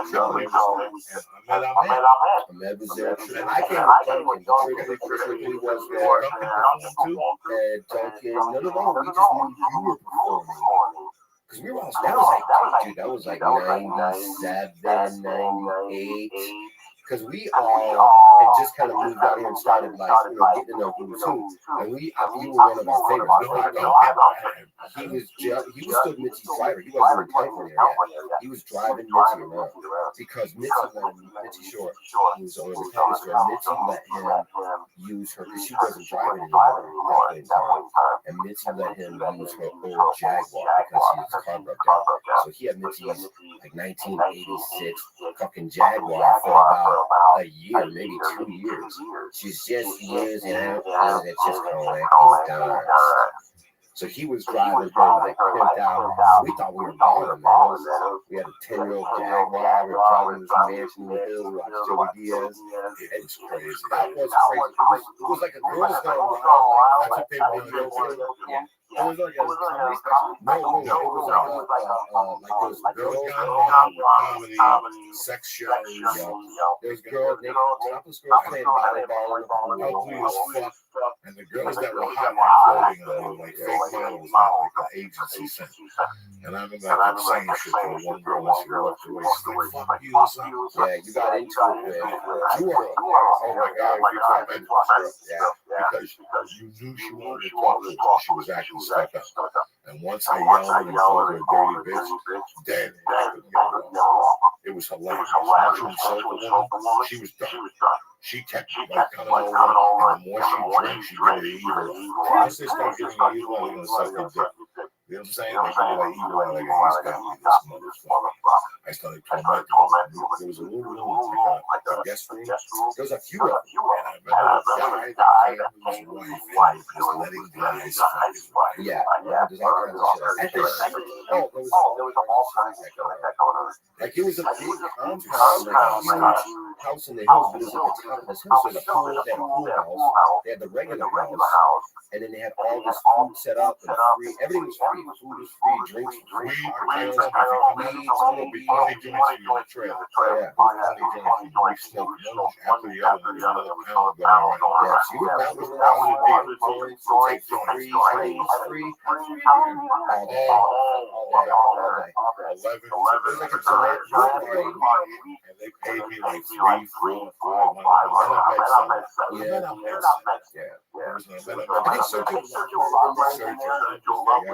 think last night I was taking a shit. I was telling myself, Sergio loved me slapping the worst. Absolutely. You didn't even know if it was working. He would call me the next day and ask me how it went. What's great? It was filled with amino acids. That's why you're getting so big. So those things are just protein powders. I just got that. They were just doing that. And so how did he buy it? Because he was final. You just roll the dice. He was the last package of the night. And it really was. Sometimes he gave you good bets. Sometimes I go and he'd be passed out. I'd go in his pocket and he'd charge me for one, but I'd take 3. You know what I'm saying? Like shit like that. Sergio was full prices. The best was the night he left me a gram and a motorcycle pouch. And when I went for the pouch, a white chick came from the shower. She was Sergio. It was the scariest thing in the world. It was the white chick that tried to kill herself. Way before you guys' time. There was a white waitress there who was very sweet. And she started messing around with black men that was hanging around me a couple years ago. We got that guy's a comic. When he came back from Texas, I have not seen him in a while. And he was hanging out with USC or something. And he was hanging with this white chick, and he broke her arm. And she tried to kill herself. She had a quick split. Nobody remembers her name. I asked my wife. My wife knew the situation. It was kept hush-hush. She went away. Sergio goes into the bar in fucking Hollywood, takes her home, fucks the shit out of her. Now she's in love with Sergio. She stalks Sergio because she was in his good life. I hope in those days he'd say, I'm leaving the coat in the pouch. And have to open up his garage and go get the coat. She was already in the garage waiting for me. I almost had a fucking heart attack. So the rumor was that Sergio had given the coat to Freddie the night he died. But the real story was that Sergio walked in as Freddie was leaving. Freddie was waiting for Sergio. But But him and his cousin went somewhere else to get the ball. So the word on the street was that Sergio's coke had killed him. A little rumor at the comedy store. Which that place is terrible for that shit. Ari was mad at Sergio. Ari to this day is still not cool with Sergio. He always says it's the coke. He's always coked up, but it's all because of Freddie. So yeah, it's in the back. Freddie died from alcohol. No, that's what I always heard, but then just going to the store a lot, you hear those right. This place is terrible. So at that time, the longest yard was just coming up, and I was on the road every week. And when Freddie died, I was on the road. I lived with 3 years away. And we're talking about comic named Freddie Soul. And I'll never forget, I was just telling about this last night. He was the first person to bring me into the store. Sergio called me in the morning. I was now Ford was this club that was not the Improv, not the Laughing Skull. Before Laughing Skull, that black kid, the manager there, had a different club. They had 2 comedy clubs, one there and one in Toledo. And I was there for a week, and I was dying of smoke that they were all having sound fans, and they would see my set and run the fuck out. If they were going to do it, Oh my God, I'm sitting there debating my life. The phone was Sergio. And I'm talking to Sergio, and I'm like, Sergio, I knew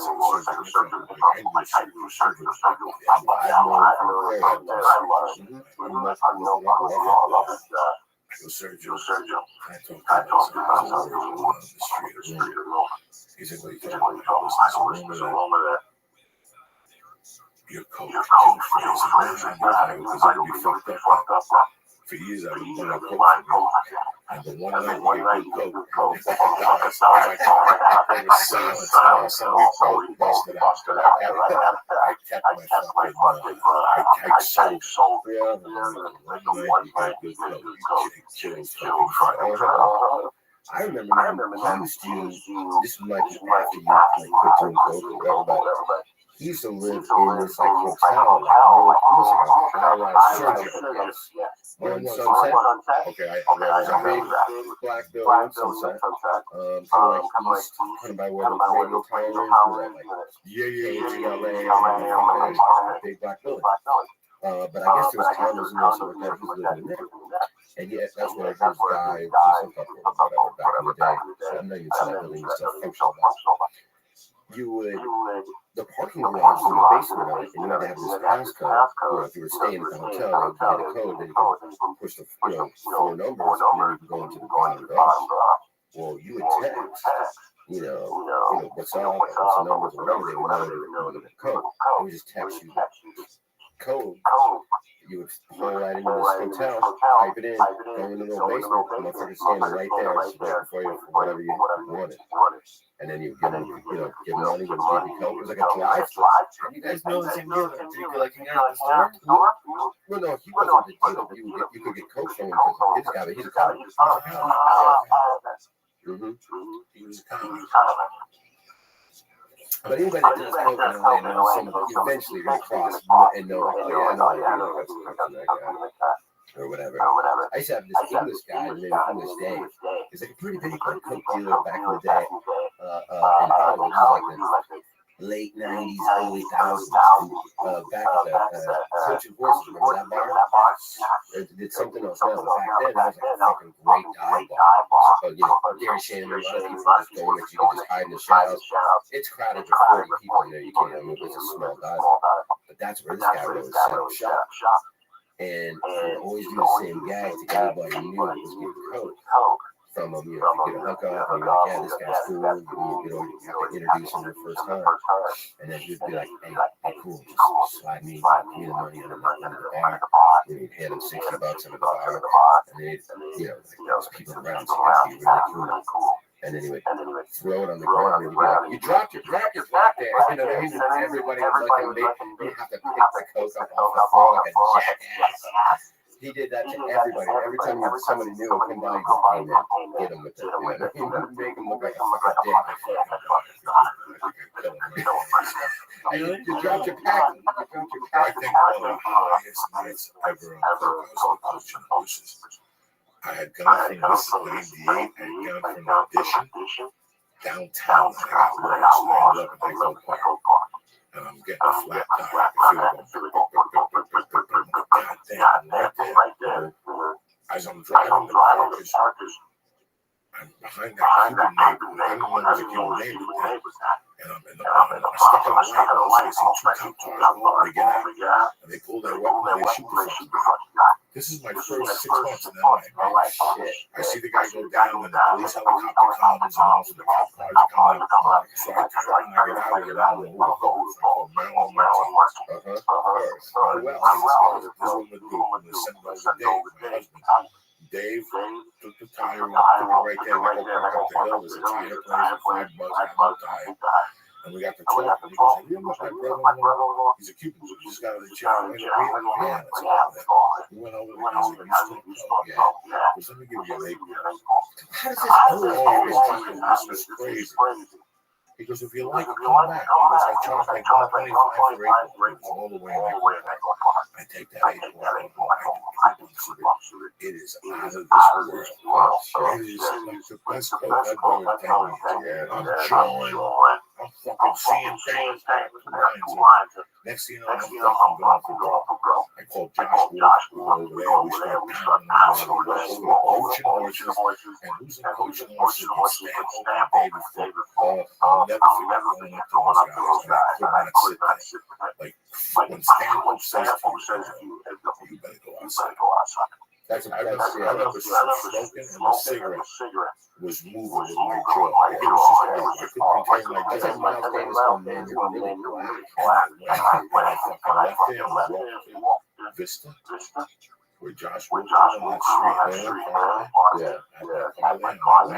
I put the air on, I just pushed the seat back, and I laid back there till 4 in the morning. I must have had another 2 grams in my pocket. I didn't touch it. That coke carried me. It was that strong. I sat there, fucking jaw, couldn't focus, couldn't jerk off, couldn't get a hard on. I couldn't do a dick. I was so hung up on that dude. That was my last coaching horse. I was never really a big country. I think in my whole life, I was dead and I got the chick smack right in the face.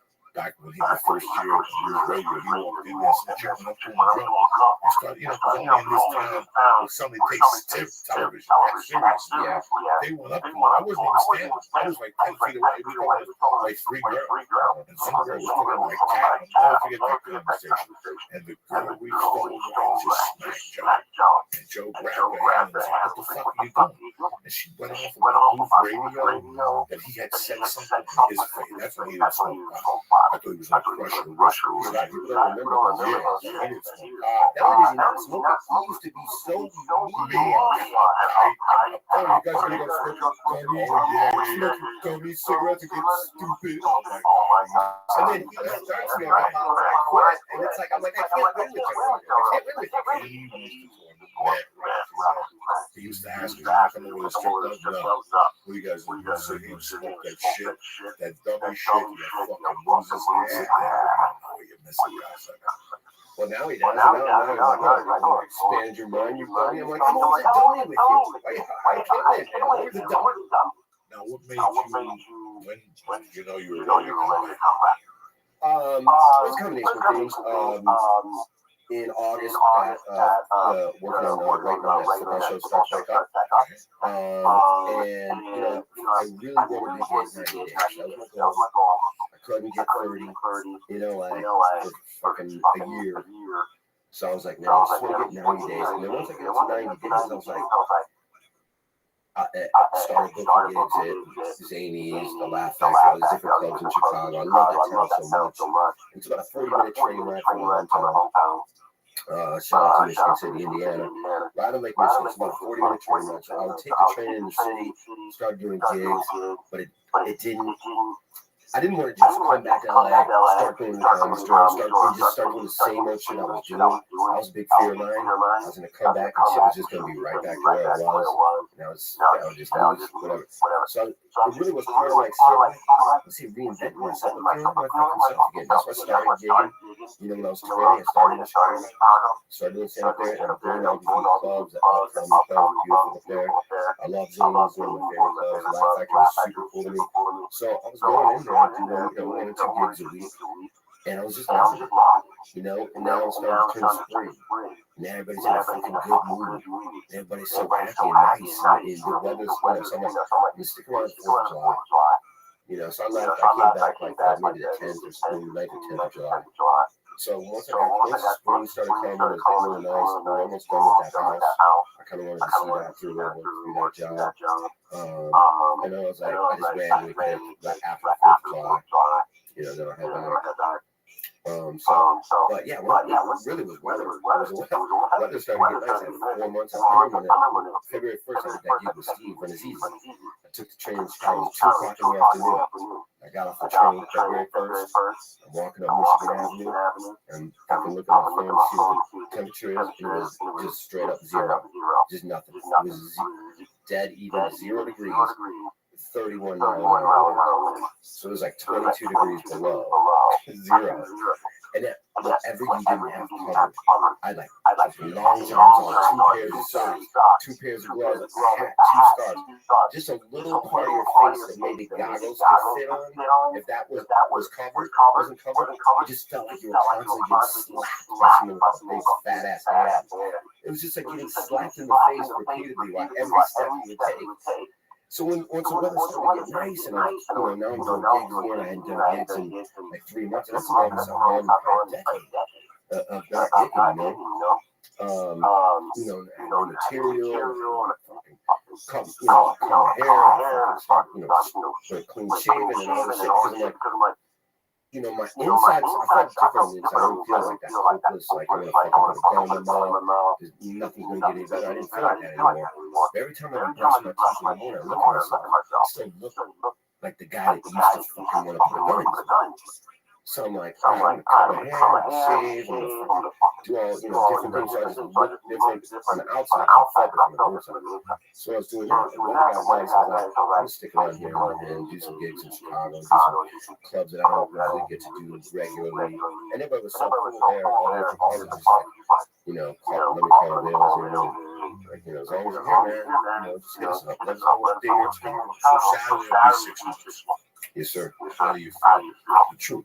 Us is not. How do you feel? I feel good. I'm not going to sit one of the McDonald's cocktails you dig some. I'll take the latter of course when he likes it. But I can't just shit. If I want things to be different, I have to do different things. That's why I see it. So if I want to come back here, go to the comedy store when I go on the spot, get there at 8, leave at 3, do that 5 nights a week. That's what I was doing. So if I start doing that shit again, I don't feel like that. I'm not a whiner. I'm not saying this in any negative thing. Part of me leaving the store wasn't telling me. It wasn't Rogan. It was. I just had to go. It wasn't helping my addiction. I had to go. The thing about the store that if you notice about the store, a lot of people don't let me get fucked up. When I first got here, it was 2 kids that were the nicest, sweetest kids. I forgot what they were. And one was a gold guy, and we told him, we smoked dope, we told me about how we got the region. And and all of a sudden, next thing I just comes up with 3 other fucking kids. And they're drinking. I get to the store at 9, trying to get full. My spot was at 12:30. So look at nothing else. I go to the store at 9, I'd have my coke in my pocket. And I'd start drinking for free. And once I got on stage, I started to hit the coke. And I see these 3 kids just get something. And next thing you know, I asked where's the little kid, and they said, you don't know what happened? You don't have the back. Where they have the VIP in the back. And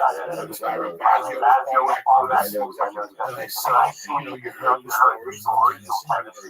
That place was a haven of death. From 80 to 94 or something. And when I went there, I'm fucking blaming the comedy store. Oh, there.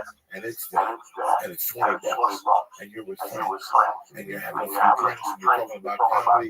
And you know what? I'm talking to people. When you give me 3 lines, I'll talk to a fucking homeless guy for an hour about the history of fucking the United States or a movie Slash or whatever the fuck it is. I was probably has stigmata. It really, when I wanted to stay clean, I knew the comedy store wasn't going to, it felt like I was going back to the place that took me down. And I was like, you know what, just something about that place I gotta stay out there. I gotta find Joey again. Yeah. You know, my recovery, I did it in my apartment. There was no money. There was no flight to Jersey this last time. This was going to bed at 9, forcing myself to go to bed so the addiction would wake me up at 10:30. I did it a couple nights. Addiction will wake you up, you shut up, and absolutely, it's fine. I'm very fortunate that, yes, I smoke marijuana. And yes, I had an Irish pain on the flight the other day. I was fucked up on the stars. I this vapor pen. I might as well get a fucking Irish pain and I can't get a hotel every Yeah, I know. These are pretty good. This takes me to the acid. No way. So that's the extent of my drink. But I'm very happy. I'm very happy for you because I gotta tell you something. You have no idea what's coming down your stickers. And you know what? Listen, if you smoke a hit, I'm not gonna drink. It's the devil that got you to that dance. And you really have to focus on. In my world, when I sat down and said, listen, we never made me go to the ATM at 6 o'clock and run my life because I hated my insides would burn. People on my inside, I can't even describe. I couldn't even think. My wife talked to me about her life and what's coming on 9:30. I couldn't even hear it. You know, it was like, and eventually I had to pick it up. I'd make believe I was doing something. I'd take the ATM card and run to the house. And I take $60 out. I go to Dee's house and $60 over Padre and pick up 4 packages. And once I had it in my hand, that released the anxiety. Now the anxiety, I can relate to that. I got to deal with you on 15 spot. It's only 8:45. I would count the minutes. Count the fucking minutes. I would never do more than 3 hours. No, I would take one home, grab 2 packages at the house, and take one in my pocket and I put in my thing right here. And I get it 3 separate 20. Whatever. Okay, 60 or 20. But here's the beauty of it. I would go up there. What's the biggest room? 12. These right after this. You know, that's how you knew. There wasn't a hello. There wasn't a picture. It was basically, get the fuck away from me. It's over. Joe Rogan will be furious. Where Joey go? That's right. Where Joey go? That motherfucker. I was the king. There was no way I had to say about my set, comedy, I didn't give a fuck. I would get that, I would go out to the comedy store, cross over to the blue lane, make the left at the House of Blues, and pray for life to be yellow as I was going downhill. Because that would give me 3 minutes to go in my pocket, take the bit. First of all, before I crossed Sunset, I already had a dollar bill in my hand. And as I was driving east on Fountain, I would just be doing the 20 until by the time I got to Hollywood, to La Brea, by the time I got to Hollywood, so that I was driving whatever, that's the road to Fountain. Once I hit La Brea, I couldn't play on a big lot. I was on fucking done with it. I was a race to get home to take a shit and to hit the rest of it. I would see, there was times where I in my life, I had a couple of about 6 or 7 years, like that was really just to enhance my drink, so but I can relate to everything you're saying. I had dudes that, like, if I went to coaching horses, and I would just see English Dave, I'd see him sitting at the bar. Even if I just popped in there for a fucking afternoon pint or something, you know, fucking go in there for Budweiser, pop in there for a drink, I see him sitting at the end of the bar, I immediately would have to shit. Yeah. You see the coke guy. Oh my God. You just see him and you would have to shit. Your insides would be so excited that you would do blow. It's funny. And I wasn't even planning on it. I wasn't even planning on seeing him. And I would make eye contact with him. And I'd be like, Talking to you makes me think about my addiction where it was 94, 95. That was one of the best parts of my addiction because I was divorced. I was miserable. I was in pain. I was alone. And I was like, those animals that gather things. Okay, so let's pretend for some reason I found $200. Vince would give me fucking an 8-ball and I would front the grand in those days. Vince, give me it, because as long as I had cash with 8-ball. Who's the grand? What's Jason? Yeah, well, I got to see them all. I still owe Vince $1,800 a million. If I could come to my shows in Dublin. I love that. Well, let's pretend I already had Vince figured out. It was 2 in the afternoon. I'd watch TV till about 4, and at 4, I'd make my liquor. That's an addict. I'd make my liquor run to this place in Boulder. I would go to Moe's Bagels, get a turkey sandwich, a Swiss cheese, a tomato, mayonnaise, something heavy on pepper. And I'd go next door and I'd spend. I'd buy whatever. I'd buy 2 6-packs of Fat Tire, 2 6-packs of Fat Tire. In those days, what was the heavy shit? I forget what the fuck it was. Gin and tonic. Okay. So buy a bottle of gin, a bottle of tonic, a couple limes. I get a couple of airplane bottles of tequila. Oh, yeah. We don't think you're going to a fucking bar mitzvah. And I would get the coke around 9 o'clock. The 8-ball and the extra gram, 4.5 fucking grams. That's what 5 people do. Yeah, that's what 5 people do. What do you think I was going to ask you earlier. What do you guys think makes an addict? Some people might listen to this like, I drink 8 beers.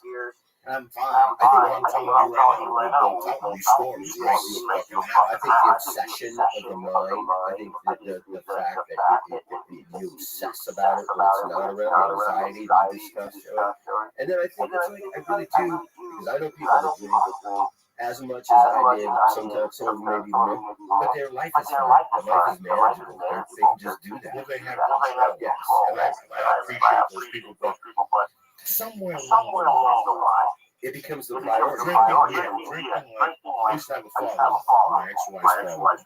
You know, he was a lieutenant colonel, but if you call him at the set, that fucker be slurring 7 nights a week. You know, the church on Sundays did the person his home, didn't drink, he drank. But he'd hit those fucking whiskeys, and by 7 he'd be slurring. Did he have a problem? Was somebody going to tell him in his school, in his day and age, there was no alcohol problem. He was getting blood and Right. That's it. Nobody knows. He already had all the money he wanted. He owned an insurance company. Would I call him an alcoholic? I'm not sure. Nobody never heard nobody never called you a fortune. You never knew nothing. Nobody you consider yourself addicted to weed? Because that sounds kind of like absolutely. Okay. Listen. You know how much of the weed gets me high? I'm sober. No, you're not. I swear to God. I'm telling you like your friend. I'm sober. This weed, I'm looking at this shit, and when I go home, I'm packing this up. This does nothing to you but destroy your lungs. This fucking whack shit. This just destroys your lungs. I'm just going to tell you as a joke. I'm going to do that again. This shit isn't lately, like last 2 or 3 months. I think I was smoking 2 vapor pens the other day on fucking TV because this shit, you know, my next level is to do it with my hands. But I won't. This shit ain't doing anything for me. I enjoy the action. I'm an action. The last 10 years I did coke. You really think I enjoyed hiding in the bathroom with no dick, looking at a mirror, picking my fucking scabs, there's nothing in there, it's fat, there's a coke back on my face. See, that's what I would give my fucking idea. You know, you're like earlier, you're like, hey man, you're a good social drinker, I'm not a big drinker, but you're the kind of guy I like to go out and party with. And you know, a lot of my friends, you know, Red Band, Jason Blue, a lot of people I love, like, dude, you're fine, man. Like, no, you and I quit drinking together at 1. You go home. I go and drink till 6 in the morning by myself. I'm not fine. You know what I mean? Maybe the 2 hours you and I knock down a 6-pack together, I'm fine. I'm 15, you're already thinking about, I gotta get out of here because I gotta catch the liquor store before it closes at 2. 150 a month, if I'm at the comedy store, 150, and, you know, they're like, hey, I'm gonna go on and fucking Don Barrison at the end of the night. I'm like, I gotta hit this fucking pink top. I got 10 minutes to go get a 12-pack. Or, you know what I mean? I'm fucked. How much money would you spend tonight? Well, I was the king of, I mean, you know the deal, dude. You really get good at spinning your addiction into free. I could get I probably averaged 10 free drinks a night just by knowing Becca Taylor's comedy story and just talking about bartending on college. That's it. Yeah, that's what he dropped. He drank 55 fucking drinks on that shot. He smoked 18 joints at the store. He did 3 bumps. Somebody offered you meth. Somebody offered to take you home and let you get there. I mean, when you went to the store, there was nights I didn't have a spot. And I go, I'm going down to the store. As I was leaving, I see Roger Brown from my 50 till Friday. Joe, you got to follow the ATM machine. That's when I follow the ATM, take a 50, go back to the store, bump into somebody who's going to have something. I got Chewy, I have a grab a blow for you. Somebody come up, I got to have a grab a blow for you for free. Then somebody like, I got weed for $20, the 6 to 50 I bought. So now I just knocked it with $0. I'm home already with 30, a gram of blow, and a fucking eighth of weed, a $20 bag of weed. That's all I needed for the night. I go out for $20, come back with $15, hammered, and I got 3 joints in my pocket. At the store, Tuesday through fucking Saturday, 10 years ago, I was drunk every fucking night. I would wait till I do my set and I'd go crazy because he'd make me fucking doubles that were the size of fucking, what's going on with Tony Cunningham, playing for Tom this fucking year, It's a beautiful day to be alive. I'm happy that you did what you did. You're going to see what I think about it. I hope it's fucking once you get the mentality that, man, I could really go for a drink. Yeah. That's why I tell people, you just want to diet and cut your calories. Go to the gym. That'll make that fucking sandwich anyway. Because you know, there you go. Yeah, dog. Yeah, I might have to eat that 500 milligrams to take it to a nice lunch. Oh, yes, well, the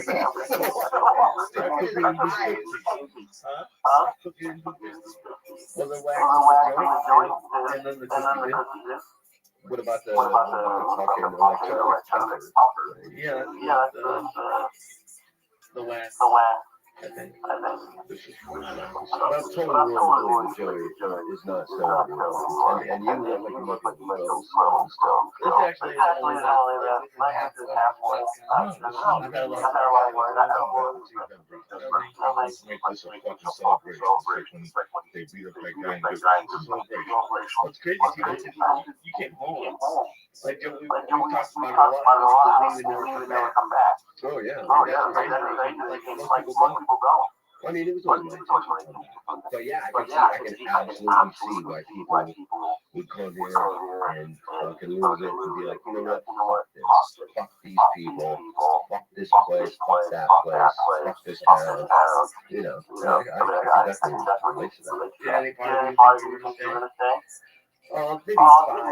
You know, once springtime rolled around and I was loving that city so much, I was about Chicago and the club was so nice and it was so friendly. You know, so many pretty girls and everyone was so different. I was kind of like, I can see myself living here. This is a nice fucking town. Great walk around town. Great restaurants. Do you know regular? I've always wanted to go. Oh yeah. You never been to regular? No. I've been to Camden. You're gonna hate me in Chicago. I'm gonna tell you what the best meal I had. Oh, you were just there. In Chicago. I went to a place that was called, I love this place. It's easy. It's Italian. Small Mario's. Downtown, I was the shrimp, the fucking calamari, and the mussels, delicious. And the next thing, like the steak, I love the Vesuvio, delicious, the side salad, delicious, water, and the bread. I'm gonna tell you what the best meal I had. Oatmeal and coconut pepper. Oh my God! Did you say something big too? No, I didn't have it. Really? Was this big and cheap, and I looked at it and I had to taste it. Where was it? Is it the same place? It was down the corner. It was Thompson Gracie's old neighbor, his jiu-jitsu master. That's where he used to go to breakfast every since it's a really good breakfast. And that's all I want, just oatmeal cooked in coconut milk. Coconut drizzles on the top and sliced banana like a motherfucking soldier. I'm looking at my coconut milk this week. I really don't know how to make it. Fucking delicious. If I told you I went to Chicago and the best thing I ate was oatmeal, you'd be in the face. Kicking me right in the fucking balls. Also, the eastbound side of the 22. It's not looking so great either, right there at Lewis Street. So then I do a podcast with Ari and Tripoli called Punch Drunk. So I'm doing Punch Drunk the next fucking day. I go, oh, by the way, I texted Joey Diaz about doing my show, and they both go, oh, shit, dog. Fucking, I go, yeah, nobody told me this. I didn't know you had this rule. You don't text me, fuckface. How's Punch Drunk doing? Great, man. You guys been doing it for a while. Every Tuesday, noon to 2. And it's just sports. I mean, it's probably 20% sports. People say they fuck around the Rousey out there. Yeah, we have a lot of callers. GSP, George St. Pierre calls in, the Diaz brothers, Ice Clay, different people will call in and they have, stories to tell. But, really, when we started it, it's all three of us doing podcasts and different things.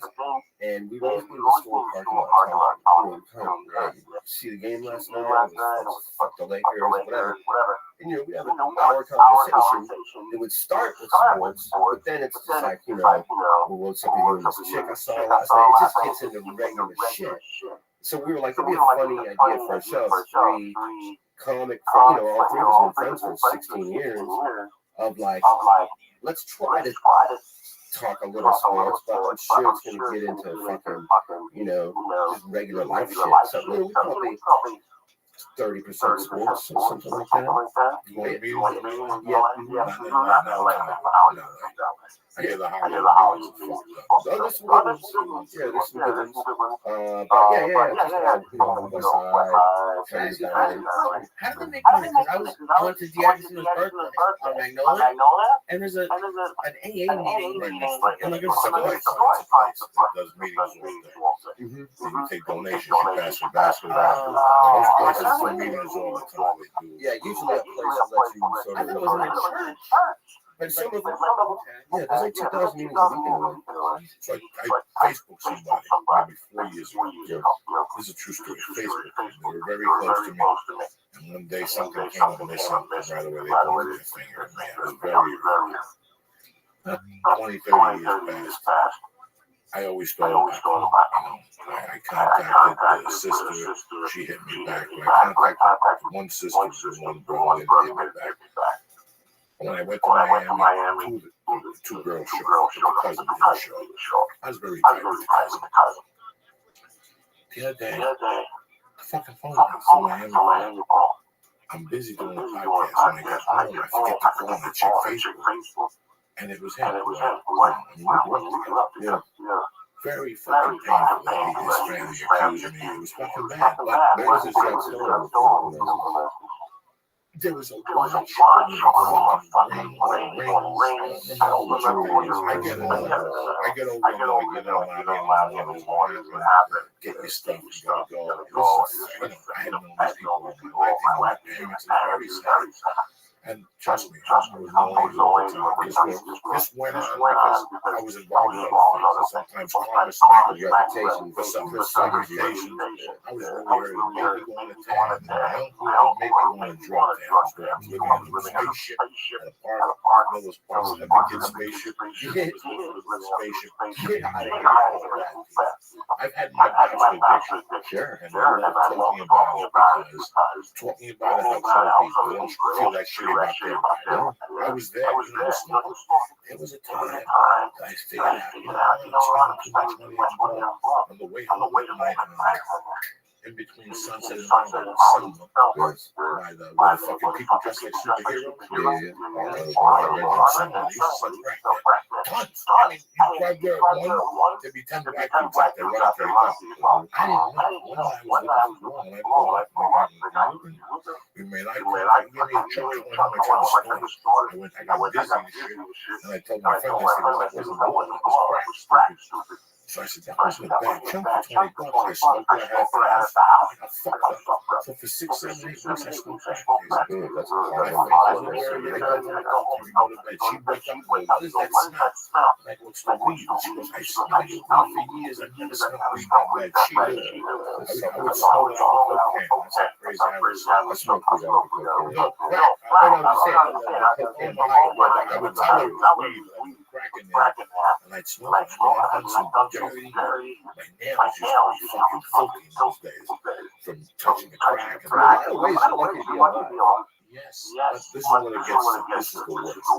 Because I always felt bad about this. I always felt bad. The first day I read about Whitney Houston's daughter, the first day I read it, I know exactly what happened. I knew exactly what happened.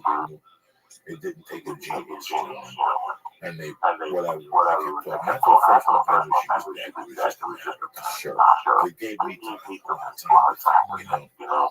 And I remember after my mother died for 2 or 3 years, I could not jump off the building as bad as I wanted. I could not shoot myself as bad as I wanted to. So subconsciously, the reason why I could smoke as much as I do because at the age of 15 and 16, I did everything I wanted to smoke. I wanted to die, but I had the balls to do it. So I'll eat those quaaludes. Those fucking quaaludes are strong. You're 16, they're fucking strong, bro. You took a bottle of alcohol quaalude, you're playing in a certain fucking neighborhood. That's like eating a and I mean, you look at my eyes, there's veins of pop. Those are from the nights with quaaludes. You can feel they eat your head and shit. Listen, man, at that time, I had a pain that was untolerable. It was the pain of losing and wanting answers. And not just losing a mother, but losing your wife. Because she was Whitney was a world. But also in that time, a lot of bad things that came back. You know, at the age of fucking 7, I knew what I wanted to do. It was very embarrassing. I would go to play with kids, and they would go, what's that thing about cocaine? And I had to sit there and not say a word. What are you calling me? What are you got an anthem? What are you going to be in? Raise your hand like people like fucking scorpions. That is what it looked like.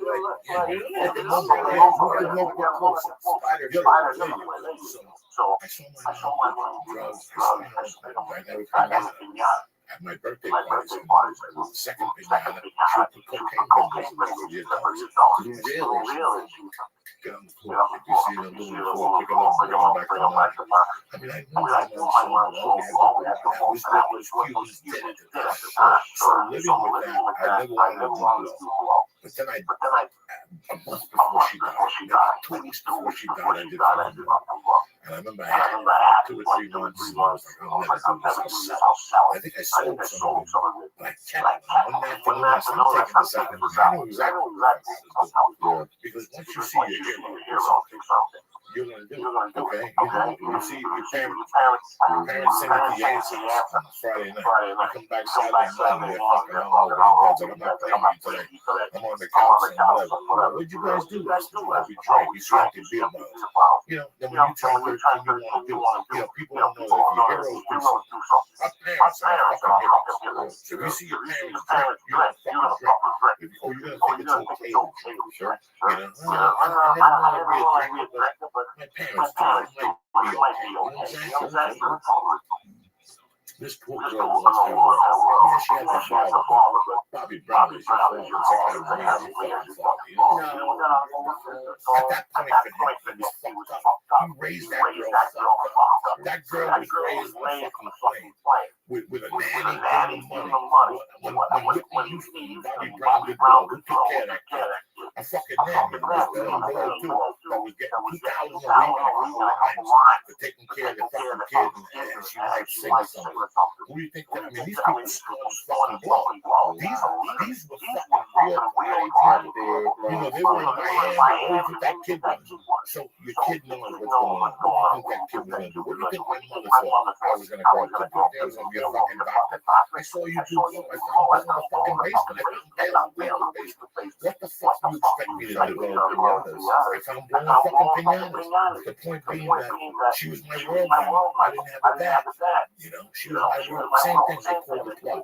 I can't describe to you the pain like I was walking around. And I didn't know it for this girl that died yesterday. When she died, I broke down yesterday because I knew that she was.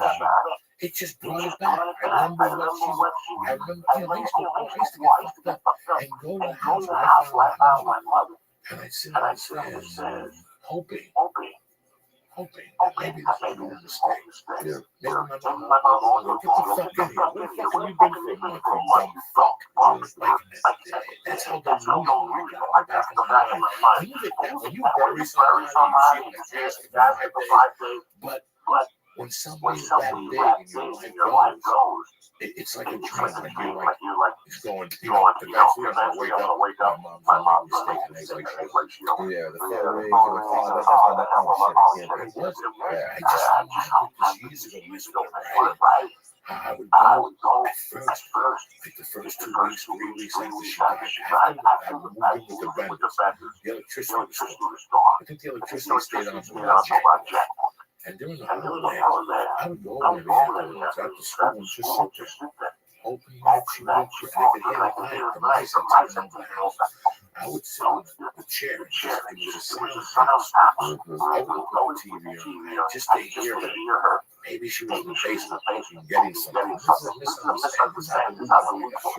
So I know that little girl, she was doing those things. She didn't want to live without the mother. I didn't want to go without my mother. So in hindsight, I really understand the picture. That's why I want to have it on the show. You know, people would come to me and say, and I would ask them, I always ask about people now, you know, whatever. He wasn't going to get it together. If I got it together, these guys could get it together, they'd be more decent than I am. I wasn't no genius. It took me fucking till 44 to realize you're way ahead of her, and I can't. When I meet somebody like my friend Joe, who's a great girl, and she just 42, she's single. You know, you call her at 11, she's happy. Yeah. And when you hear, she's my friend. I'm not going to judge. But in my mind, Jesus Christ, when is she going to take this seriously? Because I didn't want to be Ray Charles. I didn't want to get clean and sober 60 fucking months, right? You know, off heroin. I didn't want, like I told Joe Rogan, I didn't want to Joe Rogan. I told you, I didn't want to die.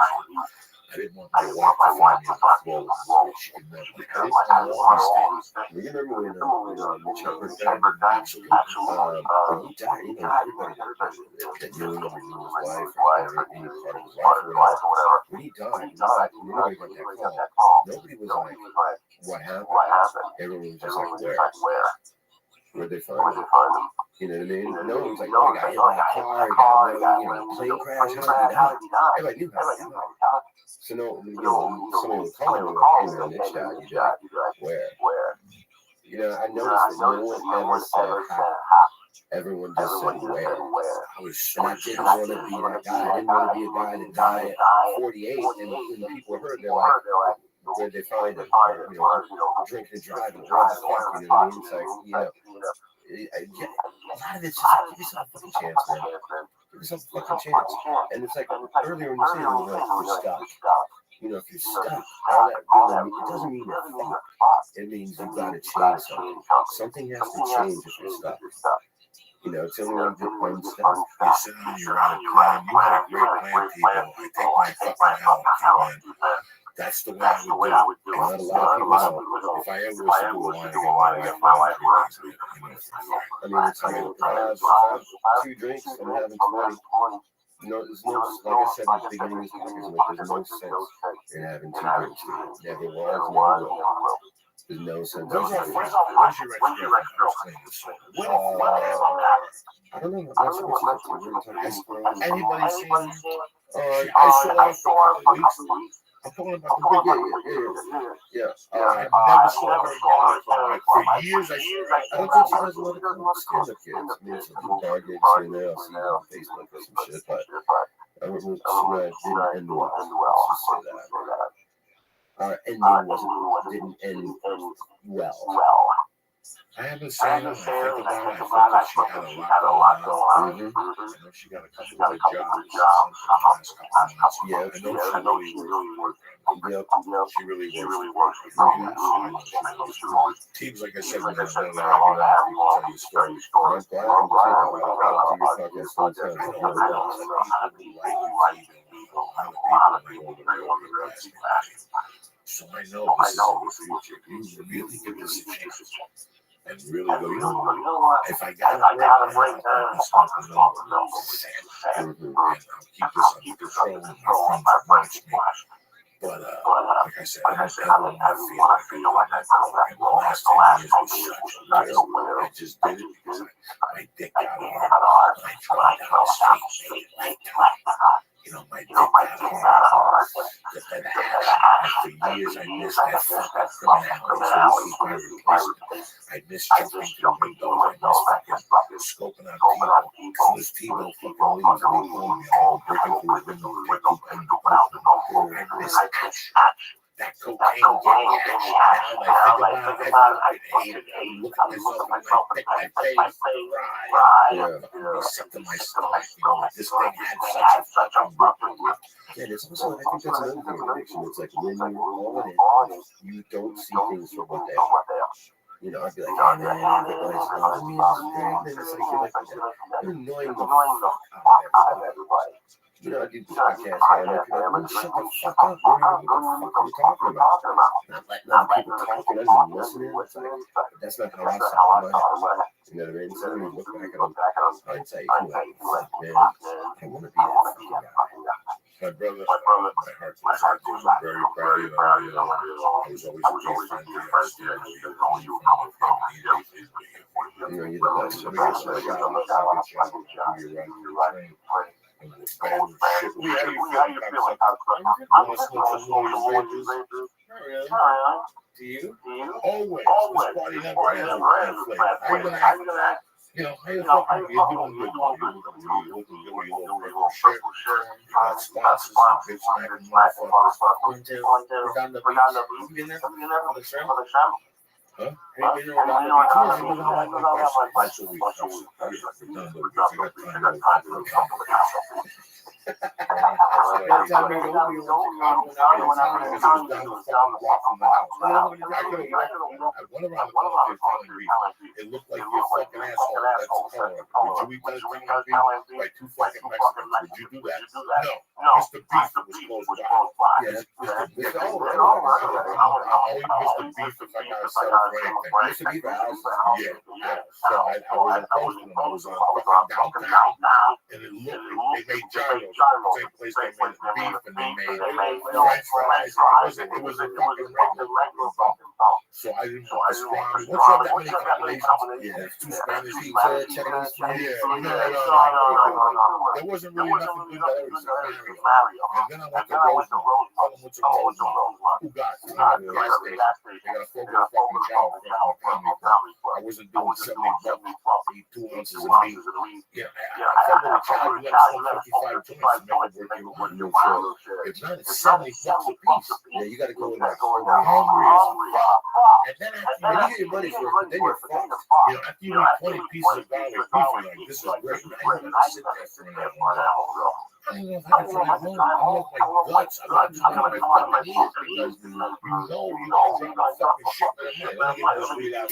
First one to my man Diaz referring one day as a line. I haven't heard that motherfucker. Abraham Baya, whatever your fucking name is. Abraham Baya, I love you. Smiler, Mike Jones Jr., Kevin Knight, Talking Lead, Cleo, get a hold of me. 2 weeks off. Let's pick a day and do this fucking podcast. James Troll, my main man, showed up to the show. He gave me some cigars. I gotta give you a little stuff down on Bible Lingus and his beautiful father. And they include the shirts. I love Bible Lingus. And it's funny, Friday night, you start meeting these people on the road. And you communicate with them on Facebook or Gmail. And they send you little gifts. And you can tell when they come. You love them, they're genuine. It's funny, like Friday night, I was like, I didn't fucking see that. That's fucking weird. And on Facebook, I just maybe he doesn't know. And Saturday night on stage, I looked down at his dog and his dad right in front of me. I thought he shit. I didn't have anxiety. I just went straight up. What's up with you, Pop? Sean Tierney sent us Bruce Lee shirt. Bruce Lee shirts back there, grabbing some fucking green tea to clean out the system. Your adrenals. You going to California? Hell yeah. Have a good time. Over at V-Max. It's going to be fun. 6 people. He's got like an 8-pound weight to train you with, teach you form. So what you can do is you go a couple weeks, just go to California, and then just stay for the summer. And you're done for the week, and you're walking on the floor for 2 days. Fucking long workout. That's true. You're 27-year-old man. 4 hours. But you do a lot of stretching. You do a lot of sit-ups. Jiu-jitsu's 2 hours. Jiu-jitsu's 2 hours. And you do a lot of shit there. So just get used to the kettlebells. I know jiu-jitsu on Thursday this week. And you start going there twice a week. Once week jiu-jitsu, once the kettlebell. And then one day when you're ready to go, you still jump in the pool. You go, fuck it, I'm doing kettlebells. I can't do kettlebells. I won't walk on Wednesday and Thursday. I didn't walk on Wednesday and Thursday after a kettlebell. I didn't work out on Friday. It's really cool watching the UFC now that things start jiu-jitsu. And it was cool for me. Like, I didn't understand it. Like, I still, in class when I'm drilling, the mistake I'm making is going too fast. Yeah, John Blood said you move on the floor. This phone stop these little spinning. But it's not good because but then I was watching the UFC, and they're there for like a minute, like 30 seconds, just getting. Like, you don't have to do it right away. Right. You can work it. What you're doing is you're putting pressure on your opponent. So that leg is on his like that's what I'm saying. Your leg is on his thigh. And he can't move his thigh. He's got 200 pounds on his thigh. So like, he's just going up that leg and playing like a hammer. Everything you go for, he's got to react. So one time he's going to make a mistake and actually push. And then you think, oh, you're going to fucking jiu-jitsu lesson. Sure. That's right. I love you, Coach. I love you, teacher. I know Sam is revamping the show. Guys are doing it. It's W. So that's going to happen. That's going to be right. Yeah, that's going to be awesome. Are you doing it? He called me and he was giving me a date. He was right for you to do it. I look at you. I think it's August 19th when the church is somewhere in there. Young kids. I was an old guy. We're all getting older, but the most important thing is the story. Yeah. People have bounced back. Listen, man. What's that dude that plays fucking Robert Downey Jr.? I got caught in a room in Venice, right? So fucking Batman suit jerking off. That's how, at the end of his addiction, he would buy. That's what I was doing. He got pulled over with Porsche, totally naked, with a loaded handgun and like a half-ounce pound of coke in the front seat of a convertible Porsche. Pulling over, look in the front seat, it's like a fucking brick of coke, a loaded handgun, and he was completely naked. And now he's fucking no idea. Rich. And he's fucking lying. You get your life together, you move on. You realize that life has so much fucking man. It really does. I couldn't imagine going back. I love my week. I don't want to get emotional. I couldn't even imagine having it for me in my presence. Just and it wasn't that. It was what I brought on myself. That's what I mean. I was embarrassed of this guy and that guy. Or just when he says like if you're gonna have a joint selling, but like is that everybody has a vice? Everybody's got to do something. Everybody goes home and dresses up like a woman, or sticks a Q-tip in his nutsack, or does something. Everybody has to get out somewhere. These fucking people who are politicians, and I don't drink, and I'm a Christian, and you find out they're fucking black people. You know, that's the truth. That's everybody has something. It's coming now. What's the easy? When it came to me, I said, I gotta do something. I'm not just gonna sit there and go to meetings and lunch and all that. I gotta kill my ego, which was the blow. What makes me miss job? What makes me yell at people, get on hands? What makes me fucking do the shit I do? Cocaine. Reefer has never made me break through a fucking window. It's never done that. Alcohol. used to be my gateway. Sure, and Because in those days, even though it's so weird that you should play on yourself, I would say I'm not going to go on the I was going to 4 in those days, I used to get Southern Comfort Lines. I was 19 on Southern Comfort Lines. I get 3 of those. Now you need 3 of those. And here I am in the same kind of trap I was walking into. I'm not a retard. I knew I was. You just get good at learning some desires. This is a weird thing, addiction, man. I got really good at learning. Like, I really believe this shit that came out of my mouth. Even including that comfort, man. I got this. I'm not going to drink today, real bullshit like that. And it's like 3 o'clock in the afternoon. Shit face. It's like 3 o'clock. You gotta be drinking and fucking, these dive bars and all these dudes with big noses, like, 35. These guys are half twice my age, just fucking tired and I'm happy you got everything together and continue success. If anybody helping me, please don't hesitate. I've been down it took me like, I remember 6 months being clean on board every day. I wasn't waiting for my cat to hit that. No, I just knew that I never said every time I go home, I'd say prayer and go, you know what, I think it is. I knew I would die. Some people use that term a lot. Be honest with you, I knew I was. So did I. At night, towards the end of the night, when it's coming down off the floor, I would get electric shocks in my spine. My spine was starting to hurt. That's not good. Lee, you got anything to tell me? Nothing to tell you about how you dealt with in those 6 months of going somewhere where you used to do coke or I did not do I was still friends with the drug dealers. I kept in touch with them. Hello. I kept them in that game. A lot of people just take the numbers out. In fact, I called my drug dealer tonight. He's not even moving straight out of the car. Really? Yeah. So he asked me, I called him. I congratulated my wife wants to see him. And he said if I wanted to go to casting crew room on the 14th, so I made a promise.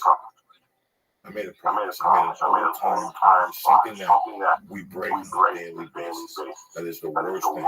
First time we broke a promise, we went into the fucking act. I stopped lying when I was about 21.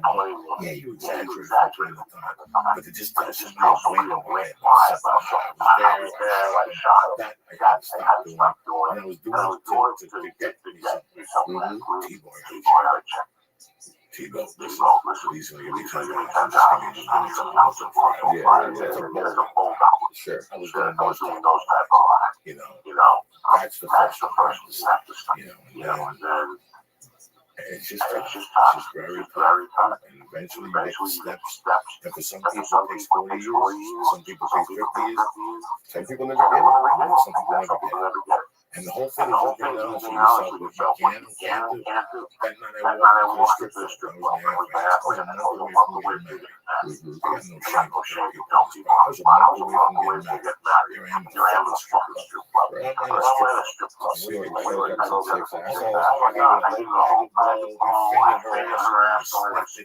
I got this girl. I did everything possible.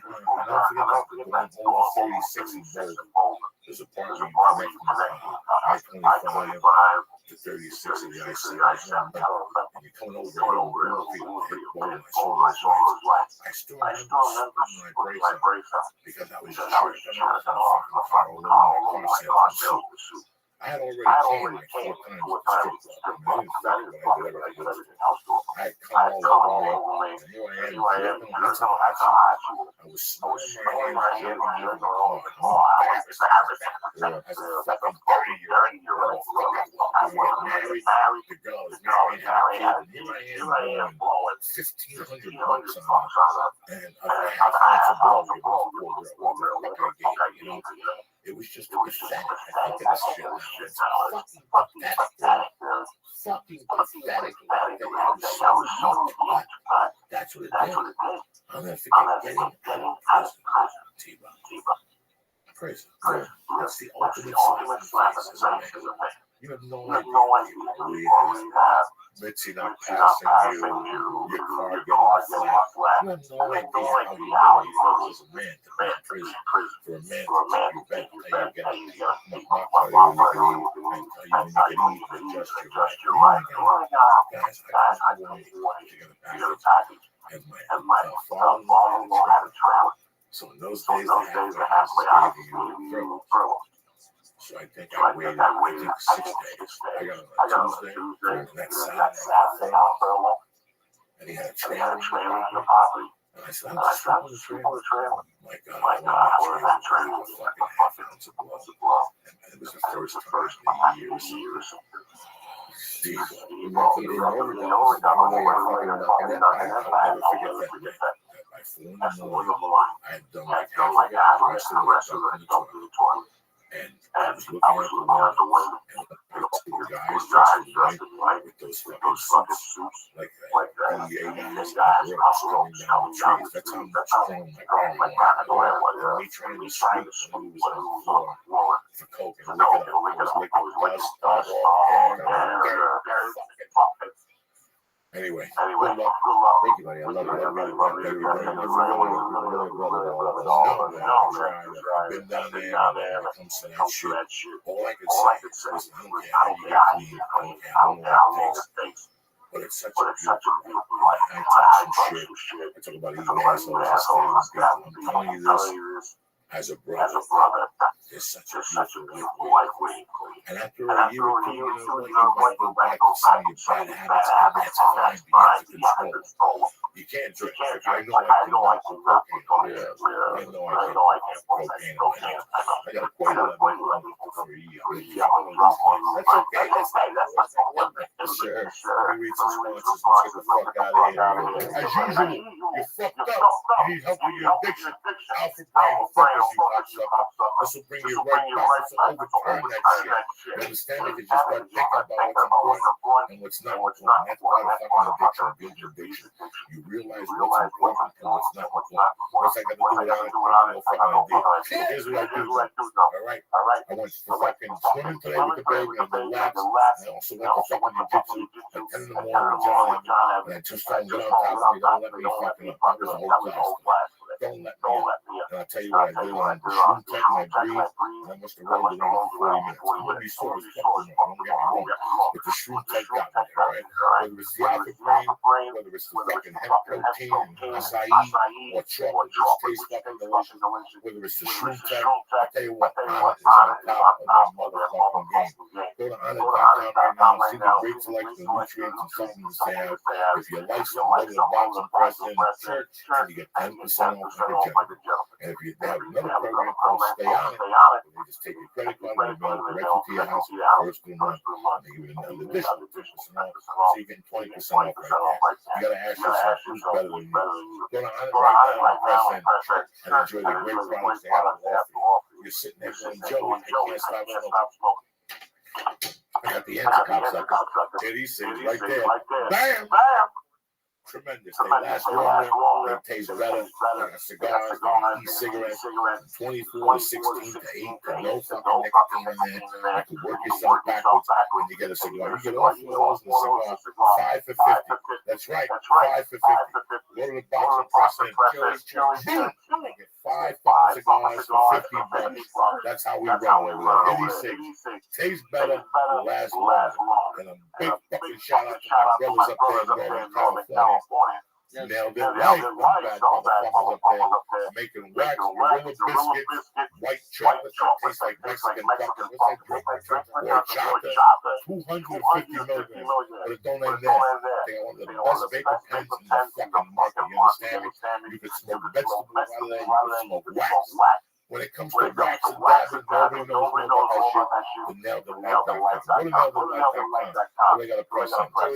Joey Diaz, D-I-A-Z, cocksuckers, and get 20% off your first order with the vapor pen. The best vapor pen in the market. They guarantee it. They stand behind it. You call Dave, he calls you back in 2 fucking minutes, and you got your action back, okay? A big shout out to Nail the Life, a big shout out to Hitty Six, and a big shout out to Nail.com. Go on 3 of these web pages right now and support support. Help us out. And don't forget my people over there. I am driving. Looking out a fucking window. I love you, cocksucker. Don't forget, I'm in DC Improv, August 13th or something like that, or 15th. I'm taping my CD, brand new stuff. Keep writing every day, you know what we do. Come on down, Baltimore, DC, wherever the fuck you're from, that's where you're going. You understand? And that's it. I want to thank Jason Tebow for coming on and dropping some addiction knowledge and opening up his life to you. I want to thank Lisa after sitting there like a dunce. All he needs is a fucking hat over there. You're smoking more vapor. You look good. Thank you, buddy. She's good. She's good. She's finishing up her work for the summer. It's what you guys doing this week? What do you think? She's going to Vegas. Her college friends. I talked to her on the security division. Girls or All girls. So I think I got invited. We're gonna have a fire. We're gonna like Peter Pan drop To that. her first Yeah, you like a motherfucker. You look real deal. You're slinging Jew dick and giving out fucking holiday. Yeah, we're going to be doing some other thing we're here in DC doing a podcast. Tebow, you got any dates coming up? When does this come out? Okay, at the Ice House this Friday. Actually doing this one show. See how we got out. Be great night for Death Squad. I love you guys. See you Wednesday night at the Ice House. Sold out. Ain't no way. Already. And we'll see you back Thursday afternoon. Have a great fucking night. Thank you for listening. Have a great day tomorrow. Thank you for listening. I love you.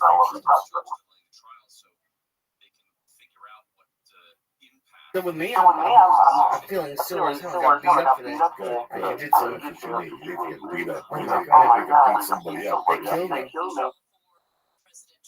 It was no evil first time, and we were doing turtle stuff, and this dude is bigger than me. He just started I was able to survive 4 minutes on the bottom, and then I think I was on the top of the guy. But it was fun. And the last night was a blast. That was great. Yeah, it was good. Thank you for coming up to the Ice House last night for the monthly live podcast. I got fucked up. I'm home. My main man is here today. Old school. Graham Elwood shit. What's up, dude? We're running since the fucking late night. Back in the Jeff Gitlin era. Park was great with Sam. God rest his soul. I can't ask for that. I always felt bad about that. You know, I remember when he passed away, I was at his funeral, all these comments were there, and all we did was talk about those awesome shows. And it was just like, it was a wild time. Like, that era, you know, I mean, I was like, oh, maybe it was 15, 20 years ago, but it was like, Luna Park was such a unique, that bottom, like, underground room, so you had like the belly room, you know what I mean? You had like the Largo, the old one on Fairfax, all these like weird alternative. Largo moved to La Cienega, or Largo to Cornet, was like that big. Largo used to be by the pizza place. Yeah, across the street from the campus. It was, oh my God, they even closed that. Yeah. I drove by a couple weeks ago. It's fucking gone. I know, man. Like, so when we first moved here, we would go to Fairfax. And we would park down there. That would have parked. We go to Largo, and then we go to the Kibitz room after. Kibitz room across the street by the fucking, oh my God. The Jewish room? Yeah, it's for the kids. That's his. And then you get fucked up and you go to Mexican. You get a pound of cookies. You're outside on Fairfax. The black and white cookies. Oh my God. You're out on campus at 2 in the morning. While Hasidic Jews walk by. But the Luna Park, man, that was on, what was the fucking street it was on? Luna Park was on. And you had to go middle of the block. And it was crazy because I told you, let's go to Luna Park. And you got your car, you feel like there's nothing here. But as you walk closer, you saw other people going into this fucking skate thing. You're like, what the fuck? And then you walk in, you went downstairs. But I remember the shows there, man. Like, I remember Sam Brown would go on those crazy tirades on that show. I just remember those shows just like anything went. Like, and he was just like, he would go crazy. Say that crazy. We met doing shows down there and then we had the same manager. Or maybe that's how we met. It was like when No, it was down there because we all did the show together. It was you, myself, the Jewish chick with the hot body, the body odor for a while. Hot Jewish chick. She always had body odor. She just came from the gym, I guess. So like she put her clothes on dirty, back on. But it was a bunch of us. But here's the thing about Luna Park. A lot of people will break it down for you. You know, one of the reasons to come to LA is to advance in your career. So you come to LA, you may get invited to a thing called Montreal. You meet me, I never invited. And then you have the shows around you, blah, blah, blah. And that was the spot to go to, like Montreal to get deals. There was a while where if you went to Luna Park, you could get a deal. Luna Park was the weirdest mix of like hot crowds and industry. Because a lot of times, like, I remember you did those industry showcases at like the Improv, and like those were tough shows. Those industry showcases, the Improv, all these suits, and you were like, fucking hell. But Luna Park, there was something about that room, man. It just popped. It fired. How does a room like that get go? Because you told me about the room where they cook up big in Hollywood. I forget what the name is now. Oh, yeah. I was on Sunset. Yeah, but Luna Park was first. Oh, okay. So Luna Park, that's great that you brought that up because I was thinking about that. You said you had a mix of Whoopi and industry. It was Luna Park. Luna Park was the hit spot because upstairs they had a bar. And that's where all the hipsters went. It's in the middle of Boys Town. So you have the gay crowd. So a lot of industry people was going down. Somebody got a deal like that. Got a deal, and that's what really happened. So Luna Park would do Sam Brown would do. You had to pay Sam. Sam had a great scam. You had to pay Sam to go up. Like it was like $300 to rent the room, and then so let's say £5 is $60 a piece. You made flyers. We won the internet then. No. Pass out flyers, And send out mail postcards. And you get people to come to your show. That was the thing, was getting industry mailing lists was a thing. So like you send to like an agency, you'd send 100 cards to every I would go to a place on Sunset, the industry place. You had to go in there and get a mailing list. $9.95, which is bullshit because I would just rob it. And I would call the agents. I would sit in the comedy store upstairs, and I would call agents and say, how you doing? I would make up a name. This is people telling them, whatever agency, Lisa X, whatever they play, the show. It's crazy how different you work. Everything is now all digital. Yeah, back then you had to hustle. I mean, I remember how many fucking flyers I made for shows, and then I was like, whatever. I was handing them out at shows. I took acting class, and I handed out friends of my acting class. You were like. Now it's all digital. Now you do a version of that shit, but it's all like, well, I gotta post this show on Twitter, I gotta put a photo on Instagram, I gotta put a link on Facebook, you know what I mean? But back then you had to physically make this shit. You're right, yeah, place behind Chinese place on the right. Jesus Christ, I totally agree. It was like a one spot for Schubert. We'd all go to that place. We'd all do shows together. Yeah, we all did shows. I met all you guys. I met Schubert, I met Josh, all those guys at Luna Park. And then we'd all go see each other around wherever the other thing. But I remember that. I remember just getting cute waitresses at Luna Park. And I remember it was like a hangout spot. I'd go to get fucking drunk after shows. I'd go down Tuesdays and get fucking, because Tuesday nights was solo night, whatever they call Black Night Comedy Show. So in those days, it was funny. I made a analogy from my wife was a waitress at the store. I went to the store Tuesday night. You were Tuesday night? It's amazing how in the old days, Black Knight would take over the whole store. Right. Like comics would not call in for spots, not because they were racist, but because they knew there was going to be 1,000 black people out there. There weren't going to be no parking on Fat Tuesday. That's right. There was going to be no parking on Fat Tuesday. You had to park somewhere else. Fat Tuesday room would be empty because when white people would talk, they'd see 1,000 black people standing in front, and they wouldn't know where to go. So Fat Tuesday took over the comedy store. There were really no belly room shows. If you called Scott, those days, I'm going to book a room. We got 100 for Thursday. But if you do Tuesday, we do it for free. Yeah, because you got to go up there and start on Fat Tuesday. 1,000 black gangs standing in front of the place, scaring people. So it's kind of weird. Now, the trend is they still have Fat Tuesday, and it still does good numbers, but it doesn't overpower the store.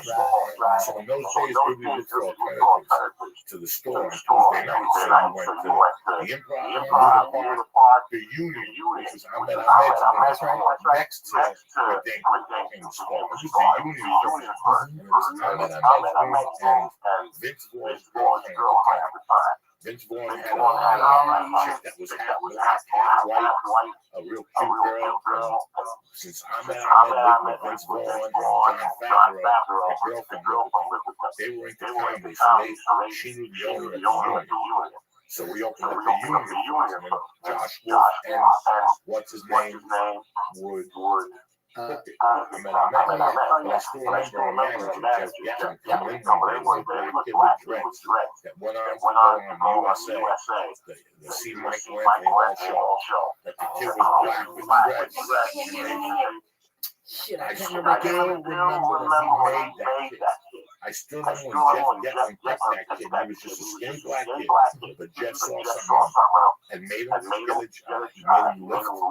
At Bulldog Gym, La Brea, and he could turn into 10 Planet years later, Bulldog Gym. And he made him take acting lessons, and the kid put dreads in his head. And then, never forget, Jeff brought him to the Union, was put him on tape for 6 minutes. And we were going, Jeff, why don't you give him 10 minutes or 15 minutes? I just want the kid to get a deal. And he got the kid a deal for like $20,000, and he went on to go on the USA show. He got all the kid never could stand up again. I know. He was just cut. He was cookie cutting. For that time, that's what they do. If you were good looking, they give you 7 minutes of material, tell the audience you stand up to make you more talented than you are. Once they put you in the show, No. I remember at the shows, we were like, oh, there's some actor whose manager told him to be a stand-up. We saw that all the time. And you just, we were like, oh, we all just gotta be in the back room. Oh, he's not real cop. Is there a, I don't even know how to call it. Is there like a market for people who were stand-up, like the show, but now just write for people like that, like actors, or people don't want to write their own jokes? I don't know how to answer that. So I come out here as a 23-year-old, 24-year-old. You know, I could act a little bit. All somebody says you can stand up, give me a 6-minute spot. I get on there, they put me on the show, and then we stand up again.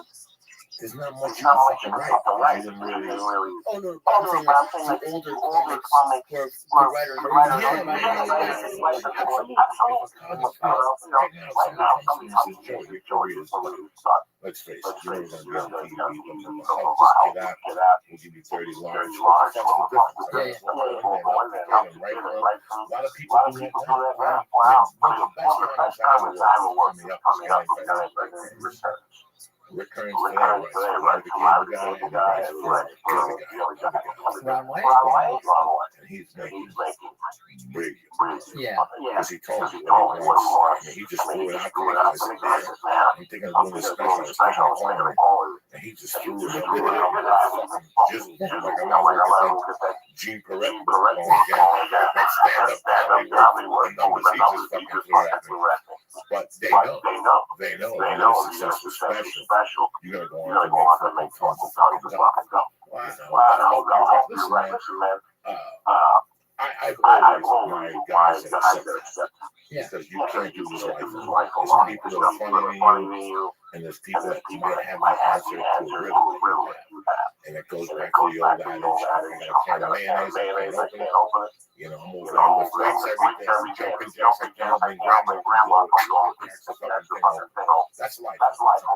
And if you watch Chris Rock's two really good specials, they're really good in the middle. In those days, he was getting advanced. He's like Nick DiPaolo, Louis C.K., and the guy who got jumped out was Richard Jennings. And they brought with them, you'd see them go out with him at night, and he'd say a joke in each ad. So if you have an hour, Chris Rock would definitely come up with 15, 20 minutes. Nick DiPaolo could definitely come up with 15. Louis C.K. with 15. And Jenny with 15. What kind of special you got? It's a fucking monster. And you just add your color to the whole special. Yeah. That's how to do it. Yeah, and those good writers, man. You know, a buddy of mine, Gary Brightwell, he does a Robo, and he's written for England and stuff like that. And I was getting ready for a TV thing, and he and I were working in Vegas together. And I just said, man, I haven't done a TV set in a while. I got this down to 4.5 minutes. He goes, I'll help you. And he was just as a buddy, watching my set, and then why don't you just tweak that? And I was like, man, I go, Gary, you have a skill. Do you know what I mean? It's a skill. I can go on stage and riff. I'm going to come up with jokes, but to fine tune, especially getting ready for TV, because TV is a whole different area. You know what I mean? You can't riff. You do any of those things that like I do that you do. So you got it, and it's got that set's got to be 4.5 minutes, not 4:40. It's got to be 4 minutes and 30 goddamn seconds. And definitely not 420. Not like less than less. No way. You can get 420. You know, it's 427, but that'll work. They'll say shit like that, and they're not joking. So you gotta get that thing timed everywhere. I remember listening to Seinfeld years ago before his big series. When I first got into stand-up as a teenager in the 80s, Jerry said he treated, when he was getting ready for the Tonight Show back when Carson was there, he treated every word like it cost him $1,000. So there wasn't any like, hey, you know, I'm driving, no repeats, no on, no none of that shit. Every word was like advancing the setup and getting to the joke. And so guys that could help with that were really, you know, that can do that. And then that's why it's invaluable if you get to the Ron White level, the Chris Rock level, where you got to do big theaters. Because these guys, you know, Ron White, I was just headlining in Vegas. Ron White popped into a guest spot because he was doing the Mirage the last 2 nights and needed to work on new stuff. And when he's going to the Mirage and $100 a ticket to people who, that's the other thing you get that famous. They all know your act. They've bought every goddamn album released. That's why Louis C.K. is like releases a new hour every year. He has to. I'm going out in the club slugging it out at a bachelorette party. I got to dip into the bag of tricks and, you know, dust off that dick joke from fucking 10 years ago. But if I have a, because every time I headline, 20 to 30% of the nights, nobody knows who I am. So that leaves at least 2/3 of the crowd has never heard of me before. Maybe they all kind of know your face from TV, but they don't know my act. So that's good and bad, right? Because I can go into old stuff. I can play around with it, but these guys, you know, you have to. Everybody, I did a show with Dimitri Martin. Holy shit, that guy! He's all one line. And he goes, my fans, if I repeat a joke at a live show, they fucking butcher me on his Twitter. He's got this huge catalog, everything's itemized. Because he goes, Graham, these jokes are 7 to 10 seconds long. He doesn't have a 5-minute chunk like you and I have. It's a real life story. He's all one-liners. That's what fans love him. And he sells out, you know, 1,000-seat theaters. But he has to turn over material. And if you get to that spot, you better fucking. And you gotta hire someone. Well, I mean, you know, like you said, you need help. You gotta turn over a new hour every 12 fucking months. I mean, shit. Well, our buddy, comedian, you know, just wrote on the past like 2 seasons of movies, but like the beginning part of stand-up at the beginning is what he said. That's what they took jokes for. So I mean, it's pretty must be pretty cool. I mean, I can see where some people get negative about people writing material, but well, it's just weird. It's ego. Right. You come on stage and say, hey, you should put that over here. Who the fuck are you? Who the fuck are you? And as much as you don't want the person, you know, Phil Jackson wasn't a great player. Whether they put Phil Jackson or just turn the TV off. So you get the Mitchell down 4 points and Phil Jackson got put in and just fucking went nuts. You're like, oh no. But because he was so bad as a player, he got to see it from different angles. And he got to see it to win championships. I don't know if it was because he was a bad player or because he just elevated himself. And I see the same thing now. I got to take the special in September and CD in August. And I don't want the CD in the special. Yeah. I don't want them. Yeah, you can have 30%, 40% of material, but not the same. I'm trying to get, you know, and it's fucking hard. And I had to go out this week and try. So next 3 weeks, we're trying to put together 2 different bits, put on the CD, move on, and then for the special, once the song comes all over, I am going to come up with 20 minutes, which I could do if I go every night, work it, sit down, you gotta record yourself. It's tough. I'll bring Lee with me. It's tough. I mean, that's what I was getting at for this TV thing at the beginning of the year. When I was doing that was with Brightman. I can't listen, but I had you listen. I had to go to my computer. It was like a fucking spreadsheet. Like I had to write out this network wanted transcripts. They got to approve it. They got to put it. And you can't have a joke in there about Pepsi or Taco Bell or anything. It's not even about swearing anymore. It's about corporate shit. So if you got to put it, like you can't make it's at Starbucks. You got to say, how does that accomplish it? You know what I mean? And so you know, you got to really break this down, and it's like a lot of work. And when you are at that, when you've got a TV show or you got to turn on this, you have to have a staff of people doing this shit. But I did like the process. You know, I hadn't done it in the process. The process is like being born. When you get going, like for a couple weeks, I was getting anxiety. Like I told you, I got 3 or 4 bits that aren't coming together, but they're going to come together. But until I get there, I just gotta keep getting on stage and eating shit. Because you can sit there and write a call all you want. It's once you get on stage. For me, it's pretty honest. If someone comes to me, I go, pull on stage, and let's take the rest of it. Once you get up there, you would know Tuesday night at the comedy store, Monday night at some bar. Get it up there. This time I'm killing. And I got him already at the 30 minute mark. What's the difference? Let me try this line. And I'll throw it out there and get nothing that didn't matter. I got a lot of my that's step number 1. I got a lot of my fucking mouth. Because in my way, I write something on stage and forget 2 minutes later. I start calling you, I think that's off the joint. I can't tell you how many times I see my feet. I forgot to say. Yeah, and that's what the whole intention of leaving the fucking house. This time I leave the house where I'm going to bomb, but I want to make sure that the outdoor chosen word comes out of my mouth. That's it. I don't care if I bomb. This line has to come out. I'm going to say it's Thursday. If I told this line out, I can fill in the blanks. First of all, when you're in your notebook and you're in front of $200, it's 2 different words. Pressure's a motherfucker sometimes. And the pressure might right out of you. Or at least get the joke started. Or maybe, I write on the stage. I was talking about this Sam Tripoli about how, you know, we write words. I come up with a lot of premise or story happening. And I just said, okay, I just got to talk about this. Where the fuck it is? Went to the shoe store. I just go, I was at the shoe store trying to find some jokes in it and maybe get a couple laughs, and it doesn't have a big tag yet. But like you're talking about, it's out. Yeah, it's out. You're thinking about it, you saw how they react. We saw we work on the story. And it's weird how people weren't reacting to the story. Every time I said the word, they laughed at the word. So now I had a different challenge. You follow me? I don't think they're going to laugh at a racial slur. They laugh at a racial slur. You assume that it's 2015 when I say the racial slur is insane for this joke. It was a joke in the situation. They laughed at the racial slur. Right. So I went into my hotel. Unbelievable. They're laughing at the fucking shit. I didn't want to laugh at. It's completely different. Do you notice that as a comedian, or are you happy to laugh? Listen, man, when you were young, the first 6 years of stand-up comedy, it's just, it is going on. You want to learn about being a wordsmith, you get it. And then you realize you can't say fuck here if you say fuck here. Right. I can't score a piss joke here and do a piss joke there. I cannot. It's where this fucking thing takes me, you know.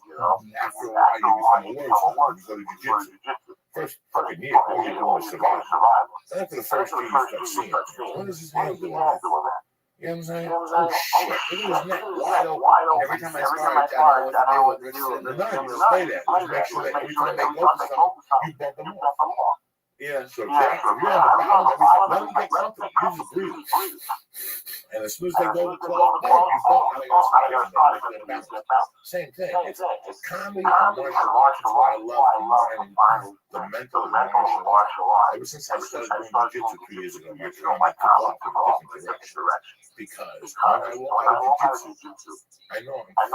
What am I doing wrestling with 20-year-olds on top of me? I'm smelling people's assholes. I'm smelling toes. I don't know this shit at 50. These are my golden years. You know what I'm saying? Chops and shit. But I know every time I walk out, it makes me a better person. And that reflects in everything. That leaks into everything. My business, my relationships, friendships. That leaks into everything. Because you're breaking everything down. I've been studying martial arts for a while. I had a little break because I had an injury and I got into yoga. Yoga, similar thing. You're breaking down all the specifics, and that's what martial arts is. It's not just scrap. It's like it's such precision technique, and that goes to what you're talking about. Famous comic. It's precision. This word said this way with this pause. I look like that. Like so many technical things. Like I know I gotta pull the mic about 5 inches away from my face because I'm gonna yell this one line. I'm gonna blow the room out. You know what I mean? All these technical things. That's exactly the thing. Martial art jiu-jitsu. His hands move in there. Any martial art will leak over. I've seen that. And I go on stage, my voice changes. My voice goes up and after, but it shoots out straight. It doesn't feel like an opera song. I do that on purpose. I want to be the loudest guy to wake you the fuck up. Who the fuck you saw before I got up there and then just going by the voice. The voice is what's getting inflections in your voice. You know, Rodney would say a punch touches.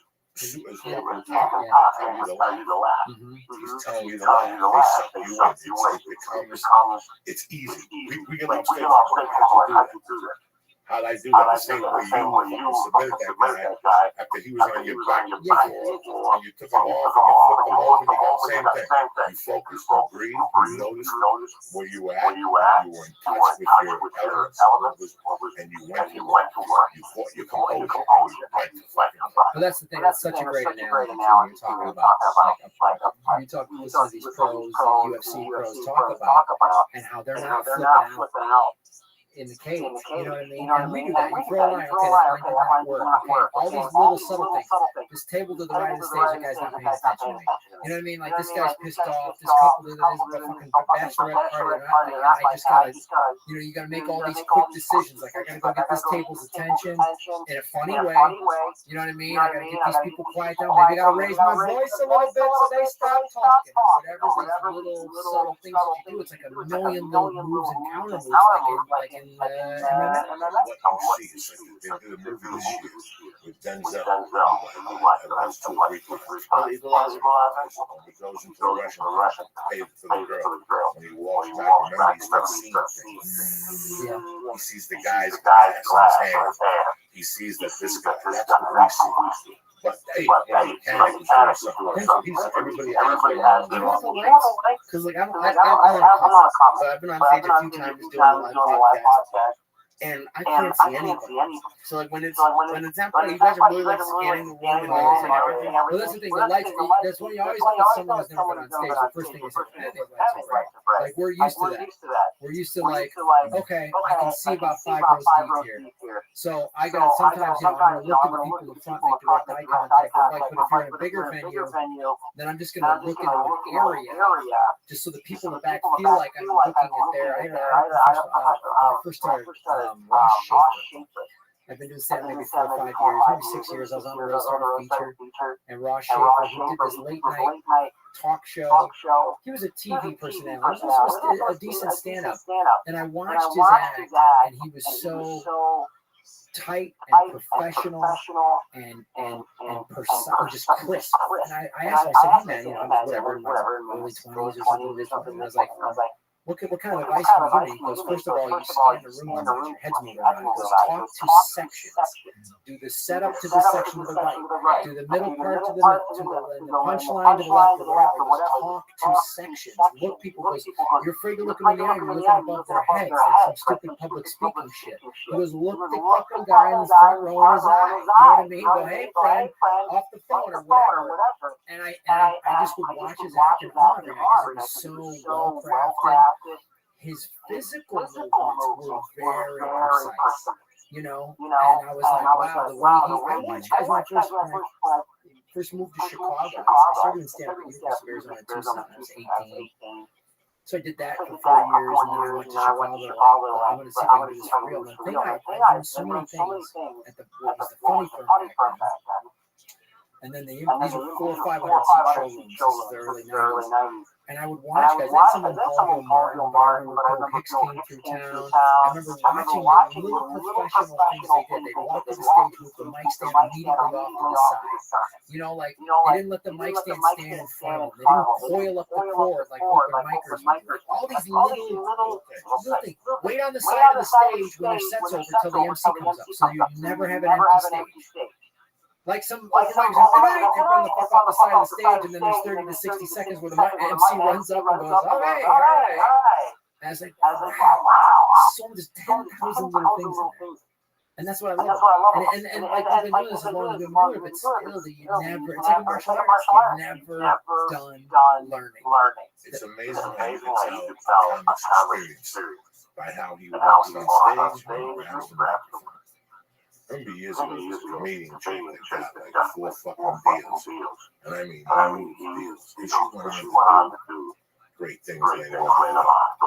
They gave her a show. When she first came to the store, she had all this hype. And we'd go to watch her. And you would see comics walk out of the room as soon as she got to the stage and touched the microphone. Because we knew she had the time.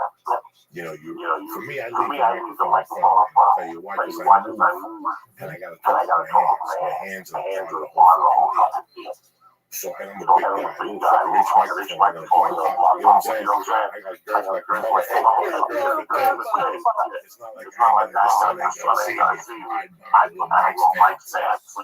You know, but I realized after doing this for years, fumbling around. People they tell me on the podcast, I don't hear you. The last thing I do is I'm talking to the mic. I'm a fella. You know what I'm saying? I don't talk with the fucking mic. It's against my thing. Back here, these are things you learn over the years. One of my favorite times. I would say this was this thing you're talking about. There are certain things, but not every. There are also rules, but then you can make it specific to you. It's an art. It's an art. It's an art. So it might not work for fucking you, it might work for me, and it really works for you. Really nice. Listen, when I just started young comedians, special effects, Kenneth and Lenny Clark was there. Wow. How nice is it to on stage? Yeah, really nice. Well, guess what? As soon as I put a suit on stage, guaranteed bomb. Guaranteed bomb. It took me 20 years not to buy the suit on when I was Gabriel's shoot. That's the first time I wore a suit on stage. Like the second year of comedy. Because I go, let me give it a try. Right, Gabriel, if you hire me for this show, I would put a suit on. I was just saying. I just fucking tell this kid. But I see it's not worth it. Even like a nice jacket with a shirt and no tie. Yeah, I had to be like me. I wear jeans, t-shirt, and dirty sneakers. Then you start doing well. But this is an art. Listen, if you get 10 comedians and you go, tell us about the first year, they're all going to fill in Judy Brown. Everybody wrote Judy Brown. Who's Judy Brown? Nobody ever told you Judy Brown. She put a book that was very basic. There's a couple of sections in there that to this day I'm still using for writing. If she had 10 chapters, 6 of them were very informative. When you first get into stand-up, the first day, you have questions. What it say, what they do, who you know, did you ever do a movie? I mean, it's fucking mind-boggling. This book answers a lot of those questions. The rest of those questions you have to find out by getting on stage, meeting people. So, you know, it's like anything. You go on YouTube and learn how to learn. But it doesn't work when you're in class every day. Stand-up's the same. There's no practice in stand-up. There's no breathing to put your cats out, your mom, and your dad. They're not going to be honest with you. Stand-up is brutally honest. And you have to go to the stage, get a microphone, and practice. And to some people, they think about it, it's like leading. One of my jiu-jitsu. First 2 years, I go to jiu-jitsu twice a week. I'm always scared of grabbing. As I'm trying to look at it, I'm going to be in the bottom and get a heart attack. You know what? I'm going to go down there and find out. I'm going to go down there and find out what happened. I'm one of those guys that I know that to do anything in this life, you have to get your hands dirty. And that's one thing when people realize they have to do. They back off. That's what a lot of things are like. Oh, 4 years. No. I wasn't taking to be, I love that question. I wasn't taking to be good at comedy. Once a person asked me that question, get out of comedy. Yeah.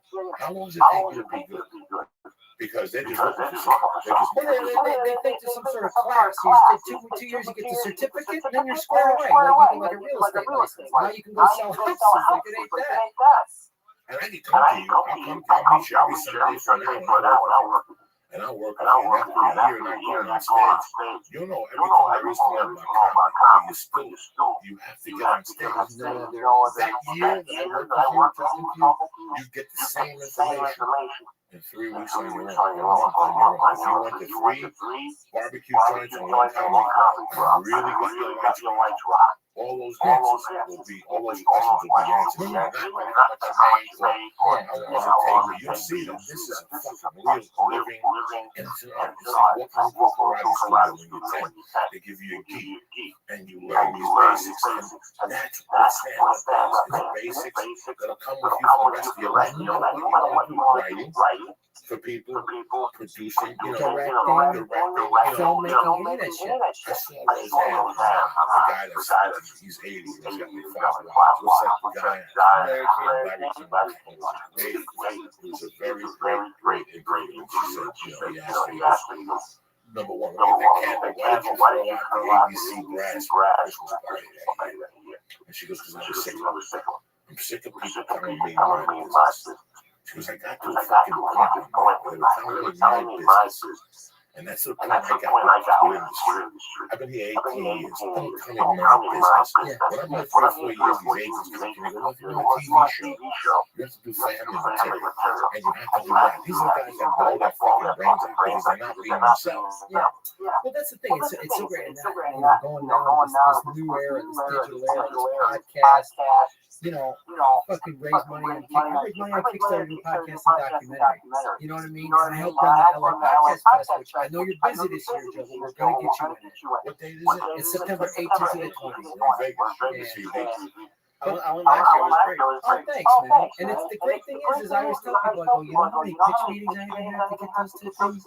0. I'm partnering up with my friends, and I'm not swimming in cash.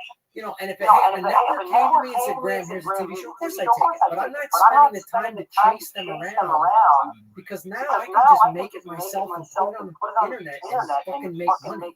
I make it, fan gets it. It's that simple. So I that frustration, especially as comedians, no other business.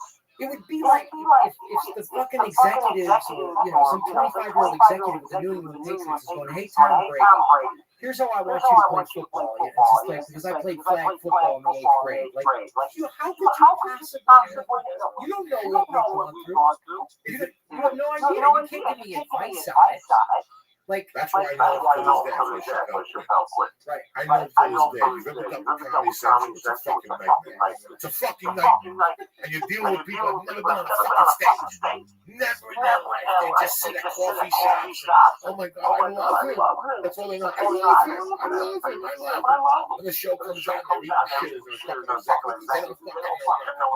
They know nothing. Their dad was watching. What the fuck was I watching? Some movie they did to the helicopter over Washington Square Park, New York City. That's where Dave Chappelle, he's on Comedy when he was 16 with fucking the black guy, one of the greatest, funniest guys of all time. He was like his warm-up act on Baltimore, Junkie, the guy that died at a fucking jump. I go, so my dad was thinking, he was 16. He was 16 and outside doing comedy on the street on Sundays with no microphone, just grabbing people's attention. I can't remember what the fuck the guy's name was that went on to die from HIV, but he was a fucking tremendous comedy guy, funny as shit. You know, how is a Comedy Central exec? How are you going to look at Dave Chappelle and go, this is what you don't think this is funny? Listen, get the fuck out of the room. I don't want the Syracuse. You went to Syracuse for 4 years to study entertainment. I got that, but you have not done what I done. It's unbelievable that they. And here's the thing: I don't say this arrogantly at all. There's not one executive at any major network that knows more about comedy than you or any of our friends. There's not one. There's not one.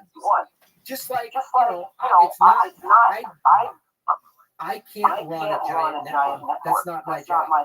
You know what I'm saying? So what do I get to as the comedian say, well, I've been telling jokes for 25 years. I'm going to tell you how to run your department. I probably could do it better. But you know what I'm saying? Like, what do the job people tell comics they think they can do it better than us?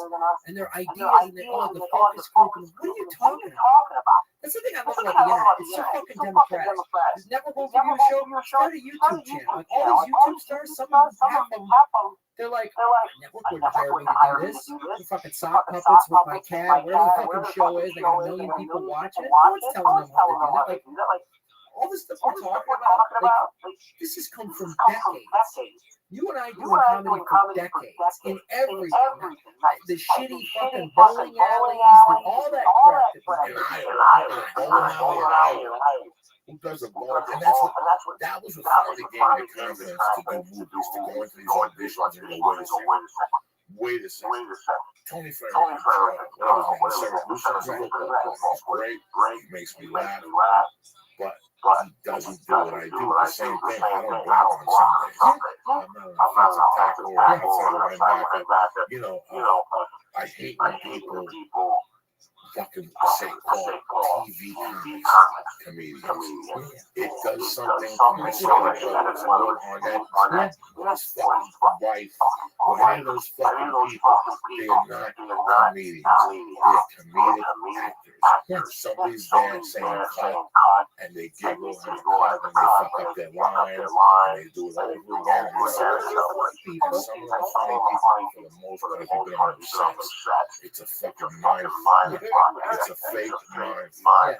And what we do, I know we start 11:15 and I get on stage, that's 11:15.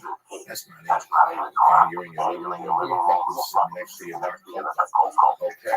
And everything's beautiful in your living room. You come on to speak this fucking hag, just told you in the pause, you got the period, you got to grab a ball, you want to leave a person, you just take 35 to park.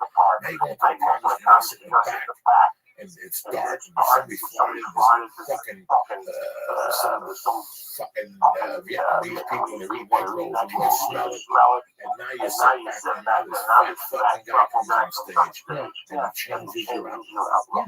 Because that's what we do. I'm not saying myself. I'm talking about, let's say, Tom Poppy, anybody, same thing.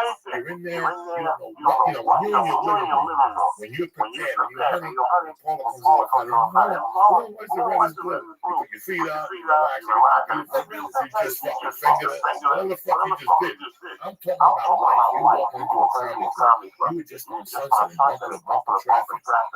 You just take 35 to park. The fucking valet guy smells. He's gonna fucking stick up your car. They gotta go to the comedy store. You waited 15 minutes for the waitress. Different scenarios. Do that shit and go to different scenarios, bitches. Go to a casino and do the late show. Where there's a guy sitting there with his arms folded. He just lost $2,500 on a crack table. He doesn't give a shit about your jokes. And then you make that guy laugh. You make that guy. And you're going to tell me that an executive is going to know more about comedy than we do? So what? If you guys got the Joey Diaz show tomorrow, what do you want the executive there for? Do you need executives?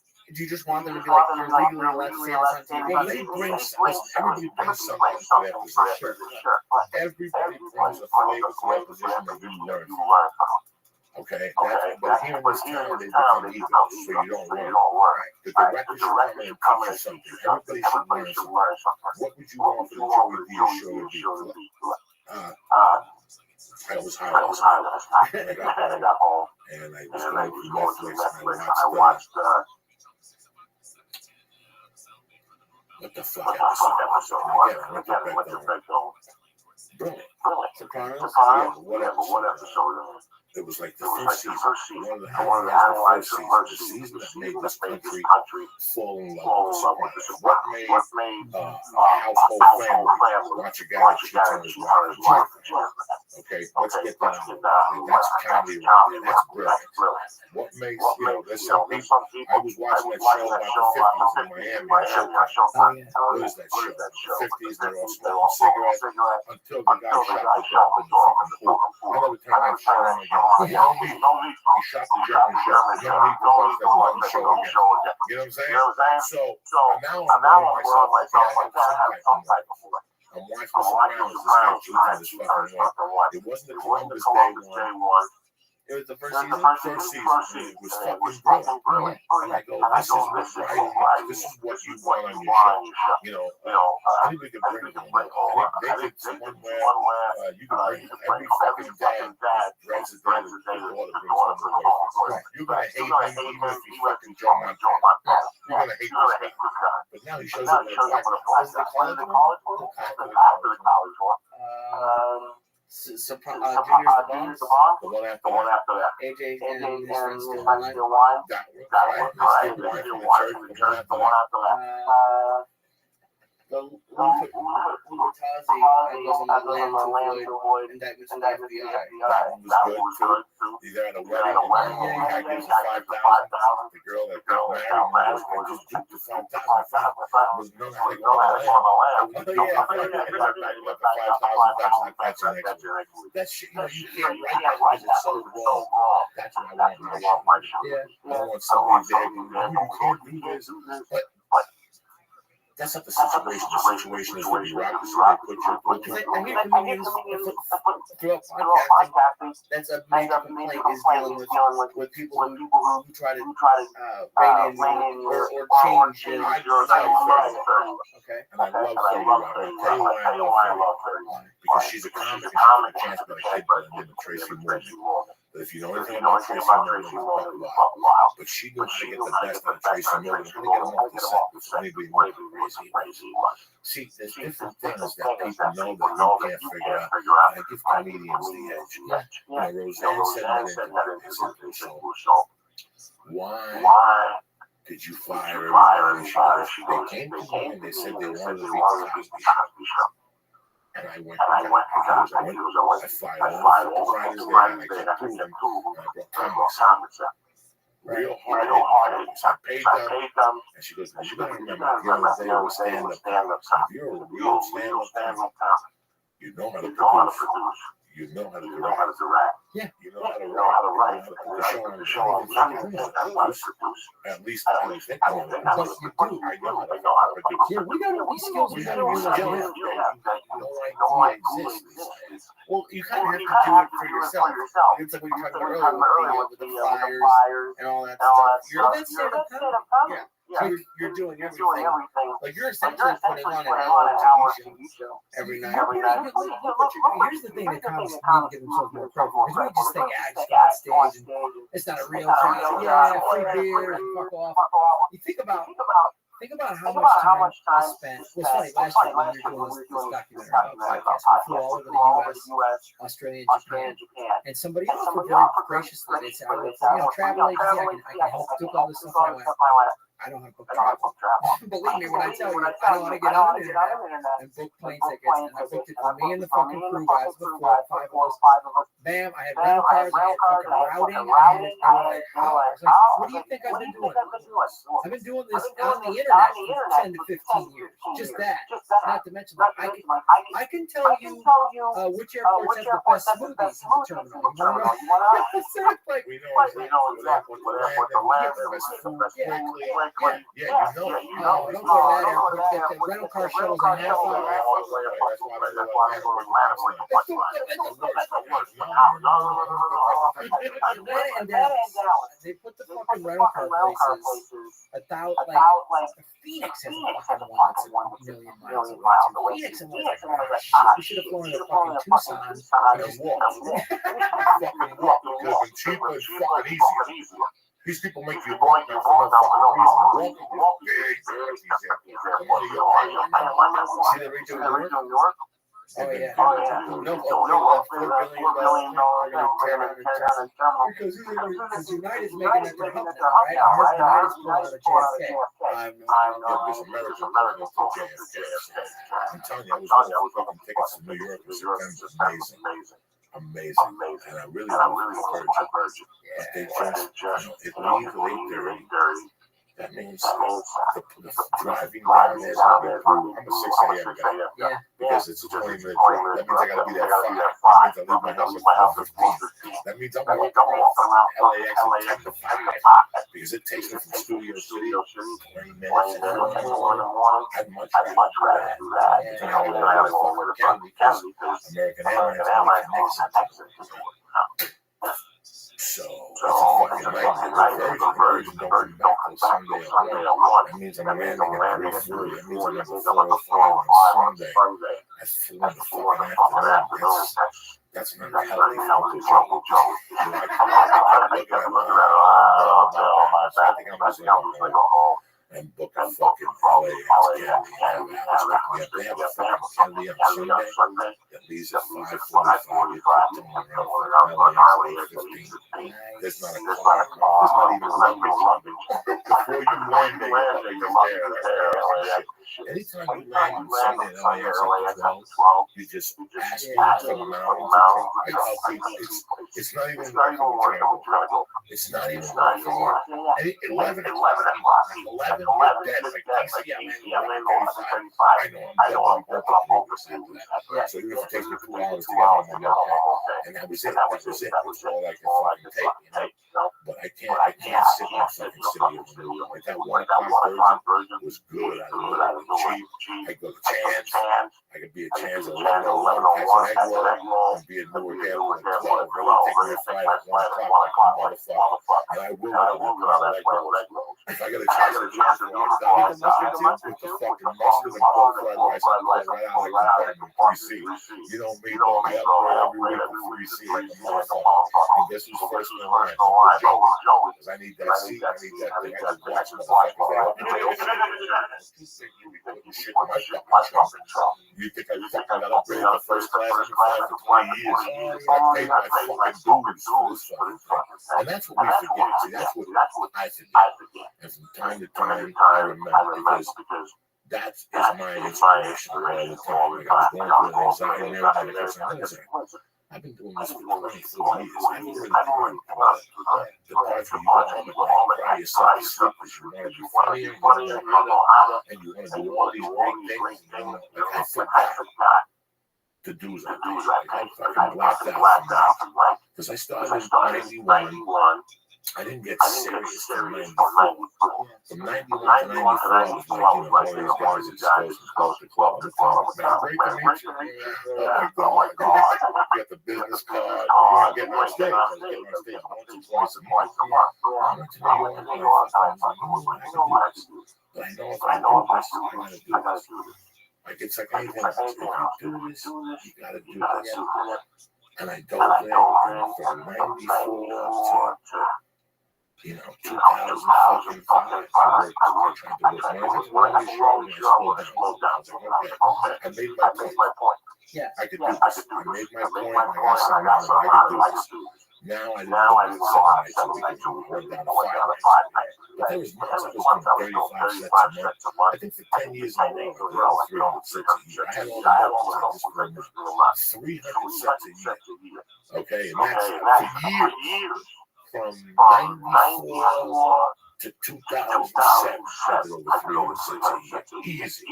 Easy. I know, like in 2001 and 2, they had it at 400, 365. I remember going 365. That means I got on stage every day, but not really. There were just some nights you did 4 or 5 sets, you know.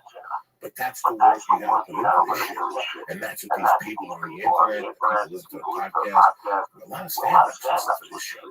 And they try to learn from the show. And one thing I stress is that, guys, don't even worry about this shit.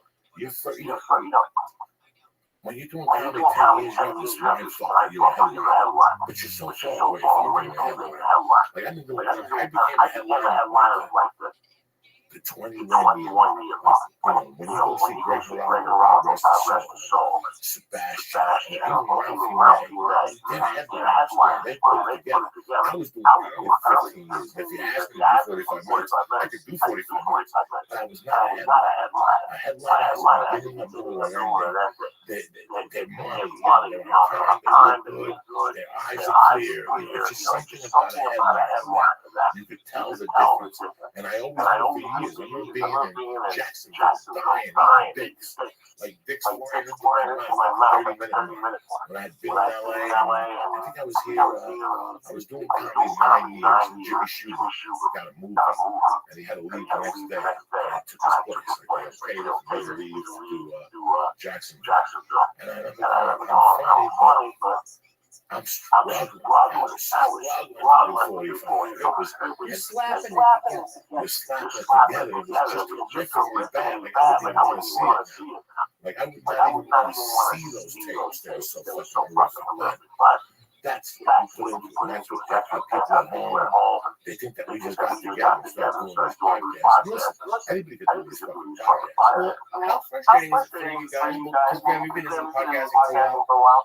There's so many comedians in podcasting who don't have what it takes to do a podcast. They quit after 6 weeks. Well, they don't take it seriously. It's what Joey just said about being a headliner. But it's not even just young comedians. It's comedians who are, like, there's a lot of established comedians who don't have podcasts.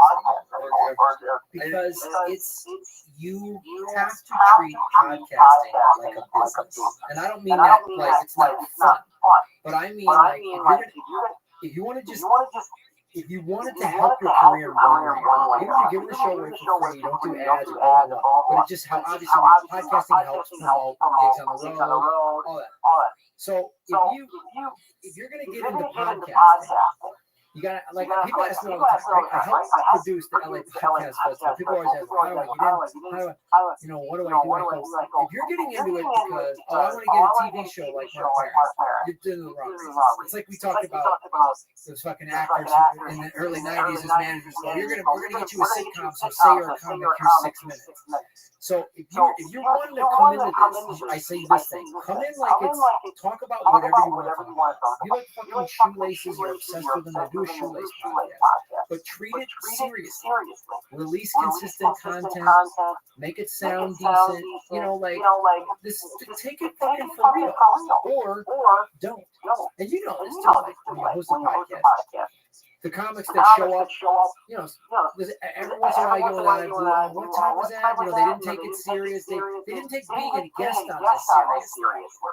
And then it's funny, other comics that are podcasters, they always are like, on time, that's the thing, bang, boom, boom.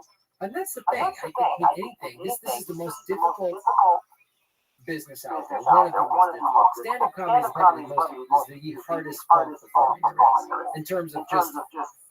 and I've had amazing musicians tell me this, and singers go, oh my God, you got I could teach you how to sing, I could teach you how to play an instrument, you guys do this crazy. So you got to treat it seriously. And I always call it, because sometimes people go, job, serious, and like, it can't be fun, I have to sit in a cubicle to do comedy. No. Put the work in. So that when you run into your friend Joey Coco Diaz at a comedy club, we just sit in the back and fucking laugh because we're not sweating all that other shit because we've clocked those hours in. You know, being on stage is the frosting. You know what I mean? You got to put all this fucking work in to where, like, now I'm busy with all this business stuff and I love it. It's empowering. You know, going on stage is like, oh, this is fun time. Like I'm working on my act and all that stuff, but I'm not talking to fucking attorneys and negotiating contracts and all this other shit. I'm gonna go on stage and I'm gonna just fucking freestyle, funny, go into my act, go out of my act, make fun of this fucking guy in the front row, whatever. And that's the beauty of it. And I tell comics too, we all came to Hollywood, like you said, to advance our careers. But if your goal is I need to be famous, no. You need to be like, I want to be a good comedian. You know, I want to be respected. I want other comics to go, that guy's fucking funny, he's solid, be respected as a professional, be respected as a person, be respected as an artist, be respected as a business person. That's what you should be going at. Because Johnny, it's funny. You and I were talking about this over the phone. You know, I remember calling you to ask you, so you could do podcast, and you're already on the road. And you had talked a while, and you said, hey, man, we're still here. You said that to me, and I was like, you know, you're right. Anytime I get in my head, we all do. Why, you know, I started with this list of guys who are all giant and famous now. You know what I mean? All these people made huge movies, and how come I'm not? You know what? I just got paid to work. I got gigs lined up. I'm just fucking happy I'm alive. You know what I mean? I could be back telemarketing or something like that. Does that happen? Figure out a little bit. A fair amount. Because I'm only about 2 years into doing this full time, and I was like, okay, it has to stop sometime.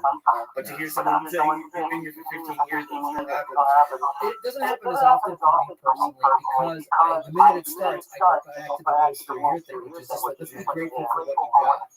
You know, I got a podcast that I love doing. We talk movies every week. I love doing it. I love coming on shows like this. I was just in Tulsa. I got paid to tell jokes. It was great. I'm just, you know what I mean? I got paid to tell jokes. And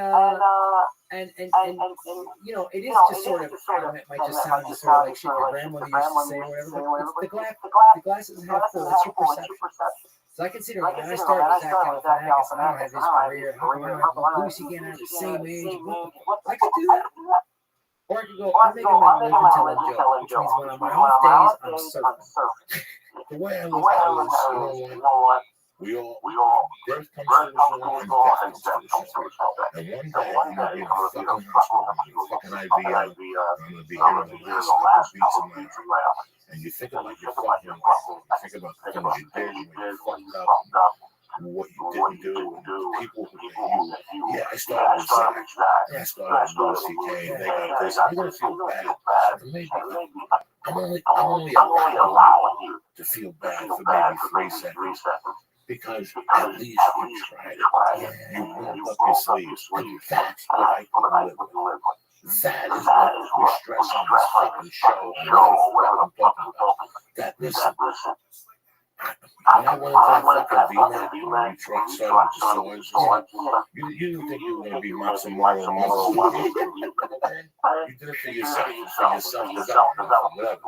I never knew, and that's the problem. Is I don't want somebody to go into something not knowing from their heart to their fucking toe what they get themselves into. You know, I know when people ask me questions what they're looking to get and what answer they're going to get.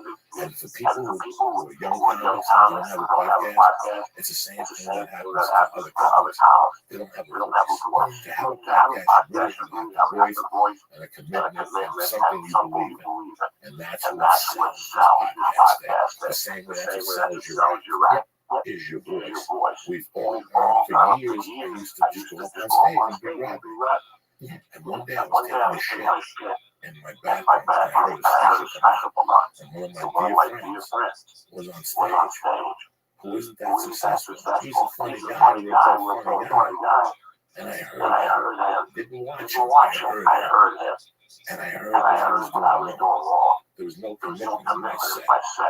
Anybody could get, there was a time that you were going to your party and I was tormenting you, but you got molesting that girl that was sleeping on the couch. And they were funny podcasts. But for a while, I know we were really bad because people weren't getting it. We didn't have a voice. That's a regular podcast. They come, and people listen to it. But once they listen to Burr, listen to Rogan, listen to Graham, there's a message in the podcast. There's a beginning, a middle, and ending.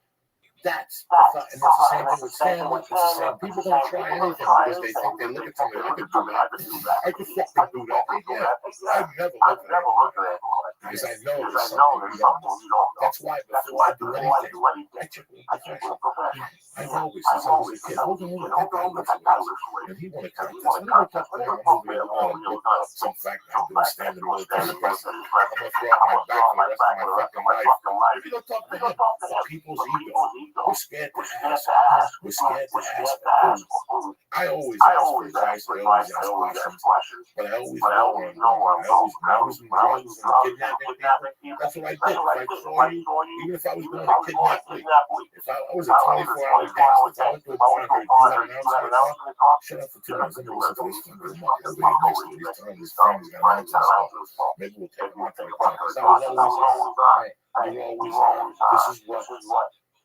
Last night at the ice house, the door guy and I were talking.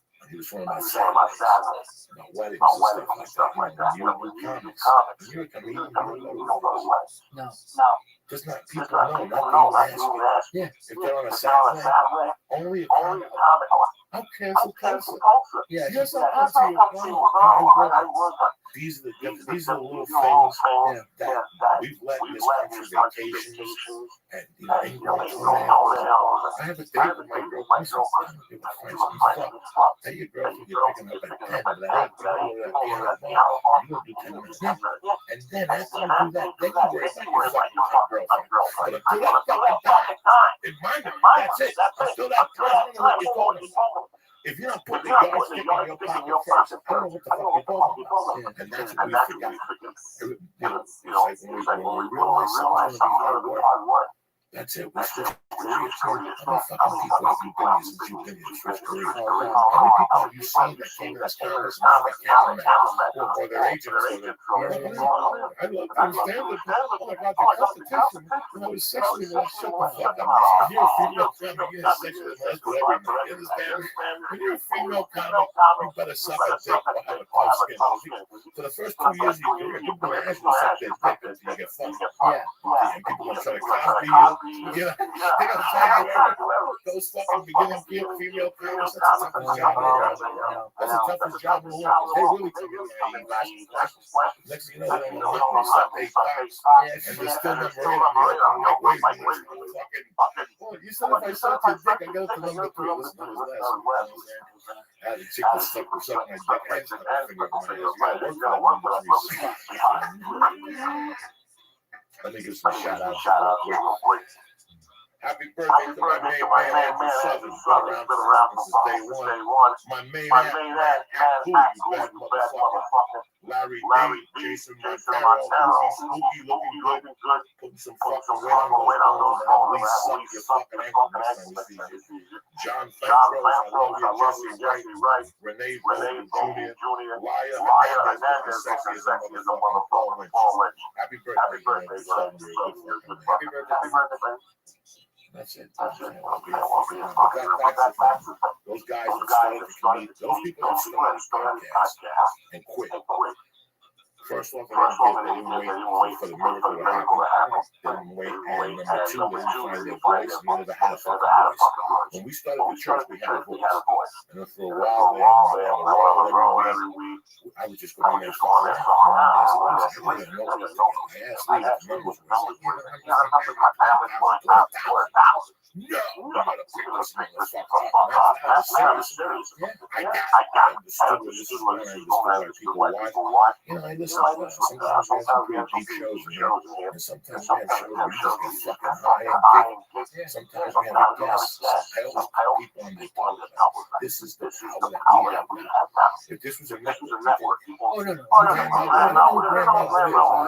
Joey, you can't say that. Lee's gonna take this release right now.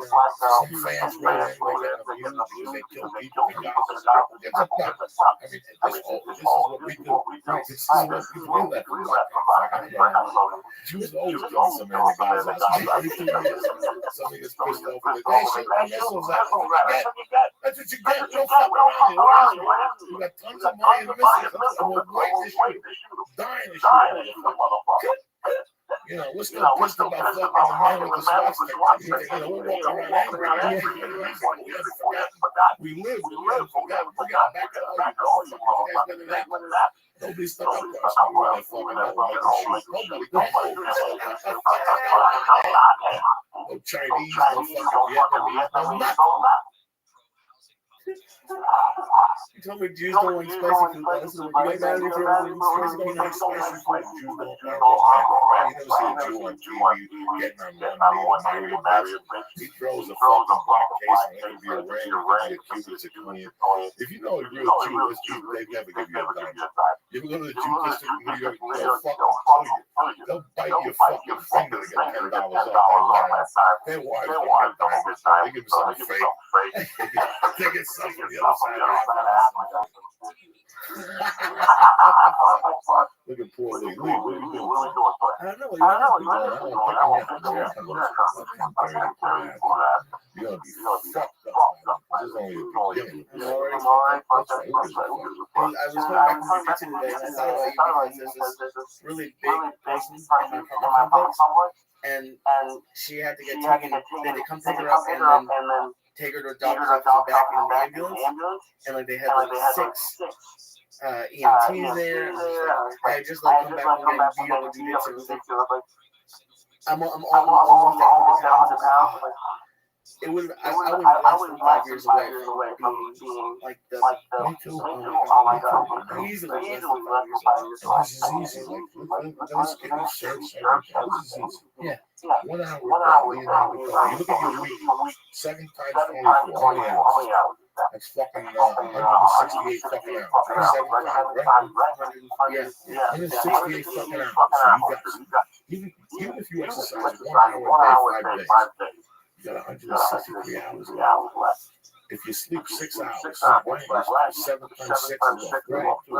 You still got 100 hours left to get your dick sucked and balls. Right or wrong, you can't fucking lose. How long have you been doing this podcast? What's the name of this podcast? Comedy Corners podcast. I've been doing it since late 2009. We've done, we just recorded our 280th episode. It's a blast. I do it with Chris Mancini as a comic. Every week we talk movies. We'll have you on. Chris Mancini, He's right. He's in his mid-40s. You know what I mean? You've probably seen him around. Big improv. He went to improv. Vegas improv. Stuff like that. No, he was there about. There was a Mancini I met. I did a tribute one. We lived down there in County. It was very nice. I've seen you lose contact with somebody, trying to look at you and do comedy on and it makes you feel bad. At times you feel guilty when somebody quit comedy. We both had the same path, It's funny. I just when I see someone who's funny or whatever, they quit, I just want to move back home or teach or something. There's nothing wrong with it. But I always do feel a little like, boy, I'm lucky. The times I did think about quitting when I was pissed off or whatever. What did you do?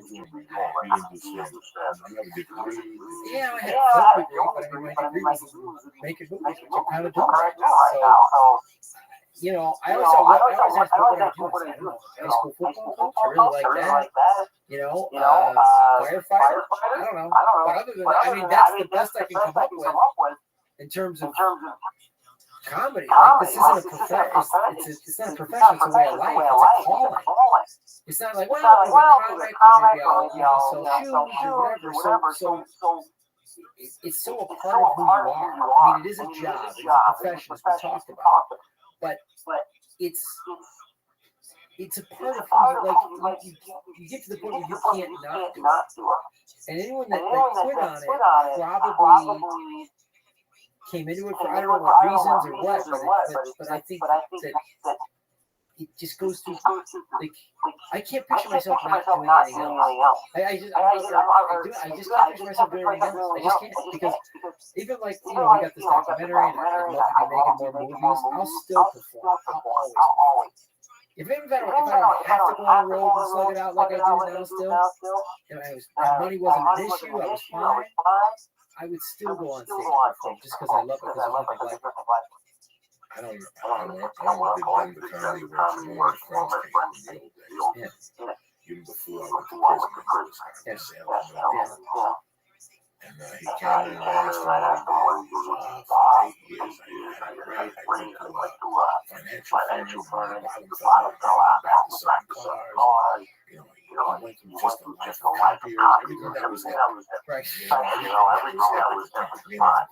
Medical supplies, copiers, and I think of what this would be if I never got on that stage. It really saved my life always because listen, it's so funny how for me and my I'm not a great rapper, but I like doing comedy, I like doing podcasts. You can't be good at every aspect of press. And even with my criminality, I was really good with drugs. I knew how to fucking flip a buck. I knew how to kidnap people. I know how to book. I'm really good at book. Like if nothing else ever works again, I could book. I really know how to book and get a game started. Tell people, hey man, you should do the next. Right. And sell them off. I know all that shit. So it's just that's it. That's all I couldn't see myself. I used to buy myself. I was a service guy at a dealership. Right, service. There's mornings that I wake up and look out that door. I couldn't just leave the house right now. I'm not prepared. I'm not prepared. I could get up at 6 and get in my car at 7 and leave. And I could do it. I mean, things changed. Before I met Lee, I was like, dealership around the corner. I was applying there. I blew past the piss test. And I would have sold 3 cars. I would have got into it. I don't think I would have gained time because, fuck, I had so much time. When you work hard, that's the other thing. When people walk away, I always doubt them. I go, they didn't put the work. Because once you work hard at something, and that's like I told Lee, they used to juice. But when Lee found out he had fucking, he juiced, he lost 60 pounds, he put back 80 in 2 weeks. But when Lee went over to now, Lee coming home, and I'm fucking with Lee, we won't be leaving McDonald's. You know why? Because Lee got on that liquor. 60 minutes a day, 6 days a week was fucking more than that. And you smell the sweat, you smell the Big Macs coming out of you. You smell the gyros, the Big Mac. And now, when these people are Jews, oh my God, I'll drink hard juice for a month and lose 80 pounds. You didn't put no effort in it. You just fucking drank fucking stuff. You might as well suck a dick and swallow a lung. It's the same difference. It's the motherfuckers that put the time. I've been losing a pound a week the last 3 months. A pound a week. You put a half a pound, but I'm down to 298, 297. That's great. And that's better than me doing I'm doing this little work. So work, that's why when you were a kid, what did your math teacher say? I want to see the work. I want to see the work. That never changed in your life. Your math teacher died. And one of the 6-foot fucking casket. But the fucking, that whole wording never changes in our life, which is I want to see the work. So if I don't, that's in the back of my head every day. For me to be a better comic, my wife said something to me. The other day, my wife went to school. What's crazy? I don't feel bad for people. She goes, because for 8 years I started on my computer. 10 hours a day struggling. She goes, I remember you fucking calling me. I could see in your eyes your blood pressure. You didn't know what to do with computer. But once we got to it, you showed me a few things. You know how many comics are all sitting there because they're 50 like me and they won't get on a computer? It's like a Martian thing to them. And me, I believe in evolving. Comedy evolved. You and I evolved. Or not, we would have been done. We saw a podcast, we got 2 mics, we fucking turntables, we got a white kid calling, and we started fucking spinning. We turntables in our mic. Fuck, that's not, comedy's hard, I'm really happy you came on because we talked about this before. You said, at least we're still here. Anybody can move to LA, anybody can get spots at the Improv, anybody can get spots at the Laugh Factory, get a deal, but to stay here and bang it out. Sometimes I feel bad about myself. I'm like, wait a second. I'm still here. I'm still getting spots. I fucking love it. And I complained to Lee, I don't want to do this. I couldn't just sit at home. This Thursday's I go, I gotta be out. I want to go fucking. Yeah. New York. But what the fuck am I doing here? I already did the last 3 days. I've done it. I've written, I sent emails, I got appointments. Tomorrow I'm going to go get blood in the morning. Higgins, my day on planned out of it. 8 o'clock. This is a blood request I got in November. I'm fulfilling it in fucking the last day of July. That's how I roll. Procrastinating about needles and me. It's quick for you. Yeah, that's quick for me. But I got a physical on the 18th. That's the finger in the ass. I love that. That's the finger in the ass, the lung x-ray. Does he like pull your hair and say, shut up, bitch? No, this motherfucker. Listen, the finger in the ass is the roughest thing you'll encounter, especially if you're not a freak. When you bend over, the first 3 years it was traumatized. And when I got on testosterone, I got on testosterone, the doctor was kinky, but he sent me to his doctor, who was the real deal. That guy shoved his finger in my ass and left it there and started talking to me. That's the time I went on, I had shit in my ass. I know when he pulled out the bottom finger, I had shit on it. You know, he had the glove on. He just turns around and throws it away. I remember going home just canceling the rest of the fucking day. It was horrible.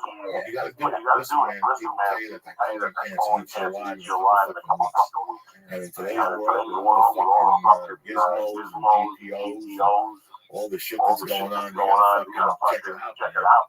And the blood, I told it for years. Women bleed every month. That's why they don't die from heart attack. We fucking don't bleed every month, so we die from heart attack. So if you're scared, I go donate blood. I don't donate shit. You gotta donate too much. You gotta give me 16 ounces. I ain't got that type of time. That's 16 faintings. You understand me? I only got one fainting a fucking yeah, 16 ounces is 16 faintings. I could never get away sick. Now look at the bag. You ever go to that fucking Holy Grail? I can't look at the blood. I just put my hand, I just look away, and I say, okay, you're done. Oh my God, it's horrific. But tomorrow, I'm like Santana. This is a good one. This is a good one because I could eat. See, those are the good ones when you could eat. This is arthritis and I just want to see so you could eat. The one on the 18th, you gotta go. So I gotta stay up late. That's how I do it. I need 8 hours before. So at midnight, he's like a motherfucker. I get up at 6 and shoot right downtown. I always see him at 8:30. And he knows me. So I walk in, I get the blood quick. Let's get it. And I bring a sandwich. And a fucking orange juice right there, a little Hershey bar, get the sugar back in the blood and shit. Let me get some fucking sponsors and we'll get the fuck out of here. First of all, first and foremost, on it, all your fucking health needs. From Shroom Tech to Alpha Brain to the hemp protein body, you can't fucking lose, guys. You cannot lose. Some of the best stuff I take. That Shroom Tech, I went back down to that Monday, I was fucking breathing for hours. And that kettlebell class, I did the 10 sets of 12 swings in 80 seconds. So this shit works. I'm a fat fucker, I'm making it happen for this. Go to Onyx.com, take a look at all the great supplements they have, whether it's the tea booster, for your testosterone, the coconut oil for your coffee, all the great stuff they have. I can't help you with the fucking ropes and the jumping jacks and all that shit. But as far as supplements, I got your back. Go to Onyx.com right now, press in, sure. Get 10% off. And if you like, you can stay on it for extra 10% on all the stuff right to your house. I'm telling you right now, you can't lose. Alpha Brain, 100% back money, back guarantee. I didn't want the product back. Try that shit, that drug deal. Right now, Nature Box, you bad motherfuckers. More people are tweeting me the pictures they're getting from Nature Box. You're liking that cocksuckers out. Listen, if you go on my page, look at all the people that tweet fucking pistachios, sriracha, and meanwhile you're sitting there eating those greasy fucking potato chips stuffed with cancer and antibodies and dead Russians and God knows what the fuck else. Do yourself a favor. You want to eat nutritious and delicious snacks, right? You're sick and tired of going to the fucking vending machine and wasting your fucking time. Look at the size. You're getting fatter and fatter. Your ass looks like my fucking back. You understand me? And you're fucking 5'2". Knock it off. Go to naturebox.com. Here's what I'm going to do for you today. I'm going to hook you up with a free fucking box. That's right. Free, bitch. 5 samples. I'm going to give you 2 big bags and 3 little bags. Try the chocolate num-num. Try the fucking granola. Whatever they got. Listen, they put up such new good stuff every week. I lose count. But I tell you what, the sriracha peanuts, the fucking cashews, the barbecue peppers, listen, any of those kettle kernels, the cinnamon swirls, yes, one of the cinnamon swirls, they ain't fucking around. Don't take it from me. Go to naturebox.com. When you press the naturebox.com /Joey, they'll send you a free sample box. 2 big bags, 3 little bags. Nobody says gives you shipping free. Uncle Joey's gonna put you up, all right? Go to naturebags.com right now and press in. Go to naturebags.com/Joe. Right to your house. The shipment's gonna cost you. Don't ship for free. It's gonna cost you like $1.90, but I'm giving you $20 worth of stuff. It's $2 and you get $20 worth of stuff. You understand me? So stop being a cheap fuck. Go to naturebags.com/Joe. And you're sitting there right now, you're sweating. You're going, my ass is on fire. My ball sack is on fire. I'm sweating up a storm. My legs are shaking for the last 3 days. You know why? Because you're still wearing those cheap fucking underwear and that white fucking underwear that's been surviving you for the last 30 years. What are you going to take those white fucking things off with the skid marks on them, you filthy motherfucker? Go to MeUndies.com right now. They've got the best selection of women's and men's underwear. The material is fucking tremendous. I don't work out without MeUndies. When I walk around, I can walk around that computer. What the fuck they call it? Caribou, Commando, motherfucker. Because who gives a fuck? When I work out, my shit can be tight, I'm sweat all over my leg. I put on MeUndies, my fucking nutsack is dry. You understand me? My asshole is dry. It keeps you dry. There's no chafing. All the summers, I gotta put powder in my nutsack, not the fucking MeUndies. And if you're a woman, this helps you too. Every time you show up at a party and your fucking monkey smells like a dragon, you don't need that shit. You put MeUndies on, and the motherfucker smells tight and dry. They got things for no underwear, sweatpants, sweatshirts, workout shirts. So go to MeUndies.com and press in. Joey Diaz get 20%. What is it? Joey. What is it? Go to MeUndies.com and press in Joey and get 20% off and free shipping in Canada and the United States. Who takes care of you like me? Nobody comes sucker. So you got Honor.com for your health. You got NatureBox.com for your nutrition. And you got MeUndies for your balls and your asshole smell fucking tremendous. And only that, they're comfortable, they're tight, and they fit great, okay?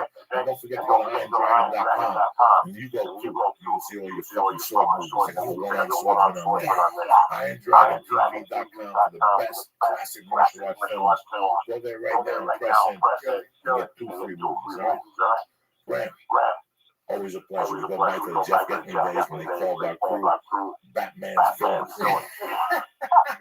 Jimmy Shooter, Paul Ball, we walked into the Empire and the Gentiles ran away.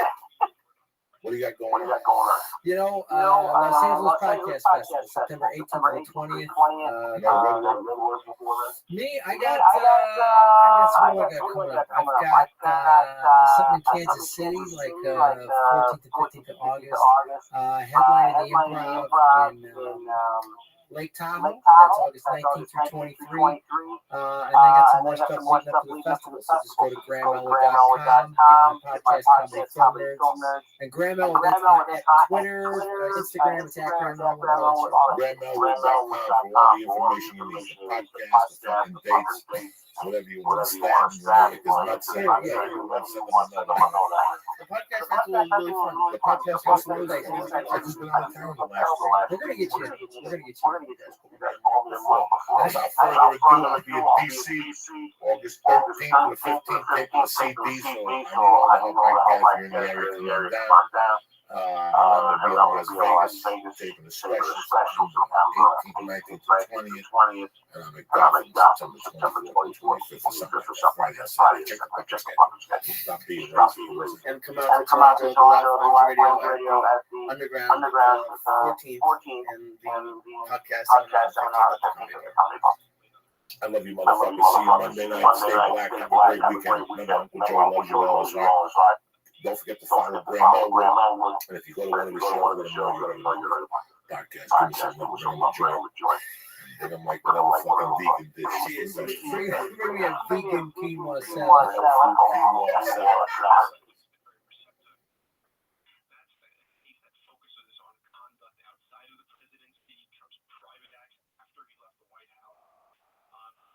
Up there in podcast land. How are you? Two cocksuckers going. What's happening, Lisa? I'm doing great. I had a great, actually on Thursday, after the podcast, we had dinner with your wife and daughter. It was the best time in the world. It was just, I haven't been around kids for a while. It's kind of weird, but after kind of like high school and go to college, I haven't really been around kids and just seeing I get to see your daughter every few weeks, once a month, and it's amazing how much she grows. And then she hasn't. It's not that she doesn't like me, but it's kind of like with your cats, or more like kind of feeling me out. She's like, I don't really trust him yet. But then when she was running around with the two little kids, like just the biggest smile on her face. And it was just, it was great to see. Because I remember when you told me that you were gonna have Marcy on the way down to one of the improvs. And now she's almost 2.5, or is 2.5. It's all changed ever since she hit that. For the first 6 months, I kept thinking, everybody says terrible things, they're gonna fucking lose their mind. She was a complete princess. Once she hit 2.5, it's over. It's over. It doesn't stop. It doesn't stop. It starts at 8:15 and it goes straight till 10, 11 o'clock at night. We put it down at 9 and you can still hear pots banging, and she's doing a one-man show and a concert. But tonight I was looking at her and I was at the dinner. We were just sitting there and I was talking to my wife about something. I looked at her and I go, if she knew how much joy she brought, if she could understand how much joy she brought to two lumps' life. Because I'm a fucking lump, I'm a fucking lump. I mean, let's face it, and my wife is a lump. We're two people that were very quiet at home. You're solid. You like your solitary stuff. We're lumps. My wife was never into parties.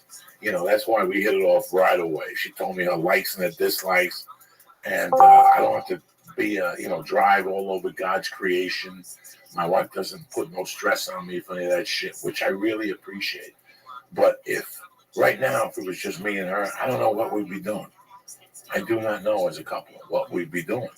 She'd be involved in the work to the end, and I'd be going on the road every week. I mean, why not? I have no child. I'm glad every quarter we can enjoy this one. But this child has no idea how much whoever sent her, whatever God, the Jew God, the Hindu God, the Puerto Rican God, the Irish Catholic God, whatever God you believe in, that sent that little girl into our lives. I can't even, Seeing her with the dog was like the best, like the funniest I've ever seen. Because she would go up to it and like almost touch it and then just scream and run away.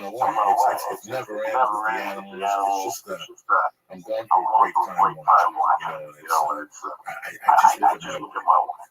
I look at my wife and think of all the bad things I've done, and I think that this is the first person that really genuinely made me happy. Like she smiles, she finds her friends.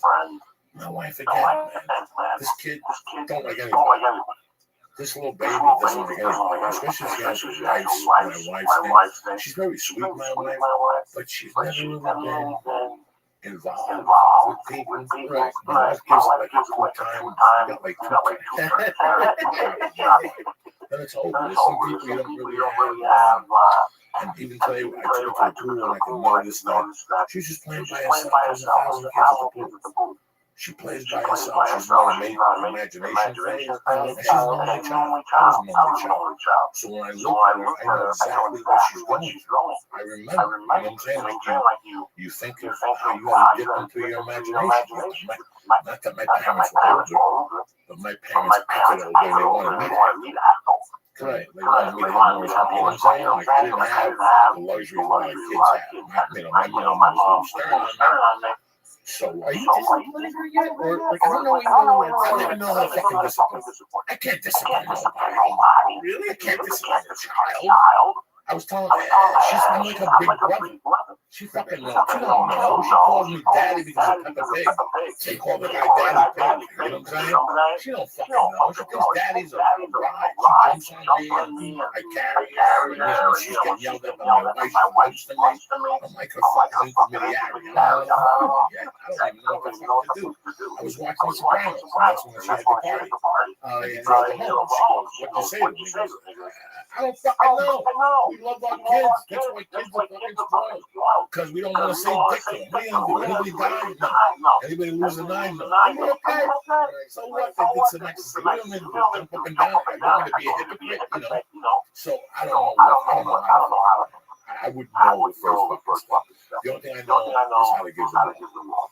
That's all I know. It's like my cats. I know how to give them love. I get mad at Jimmy. I'll put a fucking newspaper with that motherfucker. But the rest of them can't handle it. They could never handle it. No, Jimmy's a fucking street cat. You know, all of them street cats. But some people can handle it. I can never handle it. I don't know. That's the one thing you hear, like, pick her up by the neck. I don't know what that's like. Almost like kind of what your parents did, where it's like they're teaching you how to act. Hold on a second. Check with me in 12 years. You know what I'm saying? Check with me in 12 years. At this point, I don't know what to fucking say. I don't know. I'm not even anywhere near ready, but I started thinking, like, you just start thinking about it, and I have, like, no, like, when she was running around, and we had, like, your wife would be running, and you and Miller just to, like, block her off from traffic. Every time she would get close to anywhere near the street, I started having a panic attack. Really?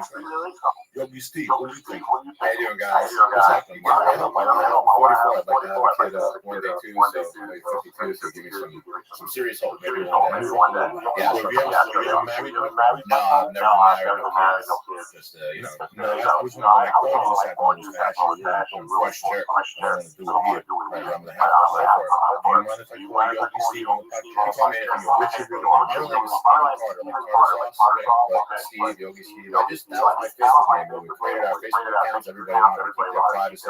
Maybe, they're looking for me. But I've never really done anything. So, but that name kind of stuck. So, yeah, you can call me whatever you like. Absolutely. I didn't know for sure. I would love to. John Bush talking about you for a year. All right. Because I was selling him. Yeah. I've been bugging him. We're getting kettlebells at V-Mac and kettlebells at Cyber. Awesome. But it's a great way. It's a Tuesday morning. It doesn't get any big. So I used to go to class for kettlebells. And I was always intrigued by it. And then one night, when you and I were growing up, we had to look at the fucking encyclopedia for information. That's right. And there's no kettlebells and no fucking Britannica that exist. But now, any question on fitness, health, medication, something you're feeling, you go online. I looked into kettlebells. And they said there's the number 2 exercise at the time for burning calories. Every swim was 20 or 18. Just something fucking amazing. And I know for jiu-jitsu, it's not about the bench press, but it's more about the explosiveness. Absolutely. Pitchers have that explosiveness. Football players, when they get the ball off the line, that's what the swing is. And that's all swing is, the explosive exercise. So I went down and I started doing it. First couple of times, I thought it was not fucking right.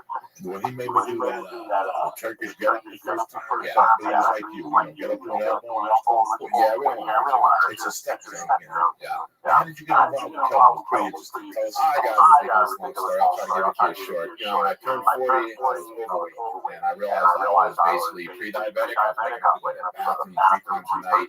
I wasn't sleeping good. My daily energy level was just for shit. I was just basically tired. Mind you, I was smoking for 25 years. Maybe that has something to do with it. But, I was always a yogi and into yoga, but I wasn't really training hard. So, let's just say somebody owed me money, $100. I knew I wasn't going to get it. And they said, hey, I got these 2, I don't know what they are, like cannonballs with a handle on them. I'll give you these instead of the $100. Knowing that I'm never going to get the $100 from this guy. I was like, sure, I'll take them. So all I did with them was take them and walk them around Roman Canyon Park in Hollywood. And I started body fat just melted off. And something about the way it felt in my hand, I really liked. So just like you said, I went online and just Googled it, and I'm 100% self-taught. Everything I've learned from this video, I did one day seminar with an expert. But so I started training with them. I went from 188, pudgy as fat as fuck, all the way down to 155, completely ripped. But now in the last 4 years, by using kettlebells and some barbell stuff, like deadlift and bench press and barbell stuff, I put my weight back to the same I was when I was fat. So now I'm 180, really lean and really strong. I'm no longer pre-diabetic.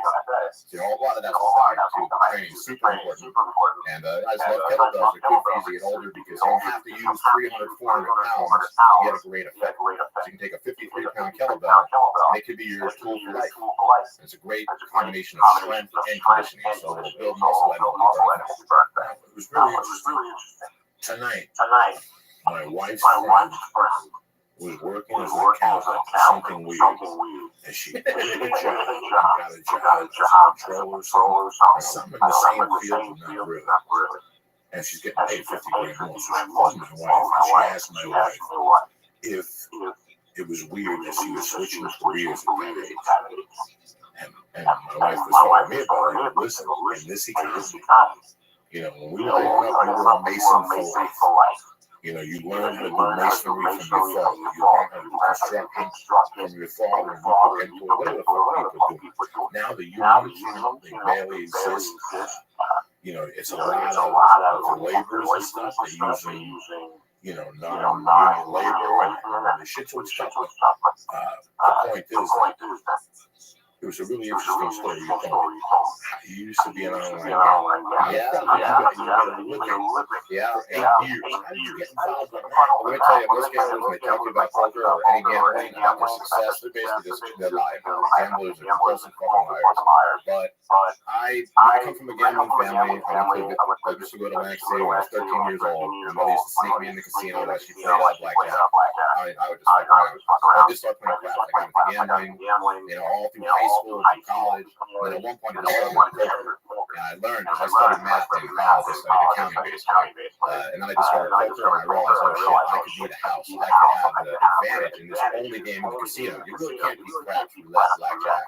So I got into poker. My whole 20s were devoted to basically living in a casino. All I did was play live poker. Where were you living? I was living back east. I was living in Jersey. Trump, I go to Taj Mahal. That was like my playground place every weekend. I was actually teaching Taekwondo during the week, and on the weekends I would go to play poker. And after a year of that, I was making more money playing poker. And that's how you become a professional poker player. You one day look at your money and start making more money playing poker than teaching Taekwondo. How many nights a week are you playing poker? When I was playing like that, I would play for like, I only play on the weekends, but I play 50 hours in the course of 3 days. The most I ever played was 36 hours straight, live. Yeah, I was 25, young, unbelievable stamina at that age. I'm taking notes. Poker's the one that you got to play blackjack. Yeah. Well, as long as you can afford the losses, you can play any game you want. But gambling, it's a sucker's game. It's not, you know, I got lucky that I had whatever I needed to be good at poker. And then when poker came online, I'm really like, I'm going to work hard. So I like to be able to work out of my home, smoke up, and work. So once online poker became popular, I played that for 8 or 9 years until they shut it down about 4 years ago. The government shut it down. And I just wanted another business, so I decided to kettlebells. I like to make my hobbies into a job. You're looking at somebody who's never really had a boss, other than when I worked for my family business back when I was like 23. That's really impressive, making your hobby your job. It's super satisfying. You know, I'm not rich from it, but I just absolutely love what I do. I love what you do. And that's what, not loving what you do is what people are. It was killing me. I don't think anybody tells you. And it catches up to you. It's like a slow finger in the ass. When you have a small ass, it just drains you, and you don't know what's draining. Yeah, and you look around you, and that's what happens when you look around. You look at somebody who's 10 years old, and you're like, I've been here for 30 years. Yeah, you see the scars and the fucking soul and shit. You're like, I gotta quit. People think you're crazy. You're making great money, and you know, you don't have to fucking do it. Yeah, it's funny because we wanted to be a professional game. I was hoping by this time I'd be making 2-3 G's just from the 10%. But he fucking leave. He wouldn't slow down. He'd lose and you need a big bankroll. And he's got a big bankroll. You got millions on that bankroll. You got Cougar Ranch. You got those stocks and bonds. You got that million fucking guy. No. It's not that I'm bad at math, but my mom was at me about it today. If I don't like something, I don't put effort. I just don't. And I was decent in algebra, but not even really passable. Yeah. So like that's the thing with like poker. For some reason, numbers don't really make sense. Like they make sense. I can do basic math, but when you're trying to be like, okay, do +1 -1 zeros for every card that comes out, and then also make sure no one sees you doing it. And still, it doesn't guarantee you're gonna win. That's absolutely right. It's not like I've heard poker is the way to go, but then I mean, how long did you put into it before you were good? I was a degenerate gambler like anybody else. For the first 5 years of playing it, I lost all the time, more than I won. But then I started reading books on poker. You have to read Theory of Poker by David Smansky. These are all old school books. You gotta read Hold'em for Advanced Players by Mason Mount. I'm not promoting these guys. These are old school poker authors. Nowadays, it's all available on the internet. But if you're not on discussion forums and talking about games with other really good poker players, you're not really a poker player. You're just a gambler. So I spent as much time studying the game as I did playing it. And then one day, I couldn't beat the biggest games. I beat mid-stakes games, and I was very happy to make a middle-class living out of it. I didn't have big dreams, but I saved up a really good bankroll. And please, right, you need to have money behind you to gamble because, God forbid, you have to lose your money.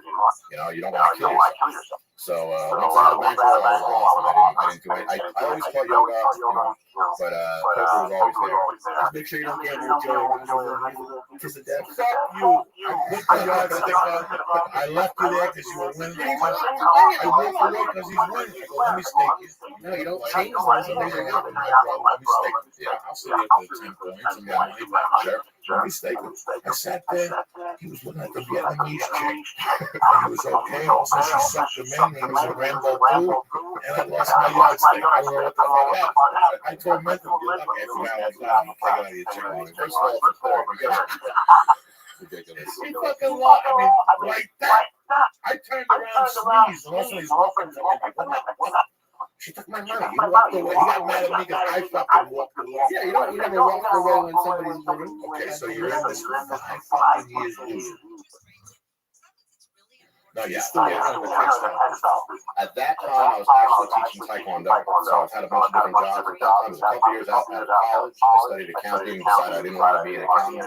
So I was teaching Taekwondo. But like I said, I started playing poker. I was just addicted to it, basically. I loved it. But then eventually, once I could beat it, it became a job. But I was degenerate like anybody else. I just lose my paycheck every friggin' weekend. And it was depressing. I remember many times driving home from Atlantic City and taking my poker books and throwing them in a garbage can. You know this shit, right? At a gas station, you're getting gas. I'm not doing this anymore. And then 2 weeks later, you go buy the books again. And they're expensive books. And I threw away all my players' cards. I drove to Vegas to go for a weekend. I love it. It's in my blood. My dad's father was a horses guy. Yeah. But I was going for a weekend. I checked in the hotel. I think I lost like $700 in like 2 hours. And I had like another night at the hotel. The one thing that saved me is that when I always go to the ATM before I go to the casinos, and I don't go to the ATMs because then I would be homeless. Yeah. So I take what I think I can lose. I still shouldn't have gambled, but it's just I threw away all my players' cards on the strip right by the fucking Denny's. You're a gambler. I never had a player's card in my life. You know, that's for gamblers. I play poker. I don't play the other games. But a player's card, that means you got a Oh yeah. Get there, what time? I would leave a Friday, right? I would never go. I want to play on the weekends because that's when there's more tourists. During the week, it's more locals and kind of like degenerate gamblers that need to play every day. On the weekends, you got people partying. That's why when I go to Vegas, I don't go often. I love to go to Vegas because that's the only time I really play poker now. And when you beat a tourist in a pot, they give you knuckles. They're having a good time. But when you beat a degenerate in a pot, like a Guinness casino or in any place in Atlantic City, they scout you. They're mad at you. They don't like you. That's just a bad feeling. You know, over and over. I put a lot of hours in Congress. Don't like it, and I don't have any plans to go. Yeah, I spent a lot of hours on Iowa too, because I would always just chase the best games I could find. And poker wasn't always this big. You know, before Chris Moneymaker won the World Series in 2002, I had no idea poker was like a criminal thing. So, I'll be back in the day, Hollywood Park, back at Dangerous Casino. My girlfriend lived down the block, and I went once, and it's just that's not a get the private parking if you can ever have to go there. Yeah. I don't go to casinos anymore though, so you know. So now, what year did this computer game come? Early 2000s. Internet poker kind of came on the scene. I was already in California. I was already a yoga teacher for a long time, and so I was kind of right at the tail end of not going to casinos anymore. I couldn't take it. You know, this was before they made all the rules on smoking too, so I would go and smoke. I don't smoke cigarettes, I smoke weed, but I don't touch tobacco. But you live in that casino, it's all over you.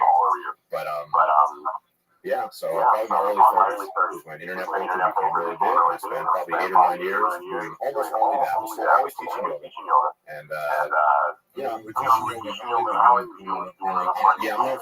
one thing, classes in Runyon County. We have formation classes. We've done it for 15 years. We actually have 23 classes a week. It's unbelievable. It used to just be one class a day for 5 years, 10:30. And then I was actually starting making money playing poker, so I started recruiting my friends to teach for me, and we added other classes. So now it's not just me. We have a real long-time professional yoga teachers. We have 3 or 4 classes a day, and they're always basically free. But they're really by donation. People, even with the economy bad, people are so generous, and you give us a couple bucks, it's so big enough, and everybody's happy. But Poker Stars, I was a sit-and-go maniac. I played 24 tables at a time. On the computer, I would actually put my computer up like a big screen TV like you got here, and I'd play with an Xbox controller. I wouldn't use my keypad because I couldn't go fast enough with an Xbox controller. You can manipulate the table with one hand, check ball raise. I actually got a with my hands and elbows from the game. It's crazy. Holy shit. Yeah. And it's all over. What were you making a year on a computer? Not a lot. Middle class living. I never want to get into numbers, this is whatever, but there's a little bit of gray market thing. Middle class living. Never getting rich, saving a little, never really saving money in my life, saving a little bit.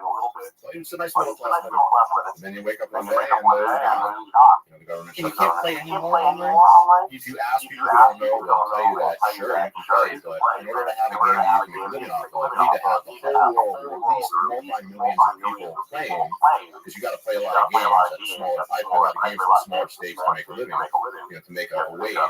Now, the best we're going to have, I think maybe California will legalize it, we have about 40 million people here, so that's a good player pool for online poker, but it was better when it was 7 billion people in the whole world going on there. I can play games anytime, day or night. So it's never going to be like it used to be. I think it used to be online poker was basically like the Wild West. This is never going to come back like that. But it'll come back in some form. Hopefully the government will regulate it, because we want to be regulated. We want to pay taxes almost up front. But for whatever reason. Now, once they stop the legalized gambling, what do you expect? For gambling, so I stopped. I didn't want to go back to the casino. I tried to go back to the casino, but I couldn't deal with the people in the LA casinos, And I love California. I love LA, Hollywood, but the people in the casinos, they're rough. Because it's not, I don't even know how to put it. It's not totally legal here. It's like kind of weird. There's no slots. Yeah, well, and you need to pay. It's like skill games or whatever. But it's player back games where the house takes a percentage of the pot are legal, but you can't play a game, regular game of blackjack where the house gets the win. So in poker, we're all playing together, and if that happens, I get your money, and the house takes a tiny percentage. That's legal. But we can't, they can't run a blackjack game where they just play regular blackjack, and if you lose it to the house. So that's the type of gambling that's legal in California. And then it's just like people get, it's like the opposite of jiu-jitsu. People get really upset, especially because I like blackjack because it's simple for me to understand. Yeah, but like when I was playing Congress, you had to pay $1 a hand to go in. Like now there's companies who do that for you and they take the winnings, I guess. I don't really know how it works. But like if you don't follow the way you're supposed to play, like you don't understand the stay. I've seen people get yelled at. In Vegas, it's not as bad. Like I've been on a table. I didn't know that. Really got yelled at? In Vegas, I've seen some guy get drunk and just like some guy was like, hey, you shouldn't do that. And then he did it again, so everyone there just left. But I've never seen anyone get yelled at in Vegas. That's too bad. I'm sorry about that. No. Vegas, I didn't know what I was doing. There's 2 things that have always baffled me. Because I'm a fucking criminal. Just if I wasn't doing comedy, I'm a criminal. I do stand-up comedy, I act, and I do podcasts, and I write. So that's 4 things. When I was a criminal, my strengths were I loved booking because I could lure motherfuckers. I love stealing drug dealers, robbing drug dealers. I like that shit. There was things that were my forte. I'll tell you what 2 things were never my forte. Drinking alcohol, I don't know why, doesn't agree with me from the jump street. And gambling. I grew up in a gambling house. I saw my mother blow thousands of fucking Yankees, fucking Red Sox, and everything. OTB. OTB is no different in the casinos in LA from what I've seen. OTB was on track betting in New York City. Have you been hooked on OTB? I've only ever been in Missouri. It's like just a dirty place. Oh my God. What I used to do was take the bus on 78. I'd get up there and walk down Amsterdam, buy weed, eat Cuban food. You know what I do for 2 hours when I was 21 years old? I go to OTB, sit there, stone, and watch. And once I saw the Marlon Brando biography, and he was talking about how he would sit there in a phone booth in New York City, close the phone booth, and make believe he was on the phone, old school. He had the phone booths that closed, and he'd watch people. I was never so baffled by what I saw at the OTB. People shooting coke, people fist fighting, they were fucking animals. These are people. This is the lowest line of gambler because they don't even have time to go. They don't even have time to go to fucking Belmont State. They don't have time to go to Las Vegas. They just go to Congress Casino. They don't give a fuck about the thrills. They're just animals. They're just animals. Horse racing it's not, I don't know if it's scary, but it's you meet really interesting people. Like I was just sitting down, it was like at the Golden Note, and this old guy, hammered drunk, just came up sitting next to me for like 30 minutes, and we'd be looking at the races, and we'd just be calling. He called every like literally like 7 or 8 races in a row. He called the winner, but he was hammered drunk and about to win no money because he lost all of it. Like that's my grandfather. My grandfather went to the track. I don't goes every day. He's 92 since he retired at 61.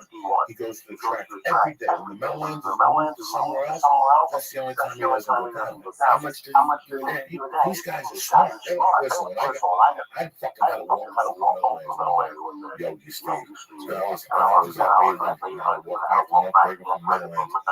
And those cars are doing 90 and 20. You know what I learned from that lesson? Only go to the track before when it's gone, it's gone. And that 40 has to include your clam chowder and your cup of beef. Because at the Meadowlands, they have good clam chowder. But 2 things that matter. Okay, the drinking, I get. Some people can't do everything. But the gamble is the one that till this day I go. Well, how many times we're in Vegas, Lee, and we're fucking sitting there like 2 jerk-offs, sitting there going, I want to do this. I'm going to do that at the end of the week. What do? We don't do dick. We don't do fucking dick. Right. Or the ones we did like, we're going to lose anyway. Like after the fights, we went there one time. Sports betting is like, it's the worst. Especially baseball, because there's so many games, and the games are so freaking long. Think about basketball, fucking football, and now they listen, when Steve and I were young men, it was Saturday college and Sunday pro and Monday night football. That's it. All of a sudden they got cute and they added Sunday night at 8 o'clock. They would just play with it on Sunday nights every 4 or 5 weeks. Then they kept that. Then ESPN started Thursday night college football. And when it's not college, it's fucking it's college. It's pro. Right? Now they have So, you know, I always look at it as on Thursday is when they go get Jesus and they drive him and they get slapped. Then Saturday, how many college games you got? For every college game you got, Jesus get a kick to the fucking stomach. There's got to be 80 fucking college games. That's Saturday. Then Sunday day, early game, 11. That's the fucking nail. The other nail is the 4 o'clock game. Then the family game is the nail through the head. And then the fucking Monday night game is the stab through the head and Jesus is dead. That's what they do to the American game without them even knowing. They're preaching what's Monday night? College basketball night. 2 games. Monday night on ESPN, those double headers. Who you think stays up and watches? Yeah, 50% of them are fans. But the other 50% are the general fucking game. Yeah, because it feels so good when you win. And you always win. One of the first times you go, you're going to leave. Like, that's why I want to you can always win the first 3 fucking times. That's why it's sucked in. It's like fate sucked you in.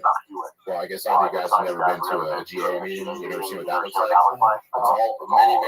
It's like half online poker players, half old dudes hooked on sports betting. because of that long sweat. Like the sweat is like, that's why people like it. That's why people like sports betting. But it's even harder to beat than poker, from what I understand. So if you can afford to do it, but so the sports betting wise, it's worse than poker. It's one of the things you could do for a living professionally, but so few people do it. Very few people make a living in poker, and even less people make a living in sports. Yeah, that was that was the first.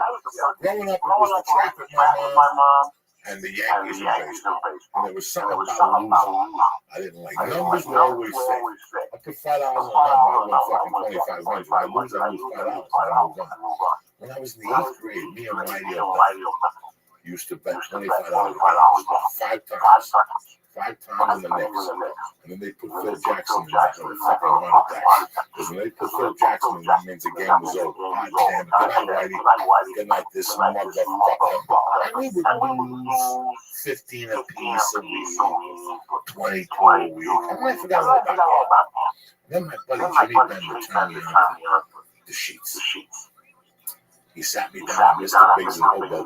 I showed me the betting slips. Maybe that was the sheets, the college sheets, the college football on top, and the pro football on the bottom. So let's say you gotta go 4 for 4 with anyone. Parlay. So it's $1 for 4 for 4. You get $6. You need $6. Right. Almost $6. I'm gonna go 13 for 15. That's like giving you $1. You can bet in I don't know if it's Nevada or Vegas. Token Liver showing me they have an app now on your phone where you can sports bet anywhere. Just from anywhere now. And it's scary. Like it's and you give them a credit card? Probably. Or maybe you have like a shop. I don't know. They have online casinos now, like Nevada and all that stuff. But it's crazy.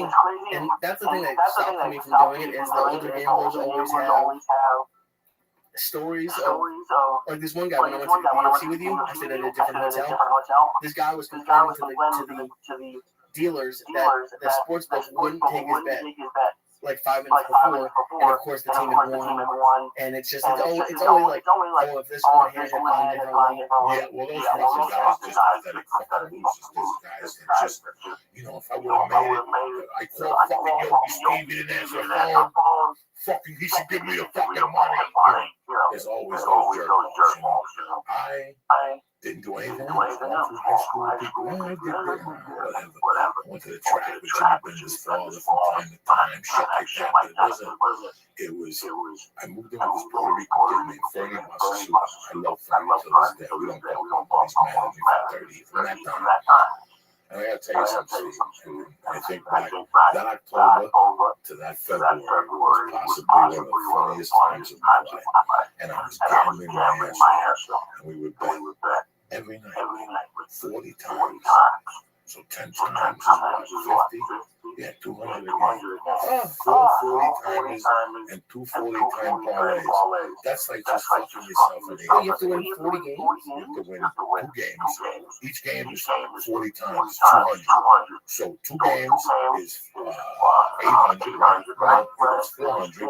And then I bet a 40-time parlay, which a 10-time parlay is 70 to win 130. I thought you said you didn't like gambling. I don't even know this stuff. This is serious degenerate gambling stuff. This is my run. So me and Fernie would gamble during the week. And I know Ted doesn't listen to this in a lot because me and Fernie were fine until one day me and this other guy Stinky were gambling. And Fernie was listening. And Fernie was a Puerto Rican. It was like you ever see when somebody, it's like when that person asks about heroin for the first time. You're in the room and they should freeze that and show them 10 years later and see what that question asked. Like, I'll never forget Fernie at John Maris. They look at me and Stinky and go, what's this gambling you guys do? Fernie was notified by the captain. Fernie was notified by the captain. He was big. You should have seen the size of his kid. Naturally. From 16 to someone from 16 to 17, he bounced. All he did was behind the neck, front of the neck, squats, and nights, 5 sets of 6 with 1,000 pounds. You have no idea what happened. You would just eat black beans and rice and steak every day. Fernie was a sweetheart. And Fernie, I remember him asking us, and as he's asking me, I'm like, this guy doesn't know he's going to win. And sure enough, he started getting the paper, and he started throwing his money. bet. Ready for this? He waited. And his first bet was Pittsburgh and Seattle. And somebody against somebody else. First game, he won big. First bet they ever put in. How much was the first time you put in that bet? What was the size of it? My first bet was small. You know, I played craps for the first time in the vaccine. I was 13. My first bet was $5 with $10 and behind it for $10 shoot. Probably blackjack. Oh, I remember. I went down to visit my dad, I think. It was either my dad or in Florida at the Seminole Hard Rock, or up here in Vegas. I forget, but it was like I was playing at most $15 hands. Fernie's first bet on the phone was $1,000. $1,000 fucking dollars. When he told me that, I had to talk to Timmy. Said, Timmy, you're not gonna believe this. He wants to put $1,000. $1,000 in the game. It was the parlay, so I had to win 2 games, guys. So now the first game wins, and we're excited. I come in like a friend, I bet that first game. But the second game he bet was Pittsburgh, Seattle. Pittsburgh was giving Seattle 3 points. He took, at the end of the first quarter, Pittsburgh was winning 28-0. We both just went to sleep. I felt so bad. He woke up. Seattle came back and beat Pittsburgh 29-28. Left to go in the game. Fernie won $1,000. So how much do you win? $10,000? What's 10 times 104? It was even more. It was way more. And Mr. H said, come down and pick up the money on Sunday night. I forget that. It must have been 9 o'clock at night. I still remember he had a leather jacket. And he goes, what do you want to do? This is the first bet he put in. I go, let's go to Piccolissimo before we leave. And let's get a fucking monster from the out. You got a monster from the out? No, sir.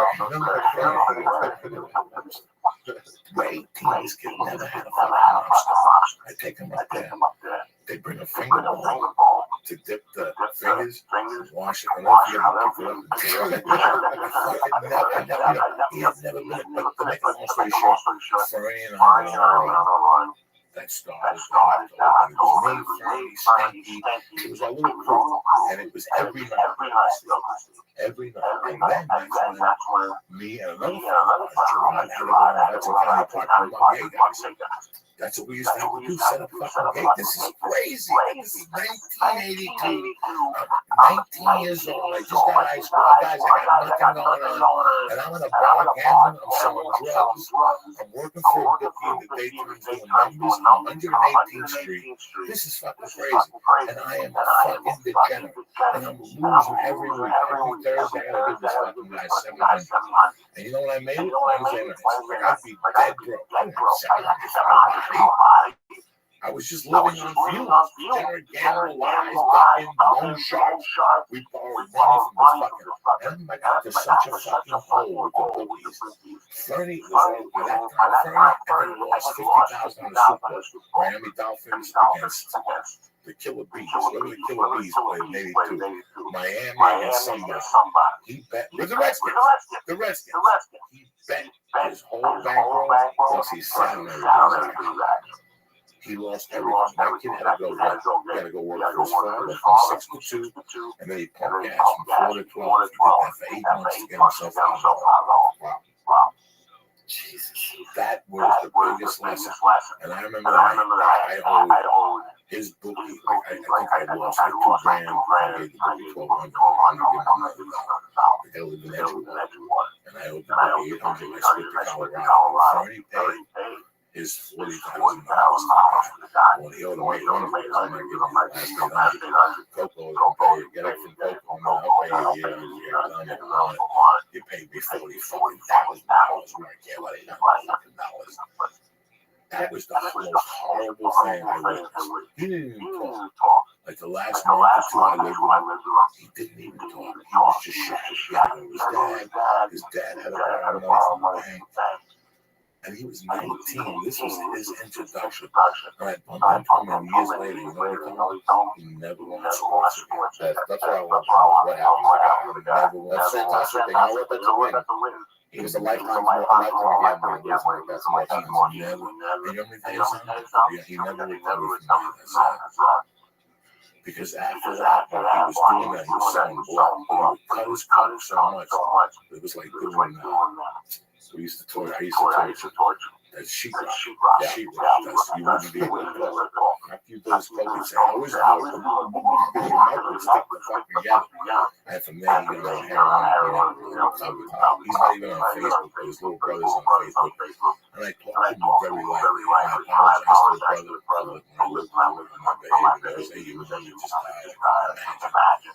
And about a month ago, he posted pictures of Fergie and Fergie on but that was my sports betting. I never really fucked around with sports because of Fergie, and I just didn't like what it did to me. It made me stupid. It made me fucking stupid. I remember a snowstorm, a big snowstorm, 83. 3 feet of snow in Jersey. You couldn't get the newspaper. In those days, you couldn't go online and get the lines. You lived on the Daily News. The Post made their own lines, but the Daily News were the original lines from Vegas. So this is 30 years ago, guys. Don't quote me. This is 1982. So I remember that time. I remember just picking up the phone and calling the book and going, "What do you got?" And him reading the things to me and me telling him the bets. And I remember one of the bets I made, like snowy fucking February, March, May, whatever it was like Iona giving Ithaca like 49 points. Like a game that nobody was watching, you know? And Warner Wolf, of course, he was a sportscaster. I swear to God, I'm at a bar, a couple of bucks and I'm getting 49 points. Who gets 49 points on a Friday night college basketball game? 49 points I'm getting. So for people who don't know, that means you could have lost by anything other than like less than 49 points you would have won. If they would have beat us 49-1, I would have fucking covered the spread. Okay? It's a Division II basketball. It's a 49 point spread. It's Friday night. I'm at a bar with 3 or 4 of my gorilla buddies. We fronted a couple grams of blow. We're drinking on the tab. I fucking broke. And Warner Wolf comes on the spot and he goes, "Good evening, ladies and gentlemen. If you had Iona at the 49, you're still a loser." That's what he said. That's exactly what his words were. I don't know if it was Iona, but it was so like, holy crap, I was getting 49 and I was like, what do you call those colleges? Ivy League. It was like an Ivy League game. I'll never forget that's what he opened up. That's how much of a loser I was. I was getting 49 points and still. And then I had one last score. I had this bookie I was going to rob. I had to give him 800. And he opened up a fucking closet for me, obviously. Okay, I turned Lenny Plaza. And the fucking top $1 bills, the middle of the 50s. It was all the way down. It was like a cash register. In my mind, I motherfucking he was going down one way or another. And I fucking cased that guy for 3 weeks. I had my buddies lined, I had a plane ticket ready to go. I was going to rob him, go do an airport, and go right to Newark Airport. And my hand got caught. And the fucking barbed wire right there, behind Safeway Supermarket. And it ripped that way and that way. Shit was coming out of my hands. They said I'd never move my fucking fingers again. I left my glove on, and I went to the bar, drank and did blow with my fucked up hand. I didn't go to the hospital till the next fucking day. That was this is all my gambling. This is why I don't gamble. So it cost me 6 months of my life, nothing but frustration. Going to bed thinking that you're broke, you have to get up and pay this guy. And you have to give the money back. Do you think it's a better feeling when you win or worse when you lose, which is stronger? Because there's nothing greater than winning, but losing, you just get depressed immediately. If you know anything about me, I'm not ready to years. And it's like a psychological. Like this, you know, it's John but they said his gambling got to the point where he was, you know, he couldn't live a day without telling you how much he lost. It becomes an addiction. I can't. One of the hardest things ever in my life was tell these people, my cheap. No, I don't give a fuck. I'll tell you what I do with it. Because when I work for my money, and I gotta go give it to people. If I'm selling blood, I'm mugging bitches and robbing drug dealers, I don't give a fuck. Money comes, that's part of doing business. That's a straight thing. That's just something I'm paying so if something never goes down, he knows I'm selling it, so I have my back. But But besides that, if I'm working, I gotta get up and go work. I'm gonna give more money for Thursday night. You're fucking crazy. Screw that. You're fucking crazy. What do you think, Steve? Was it better when you won or worse?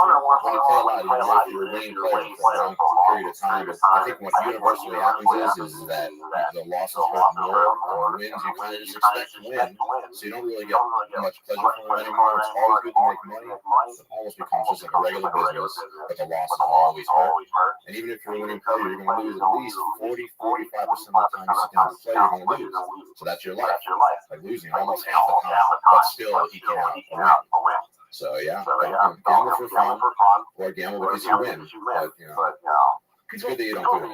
People told me the way to do it is like, and you told me too, is to find one game or wait until the table at blackjack is hot and go. Because when I go to Vegas with Paula, we stayed at the Trump last time because if I wake up at 3 in the morning, I'll go down and play. And the more times you play, you're more likely to lose. Like that's why there's this one dealer at Venetian, this black lady who it's like she's on speed. She just doesn't stop. So the more hands you play, that's why the smaller decks are better because they have to shuffle and there's less time, there's less hands. So that's essentially what I've been doing. We had this discussion 2 weeks ago. We discussed your friend, an astrologer. Oh yeah. If the only thing about life is peace and balance, God bless you. From 21 to 65, you make 100,000 a year. God bless you. You're gonna have bad years. You're gonna have good years. Here's my philosophy on gambling. You hit big, you walk the fuck away. Who walks away? Well, you know what? If you're winning, you want to stay and keep winning, but you should kind of say, look, I'm up 30,000 now. If I slip back to 2, that's good. I should leave. But what if that happens in the first 25 minutes? That's not the way people gamble. So you just got to bring money you can afford to lose and just hope for the best and, try to enjoy it. Yeah. It's a fucking long journey. It's a marathon. It's called a grind for a reason. And I consider myself a grinder in the way I eat and train. Everything I do, it's about just chipping away small edges. I've been never greedy as a poker player. I just didn't want to win all the money. I just wanted a little from you and a little from you, a little from the other guy. But it's still a grind no matter what. It comes to work. But at the highest level, it's the dream job, I'm sure. If there are these guys that are famous for it, before I even signed on. It's funny, I started watching again recently because I really learned making VH tapes of before Tito and everything of, World Poker Tour. I had every episode like memorized. But I learned from TV, and I still, you know what? I think you got to be highly intelligent to be one of those idiots. Not the poker players, the people who produce the show. I believe it. Yeah, I don't know about that. For people who don't know, when you're in TV or movies, the best thing you want to work a union gig, and that's a union gig for editors, which is really rare. And when I left, for assistant editors, they were. Union is $1,800, I think, something like that, a week. They wanted to pay $895 a week, which isn't even what a PA makes. Well, TV poker is not what it used to be. It's a very small little niche now. But I've been watching it, and it's pretty good, man. These kids are amazing at like 25. They understand the game pretty much, at an unbelievable level. And they're fun to watch play, but I never had the patience to see. That's all that. I got invited to a couple of things early. I went, okay. So now, I'm here and I keep sitting there. Hours. There's shit going on. That's the other thing that I'm even getting bothered about sometimes lifting. Like being inside. I don't know. I was always an outside guy. That's what saved me about games. Like I've never, as a child, I played Monopoly a few times. Once we got Park Place, and what's the high level? I'm good. I never got a hotel in my life. Before people started getting hotels, I abandoned I never once finished a game of Monopoly until this year. I wasn't even on Monopoly. Yeah, my girlfriend got it for her birthday. She likes pugs. It's on Monopoly. Very nice. It's just when people, I didn't know this. It's always been very intriguing to me when you say you make a living for 8 years. I give a professional gambler a lot of props because I tried to do it. I didn't even know where the fuck to start and where the fuck to end. I wish I had the time to go scout football teams and make believe I knew what I was doing to cut the percentages even lower. You know, I don't know. I don't know. There's just something to it. You have such a varied life. You're into so much. I can't believe how much you're telling me how you're traveling for work and everything and working all day. When you're in the poker, you make a living at it. That's all you do. But now with kettlebelling and training, that's all I'm focused on. So that's all I do now too. But I want to know how you got rid of this gambling thing by living inside of you. And then, well, if you don't get rid of it, because it was already a job by the time they turned it off basically in 2011. I was already like going to a job. In the first couple of weeks when it was over, I was like, this is great. It felt like vacation. And then you can realize it's not coming back. So, yeah, I mean, it just, I got lucky, I guess. I mean, most gambler stories are not good. And I'm friends with all these guys. You know, they're also like on Facebook, not looking well. Some guys escape it, some guys don't. But, we'll see if it comes back online and hopefully play there again. In Vegas, when they will go whenever you're ready. That's the one place I like to go to. I was a big poker player for a while. I would go to those daytime tournaments. LA casinos and stuff. And you got away from that. You got so busy with comedy and fame that you just, like you said, it's got to be, I guess him and his buddy, my old age, I used to go to Vegas and do tournaments for the weekend. I had money. That's why I'm asking all these fucking questions. I appreciate it. I have good memories of the game. It's taught me a lot actually about life because you get used to not winning every time you do everything. Which hopefully if you win a little more than you lose, then you're a winner. So, no, I really appreciate that.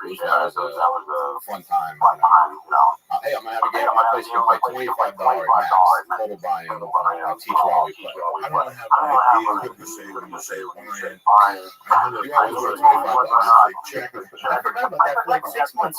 My high school buddies and I had a poker night and I don't think I ever won once. I was because it's just like. Correct me if I'm wrong, but you probably know every possible hand you could have and what you're supposed to do. 90%. When there's a full table of players, 80 or 90% of my sessions will usually be like completely automatic because you've just seen that situation many times. Maybe 10% of them you got to think for a couple moments. So, yeah, we're a little. But the thing is, you can still be a good player because there's a lot of luck involved. And, you know, the weaker players win all the time. That's why people love poker.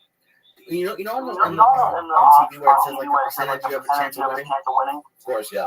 Do players know that when they're playing, like roughly like I have like a 1 in 10 chance of winning? Yeah, usually we look at it as like either a coin flip 50-50, you know, a pair versus 2 cards, something like that. Or we know that when guys get ace king, if they get ace queen, we're about like 3-1. You know, like 1 out of every 4 times we get lucky and beat that hand. Those stats are not that important because it's all about if the money's all in, the cards are turned up. That's tournament poker. Remember, real life poker, it doesn't happen too often. It's in a tournament, once you're at chips, on a regular game, like a casino that's not a tournament, 90% of poker is regular cash game. You go into your pocket, you can't go, you go bust, you get more. So that's a real cash poker. Tournament poker is different because you're all in a little more frequently, so that's why they show those stats. But if you want to learn how to play and learn the action without having to go to a game, just go to pokerstars.net and play for free. I'm not promoting them, but they're smart guys. But they took, you never lost any money when that place shut down due to the shutdown. We got our money out easy. I used to play poker on a Soprano website. If you go to HBO.com, they have it's still up. Is it really? It's still up. Go look. You can learn on that. I wish you checked. They start you with $10 grand. And I got up to 60 a couple times. I knew yeah. The thing I enjoy the most about him, I gotta be honest with you, is the characters that I met. I've forgotten all of them. I was giggling here when you were telling me, you're from Jersey, I'm from Jersey. You know, there's some stuff that only happens in Jersey. Atlantic City, baby. I was going to have for the first time. That's right. 10 years old with Jimmy Burke. We looked down the shore. He's dead now. Bless his soul. We went to his house. And also, let's just go to Atlantic City and crab legs. it was like a Tuesday, empty. I don't know where we went. It was all you could eat crab legs. And then I got a call from Linda Rowe to drive up to Connecticut. At like 5, big 8 o'clock. I remember driving over the point at some boy's head. And that's the thing. And then I went to Rogan one time to do the Borgata. And everybody kept telling me, oh, wait till you go to Borgata. It's beautiful. That place. I could smell cologne in my room. Once I smell cologne in my room, that's the end of the party. Is it still up? I can't HBO.com. Yeah, no, They used to have. The one night in a Jersey bar, I'm 19, I'm a complete loser, I'm drinking on tap, I'm gambling, I'm jumping for a line, waiting for a bitch to come in. And this kid comes in, this kid, he's a big kid, he's older than me, playing basketball. And he brought him a guy that was bigger than him, you know. I'm just sitting there, they said hello, I said hello. And all of a sudden, the guy came, his name was Mike, he was out on wheels, and he had a black eye. When somebody comes into a bar in Jersey and they already have a black guy, it's going to be a good thing.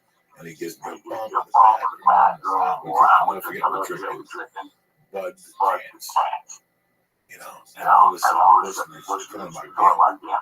And Mike's aggravated, and they fucking pissed him. Mike's tough as man. And they're pissing him off, they're pissing him off. And they're talking about how good a gambler's there. So how the fuck are you guys good gamblers? And this butcher, this guy, goes in his pocket, goes in his pocket and gives Mike this fucking thing that you remember in the 80s, you get these things in the mail that you can open up. It was like a map. And when you got it, it was like the size of this. But like they had like exercises and shit, so you could take them to the gym. So it would be something small, and you could open it up. It became like this fucking and it was Kyle Rowe.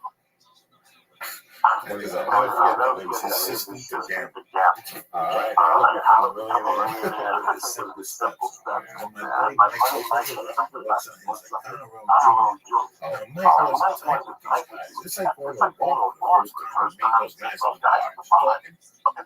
And all of a sudden Mike's goes, this is fucking garbage. He just goes to paint the guy's face. The guy jumped over Mike with a Budweiser can out of his exploding. I think I was on acid. That's right, I was on acid. That's what I'm going on. When you hit him with the Budweiser cans and it blew up. That was the end of the fucking life. I couldn't even breathe after I was laughing so hard. Kid went down. The kid, he was really went down just on purpose. You know what? When your friend just goes down, oh my God, I got hit. He just went down. We just ran the fuck out of the next day. Went back and Lila busted our balls. What's Tony Bennett? Happy birthday, Tony Bennett. You're like fucking 90 and you're still slinging dick. I went to see the Amy Winehouse thing, and he's in that. And she's telling him how she's nervous. And he just calms her down. Those ambush edibles, huh? You like these? Yeah, it's going to be a good story coming on the show for sure. Let me tell you something else. You got to eat this Cordova edible. You ready for Cordova? No. Just a little bite. It says 10 doses on there. What the fuck? They only got tiny bite. Tiny, take a time. Look at that. Right there. This is a ceremony. It's a party. This is a celebration. What? I lived another fucking day. How many times you get up in the morning and say, thank God, he gave me another fucking day. Guy doesn't know how to take a small bite. That's good. He's a son. Yeah. Fuck it. Who's better than you? No, I really appreciate this gambling stuff because I've always been baffled why today I don't pick up the phone and play sports betting. Why last time I take the pocket weed? Yeah, it is. It is pretty good. Last time we ate this, we were fucking double. It was still 1,000 milligrams. This company makes 1,000 milligrams. Why would you make 1,000 milligram edible for fucking gorillas like myself? And Mr. Saya, you know his dad's coming on Wednesday. We'll get fucked up all weekend. I'm getting an extra load of stuff. And when you take this type of dose, you don't wake up tired in the morning, you wake up fresh and ready to go. It fucks me up pretty good. I call him up at 8:01. He's a Marine. He's a Jewish man. Nice family. You drink coffee? No, I really. Good for you. Well, I drink way too much fat. That's bad. Yes, it is. Sometimes I feel a little bit high still in the morning, but it's a lot better than being hungover. No, absolutely, yeah, for sure. No, I do a lot of it. I eat a lot of it. When I split the 1,000 milligrams of crazy. I was in my kitchen having. It was expired. The last time I gave good edibles, I went to get wholesale sushi in New York, and he got sick from all Oh my god, I was having cold sweats running up against my fridge. It was like the Breaking Bad scene where Walt's like passing out or whatever. I was having cold sweats. My mind was, I don't remember what I was thinking about. I just puked in my trash. It helped. But it was 3 times over. And not in the last couple of years. It was weird. Just the banana. Really? Really? That was the last time I bought one channel. I had to pull over the road, scream, people at me. You know me, I didn't go out of transit. I'm my pocket. I started barking old school Jersey stuff. If I'm puking, go watch it. It was weird though. At the last podcast, you gave me a third one, and it just kind of like turned off. Like, have you ever gotten too high and it just stopped getting high? Yeah, I mean, I got to the point where smoking after weed doesn't basically work anymore. But not even that. Like, I've taken some edibles that I think my body is like, it's like a safety mechanism. It knows that I can die from it, so it just stops. I think people have been trying to kill themselves with weed for millions of years, however long, right? It's never happened. So you can get extremely sick, and it's virtually guaranteed you won't die, but I don't want to get sick. Some fucking idiot that already happened. What, somebody? Colorado, this idiot jumped off the balcony. I pretend no attitude. Brain exploding. That's somebody predisposed to it. I won't, that's going to be hard to sell. It's a suicide. No, you didn't. You fucked up for years. If a person doesn't drink, they're way ahead of the game.